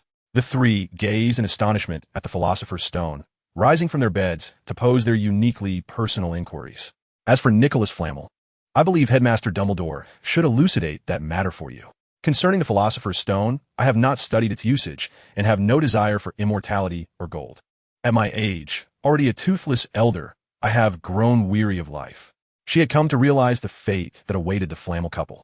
Death, for some, is akin to a peaceful slumber, deserving of our utmost respect, Tveir whispered in her ear. "Now do indulge in the chocolate. Both you and Harry fell victim to my stunning spell. Although I have exercised considerable control, forgive my arrogance. My magic seems to have been a tad too potent." Upon her words, Harry and Hermione, as if bewitched, let out a great yawn. The stunning spell was typically a simple incantation, easily countered with the appropriate counterspell. However, Tveir's spell had been excessively powerful, and the pair's magical resistance was insufficient, leaving them with a lingering drowsiness. Ironically, after such an ordeal, it was Ron who had sustained the most severe injuries. However, he bore no lasting effects and would likely be discharged after a day's rest. At that moment, a commotion erupted outside the door. "Les and Percy, we know they have awakened," came the loud voice, followed by, "The issue is, you need to put down those filthy toilet seats." Percy's booming voice drowned out the twins' protests, and even from within the infirmary, they could hear him clearly. A minute later, the trio burst in, playfully jostling one another, their hands now empty. Professor, Percy immediately shifted to a serious demeanor. Ignoring even the pinch the twins gave his cheek, we were unaware of your presence here. Do not be so formal. However, it is time for me to take my leave. Just then, Percy called out to Twill, Professor, wait, what is it? Twill inquired, curious about the multitude of questions this young wizard seemed to have. Indeed, our former defense against the dark arts professor taught for merely a year. So what are your plans moving forward? Unlike the bewildered trio of first years, Percy and his peers were already well acquainted with the nuances of this course, gazing reluctantly at Twill. Huzzah! The twins exuberantly erupted in a cheer that resonated throughout the infirmary, drawing the attention of Madame Pomfrey. This is the hospital. Please maintain silence. Percy seized a moment to firmly grasp his twin brother's head. My apologies, we shall be more mindful. Once Madame Pomfrey departed, he turned back to Twill. Professor, do you have any news regarding Professor Quirrell? Quirrell? Well, he certainly won't have the opportunity to teach you again. In his current state, even Twill would find it challenging to gather the materials needed to reassemble him. Though they often jested that Quirrell was no different from being absent, the reality of not having a professor was indeed sobering. Very well, shall we conduct self-study as in previous years? Not quite. I will temporarily assume Quirrell's duties and oversee the entire dark arts curriculum. Huzzah! Before Twill could finish his statement, Percy, much like the twins, burst forth with jubilant enthusiasm. I must share this with everyone. His excitement propelled him swiftly toward the door. Wait, Percy, didn't we agree to visit Ron? George shouted. Never mind that. Chapter 77, 5th Year Class. It was said that shortly after Twill departed the infirmary, Dumbledore visited and conversed with the trio. However, that was not of his concern, as news of his assumption of Quirrell's position spread throughout the castle. Utilizing his connections as a prefect, Percy managed to inform all upperclassmen within a single night. Thus, from a morning onward, students preparing for class regarded Professor Flitwick with wise eyes and perpetual smiles. Twill even detected a glimmer of excitement among them. When he entered the classroom, he found it naturally filled with exceptionally eager fifth-year students.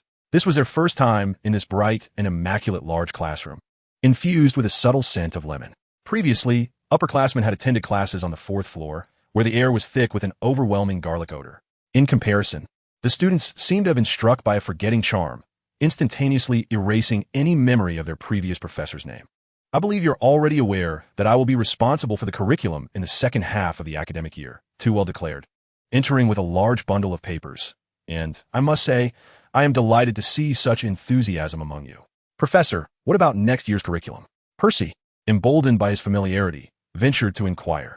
That will depend on the school's arrangements. However, I hope to have another professor join me to share the teaching responsibilities, as instructing you all is quite demanding, and I must remain vigilant to prevent my lesson plans from being pilfered.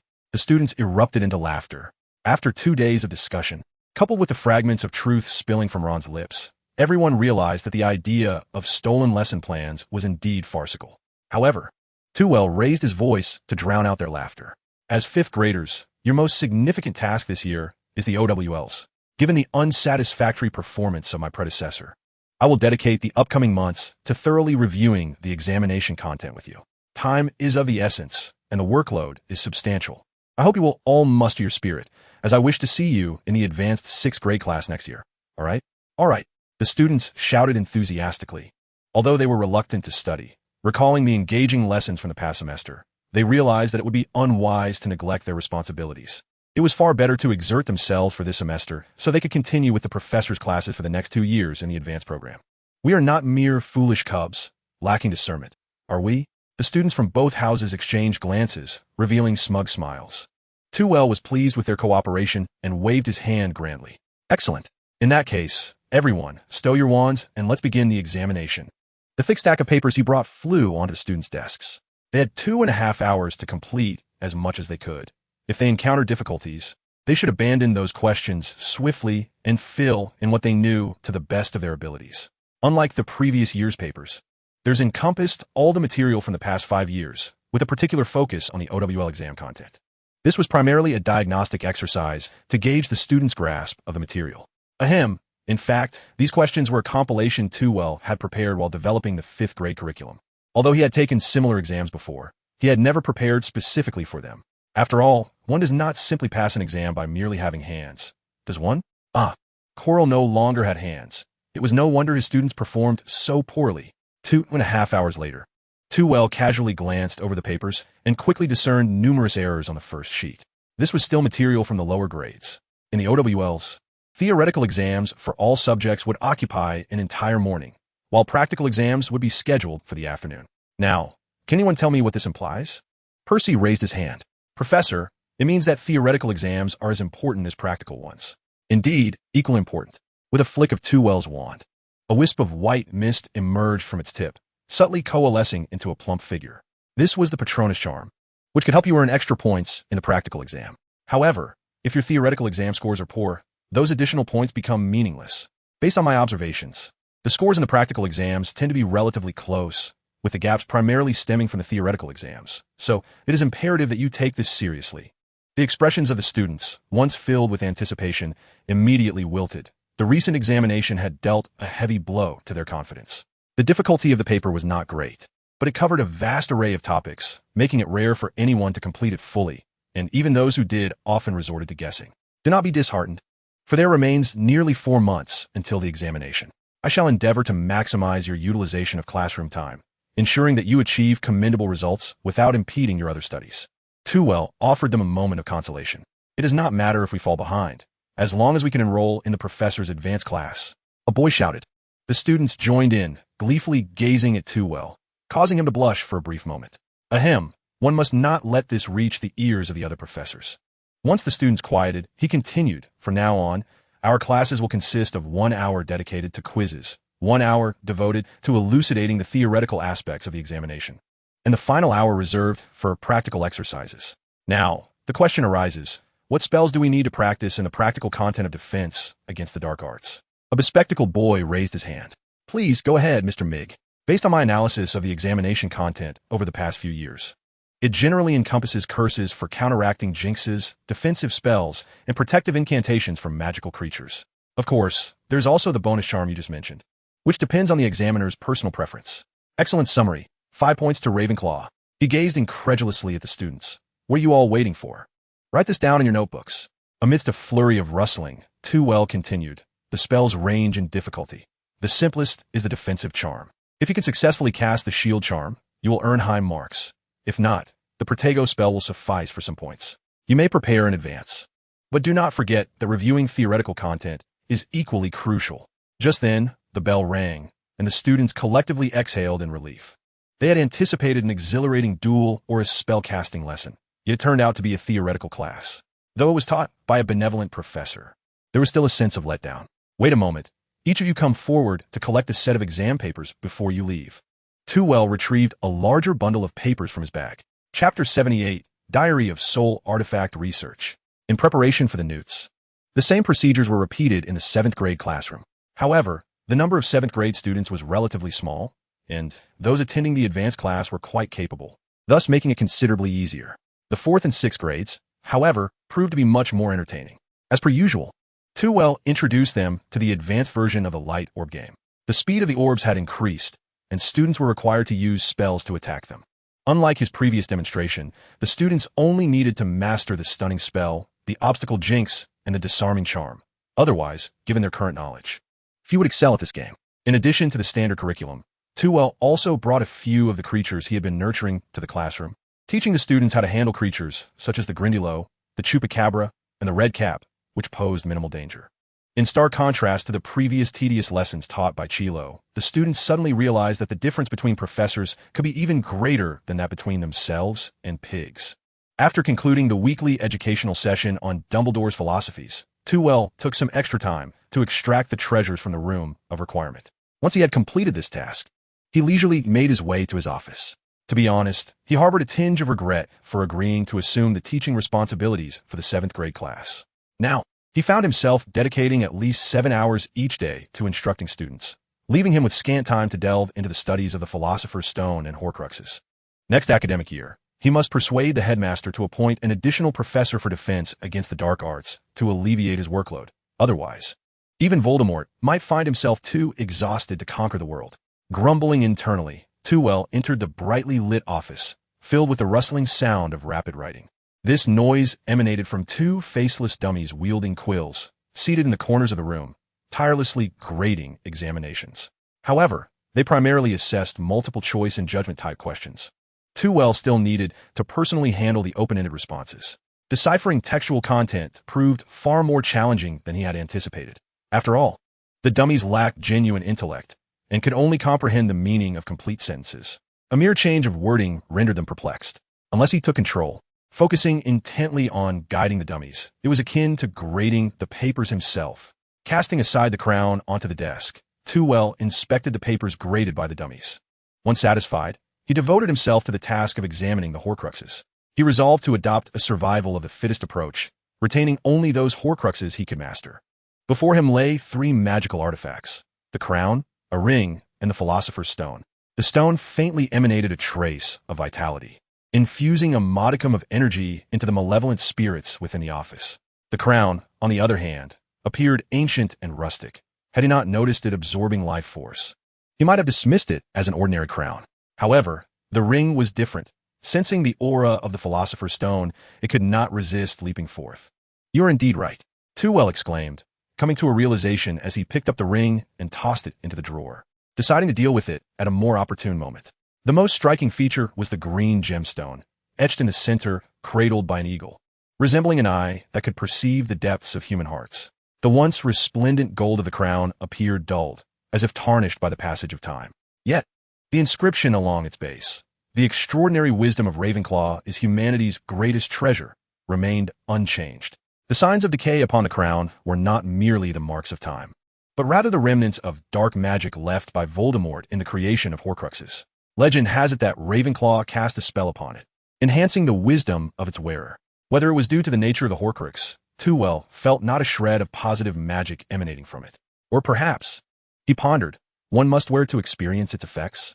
Gently, Tveir placed the crown upon his head, filled with anticipation. Yet, the smile faded, his expression became vacant. "I believed you, you wretched thing." 10 minutes later, he forcefully removed the crown and tossed it onto the table, bouncing it twice in a fit of exasperation. Having mingled too frequently with Horcruxes, he felt as though his intellect was diminishing, an utterly terrifying sensation. However, this abrupt act incited the wrath of the fragment of Voldemort's soul within the crown. "Child, place me upon your head once more, and this time I shall grant you the sensation of heightened wisdom." With a solemn demeanor, Tveir positioned the crown before him and retrieved his wand. He had heard such words 7 years prior and thought it prudent to devise something more original next time. "Heard it before? Wait, what are you doing?" As he uttered this, a surge of magical energy emanated from the tip of his wand, drawing forth a slender thread of Voldemort's soul, akin to a black silk strand. Floating in the air, the already fragmented soul was further stripped away, and the crown emitted a piercing scream, laced with dark magic, attempting to penetrate Tveir's psyche. Indeed, he felt its influence. Perhaps your little friend could enlighten you on the rules of the welfare professor. With that, he shoved the crown into a drawer and focused intently on managing this fragment of the soul. As if he had undergone this process countless times before, he deftly retrieved a small dish, infused it with magic, and created a hollow environment to contain the soul fragment. Instantly, Voldemort's visage materialized within the dish. It appeared more mature, more sinister than that of the ring, devoid of the scholarly aura, now hinting at the madness wrought by soul fragmentation. "Boy, I never anticipated you would dare to study souls." Voldemort's voice was somewhat distorted. The fragment was too diminutive to possess independent thought akin to a complete Horcrux. It resembled a portrait within a frame, merely capable of repeating memorized phrases. Thus, Tveir had heard such declarations countless times before. Yes, Dark Lord. I harbor no interest in delving deeper into dark magic, nor do I wish to fragment souls in pursuit of immortality." Then, as he found himself engulfed in a chaotic haze of memories, he extended his finger into the dish, mingling with the soul. "Mr. Tom Riddle, a flicker of blue-violet flame dances at my fingertips. Do you wish to pledge your loyalty to me?" Instantly, the fragment of Voldemort's soul surged violently, as the flames seared and stung him. Yet he amassed all his strength to roar in defiance. "Foolish crack." Tveir squashed the fragment with ease. Shaking his hand with mild disdain, he had anticipated this outcome. Voldemort's arrogance would not yield easily. However, he had ample time to experiment at his leisure. Chapter 79. Percy's Dilemma. Just as Tveir prepared to continue his research into Horcruxes, a sudden knock resonated from the door. "Professor, I have some uncertainties I wish to discuss with you. Are you inside?" It was Percy's voice, tinged with confusion. But had he not just delivered himself to Tewell's doorstep? With a spark of excitement, Tewell hastily tidied his belongings, though the remnants of dark magic still lingered. Complicating the cleanup, after a hurried arrangement, he approached the door to open it. "Come in," he said, patting Percy on the shoulder and guiding him to a seat. "Tea or pumpkin juice?" "The pumpkin juice is ready." The professor's fondness for pumpkin juice had become a well-kept secret in the Gryffindor common room, with many students preparing for exams indulging in this beverage, as it seemed to imbue them with strength. Percy, of course, was not one to believe in such superstitions. However, being here, he had no qualms about indulging the professor's taste.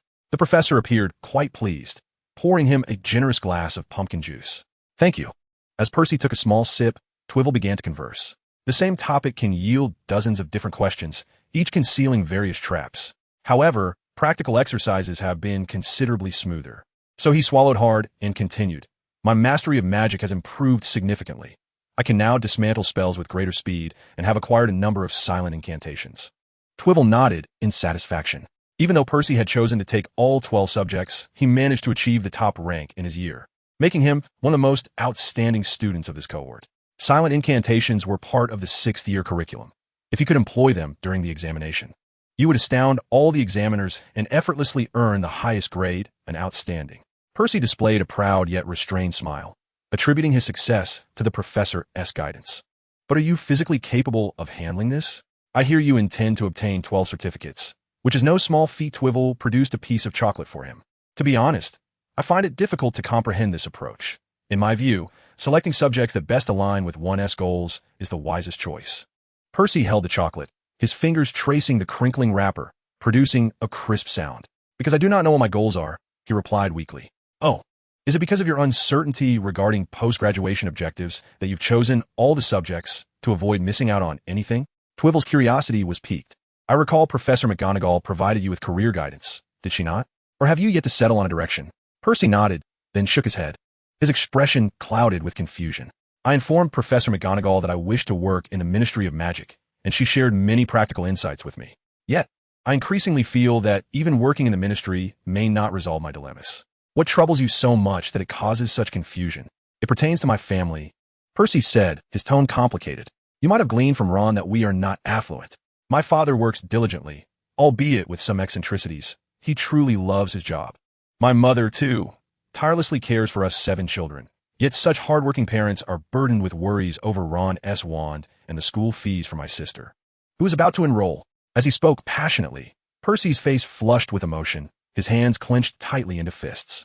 "I do not understand. Why is it that those pure-blood families, whom I perceive as utterly vile, can revel in wealth that we could never hope to amass in a lifetime, traversing the highest echelons of power in this country? Meanwhile, my remarkably intelligent and accomplished brothers remain marginalized within the magical realm, toiling in obscurity for meager wages. My father has exerted immense effort, yet he remains confined to the lowest rungs of the Ministry of Magic. This is profoundly unjust. Must I ascend to the heights of power to escape such a fate?" In a fit of frustration, I slammed my desk, producing a deafening crash that sent pumpkin juice splattering everywhere. Percy, startled by my impetuous gesture, apologized to the professor, expressing his excitement. He attempted to wipe up the pumpkin juice, but Twivel halted him, using magic to clean the mess. "I can empathize with your feelings. To be honest, I too am bewildered by the current state of the magical world." "The magical world?" Percy questioned, still preoccupied with his small family, and not yet able to conceive of the broader implications for the entire magical community. "Indeed, the magical world," Twivel said, his gaze piercing. "If a society fails to reward its diligent workers with their rightful wealth, the fault lies not with the workers, but with the society itself." Percy was taken aback by this intense exchange, blinking nervously.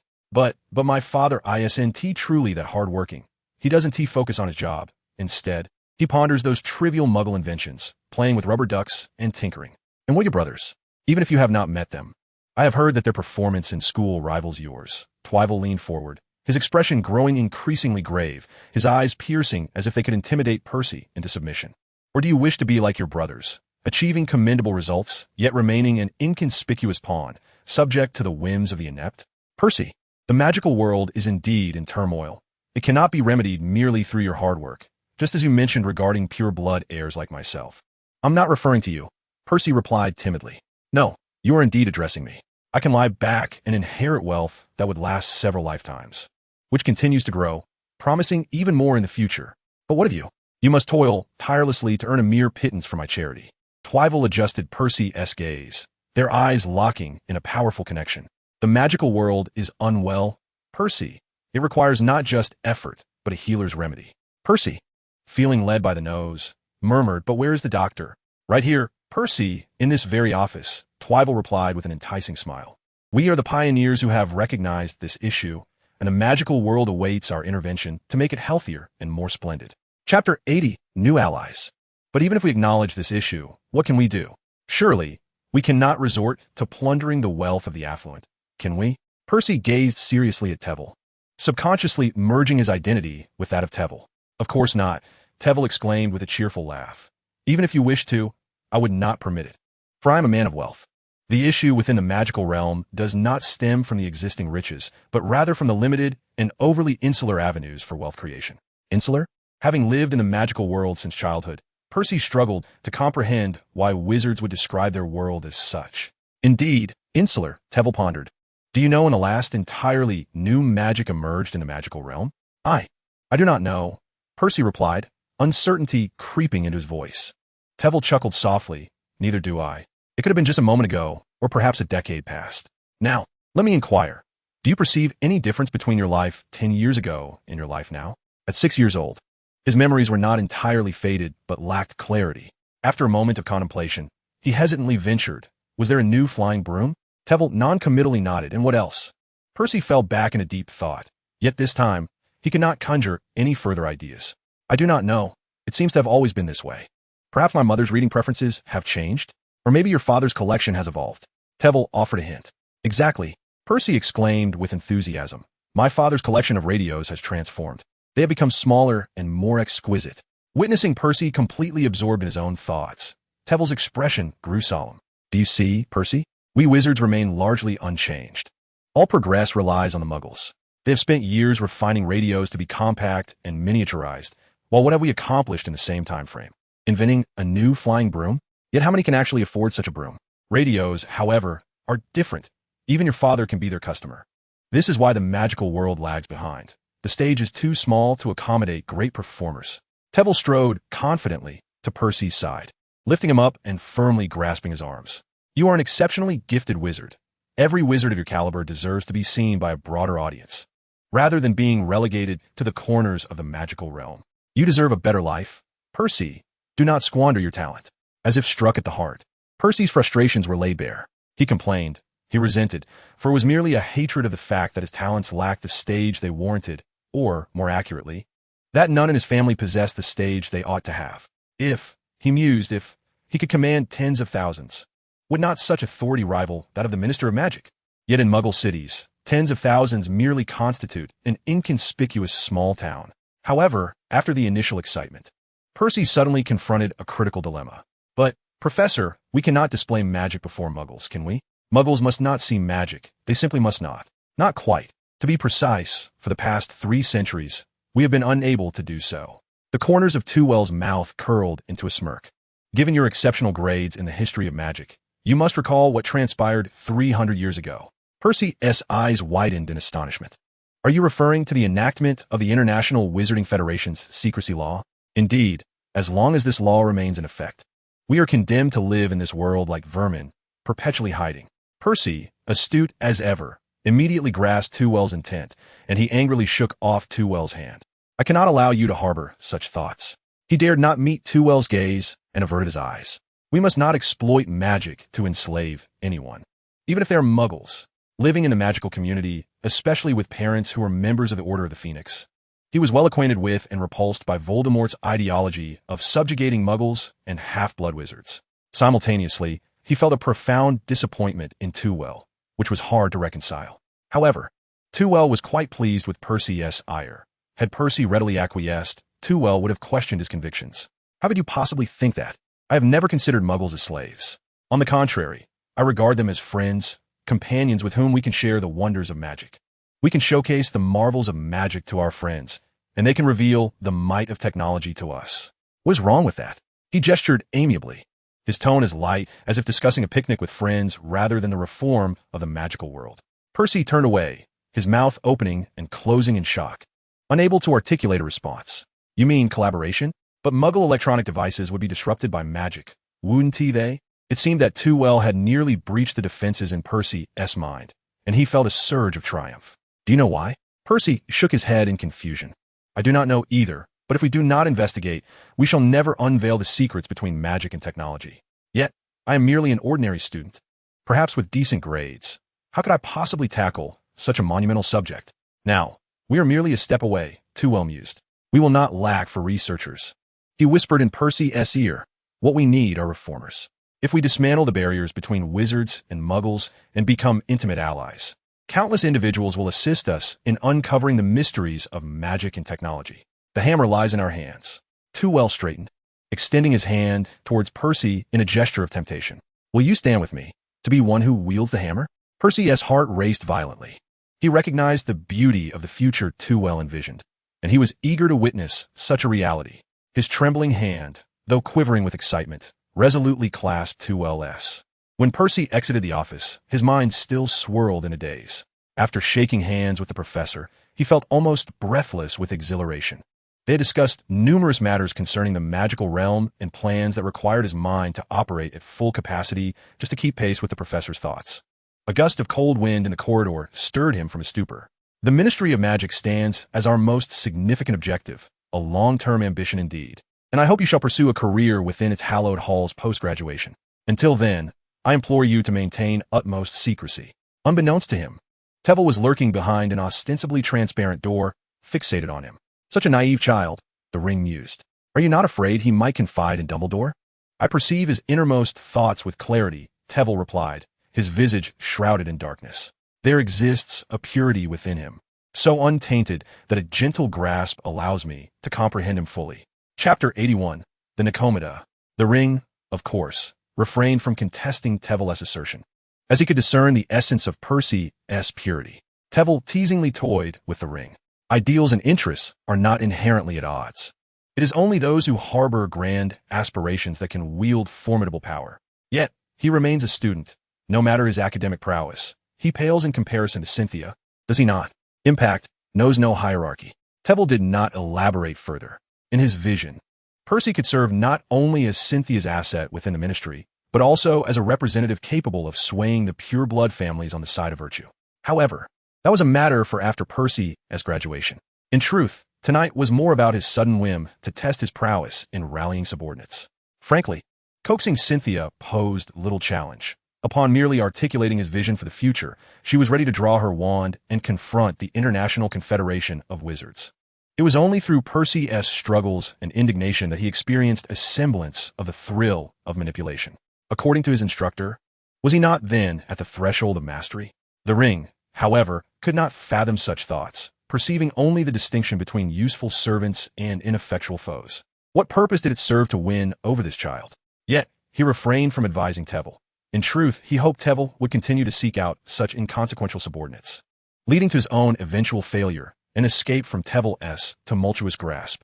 Indeed, tonight's endeavors instilled in him a chilling unease, more profound than before. So, you intend to use Hogwarts as your stronghold, enchanting the students to become your minions? The ring inquired tentatively. Tveir chuckled softly. Thus, the study of Voldemort's soul became the routine of Tveir's existence.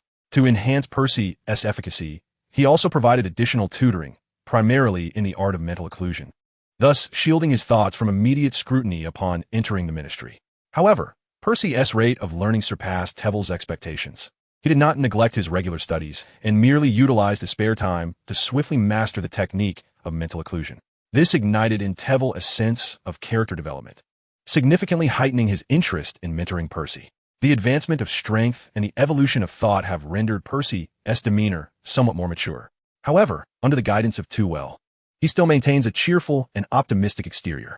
Tveir now observes him with a peculiar sensation, as if Percy were imitating him, concealing his inner desires beneath a facade of gentleness. Even the Weasleys, who are most familiar with Percy, can only harbor jealousy for his opportunity to attend private lessons with the professor, entirely oblivious to his transformation. Yet, in comparison to Percy's progress, Tveir lags significantly in his research on Horcruxes. Nevertheless, there is no room for impatience, as there are only 7 Horcruxes in existence, and he currently possesses only the diadem and the ring. Should he mishandle them, he would have nothing left to study. Moreover, he bears the responsibility of teaching 7 grades. In the 3rd grade classroom, I believe you have already surmised that Tveir entered carrying a cage. Our class is about to encounter some intriguing creatures. He grinned widely and announced, "Interesting beings." However, he did not immediately unveil the black cloth covering the cage. Instead, he shared some news with the students. After deliberation, Professor Dumbledore has consented to my proposal to reform the final examination for defense against the dark arts, to better prepare you for the OWLs in 2 years. The examination format will now include both a theoretical and a practical component. "Oh no!" George exclaimed in terror. The students echoed his sentiments, and the classroom erupted into chaos. Reminiscent of Tveir's first lesson with them, some students began to tread the path of superstition, praying fervently, desperately seeking divine intervention to avoid such a fate. However, Tveir doused their enthusiasm with a cold reality. "What are you thinking? With your current magical reserves, you would even have a chance to reach 5th year standards." The students fell silent, their anger quelled, wishing they could put on a performance for the professor right then and there. "Professor, you should have mentioned this earlier. You've made us worry unnecessarily." George chuckled awkwardly. "You simply didn't listen. This year, both theory and practice are equally crucial for the final examination. If you fail the theoretical portion, prepare for summer assignment." "And what about the practical component?" Roger Davis inquired. As he had done in previous practical lessons, Tveir guided the students to an open area at the back of the classroom, facing them, before placing the cage on the ground. To return to the topic at hand, today's lesson is to familiarize ourselves with the delightful creature within the cage. Tveir lifted the black cloth. "Now, does anyone recognize what this is?" Inside the cage was a cat-like creature, entirely black with a hairless body that appeared somewhat grotesque. Yet its completely white eyes without pupils rendered most students too intimidated to mock it. "Is this a Mardago cat?" Davis speculated. "Honestly, it resembles our family's pet, Spot." George teased. Fred immediately chimed in. "Hairless, ugly, and those eyes are quite peculiar. It could easily claim the title of the 2nd ugliest creature at Hogwarts." Davis paused, perplexed. "And who holds the title of the ugliest?" "Why, it's Filch, of course." The twins erupted in laughter. The students could not help but burst into laughter, and Tveir joyfully grinned as he observed their merriment. "Indeed, this is the Magadoo cat, also known as the civet, which typically refrains from initiating an attack." He opened the cage, and the civet leaped gracefully before the students. However, provocation could incite it to fury. Chapter 82. Confronting the civet. It seemed to heed Tveir's words, as the liberated civet menacingly bared its mouth, lined with sharp teeth. Yet, to the students, the mere sight of the civet was sufficient to instill fear. Each of its 4 paws bore elongated claws, glimmering ominously and unreservedly displayed before them, as if poised to shred their throats at any moment. The civet stood at the periphery, surveying the students with a predatory gaze, encircling them single-handedly. "Now, let us invite 3 students to demonstrate how to handle the civet," Tveir declared. No sooner had he spoken than the students recoiled in unison, nearly crushing the timid Davis and the Weasley twins who lingered at the back. "Oh, could you not?" Davis began, but he abruptly realized they had been left entirely exposed in the civet's line of sight. "Fred, why do I feel as though we are moving forward?" You are not mistaken. The 3 friends found themselves unwittingly thrust to the front by their well-meaning companions, watching as the civet advanced toward them step by step. "You 3 shall confront the civet. Do be cautious, its claws are quite sharp." Tveir smirked at the trio. Having undergone private lessons, they were acutely aware that while the professor's methods wouldn't leave them gravely injured, enduring some hardship was inevitable. The civet possessed traits akin to an ordinary cat, typically moving with a certain elegance rather than haste. However, in the throes of hunting, its movements became exceedingly agile. Whoosh! A shadow darted past as the civet lunged, landing directly before George. Stupefied, Fred was the first to react, pointing his wand, and a beam of red light struck the civet just as it touched down. All those hours in class were not in vain. Hitting a swiftly moving target like the civet demonstrated skill that surpassed many upperclassmen. Regrettably, the civet not only evaded the spell's effects, but also split into 3. Triple the trouble. Tveir, wand at the ready to intervene, did not neglect his teaching. Do not be deceived by the civet's lack of fur. Its magical resistance is formidable. Even more alarming, when attacked, it can multiply from 1 into 3. Thus, if one lacks the capacity to eliminate the civet outright, One should refrain from foolishly employing the stunning spell like Fred did. The students, reveling in the unfolding chaos, laughed heartily as they watched the flustered trio. "You must tell us how to deal with it," Davis shouted, disregarding his dignity as he fled in every direction. Moreover, armed with Fred's experience, they dared not retaliate, for their wands were less effective than mere firewood. TSK, TSK, TSK. Terwilliger feigned disappointment as he shook his head. Did he not hear what I just said? The magical resistance of a Niffler is formidable, yet this does not imply robust physical resilience. In truth, within the magical realm, creatures that are agile typically possess weaker physical defenses. For instance, the cage I just carried, devoid of any enchantments, was still capable of containing the Niffler. Thus, you must engage your intellect and ponder how to confront an opponent with formidable magical resistance through physical means. A flash of red light momentarily blinded the Niffler, allowing Fred to seize the opportunity to cast a pressure charm, pinning the creature firmly to the ground. Davis, bewildered, scratched his head with his wand and pondered aloud. What should I do? Conjure a stick to knock it unconscious? After being captured so many times, surely you ought to have learned some tactics? Terwilliger nearly felt compelled to thump him on the head. Oh dear. Amidst the laughter of their classmates, Davis finally grasped the situation and conjured a rope from the tip of his wand, binding the Niffler. In the brief time he hesitated, the Niffler had attacked them several more times. However, they had now acquired the necessary experience. One dazzled the creature, while another employed a pressure charm to restrict its movements, and the last bound it. In this respect, Davis appeared to excel beyond any other student, leaving one to wonder what he practiced in his spare time.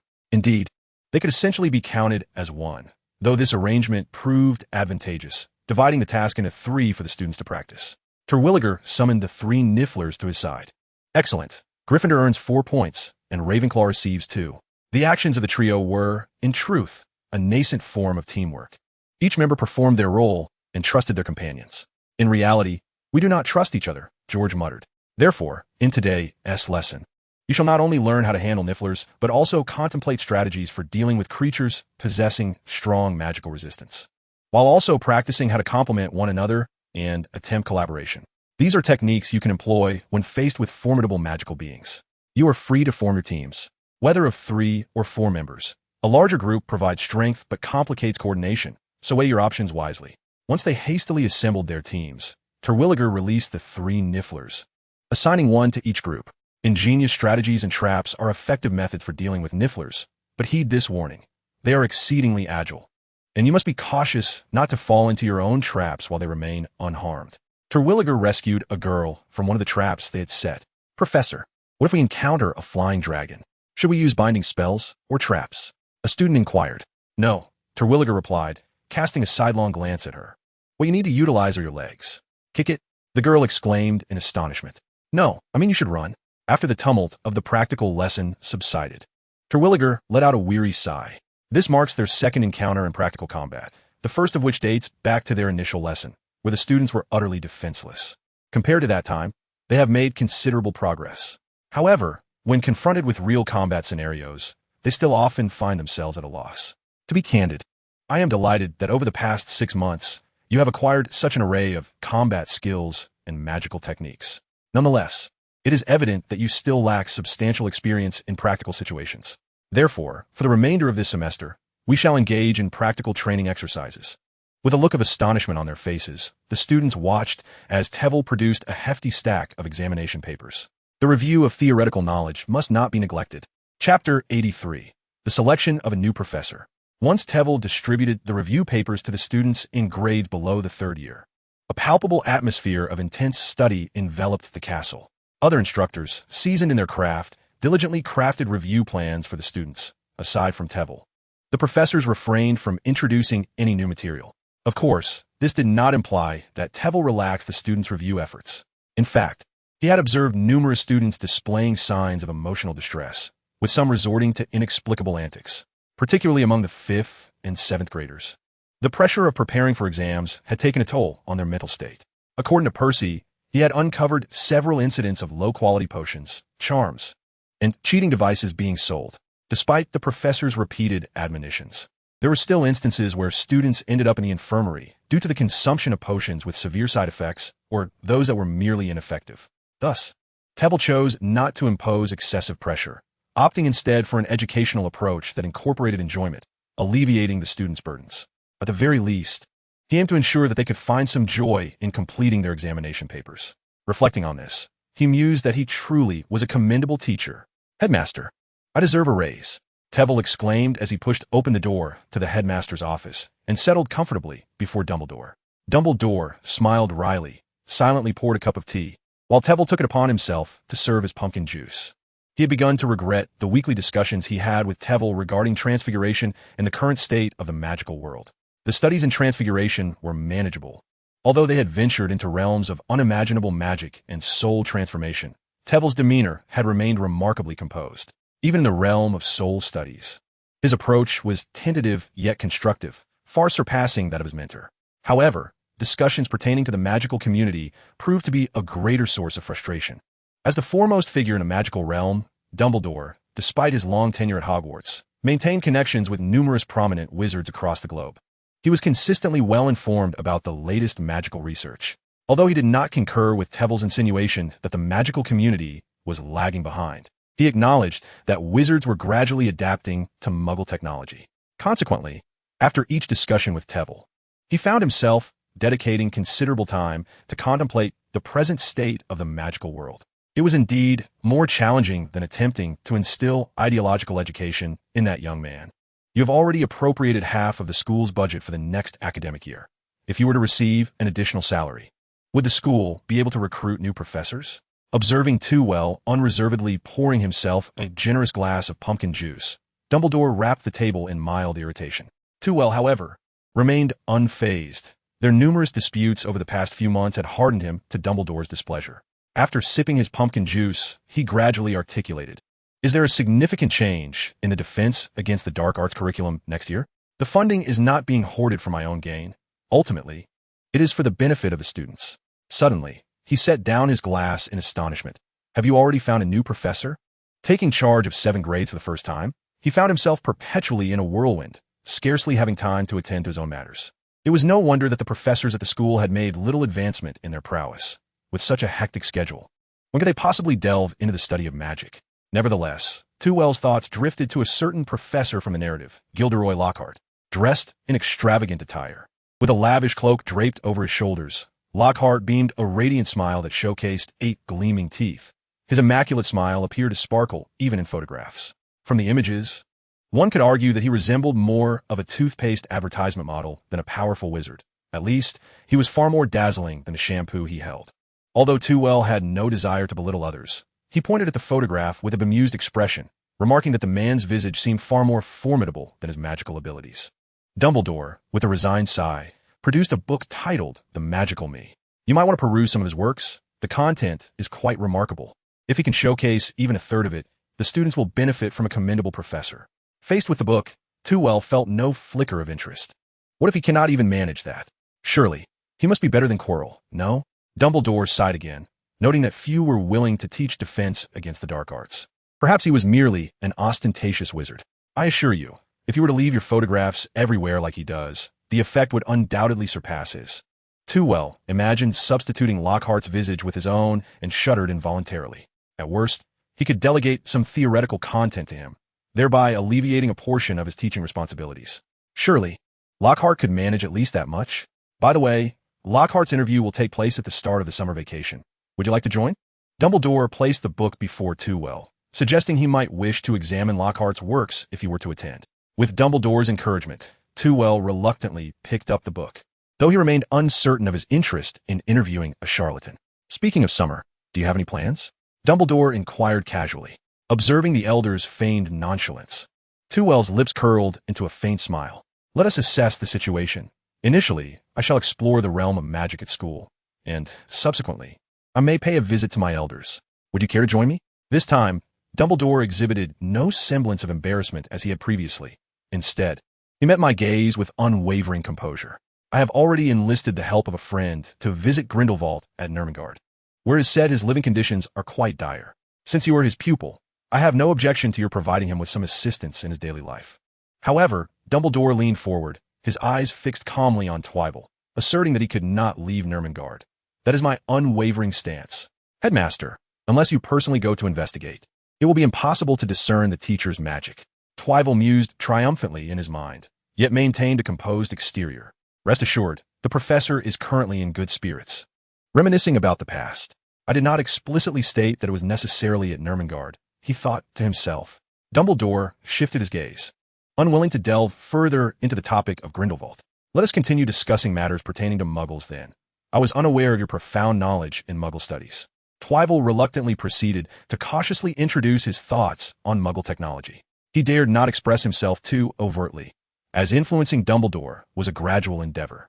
The Elder's resolve was steadfast, and he was not of the same ambition as the professor, rendering immediate persuasion improbable. Chapter 84. Final Examinations. Despite the fervent prayers of the students, the arrival of June remained inevitable, heralding the onset of examination month. The examinations for ordinary students would be scheduled first, followed by those for OWL and Newt students. Fortunately, the latter two examinations were overseen by the Wizarding Examination Authority, which meant that Twyvel needed only to supervise the remaining 5 grades. Regrettably, as per Professor Flitwick's complaints, each year witnessed numerous young witches and wizards attempting to cheat during exams, with an array of previously employed tricks emerging. The infamous answering quills, once confiscated, could cover an entire staff table. The professor's approach was straightforward, to prepare anti-cheating quills in advance. However, Twyvel had a more definitive solution to contend with the students. The defense against the dark arts classroom. Thanks to the spaciousness of the classroom, Twyvel could administer exams for an entire grade in one go. With a flick of his wand, a swarm of imps materialized above the heads of the third-year students. Fear not, this time it was his own magic, ensuring the students would not find the examination overly taxing. As you observe upon your entrance, I did not conduct any inspections. However, he cast a sharp glance around at the subtly excited students. The imps hovering above you serve as your individual invigilators. Should any of you be caught cheating, not only will your scores for this subject be nullified, but I shall also permanently bar you from my advanced class, even if you attain full marks on your OWLs. To confront one's own heart with honesty. That was the first lesson I learned at Durmstrang. I trust that the students of Hogwarts are not incapable of such a fundamental task. Are they? Tveir did not exaggerate. The foundation of studying dark magic indeed requires a profound understanding of one's own heart and desires, lest one be easily seduced by its allure. However, to the ears of the students, this examination swiftly transformed into a competition between the two schools, where abstaining from deceit became crucial to the honor of their institutions. The Weasley twins exchanged a knowing glance, realizing that in order to join the professor's advanced class, they must take decisive action. Hastily, they rummaged through their belongings, producing a large bundle of cheating quills, notes inscribed on their robes with invisibility potion, and parchment that revealed the correct answers. Tveir stared in astonishment as the students unveiled their array of cheating tools. Some girls even lifted their skirts to wipe away the ink from their thighs. Were he to neglect inspection, these students' ingenuity in cheating could soar to unimaginable heights. Gathering these items, Tveir, with a hint of annoyance, conjured an hourglass. The examination was set for 2 hours. He distributed the test papers to the students, forbidding whispering or glancing around, specifically addressing the two Weasleys. They were not permitted to submit their papers early. Once completed, they were to remain quietly seated. Thus, the examination commenced. The supervision of the theoretical test was quite simple. With the assistance of the little spirits, Tveir merely needed to sit at the podium and read his book. However, after 2 hours, he rose punctually. The examination is over. Everyone, please cease writing. Amidst the students' lamentations, all the test papers were neatly arranged on the podium. Goodness, I forgot the universal counterspell's ineffectiveness against weather charms. Is the dance spell Tarantella or Tarantler? I hesitated far too long and remain uncertain. It seems I've been afflicted by a forgetting spell, as I fail to note this particular spell's aftermath. The true underachievers observed the scholars grumbling. Had it not been for the impending practical examination, they would have eagerly fled the classroom. Now, first up are Ravenclaw and Gryffindor. Take your wands. Yes, just your wands. Tveir methodically directed the students. The remaining 2 houses. Stay seated. Once they have concluded, it will be your turn. He separated the seating and the classroom's open space with a thick golden barrier, which not only obscured vision, but also muffled sound. However, the students immediately sensed something amiss upon seeing this barrier, particularly as the ground began to soften, their expressions shifting in accordance with the professor's words. Davis, deeply impressed, stammered, "How about another battle in a year to assess everyone's learning progress?" "Precisely," Tveir replied with a smile, yet to the students, That smile appeared decidedly ominous. A year prior, they had been fervently eager to demonstrate their prowess before Professor Welfare at the end of the academic term. Now, a year later, their thoughts were singular. "Professor, please. Be gentle." Tevil positioned his wand before him. "As before, I challenge you all to a duel. But I implore you to exert your utmost strength and not relent until every ounce of your magical energy is depleted. Otherwise, I shall unreservedly declare your practical examination a failure." "Professor, how can we possibly match your prowess?" George lamented, feigning innocence. "Fear not. Your scores will not hinge on defeating me. Do you see the little spirits above? They shall document your performance, and I will assess your scores based on that. So, do not succumb to unconsciousness." "Professor, how am I faring?" He proudly brandished his wand, yet remained vigilant, ever prepared to evade Tevil's counterattack. However, Tevil merely tilted his head, effortlessly dodging the incantation. Quite commendable, though some practice on accuracy would enhance your skills further. Once again, his wand was in motion, and Davis hurriedly glanced down at his feet. "Odd, where's the rope gone?" Just as he pondered, a bundle of ropes descended from the ceiling, ensnaring him tightly. Furthermore, do not confine your magical thinking to rigid patterns. Even a pig learns to adapt after encountering traps. Surely, your minds are not so inflexible? Given that this is an examination, Tevil refrained from hoisting him up, allowing the twins to untangle him instead. "You shall have numerous opportunities during this battle. The sole criterion for conclusion is that none of you can raise your wands. Thus, the examination officially commences." Upon hearing this, the students exhaled a sigh of relief. Had it been like last time, even after a year of training, they would still be no match for the professor. Just a single pressure incantation would render them utterly defenseless. Chapter 85, A Minor Conflict. Half an hour later, all the students were drenched in sweat. Their faces flushed from the exertion, each one gasping for breath, sprawled helplessly on the soft ground like a pile of mud. Their wands lay carelessly discarded beside them, as they lacked the strength to retrieve them. If given a chance to start anew, they would undoubtedly choose to collapse on the ground immediately rather than truly engage in combat with the professor. During this battle, the professor showed no restraint in employing dark curses. The incapacitation curse, the petrification curse, the dancing curse, the tickling curse, and many others. They were all spells they had learned over the past 3 years. Yet in the professor's hands, they transformed into a myriad of unpredictable forms. All the positioning, spellcasting techniques, and teamwork they had honed over a year seemed utterly ineffective, as they were consistently struck by the professor's magic with pinpoint accuracy. The outcome was that each student had at least danced once, laughing uproariously, thanks to the tickling curse, for over 5 minutes. The professor euphemistically termed it an assessment of their counter-curse abilities. They finally grasped why the examination would conclude only when they could no longer lift their wands. Such an examination could truly exhaust a person. Originally engaged in fervent discussions about the test, the little snakes and badgers were taken aback upon witnessing the scene. "What has transpired? How did you become so utterly fatigued?" Cedric swiftly inquired of Davis. Davis weakly displayed an exhilarated smile. "It was thrilling, magnificent, and I felt this was the most enjoyable examination I had ever experienced in my life." Cedric gazed at him in bewilderment, observing his forehead glistening with sweat and his pale lips, which appeared drained of vitality. This certainly did not resemble the circumstances one would associate with an enjoyable examination.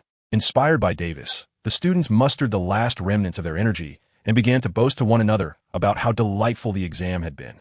It was utterly unbelievable that the professor had demonstrated such remarkable magical prowess.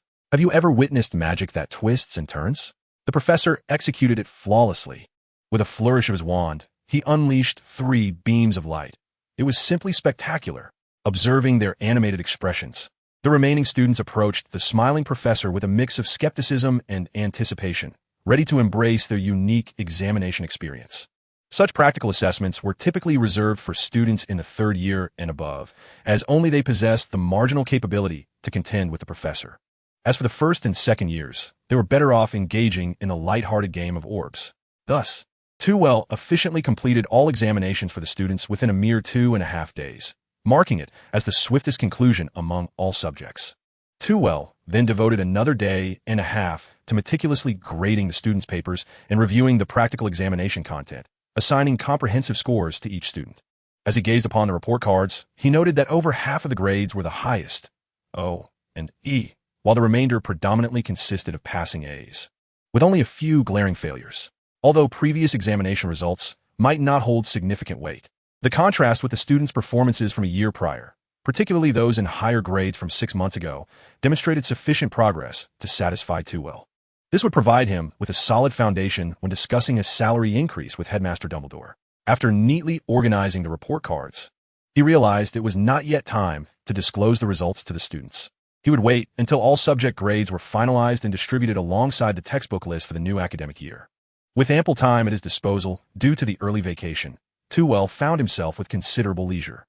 However, this time was hardly sufficient for delving into the study of Horcruxes, so he decided to meander through the library. The restricted section of the school contained numerous intriguing materials, although it lacked information on the 4 elements. It was abundant in literature concerning the soul. He had already encountered several books capable of actively exploring the mind. Yet, this time, he stumbled upon an unexpected scene. Or rather, a small gathering of individuals. I was merely practicing magic, as you know. Professor Welfare praised my skills at the end of the exam, declaring my magical technique to be exceptional. Malfoy proudly tilted his chin upward, flanked by his 2 lackeys, Goyle and Crabbe. Opposite them stood Harry, Hermione, and Neville. However, Neville seemed rooted to the spot, as if his legs were glued in place. "Oh, come on." Hermione stepped forward assertively. "Harry's score is even better than yours." Malfoy's smile faltered momentarily. "It's only 2 points higher than mine. Perhaps my theoretical score is superior." "Do you honestly believe your theoretical score could rival Hermione's?" Ron burst into loud laughter, utterly indifferent to the fact that the results were not his own. Malfoy's pale face darkened slightly as he cast a troubled glance at his 2 lackeys behind him. Their combined scores likely paled in comparison to Hermione's. However, Snape soon arrived to rescue him from his discomfort. His gaze lingered on Harry's face, a faint smile gracing his lips. Of course, even with meticulous preparation, some individuals' natural talents could only yield such results. "I wonder who you are referring to? Harry, perhaps?" Tveir approached from behind Harry with a smile, warmly draping an arm around him. "If my mother remembers correctly, she once told me that Harry's mother was quite skilled in potions. With just a hint of her talent, he is bound to pass his potion exam with ease. Isn't that right, Professor Snape?" Snape's smile promptly vanished, his expression darkening as he fixed a penetrating glare on Tveir for a prolonged moment before speaking slowly. "I'm unaware of what your mother may have conveyed to you, but I implore you not to disseminate unverified information within the school." He then stepped closer, whispering in Tveir's ear, "Otherwise, not even Dumbledore will be able to shield you." With that, he disregarded the astonished expressions of those around him, sweeping away with a flourish of his robes. Tveir understood the implication of his words. It was merely a matter of wanting to keep the intricate relationship between him and Harry concealed. Moreover, Dumbledore's influence loomed over the situation, ensuring Tveir would not reveal these matters. He would only occasionally tease Snape, though it felt somewhat mischievous. It seemed prudent to refrain from such antics in the future, lest Snape truly seek retribution. Chapter 86. New discoveries await. As soon as Snape departed, the trio displayed broad smiles. "How cool. Professor, your words can leave old Snape speechless." Ron exclaimed excitedly. Hermione, however, inquired curiously, "Professor, did your mother know Harry's mother?" "They had some acquaintance, though their friendship was not particularly deep," Tveir replied, patting Harry on the shoulder. "Now, what are you all standing around here for? Holding a debate about grades?" It was Malfoy. Harry pointed at the somewhat embarrassed Malfoy. He cast a spell on Neville's leg. Tveir glanced at Neville, confirming the presence of a leg-locking spell. With a snap of his fingers, he lifted the enchantment from Neville and turned his gaze toward the fleeing Malfoy. "Professor, I was merely practicing magic." "Yes, practicing magic," Malfoy stammered, his voice growing fainter under Tveir's impassive gaze. 10 points from Slytherin," Tveir replied coolly. "Mr. Malfoy, bullying your classmates does not demonstrate your strength. Rather, it reveals your cowardice." "Yes, Professor," Malfoy mumbled, his head still lowered, obscuring his expression, while his hands nervously twisted the hem of his robe, betraying his inner turmoil. Tveir approached and gently patted his arm, offering a word of comfort. "Your magical aptitude is formidable, yet at times, one must choose the right manner to wield it. Otherwise, it is akin to waste. Indeed, during the summer vacation, I shall visit your home. I wonder if I shall be welcomed?" "Of course, you are most welcome." Malfoy immediately lifted his head, exclaiming, "We shall eagerly anticipate your arrival." Without delay, he hurried away with his 2 companions towards the Ollery. Ron pouted in dissatisfaction, questioning, "Are the professors close with the Malfoys?" "Do not forget, I too hail from a pure-blood family, and such families are invariably interconnected," Tveir remarked indifferently, shrugging his shoulders. "That is certainly preferable to Snape," Harry asserted emphatically. If anyone at school embodies the essence of villainy, it is undoubtedly him. Contrary to the narrative, Harry did not miss any Quidditch matches due to injury. However, the aftermath of his drowsiness hindered him from seizing the golden snitch promptly during the game, with Snape as the referee, showing evident bias that led to Gryffindor trailing in points. Furthermore, Cedric, the Hufflepuff seeker, ultimately captured the snitch, leaving Harry and his friends regrettably short of the Quidditch Cup. Even though he learned from Dumbledore that Snape was protecting him, it did not diminish Snape's status as the most detested individual in Harry's eyes. Tveir turned to him earnestly. Harry, as long as you cannot perceive the depths of a person's heart, refrain from passing judgment, for such views are often myopic. Harry blinked in confusion. Yet Tveir showed no inclination to elaborate, instead glancing at Neville, who had remained silent for a considerable time. Among the trio, only Hermione possessed a keen sense. Promptly noticing Neville's unease, Ron and Harry, about to inquire further, were swiftly pulled away by Hermione. Let us take a stroll in the corridor, although evening approaches. The sunlight is still quite pleasant, Tveir suggested. Neville continued to trail behind in silence. Whether engaged in examinations or preparing for them, students typically refrained from wandering the corridors, ensuring their conversation remained undisturbed. After walking for a while, perhaps emboldened by the sunlight, Neville quietly spoke. Professor, am I utterly useless? I cannot even break a leg-locking curse. The leg-locking curse is no trivial spell. You must acknowledge that Malfoy possesses a remarkable talent in this area, yet that does not imply your abilities are lacking, Tveir replied. Just like in this examination, your performance was commendable. Nevertheless, Neville hung his head in self-doubt, murmuring about his shortcomings. However, I often unconsciously forget things, and my spell casting is not smooth. Tveir abruptly halted, turning to face Neville, nearly colliding with him. What I mean to convey is that your achievements are impressive. Neville's round face flushed crimson, his mouth agape in astonishment, yet he found himself at a loss for words. Your challenges are not intrinsically tied to your being, nor are they insurmountable, or perhaps it is a lack of courage to overcome them. His expression suddenly contorted in struggle. I merely do not wish to waste the professor's time. Harry and Malfoy's talents are so remarkable. Hermione's intellect is exceptional, and Ron has made far greater strides after just a month of private tutoring than I have. Only I have continuously failed to live up to the professor's teachings. I believe that if the professor had chosen other students, perhaps they would have exhibited far superior abilities. Finally voicing the thoughts that had long been pent up within him, Neville felt a profound sense of relief. Though he yearned to remain by the professor's side and learn, he feared that his own lack of talent might tarnish the professor's teaching reputation.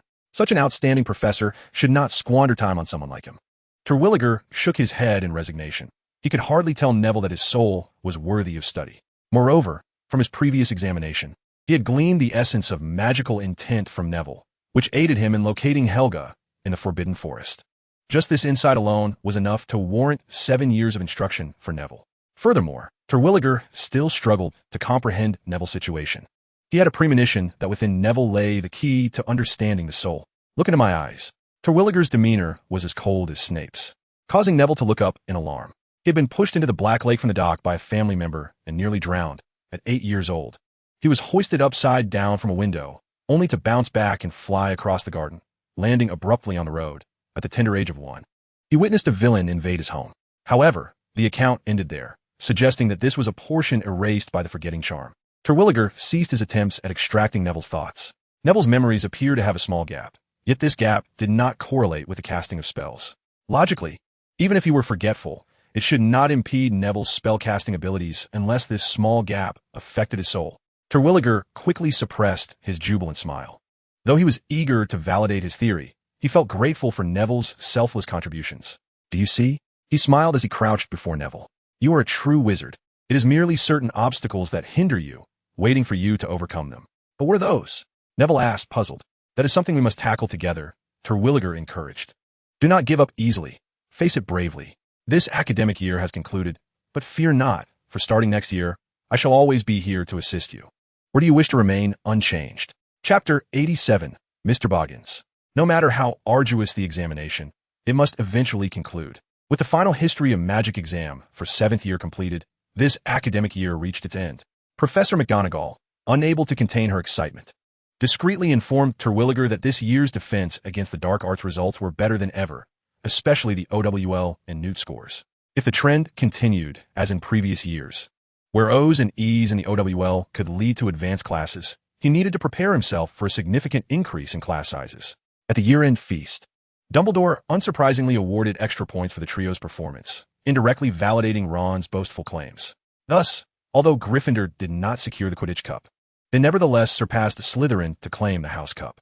Before the students departed the school, Tveir assigned their summer homework, with a heavier workload naturally imposed upon those whose theoretical grades were lacking. Subsequently, Tveir vanished from the students' sight, and, until they boarded the train, no one encountered him again. Had it not been for the prior knowledge that he would resume his role as a professor in the following academic year, the students would likely have commenced protests. Knockturn Alley. This is an adjacent magical commercial district to Diagon Alley. Unlike Diagon Alley, the wizards who traverse this area habitually don hoods, striving to conceal their identities. However, it would be remiss to assert that all within are dark wizards. At times, one might encounter ordinary wizards with peculiar needs. Although the wares sold here predominantly consist of dark magical artifacts. Thus, the Ministry of Magic has refrained from abolishing such a shadowy locale, which occupies a gray area between light and dark. Caractacus Bach considers himself the preeminent figure here, and hence, most individuals address him as Mr. Bach. He once believed he possessed an intimate understanding of the secrets of Knockturn Alley and had access to numerous sources of information within a magical community. However, in early July, a mysterious patron graced his shop, a strikingly handsome man. The finely tailored yet unassuming suit seemed to meld seamlessly with the man's essence. Yet, in Mr. Bach's recollection, no such distinguished figure had ever graced his establishment, particularly one so unabashedly showcasing his appearance in the shadows of Knockturn Alley. This man, of course, was Tveir, though his visage had been altered through transfiguration to increasingly resemble a youthful Dumbledore. This likeness was something he had inadvertently glimpsed during a sudden visit to the headmaster's office, when the elder was flustered and hastily collecting his belongings. Initially intending to assume the form of a nearby professor, whose height would align more closely with Tveir's, he ultimately dismissed the notion, as the youthful Grindelwald was far more striking than the young Dumbledore, and he wished to avoid complications. Mr. Bach? Tveir surveyed the dimly lit shop, which seemed to embrace a scarcity of illumination to enhance its aura of mystery. Esteemed guest, greetings. I am the proprietor of this establishment, Caractacus Bach. You may simply call me Bach, he said, approaching with a greasy demeanor. Those bold enough to strut through Knockturn Alley, whether brash youths or those with some form of support, invariably signify the arrival of business. Tveir, however, cast an odd glance at Bach's hair, which was slick enough to rival even severe Snape's, perhaps even more so. Unperturbed, Bach casually swept back the greasy strands that hung over his face. Might I inquire what the esteemed guest requires? Here, we possess an array of items to meet your needs. There is no other establishment in Knockturn Alley quite like this one. Tveir nonchalantly surveyed the shop's contents. Glass eyeballs, grotesque masks, human bones, and other items unsuitable for children. Bork was not lying. This establishment indeed housed the largest collection of dark magical artifacts, with even more peculiar items concealed within its storerooms. However, for him, the level of dark magical paraphernalia present had diminished his interest in research. Thus, he candidly expressed his intention. I have heard that the adjacent property also belongs to you. Name your price, for I wish to acquire it. Indeed, he sought a residence far removed from Dumbledore and his family to pursue his studies on Horcruxes. The aura emanating from these objects was exceedingly malevolent, and an in-depth investigation would easily attract the attention of Dumbledore and his kin. Therefore, he was left to search for such a house in Knockturn Alley. Regrettably, as a rare commercial district within the magical realm, even Knockturn Alley offered few properties that met his expectations. The only one that piqued his interest was the house next to Borgin and Burke's. It was only natural that some dark energies would be sensed near Borgin and Burke's. Bork blinked in bewilderment. Could you please repeat that? I did not quite catch it. I want to purchase the adjacent house, Toole succinctly reiterated. Bork, astonished, raised his hand before letting it drop, repeating the gesture several times before speaking. May I inquire as to why you wish to buy the house? No, Toole replied, fixing his gaze into Bork's eyes, which momentarily shimmered with confusion. Yet within a heartbeat, the sound of shattering glass emanated from Bork, dispelling his dazed expression. This customer, Bork declared, drawing forth his wand and clutching a phoenix feather in his left hand. State your intent, or I shall notify the Ministry of Magic. Renowned as the most prominent figure in Knockturn Alley, Bork had often been the target of dark wizards seeking to plunder. Nonetheless, his continued existence was safeguarded by his exquisite magical prowess and an array of enchanted items. Yet, Toole had no intention of escalating matters. He merely sought to resolve the situation swiftly. Calm yourself, he said, extending his arms in a placating manner. I simply wish to purchase a house. Additionally, if you still possess that item you just used, I would like that as well. Are you referring to this? Bork produced a diamond-shaped crystal, marred by numerous cracks. It was an artifact designed to prevent interference with souls. Upon seeing the shattered crystal, Tool's heart sank. Merely a confundus charm had provoked such a violent reaction from the crystal. It was well known that such protective crystals could withstand the effects of a soul-stealing curse. More critically, this customer had executed his spell wandlessly and silently. Suddenly, Bork realized the foolishness of brandishing his wand, given this individual's prowess. Unless he possessed 100 such crystals, his resistance was futile. He hastily lowered his wand, bowed, and spoke in a tone that was both oily and deferential. Such crystals are scarce. I can offer you one. But must you truly insist on purchasing the adjacent house? Bork's voice bore a note of grievance. He genuinely did not wish to have such a character as a neighbor. Although he sometimes benefited from invisible protections, should he provoke this individual, he would find himself in the gravest peril. Tooel was somewhat perplexed, blinking his striking blue eyes, mistakenly believing that the concern lay with the price. My objective is the house. Rest assured, as long as the price is reasonable, I can produce the galleons immediately. As he spoke, a large pouch of gold coins materialized from his pocket, striking Bok's heart like the whispers of a demon. Bok cast a sidelong glance at the pouch of galleons. After a moment of internal conflict, he gritted his teeth and resolved to sell the house. At worst, he could bolster the protective measures. Very well. I can sell it to you. He simply could not muster the courage to refuse such wealth and power. Chapter 88. The Resurrected Voldemort. At the end of July, Bok, with an impassive expression, sensed the tremors of souls emanating from a neighboring house. Ever since he sold the property, apart from the initial few days, he experienced at least 3 such tremors daily. Moreover, being the closest, sometimes customers were repelled by this aura upon arrival. The Ministry of Magic had recently commenced raids on dark magical items, and though it was a time for him to profit handsomely, his income had diminished by a third due to this. Countless times he regretted selling the neighboring house, running his fingers through his hair as he slumped behind the counter. In the days leading up to his relocation to this house, Tooel had been studying the insights left by Neville. From Neville's situation, he realized that the connections within the soul were far more intricate than he had anticipated. Neville's memory loss affected his will to cast spells, prompting the question, could willpower be linked to an entire soul? This thought led him to a sudden connection with Voldemort within the Horcrux. If Neville's memories were akin to a chasm, then what Tooel needed to do with Voldemort was to lock his soul away. And this lock was composed of Voldemort's own will. Studying Neville felt akin to exploring a treasure trove, each encounter yielding new discoveries. He was indeed a treasure boy. It was this realization that prompted Tooel to embark on his formal study of Horcruxes. Horcrux Research Diary. Second experiment. I have gained control over fire, capable of scorching the soul while inflicting minimal damage. A delusion. Voldemort continues to spew venomous words, and the diadem observes, joining in the chaos. Snuff it out. 10th experiment. Nonsense. Voldemort uttered another foul remark, successfully harnessed the life force of the Philosopher's Stone and applied it to the soul. Though I nearly caused that fragment of soul to burst. Very well, it has indeed burst. The diadem fell silent for a long time, only voicing its thoughts during the destruction of fragments, as if it had grown accustomed to the agony of severing the soul. Flatten it. 20th experiment. More perfect than ever. The life force and soul fragments merged flawlessly, allowing me to condense a small entity of Voldemort. Yet his words grew increasingly foul, and even the diadem chose silence, while a wisp of residual soul dared to bellow and attempted to resist. Wait until I am revived. Snuff it out. 50th experiment. Beautiful, simply exquisite. Incorporating the understanding of willpower, the fire shield has successfully fused the essence of the soul with an unbreakable oath, enabling the signing of a contract with the soul. However, the soul of the Horcrux is too fragmented. Moreover, being merely a fragment, it cannot withstand the force of the oath.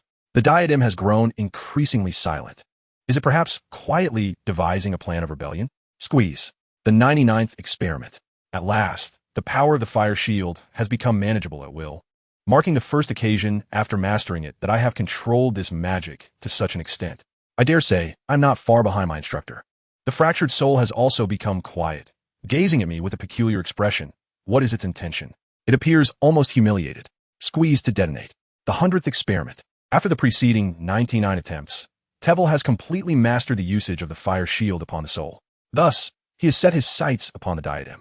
After so many instances of soul extraction, the Voldemort within the Horcrux is barely clinging to life. Fortunately, thanks to the Philosopher's Stone, Tveir has infused considerable vitality into the diadem, preventing the collapse of this fragment of soul. Now, the diadem resembles the ring, transformed into a combination of a fragmented soul and life force. Should he extract more of the soul, its consciousness would become irreparably shattered, rendering an oath impossible. With keen interest, Tveir lifted the diadem, azure and violet flames erupting from his hands, casting an eerie glow upon his gentle visage. The flames gradually enveloped every inch of the diadem, swiftly transforming it into a fiery ring. The scorching flames incessantly tormented the soul within, causing tendrils of black mist to seep forth. Yet before they could spread, they were incinerated entirely. Sensing the agony, the previously silent soul emitted piercing shrieks, though the sounds quickly diminished, rendering Tveir unable to discern the curses being uttered. "What did you say, you bastard? Why didn't you consult me?" What was Voldemort's final exclamation? Tveir pondered for a fleeting moment. It mattered little, for he would not have consented anyway. If it must be extinguished, then so be it. "You bastard." The ring empathized, cursing vehemently. "Why don't you tell him what to do? With such an ambiguous contract, no one can reach an agreement with you." It was a stroke of fortune that the ring had arrived by Tveir's side long before the diadem. Naturally, he felt no sorrow for the diadem's demise. For Tveir's intent was clear. At present, he required only a fragment of Voldemort's soul. Now that the soul of the diadem has perished, the only remaining entity of any utility is the ring. Tveir contemplated the diadem's final struggles. Perhaps he had misjudged, yet it was of little consequence, for he had never intended to preserve the soul of the diadem. Compared to the ring that had remained by his side, the diadem was oblivious to his intentions, resembling nothing more than a mere shadow of Voldemort. The ring, however, was different, although it still bore the essence of Voldemort's soul. It had also integrated his will and life force, possessing a considerably greater malleability. With that, Tveir grasped the ring, and the bluish-purple flames ignited once more with his words. "Are you willing to pledge your loyalty to me?" As he expressed his allegiance, the azure flames seemed to be absorbed, instantly melding into the core of the ring. Within the unseen confines of the soul vessel, the flames cascaded over Voldemort like water, yet they bestowed no sense of anguish. Rather, it felt as though he merged with the fire, leaving an indelible mark upon his soul, a mark symbolizing eternal loyalty. Voldemort chuckled nonchalantly. "Now that the pact is forged, shall we proceed to mold my body?" "Indeed," Tveir replied with enthusiasm, producing the Philosopher's Stone. This time, however, he need not lift a finger. Merely placing the stone beside the ring allowed Voldemort to absorb the life force contained within. A sensation akin to a gentle spring breeze enveloped Tveir, brightening the entire room. As the life force shaped itself, a semi-ethereal body materialized before him. Its visage bore a maturity surpassing Tveir's, exuding a wicked charm. Fortunately, his handsomeness rendered him more alluring than greasy, as if such an aura was his rightful essence. At that moment, Tveir produced a crystal radiating a green glow and inserted it into Voldemort's heart. "What are you doing?" Voldemort inquired, astonished. "Merely a little trinket that can annihilate you should you prove disobedient," Tveir replied, arching an eyebrow with pride. He was well aware that with the pact established, Voldemort would remain loyal to him. However, the notions of sabotage and loyalty were not mutually exclusive. As a notorious Dark Lord, Voldemort possessed countless methods to feign obedience, potentially revealing Tveir's plans to the wrong ears. Both were adept deceivers of the soul. Thus, he embedded a crystal containing lethal magic within Voldemort, ensuring that with a mere thought, he could obliterate Voldemort's very essence. Only with such dual safeguards could he dare to command this Dark Lord. Chapter 89. Lockhart. Soon enough, Voldemort became acutely aware of what resided within him. How could it be unfamiliar? The killing curse. "You dare to use my own methods against me. You would even defend yourself from me," he exclaimed furiously, pointing an accusatory finger at Tveir. Tveir gently swatted his finger aside. "But shall I refer to you as Voldemort or Tom Riddle?" Voldemort's expression oscillated between dark and tumultuous, his inner thoughts laid bare before Tveir. Yet, he recognized that now was not the time to confront Tveir. After a moment's contemplation, he resignedly replied, "Call me whatever you wish, for I am now under your control." "Does that carry a hint of resentment?" Tveir mused. "I can't very well call you Voldemort in front of others, can I? That would terrify a host of wizards. Nor can I simply refer to you as Riddle, as some Death Eaters are quite aware of your true name. After a brief struggle with his thoughts, he decided upon a seldom-known middle name. Very well, I shall call you Mavrio. What do you think of the name Malvolio? It's rather indifferent. However, Tewell was no longer inclined to indulge in his petulance. Glancing at the time, he noted it was already 8:30 in the evening. You shall remain here, gradually acclimatizing to this body. Remember, do not attempt to flee. He had arranged with Dumbledore to conduct an interview with Lockhart at 9 o'clock that evening. Conveniently, this would resolve the Horcrux issue, allowing him time to observe the demeanor of this best-selling author.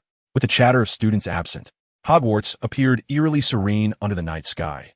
Yet another troublemaker was unwilling to embrace the silence. Peeves, if you continue to wield that sword against the suits of armor, I shall inform the bloody baron of your antics. Filch pursued Peeves, yet in comparison to the ethereal mischief of Peeves, his speed was considerably lacking. Do not fret. Allow me to handle it. A flamboyantly dressed man suddenly stepped forth. Lockhart twirled his wand in a myriad of flamboyant gestures. It was evident that neither the living nor the spectral audience paid heed to his theatrics. Seemingly accustomed to such awkwardness and disregard, he cleared his throat and raised his wand with impeccable poise. All immobilize. After a moment of silence, Peeves frowned at this peculiar man. What did you appear? Regardless of your identity, to be candid, your skills are inferior to that pest. Filch, ha ha ha. Peeves promptly lifted the sword, which was disproportionately large for his form, and hurled it towards Lockhart. Lockhart, startled to the core, stood frozen, as if ensnared by the very spell he had just cast. Peeves was equally bewildered. It was the first time he had encountered someone who did not dodge a flying sword. Although the school indulged him in wreaking havoc within the castle, he would not genuinely harm anyone, or else Dumbledore would certainly have means to confine him. However, before it could reach its target, the sword halted midair. A slender hand grasped the hilt gently, while the other hand brushed away the marks left by Peeves. Lockhart rambled incoherently, but Tewell merely placed the sword into his hands. Yet, he harbored no expectations for this interview. In truth, Lockhart had been immobilized due to his own magic. Tewell sought to ascertain the true capabilities of this internationally renowned wizard. The outcome was evident. Tewell suspected Lockhart was oblivious even to the magical fluctuations he had just conjured. The sole consolation was that this honorary member of the Anti-Dark Arts League bore no tools for identifying or resisting dark magic. Suddenly, Lockhart burst into laughter, slapping Tewell on the shoulder. I was contemplating how to deal with this sword, and here you are. The agility of youth is truly remarkable. But if only one could employ a more ingenious approach. Observing Tewell smile, he stumbled over his words. Yes, I was just about to go for the interview. Shall we proceed? Were you sent by the headmaster to greet me? Sort of, Tewell thought to himself. I shall escort you upstairs. As for Peeves, let's not engage in such hurtful antics again. Before departing, he cast a fleeting glance at the respectfully poised poltergeist. At your service, Professor. Peeves bowed, remaining in place until the figures of Twirl and Lockhart faded from view. Who would have thought you'd find yourself in such a predicament? Ferk mocked. Yet, with a mischievous glint in his eye, Peeves snatched the sword from Ferk's embrace, soaring into the air to wield it once more. The professor forbade me from harming anyone, but he never mentioned armor. He cackled. Twirl was oblivious to Peeves' renewed mischief, having enough of his own troubles. I heard that you were a professor, but you seem rather youthful. Did you just graduate? Which school did you attend? I wonder if you've ever heard of my exploits? Back in my day, I indeed graduated just a year ago, though not from Hogwarts, but from Durmstrang. Twirl turned to Lockhart with a sinister smile, prompting the latter to cease his boastful recounting of his grand achievements. Cockroach cluster, Twirl uttered, reciting the password for the headmaster's office. Dumbledore had deliberately shared the password with him to admit Lockhart. This confection is rather amusing, Lockhart mused after a brief silence, though I believe it could be more realistic. For instance, I once conjured an entire heap of fake mice in London, successfully resolving a neighborhood's troubles. Twirl deeply regretted attending this interview, forcefully pushing open the door to the headmaster's office. Headmaster, I have brought Lockhart, he announced, gazing in confusion at the empty office. Where's Professor Dumbledore? The response came from a portrait on the wall, none other than the former headmaster, Armando Dipet. A child outside has been caught using magic and was warned by the ministry. But surely Dumbledore needn't handle this personally? It said that every year there are young wizards who accidentally break this rule. Yet I have never heard of a student being expelled for using magic off campus, especially since Dumbledore assumed the headmastership. You needn't concern yourself with that, Albus stated. You can conduct the interview with Lockhart yourself. If it doesn't go well, next year you can teach the students all on your own. Can I refuse? Chapter 90. The Interview with Lockhart. Tea or pumpkin juice? Twirl casually settled into Dumbledore's chair, paying no heed to the disgruntled gaze of Fawkes the Phoenix. Lockhart, however, was captivated by the Phoenix. Ah, Phoenix. Quite evident, of course. He beamed with self-satisfaction. I once encountered a phoenix in Egypt, in a state of decline, and, thankfully, with my assistance, I helped it to be reborn.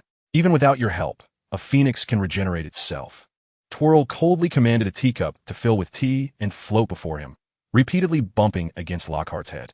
Realizing Twirl's disdain for his lengthy discourse, Lockhart awkwardly chuckled. The teacups in the headmaster's office are quite amusing. Grasping a teacup, he took a sip, alleviating the tension that had settled in the atmosphere. Tveir was perplexed as to why. Despite his usual patience with even the most obtuse students, he found himself devoid of interest when faced with Lockhart. Please begin with a self-introduction, he said, resigned to the necessity of proceeding with the interview. Yet the very next moment, he regretted his words. The phrase self-introduction seemed to act as a trigger for Lockhart. No sooner had the words left Tveir's lips than Lockhart beamed a smile that revealed all 8 of his teeth, reminiscent of the photograph Tveir had seen in the newspaper, with not a hint of gum showing. And what do you attribute your success to? Tveir inquired, curiosity piqued. Lockhart's smile faltered for a fleeting second, but his practiced demeanor quickly regained its composure. Why? It is undoubtedly my formidable magical prowess. Very well, Tveir replied, noncommittally. How do you intend to structure the defense against the dark arts curriculum? Lockhart, evidently well-prepared, confidently cleared his throat. When teaching students, it is essential to impart some extraordinary spells, particularly those designed to combat magical creatures and counteract offensive magic, among other things. For instance, I plan to bring some nefarious creatures into the classroom, allowing students to confront formidable adversaries they have never encountered before, and then, with flair, teach them how to respond effectively. To be candid, I have heard numerous rumors regarding the defense against the dark arts, and I have personally endured some experiences that lead me to believe students have not encountered a competent professor in this subject. However, rest assured, I must remind you that I was in charge of this course last academic year, Tveir remarked coldly, fixing Lockhart with a steely gaze. Moreover, I will continue to instruct the students. Ah, how fortuitous! Lockhart chuckled awkwardly. This is the first time I have heard of a professor teaching this course for 2 consecutive years. However, does that imply we still need to hire a new professor? Indeed, you and I will share the teaching responsibilities for the students. The specifics will depend on your performance during this interview, Lockhart retorted, pursing his lips. Although the fact that Tveir was a Durmstrang graduate instilled a degree of trepidation in Lockhart, Tveir's youthful appearance struck him as akin to that of a recent graduate. Hence, he felt discontent with Tveir's authoritative role in the course. Constantly boasting about one's honors only serves to suggest that, apart from that, one is utterly lacking. Lockhart mused, playfully teasing Fawkes, though the Phoenix disdainfully turned its head away. You must spend more time with it, Dumbledore advised as he stroked the Phoenix's head. So, have you completed your interview, Lockhart? Yet the issue remained. Tveir was acutely skeptical about his ability to perform even the simplest tasks, such as distributing papers or explaining exercises. Nevertheless, he was grateful to at least have a partner, rather than shouldering the burden of 7 grades alone. If you consider that an interview, then it is concluded. What is your assessment? Dumbledore inquired with curiosity. To a certain extent, it is less useful than my dummy, Tveir replied, a twitch at the corner of his mouth. Oh, Dumbledore's interest was piqued. And how does your dummy compare to Lockhart? He was aware of the existence of the dummies created by Tveir, particularly recalling the time when Snape lamented their power during the theft of the Philosopher's Stone. Pondering the dummy that merely echoed words and the equally repetitive Gilderoy Lockhart, Tveir hesitantly remarked, perhaps less than half.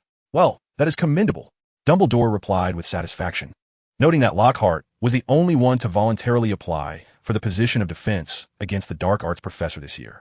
Perhaps he views this vocation as a chapter in his adventurous career, intending to pen a book a year hence. That would be splendid. I hope to salvage my precarious reputation within the pages of his new work. Dumbledore leisurely poured himself a cup of tea.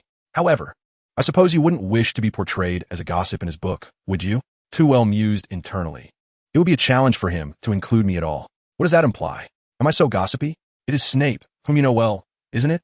He frequently complains to me, claiming you jest about his past. Yes. Tveir doubted Snape would employ such a congenial term. It was likely a veiled threat. Yet, Snape's demeanor resembled that of a child being bullied, seeking parental intervention. Tveir couldn't help but chuckle. My mother, indeed, shared numerous anecdotes regarding their grievances. I suspect not only she, but also some classmates from that generation are somewhat aware of these matters. However, among this current generation of students, None are privy to such tales, so it will be prudent to refrain from spreading rumors about Snape at school, Dumbledore cautioned.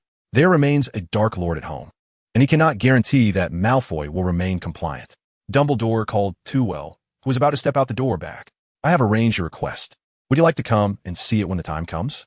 After a moment's contemplation, Tveir replied, No, I shall reserve my anticipation for the end of the summer. Chapter 91. The Battle with Malfoy. He stood with his back to Tveir, brazenly occupying the center of the room, arms outstretched. The magic swirling around him, as if it were a tangible entity. I meant for you to acclimate to your body, not to redecorate the room, Tveir retorted, irritably waving his wand to restore the disarrayed furniture and bookshelves to their original state, though these items held little value and were merely temporary accommodations. A chaotic environment was hardly livable. Oh, Tveir exclaimed in surprise, discovering that one chair could not be restored. Its broken edge was charred and emitted wisps of smoke. How long have I been gone that you have already mastered such levels of dark magic? Mr. Welfare, the dark magic at my disposal extends far beyond this, he replied. So, you are quite daring, then? You may certainly test it, Malfoy urged, eagerly channeling the magic within his body, his eyes narrowing slightly to conceal the ferocity within, a crimson tongue flicking like a serpent at the edge of his lips. Truly, he was Voldemort. Even under heavy constraints, his inner arrogance could not be diminished. Having barely adapted to his new form for less than 2 hours, he dared to provoke him. If one cannot suppress their inner turmoil, it is likely that a lack of effort and labor will become inevitable. Given this, let me behold the true strength of the resurrected Dark Lord. After exchanging pleasantries, neither party initiated an attack immediately, instead opting to observe one another, until from outside, a barely audible meow pierced the air. Heart-piercing, Malvolio commenced with the unforgivable curse. Due to the existence of their pact, he could not wield the killing curse. However, that did not preclude him from employing the heart-piercing curse. He thought with a sense of pride. Yet, with a flick of Tveir's hand, a faint barrier materialized before him, rippling and rendering the heart-piercing curse ineffective. In a swift counter, 3 divergent trajectories of red light surged towards his adversary. But that was not all. The previously irreparable chair transformed into several snarling wolves, leaping forward. However, before they could pounce, they were devoured one by a serpent emerging from the floor, which also used its half-formed body to block the 3 magical attacks. The remaining half of the serpent, upon turning its head, was obliterated by Tveir's subsequent assault. Bang! As the smoke dissipated, both the serpent and Malvolio vanished. Tveir pivoted and cast a formidable ironclad charm. A second later, fiery crimson flames began to engulf this golden membrane. You are quite ruthless, employing fierce fire, he remarked. As soon as the words left his lips, the red flames were engulfed by an even more vigorous blue-violet fire, accompanied by a resounding explosion as a ring of flames encircled Tveir. The flame ring seemed to come alive, extending fiery tendrils that struck every location where Malvolio's phantoms appeared. Boom! The heat of the flame tendrils was not intense, nor was their force considerable, merely leaving charred black marks upon the wooden furniture. Yet, the ethereal sensation warned Malvolio that should even a single tendril graze him, his soul would suffer grievously. Pray tell, who is truly more ruthless? The range of the flame ring expanded, with ever more tendrils extending, leaving him with no place to stand. In the last untouched corner of the room, he waved his hands frantically, exclaiming, Enough, enough! This is utterly excessive. Mr. Boken, who had long since fallen asleep, propped his head up with his hand, listening helplessly to the crackling sounds emanating from next door, punctuated by occasional vibrations. Bang! Dust from the ceiling cascaded down, landing squarely upon his head. Creak! A sudden, ominous premonition washed over him. Crack! The bed beneath him collapsed. Furious, Mr. Boken swiftly seized his wand from the bedside table and waved it. The bed was restored. At least the commotion ceased, he reassured himself. Finally, he could enjoy a good night's sleep, free from the tremors of his soul. Thus, to relish this rare tranquility, he lingered in bed a little longer. Consequently, Mr. Boken awoke later than usual the following day. When he opened the shop, an impatient customer was already waiting outside. Apologies for the delayed opening today, he said while bending slightly to open the door, inviting the guest to enter. However, as he scrutinized the man's visage, a sense of familiarity washed over him. This visitor, much like the last encounter with Mr. Percival, exhibited no attempt at concealment, perhaps even more brazen. A hint of crimson flickered in his eyes as Malvolio disdainfully surveyed the wares within the shop. May I inquire what you require, esteemed guest? Despite Bach's respectful demeanor, Malvolio maintained his haughty expression. Crystals, he asserted. I seek all those crystals, along with the knowledge of their creation. Bach lowered his head, his unseen countenance shifting unpredictably. I do not comprehend your request. I possess an abundance of crystals. I refer to the crystals that safeguard the soul. Malvolio brusquely interrupted. I am aware you possess many and understand the process of their crafting. Relinquish them, or I shall extract your soul, painstakingly unraveling all your secrets. He leaned closer, threateningly whispering in Bach's ear. He now existed as a confluence of soul and vitality. Should one peel away his flesh, they would discover an emptiness devoid of the organs typical of a human. Thus, his resistance to magic was alarmingly feeble. Virtually any spell could affect his essence. As an individual who pursued power, though seldom attacked by magic, he would not permit such a flaw to linger within him. Consequently, he was in dire need of the protective capabilities offered by the crystals. Suddenly, a hand rested upon his shoulder. Calm yourself. Malvolio, Tool dispassionately restrained his movement. Mr. Bach has not expressed dissent. Noticing the absence of his figure earlier in the day, Tool sensed something amiss. Fortunately, Bach's late opening averted a predicament regarding his newly acquired residence. Mr. Percival, Bach swallowed hard. The crystals are indeed depleted. The complexity of their creation is formidable. And what you took was the last remaining one. Tool remained silent, rummaging through his pocket. Wait, Bach hastily pressed down on Tool's hand, forcing a smile. Crafting requires time, 1 month. After a month, I shall gift you one at no cost. Here is the arrangement. After a month, I will return your house. And the funds for the house shall be considered payment for the crystals. However, I must acquire at least one within a week. You wouldn't deceive me, would you? Tool withdrew his hand, amiably patting Bach on the shoulder. The craftsmanship required for such crystals is exceedingly intricate, necessitating an alchemist with profound knowledge of the soul. Presently, only Bach possesses this ability. Therefore, spending a bit more money is inconsequential. Just as he befriended Davies and bands, forging alliances with capable individuals invariably yields assistance. Bach's eyes gleamed. The sum for the house was substantial, and converting it into 5 crystals would still yield profit. How could I deceive you? Rest assured, you shall receive 1 crystal, and, at the month's end, an additional 3 crystals. Tool nodded in satisfaction, leading the irate Malvolio away. Before departing, he cast a fierce glare at Boker, his hands clasped behind his back, fingers splayed wide. Chapter 92. The Transformation of the Crown. The crown, the Philosopher's Stone, and the ring imbued with the Resurrection Stone. These are all esteemed treasures within the magical realm, each capable of bestowing riches sufficient to elevate the Weasley family's fortunes. However, in his eyes, the intrinsic value of research outweighs mere monetary gain. Yet, after a week of study alongside Malvolio, they had gleaned little understanding. First, the crown. Tewell once more attempted to don a crown. Fairy tales are all deceitful. 10 minutes later, he irritably cast the crown onto the table, where it was caught by Malvolio across from him. If this crown were truly useful, my essence would not have chosen to render it a Horcrux, he scoffed. With your intellect, even if the treasure were indeed transformed into a Horcrux, it would be of no surprise. Tewell retorted. Given Voldemort's nature, it was not beyond reason that he would convert a crown with special magical properties into a Horcrux. Do not conflate our identities, Malvolio exclaimed, tossing the crown before Tewell. That was the doing of Tom Riddle. It bears no relation to me. Malvolio. Tewell shot him a silent glare, exploring the narrow-fine crown. Tom had left no mark upon it. Once the soul fragments had vanished, the crown radiated as brilliantly as it had a millennium ago. Of course, he could not ascertain whether it truly resembled its appearance from 1,000 years past. The inscription beneath the crown was clear. Exceptional wisdom is humanity's greatest treasure. Every Ravenclaw student is familiar with this adage, yet he remained uncertain how to apply it. Let be, Malvolio remarked, picking up the Philosopher's Stone, idly toying with it. Perhaps it is better to study this stone. At least its magical essence is palpable. He took a small iron spoon from the table and carefully placed the Philosopher's Stone at one end. With a chuckle, Tewell could not contain himself. Well, do you manage to extract something? You cannot even harness the vitality within. Malvolio's face flushed red, mimicking Tewell by tossing the Philosopher's Stone onto the table, where it clinked beside the crown he had set down. It was precisely this action that linked a slender thread of life force to the crown, emanating a faint magical pulse.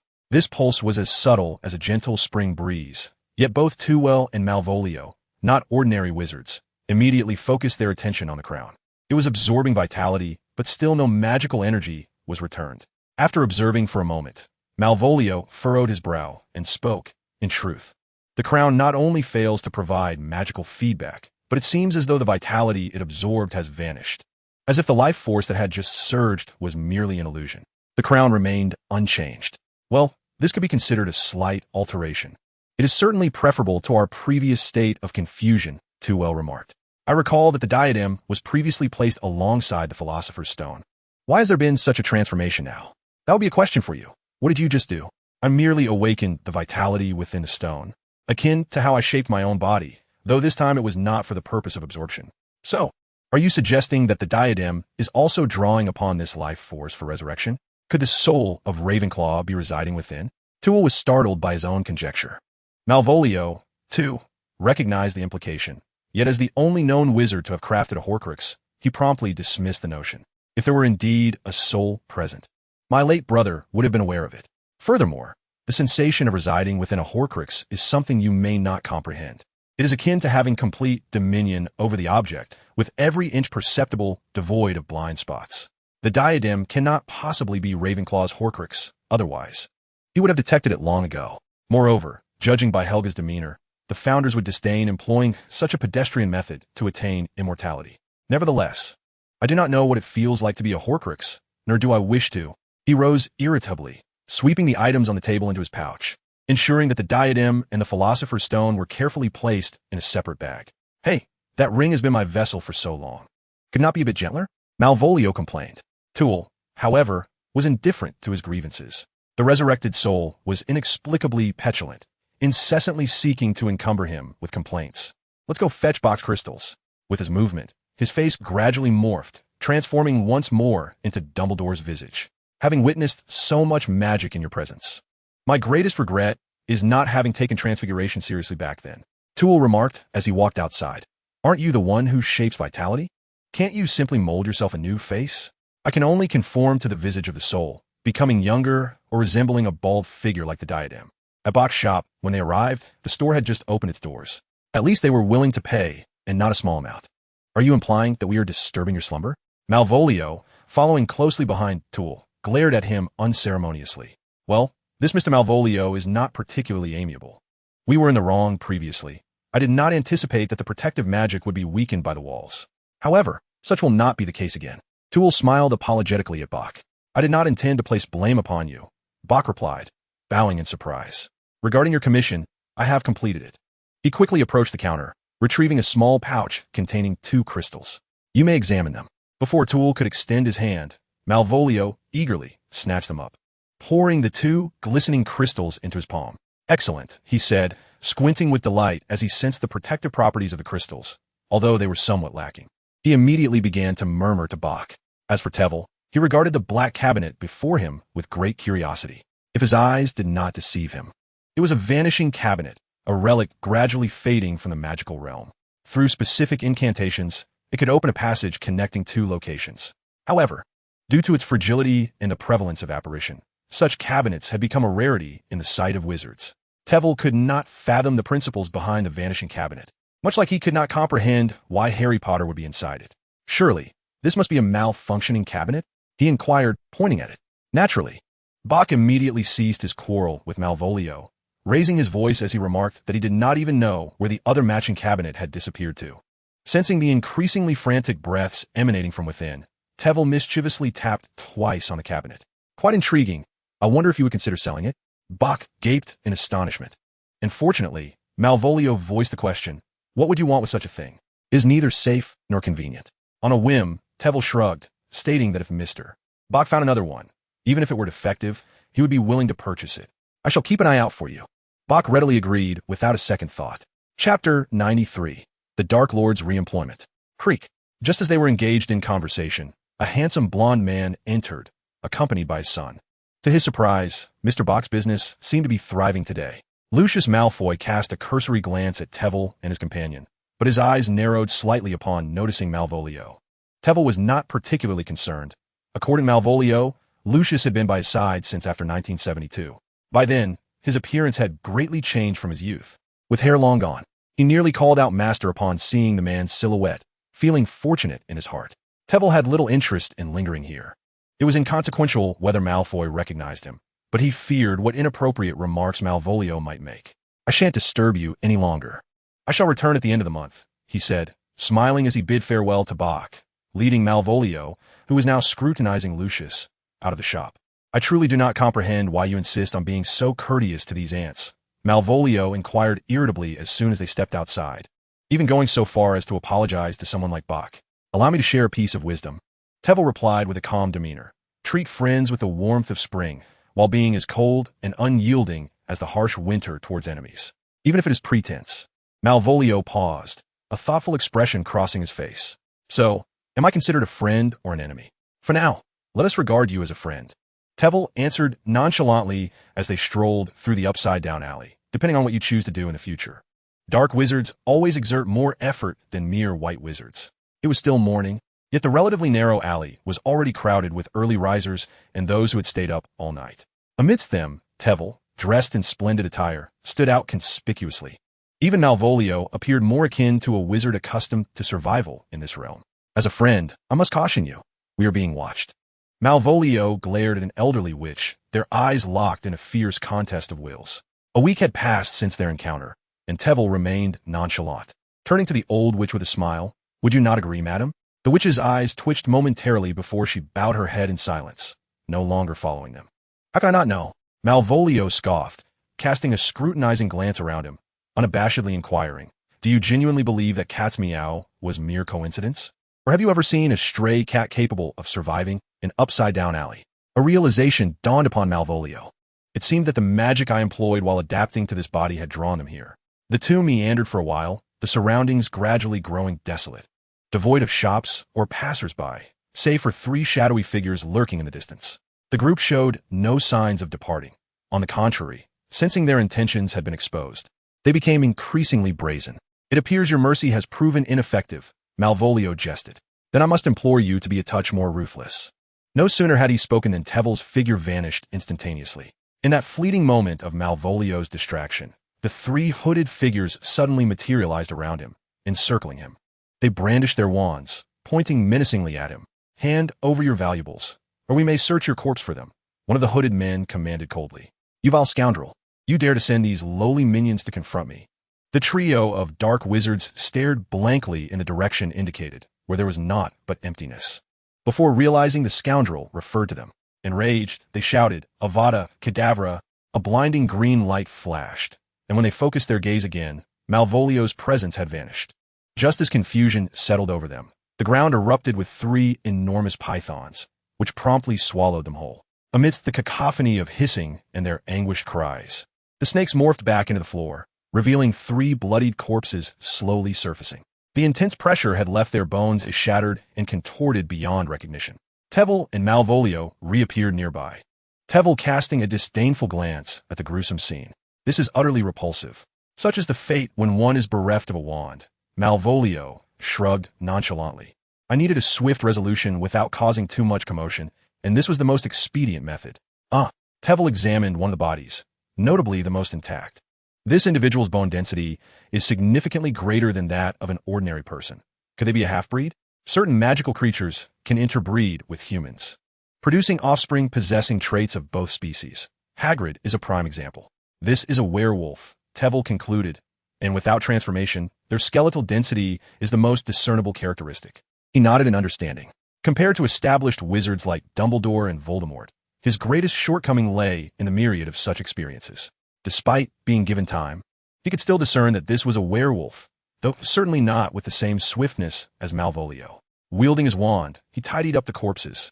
In the upside-down alley, the inexplicable disappearance of a few dark wizards was quite normal. Observing the contemplative expression on Tevil's face, Malvolio inquired with confusion, What is it? Do you wish to save these werewolves? Tevil shook his head, replying, I was merely contemplating what sort of task I should assign you. Is it only now that you've considered my potential for resurrection? Malvolio retorted, I initially intended for you to seek out Voldemort, but now your mission is to deal with these dark wizards. Laughing in disbelief, Malvolio exclaimed, You might as well have me serve as an Auror.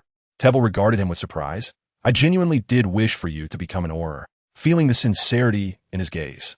Malvolio thought at that moment that Tevil was a madman, even more deranged than himself.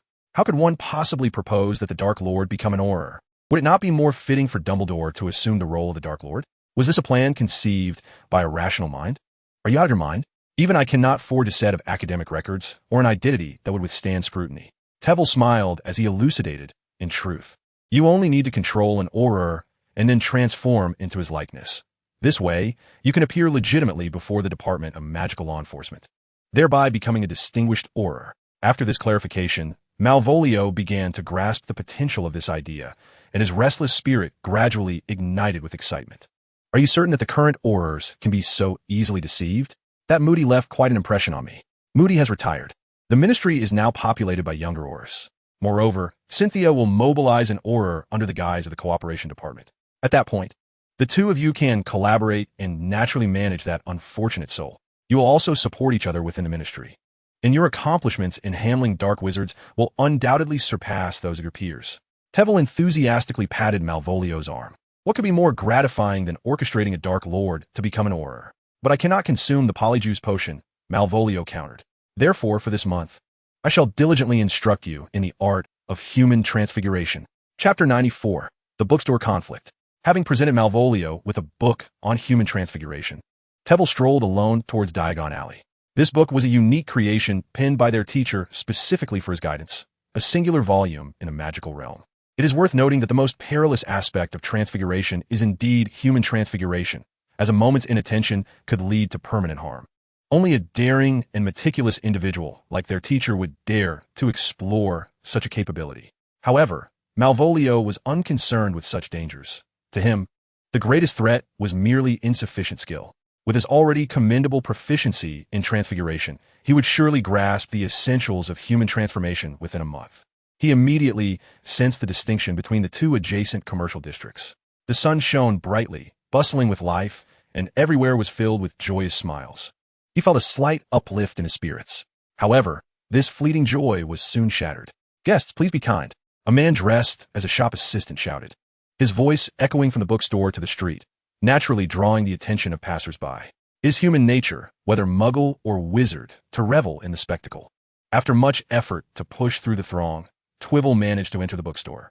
There, he found Lucius Malfoy, whom he had just seen at Borgin and Burke's, locked in an embrace with a man clad in a green robe, disregarding the pleas of those around them. Books tumbled from the shelves, undoubtedly aided by the mischievous antics of the Weasley twins, who were also caught up in the commotion. With a decisive command, Tveir separated them, forcing Lucius and Arthur Weasley apart. At that moment, Hagrid entered, and upon seeing the two still eager to grapple, he swiftly pressed their heads down. "All right, let go, Hagrid. If you keep holding them like that, they'll suffocate." Tveir observed the two men's faces, barely visible beneath Hagrid's massive hands, flushed and devoid of any resistance. Only then did Hagrid belatedly release his grip. "Oh, my apologies, Arthur," Hagrid said, patting Mr. Weasley's back in an attempt to brush off the dust, inadvertently causing him the most discomfort. "That's enough," Mr. Weasley interjected, halting Hagrid's ministrations. Seeing this, Mrs. Weasley finally breathed a sigh of relief, glaring at her husband in annoyance before approaching Tveir. "Sir, I am immensely grateful for your assistance in separating those two. I can hardly believe my husband would behave in such a manner in front of the children." "Professor Flitwick," George suddenly called out, capturing everyone's attention. "Mum, this is the Professor Flitwick I've mentioned to you throughout the summer," Fred exclaimed, eagerly racing to their side. "What?" Mrs. Weasley gasped, her mouth agape. "You are the defense against the dark arts professor for the children? I heard you were quite young, but I didn't expect you to be this youthful. The prowess of Professor Flitwick far surpasses his appearance." Draco interjected, unwilling to be left out, pride evident in his voice. Lucius, taking note of the unfolding situation, endeavored to maintain a composed expression, though his swollen right eye appeared rather comical. "So, you're the child from the Flitwick family," he said, extending his hand to Tveir with familiarity. "Draco has greatly benefited from your guidance at school. As a professor, it is my duty," Tveir replied courteously. "I heard from Draco that you wish to visit my estate this summer." Lucius emphasized the word estate. "Indeed, it is far superior to the pigsty some parents call home. Your choice of our residence is wholly understandable." Mr. Weasley, now regaining his composure, felt his anger rising, and had it not been for Hagrid's restraint, he might have lunged once more. "I simply wish to discuss a few matters with you," Tveir said, offering a genuine smile. It's likely that young Malfoy has been causing quite the ruckus at school, prompting a home visit from the professor, Ron remarked nonchalantly. Lucius cast a cold glance at the Weasley family. Your concern should not be with Draco's affairs, but rather with acquiring better textbooks for yourselves. With that, he rudely shoved a second-hand book belonging to Ginny into her cauldron, without granting the Weasleys an opportunity to retaliate. He seized the unwilling Draco and stormed out of the bookstore. You ought not to heed him, Hagrid reassured the furious Mr. Weasley. Some individuals are simply incorrigible. Of course, Hagrid's imposing stature contributed to the effect.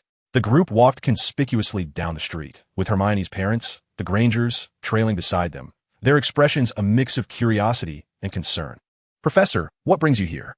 Are you attending Mr. Lockhart's signing event? Hermione inquired excitedly. Tewell's smile faltered slightly. I acquired that book a month ago. Wow, Hermione exclaimed loudly, disregarding the stares of passers-by. So the professor reads his works too? Fortunately, Harry rescued Tewell from his silence. Wait, the professor isn't being replaced, is he? He exclaimed in shock, drawing the attention of the crowd to Tewell. Do not worry. Next year's curriculum will be overseen by both myself and Professor Lockhart, who will primarily focus on theoretical knowledge. As for the textbooks being replaced with his publications, Lockhart claims it is for the sake of convenience in class, although Tewell suspected it was merely a ploy to sell books. Harry and the others breathed a sigh of relief. Hermione, too, despite her admiration for Lockhart, held Professor Tewell in the highest regard. So, Professor, what will you be teaching us next year? It seems we do not have any textbooks. The group cheered in unison. Compared to dull written examinations, they undoubtedly prefer the invigorating and stimulating practical courses, even if they were more exhausting. Tewell smiled and waved at her, shyly turning away and jogging to catch up with his family. What is it? Mrs. Weasley asked with concern. Oh, nothing, just a bit curious about that young professor, came the reply. Professor Tewell is very kind, Harry said with a smile. You can ask him any questions you may have. Ginny's face flushed crimson, instantly forgetting her earlier gaze with Tewell. Chapter 95. The daily work of Auror Malvolio spent a week observing the Auror known as John Delirious, until he fully grasped his behavioral patterns. Fainting, he mused, glancing at Cynthia's indifferent expression, he smirked. Was my nearly invisible attack not worthy of your applause? Cynthia graciously clapped twice, but no more than that. She then presented a thick stack of documents belonging to Delirious before him. Memorize these, and you'll be able to appear openly at the Ministry of Magic. Malvolio eagerly accepted the papers. Your academic performance is commendable, merely a shade inferior to mine. This is indeed a genuine compliment. Tom Riddle was a paragon of academic excellence during his time at Hogwarts. Those who could rival him were truly the creme de la creme of scholars. And to think he serves as the personal bodyguard to the Minister of Magic. He pointed in astonishment at the stipulations above, speculating that Fudge must possess numerous detection devices. Furthermore, I have conducted my own tests and found that as long as one refrains from employing potent dark magic or attempting to corrupt his soul, one will remain undetected. Malvolio clicked his tongue in contemplation while continuing to peruse the documents in hand. I now comprehend why Twyvil holds you in such high esteem. Merely from this week's interactions, I discern that you are far more capable than any of my subordinates among the Death Eaters. A hint of shyness finally graced Cynthia's visage. Here, you may take your time to organize. Remember, you must report to the Ministry of Magic punctually on September 1st, or else anomalies will be detected. With that, she vanished without a trace. Malvolio nonchalantly finished reviewing the documents, effortlessly committing them to memory. Thus, I am now John Lacey. No sooner had he uttered those words than his physique and appearance began to transform, becoming robust with short, silver hair. The process was somewhat sluggish, and he mumbled his dissatisfaction. Soon enough, September 1st, a Monday, arrived, the day of work. Malvolio meticulously timed his arrival, appearing punctually in the grand hall of the Ministry of Magic. This was a resplendent chamber, its dark wooden floor polished to a mirror sheen, while the peacock blue ceiling was adorned with glimmering golden symbols. Occasionally, employees or visitors from the ministry would pass through. Malvolio calmly adjusted his attire and strode confidently through the throng, entering the ministry's elevator. De Lacy? A robust man greeted him. Have you completed your duties in the Department of Cooperation? Kingsley Shacklebolt. Malvolio instantly recognized him as the most senior Auror currently in the Auror office. Mimicking De Lacy's habitual demeanor, he offered a subtle nod. Indeed, Miss Cynthia successfully apprehended that batch of international smugglers, engaging with familiar faces in the elevator. He soon accompanied Kingsley to the second floor, the Auror office. Contrary to external perceptions, it was not as glamorous as one might imagine. In reality, it consisted solely of small cubicles, each adorned with personal belongings of the Aurors. Upon returning to his workstation, Malvolio glanced above. The single man, de Lacy, had not displayed family photographs like others. Instead, the walls were almost entirely covered with wanted posters of dark wizards. Quite a fall from grace. He remarked in a flat tone. Generally speaking, the Aurors constitute the law enforcement branch of the Ministry of Magic, tasked with investigating crimes involving dark magic and apprehending or detaining dark wizards. In the magical realm, dark wizards are perpetually in abundance. Thus, it was not long before Kingsley approached him with a dossier in hand, accompanied by several colleagues from other departments. "What has transpired?" Kingsley inquired, placing the dossier before him. According to the account of a witch, her 3 companions vanished a month prior. Upon perusing the dossier, Malvolio was struck by how closely the witch's description mirrored that of an individual he encountered in the alley of the Upside Down. Maintaining a facade of composure, he continued to turn the pages. Indeed, the so-called companions were the 3 hooded wizards he had dealt with. As for the suspects, it was undoubtedly himself, and too well. If the events unfolded in the alley of the Upside Down, he harbored substantial doubts regarding the credibility of this witch's testimony. Kingsley nodded in agreement. A flicker of amusement danced within Malvolio's mind, yet his expression remained inscrutable. "I shall proceed immediately." Decisiveness was a hallmark of Delirious' character, and he was not one to dawdle. "Will that witch still be here?" inquired a colleague named Gerald. "If she is a dark witch, the alley of the Upside Down is her sanctuary. She would not depart easily unless compelled to do so." Malvolio, having spent a considerable amount of time in that locale, was well aware that dark wizards seldom found safe havens, typically remaining in one place for an extended period. Gerald surveyed their conspicuous group, suspecting they had not yet located her, only to be outpaced by the well-informed witch. "How shall we find her? We need not search. She shall come to us." Malvolio scanned the vicinity. "Given our conspicuous presence in the heart of the alley of the Upside Down, do you believe she remains oblivious? Perhaps she observes us from some hidden corner." No sooner had he spoken than he materialized beside a hunched old woman not far away. "Wouldn't you agree, Mrs. Elpata?" The old woman gaped in astonishment. This was her first encounter with such a formidable aura, yet there was no time for contemplation, as she promptly disapparated, vanishing from sight. Upon opening her eyes, she found herself in a house far removed from London. "Elpata?" The 2 remaining companions in the house quickly rose. "What has transpired to cause such alarm?" "The aura has come for us." The old woman's features gradually morphed into those of a middle-aged woman. "I warned you not to be clever and attempt to manipulate the aura. Now look, we have drawn their attention."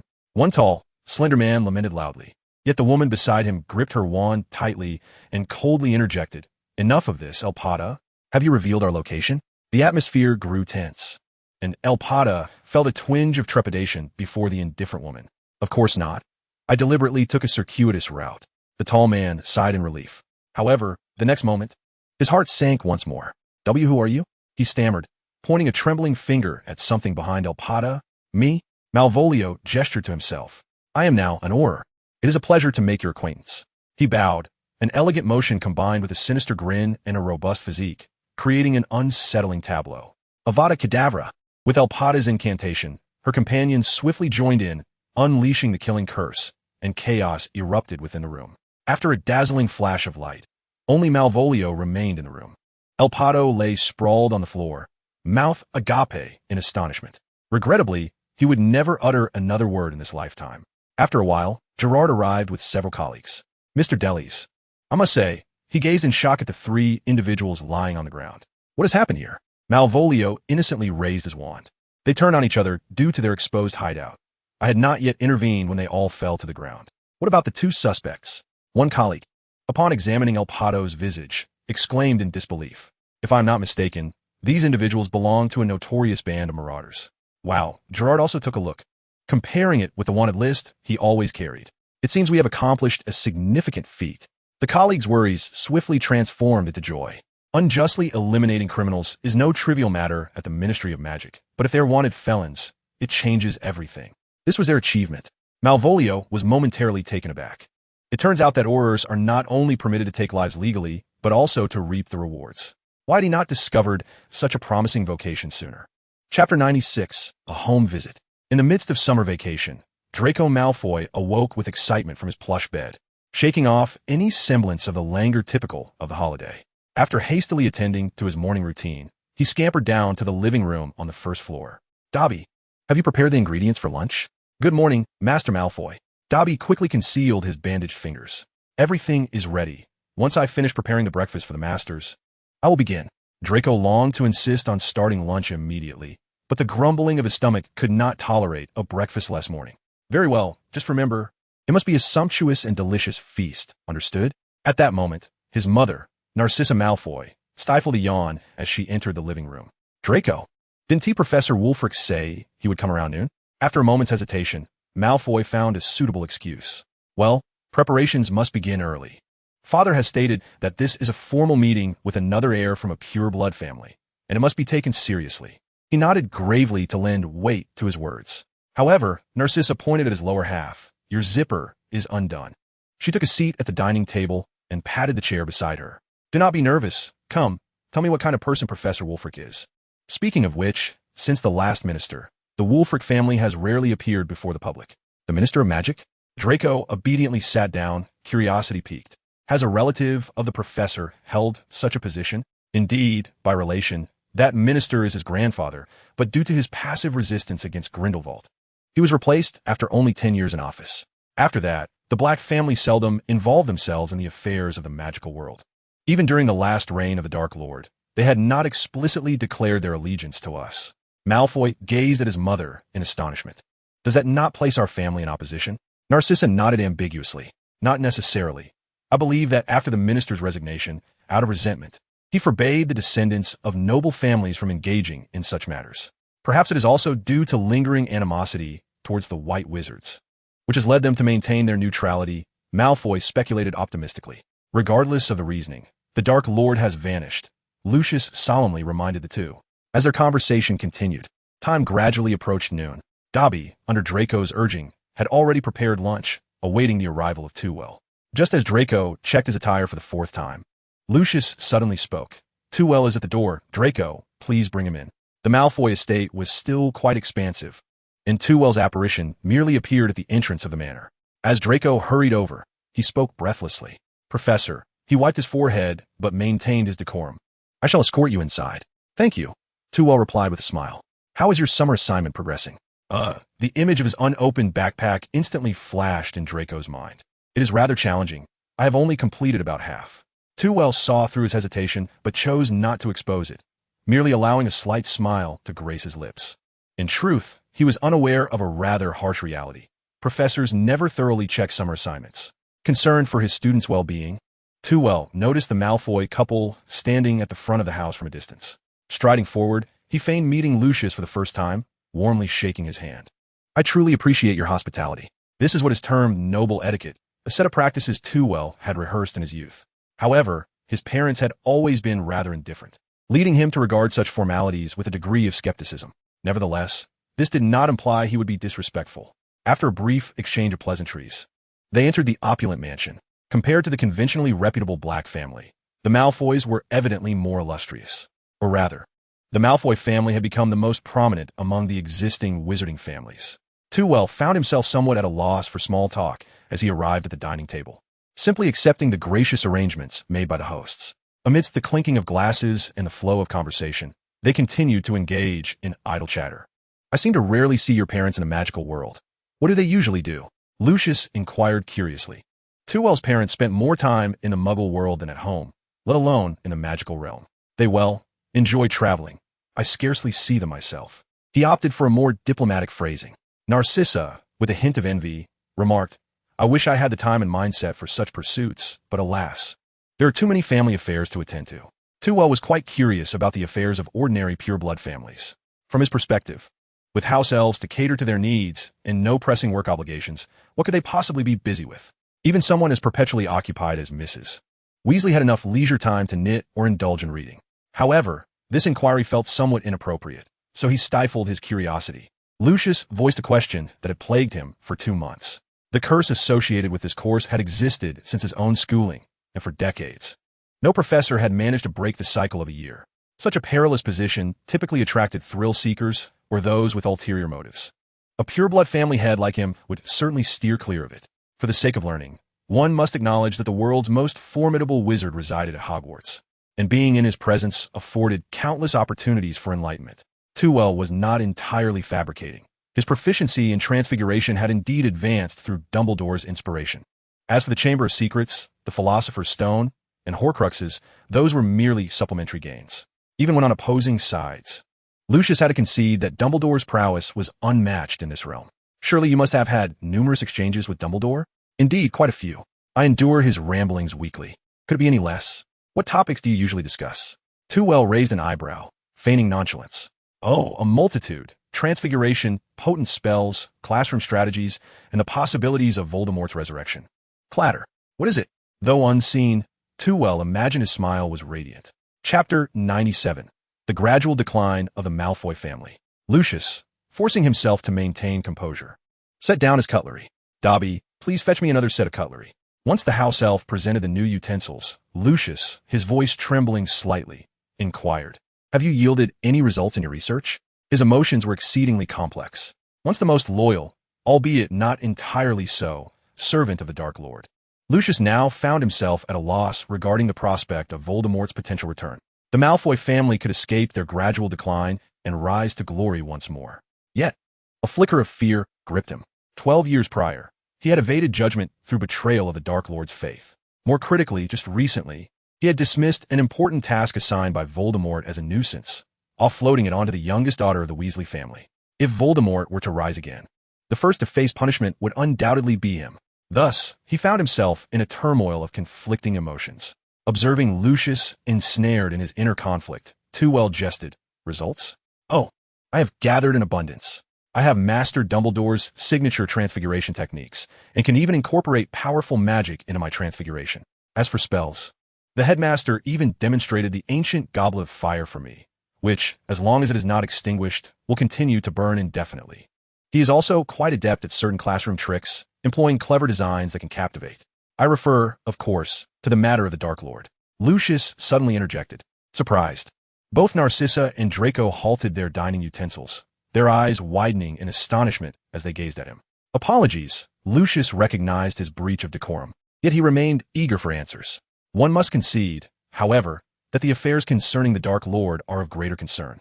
Observing this, Tveir withdrew his teasing smile, revealing a rare seriousness for the first time in this discourse. Dumbledore is convinced that Voldemort is not dead. Rather, he is perpetually seeking opportunities for resurrection. In other words, inevitably, he shall return. Lucius maintained a stoic visage, yet his hands gripped the knife and fork with an intensity that belied his calm demeanor. The precious silverware felt somewhat pliable, yet the silver handles left deep impressions upon his palms. If memory serves, Mr. Malfoy, you claim to have been subjected to the soul-sucking curse during the trial at Wizengamot? Tveir's gaze fixed intently upon Lucius's flickering eyes, pondering what the Dark Lord might do upon learning of this revelation upon his return. Lucius's eyes glimmered momentarily before breaking into a smile. Ah, that is a question best posed to the Dark Lord himself. Tveir reciprocated with a joyful grin, raising his wine glass in salute. Indeed, that is knowledge beyond our current grasp. After taking a sip of the wine, he gazed in astonishment at the ruby liquid within his glass. Realizing it must be from a Muggle establishment, it was rather delightful. Speaking of which, Lucius proudly tilted his chin, mirroring Draco's usual demeanor. I maintain certain connections with the Muggle aristocracy, possessing many antique artifacts from that realm. While they may lack the enchantment of magical artifacts, I have heard they hold considerable value among Muggles. In truth, most non-magical items within this house were acquired from Muggle nobility and can be traced back several centuries. A millennium ago, the ancestors of the Malfoy family arrived in England, amassing vast wealth and power from the surrounding Muggles, including this opulent manor. To accommodate the splendor of the past, he was compelled to create an expansive chamber dedicated to it. Any object within that room surpasses the entirety of the Weasley family's possessions, he mused with pride. Tveir set down his wine glass in envy. Truly, you are remarkable, Uncle Lucius. I have heard that the Malfoy family accumulated immense wealth from Muggles centuries ago. Our family, however, is not so fortunate. We now find it impossible to amass such riches and are merely squandering our resources within the magical realm. Lucius's pride promptly dissipated, his countenance darkening. Indeed, squandering is the very predicament of the Malfoy family. They had once believed they could amass a fortune alongside the Dark Lord, yet before their glory could even commence, Voldemort was vanquished by an infant. Not only did they fail to gain, but they also incurred significant losses in their attempts to absolve themselves. Presently, The Malfoy family has fallen to such a lowly status in the magical community that the Ministry of Magic dares to come and search their family estate. Were it 20 years ago, even the Minister of Magic would have afforded him due respect.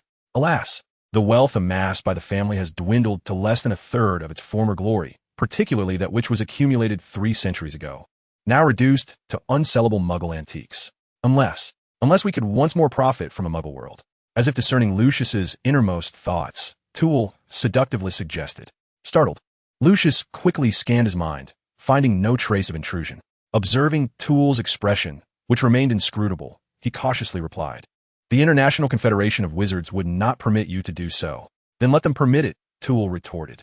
"How could they possibly?" Suddenly, Dobby materialized before them. Trembling as he announced, "Master, those from the Ministry have come again." "Damn it," Lucius exclaimed, irritably setting down his knife and fork. "Them again?"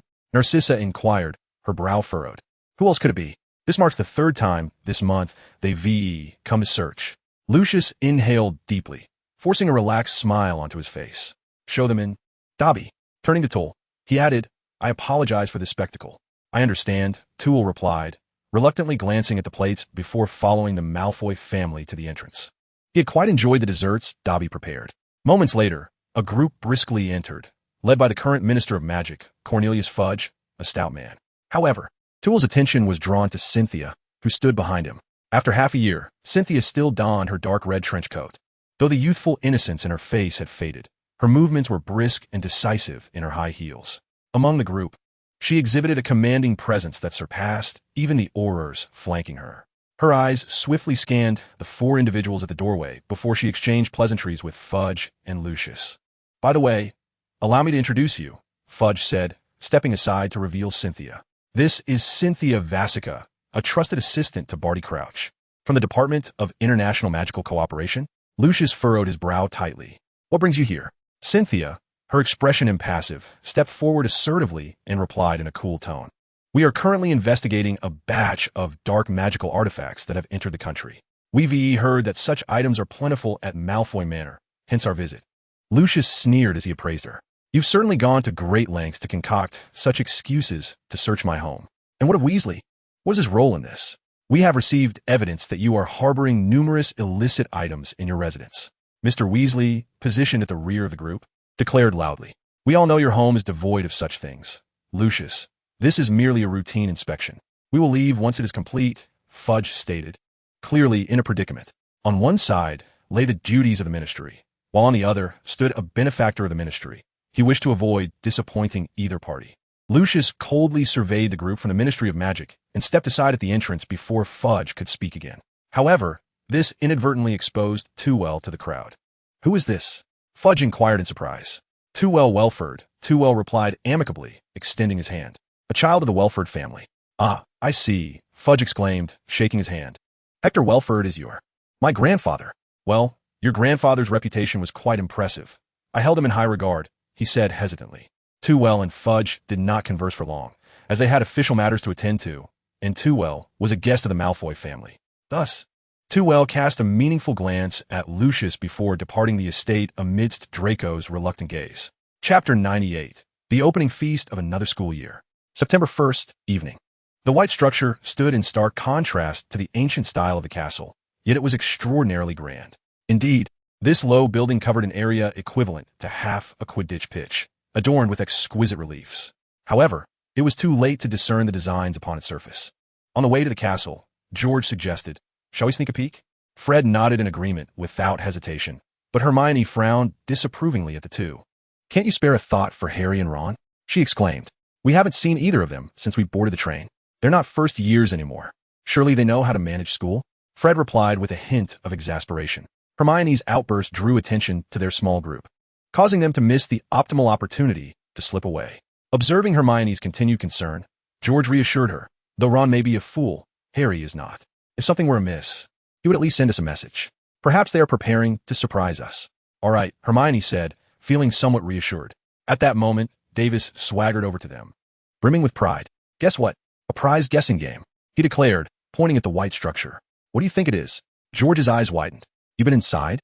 "Of course," Davis replied, hands on his hips, chin held high. George and Fred exchanged mischievous glances and collectively reached out to ensnare Davis. "Speak up, or we shall make you laugh to death," George and Fred threatened, poking Davis's sides. All right, I'll tell you." Davis quickly surrendered. Once released by the twins, he took a deep breath, cautiously glanced around, and whispered, "It's an arena, so we will be forced to battle like slaves this semester?" Professors could never do such a thing. Hermione protested.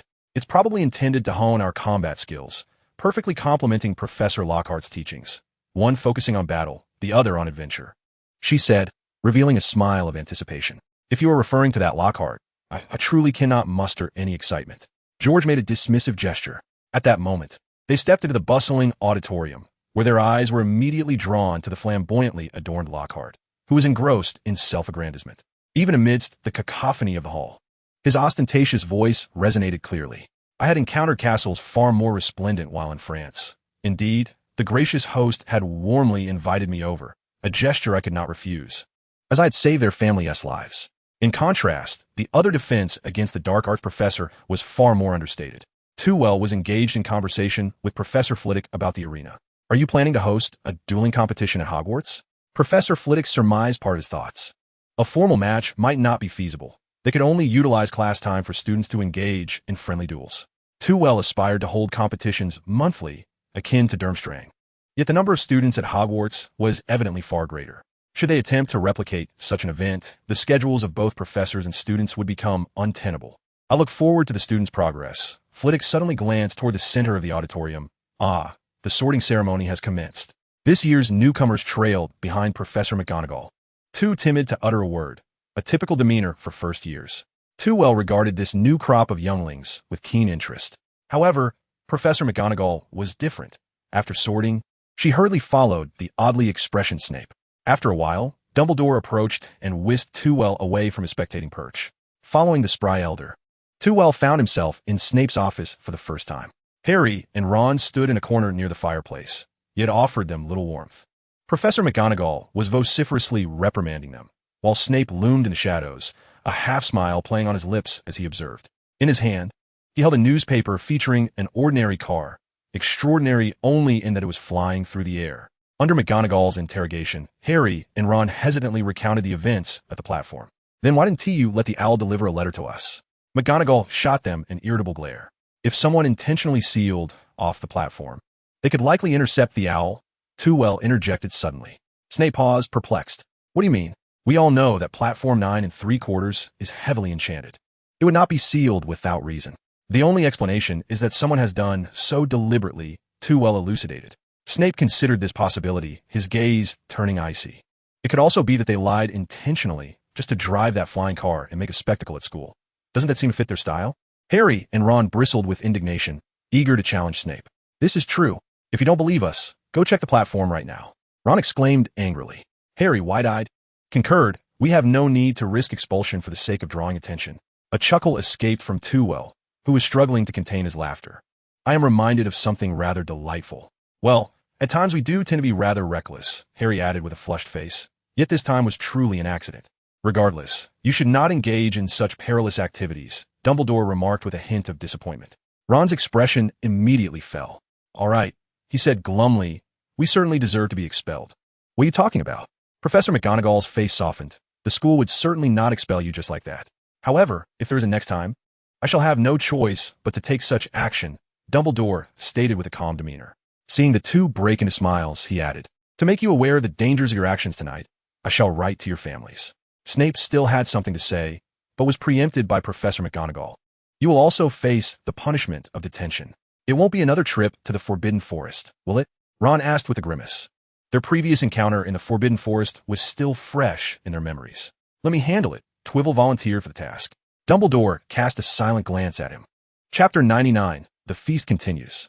Upon returning to the Great Hall, the students did not pause their dinner due to this minor incident. On the contrary, as all the students gathered, the tales of Harry and Ron's exploits spread to every corner within half an hour. I can only tell you that they were not expelled. For the specifics, you shall have to wait until the feast concludes to inquire with them. If you delay any longer, there may be no dessert left. The indignant Little, which conveyed the professor's words to the long table, indirectly confirming the news of Harry and Ron's mischief. Consequently, The atmosphere in the hall grew even more animated, with nearly every student discussing the two's daring deeds while enjoying their feasts. However, for Twivel, the allure of pudding far outweighed the appeal of gossip. "Headmaster, would you care to try the pumpkin-flavored pudding?" "No, I have already. May I have a taste?" Lockhart suddenly appeared beside Twivel, nearly causing Professor Flitwick to topple from his seat. "No." Lockhart's radiant smile faltered immediately. Yet, recalling the pressure Twivel had exerted in the headmaster's office, he dared not express his anger. "No worries," he said, amiably patting Flitwick on the shoulder. "Since you enjoy these children's desserts so much." Nearby, Dumbledore, spoon in hand, remarked, "If there is something you wish to discuss, just say it." Twivel has lost interest in dessert. "Unlike you, I do not have the luxury of time to engage in idle chatter with inconsequential individuals. When it came to business..." Lockhart paid no heed to Twivel's sarcasm. "Ahem, the matter is this. I believe that simply dividing defense against the dark arts and Etherian practice is rather impractical. Thus I wish to propose a slight modification." Twivel understood this rationale. Yet such a division stemmed from Lockhart's lack of knowledge, did it not? If only he could demonstrate a modicum of competence, Twivel would have assigned him more repetitive tasks. "What brilliant ideas do you have?" At last, Gilderoy Lockhart heard a phrase that resembled a compliment from Tull, which invigorated his courage, fueled by the admiration of his students. He animatedly gesticulated in a playful manner. "Having managed to capture a troublesome group of mischievous pixies, I intended to demonstrate to the students how to deal with these imps, adhering to the principle of waste not." Tull observed him with a teasing gaze. In the narrative, Lockhart had previously brought a swarm of pixies into the classroom, resulting in utter chaos. Consequently, he had refrained from conducting practical lessons thereafter. Despite numerous warnings during the interview process, he remained undeterred. However, this might work to our advantage. Once he relinquished his stubbornness, he would surely comply with the established curriculum. Lockhart continued his lengthy discourse, attempting to persuade Tull. "You see, regarding the theoretical aspects, I concur," Tull replied. "I recognize this contradicts our agreement." He paused. "Are you truly amenable to this? Do you genuinely intend to observe such a class?" "With all due respect, even in the brief 2 hours I've been exposed to him, I can discern that this best-selling author," Professor Flitwick remarked with a hint of exasperation, "is somewhat ostentatious." "It is worth a look," Tull replied with a mysterious smile. At that moment, Dumbledore stood up to commence his introductory address for the new academic year. Similar to the previous year, he reminded everyone of the rules concerning the Forbidden Forest and the corridors. Following this, amidst the anticipation of the female students, he introduced Lockhart. "This academic year, we are pleased to welcome a new professor, the esteemed Professor Lockhart, who will be sharing the theoretical aspects of defense against the dark arts. Meanwhile, Professor Flitwick will handle the practical components. The specific course content will be elucidated by both professors during your lessons. According to the schedule, they would alternate in teaching the students. This meant that this week, Lockhart would instruct half of the students, and next week, he would only need to teach the other half." Lockhart then stood up, greeted by somewhat enthusiastic applause, a smile adorning his face. "Thank you very much for the introduction, Headmaster. I am delighted to have been invited to this esteemed institution to provide you with some professional guidance. However, our esteemed headmaster may have erred slightly. My role will also encompass practical demonstrations, serving as a perfect example for your young Professor Flitwick." The Weasley twins simultaneously made a retching gesture from the audience, while some male students expressed their discontent with loud boos. Had it not been for the displeasure of the girls, they might have incited a ruckus. Professor Lockhart, one speculated, may simply wish to showcase his abilities. Caught between two idols, Hermione hesitated before formulating this opinion, which aligned with the sentiments of most of the girls present. Lockhart had not anticipated Tull's popularity within the school. A mere misstep on his part had provoked such discontent among the students. Thus, he hastily concluded his remarks, seated himself, and obediently watched as Dumbledore led everyone in the school song, as if the earlier incident had never transpired. The arrangements are reminiscent of the previous academic year. Having been tidily organized, he settled into a chair, revealing his wrist. The curse he had long suppressed stirred restlessly. That scoundrel, Malvolio, had failed to inform me that the curses in defense against the dark arts grow stronger with each passing year. Indeed, as the new academic term commenced, it appeared this particular curse had been reinforced. No wonder past professors could only teach for a single year. It seems that in their second year, the potency of the curses escalates. Nevertheless, the vitality within Tull remains robust, sufficient to keep the curse at bay with ease. Otherwise, if it were to linger for a decade or more, the curse's power would inevitably become dreadfully formidable.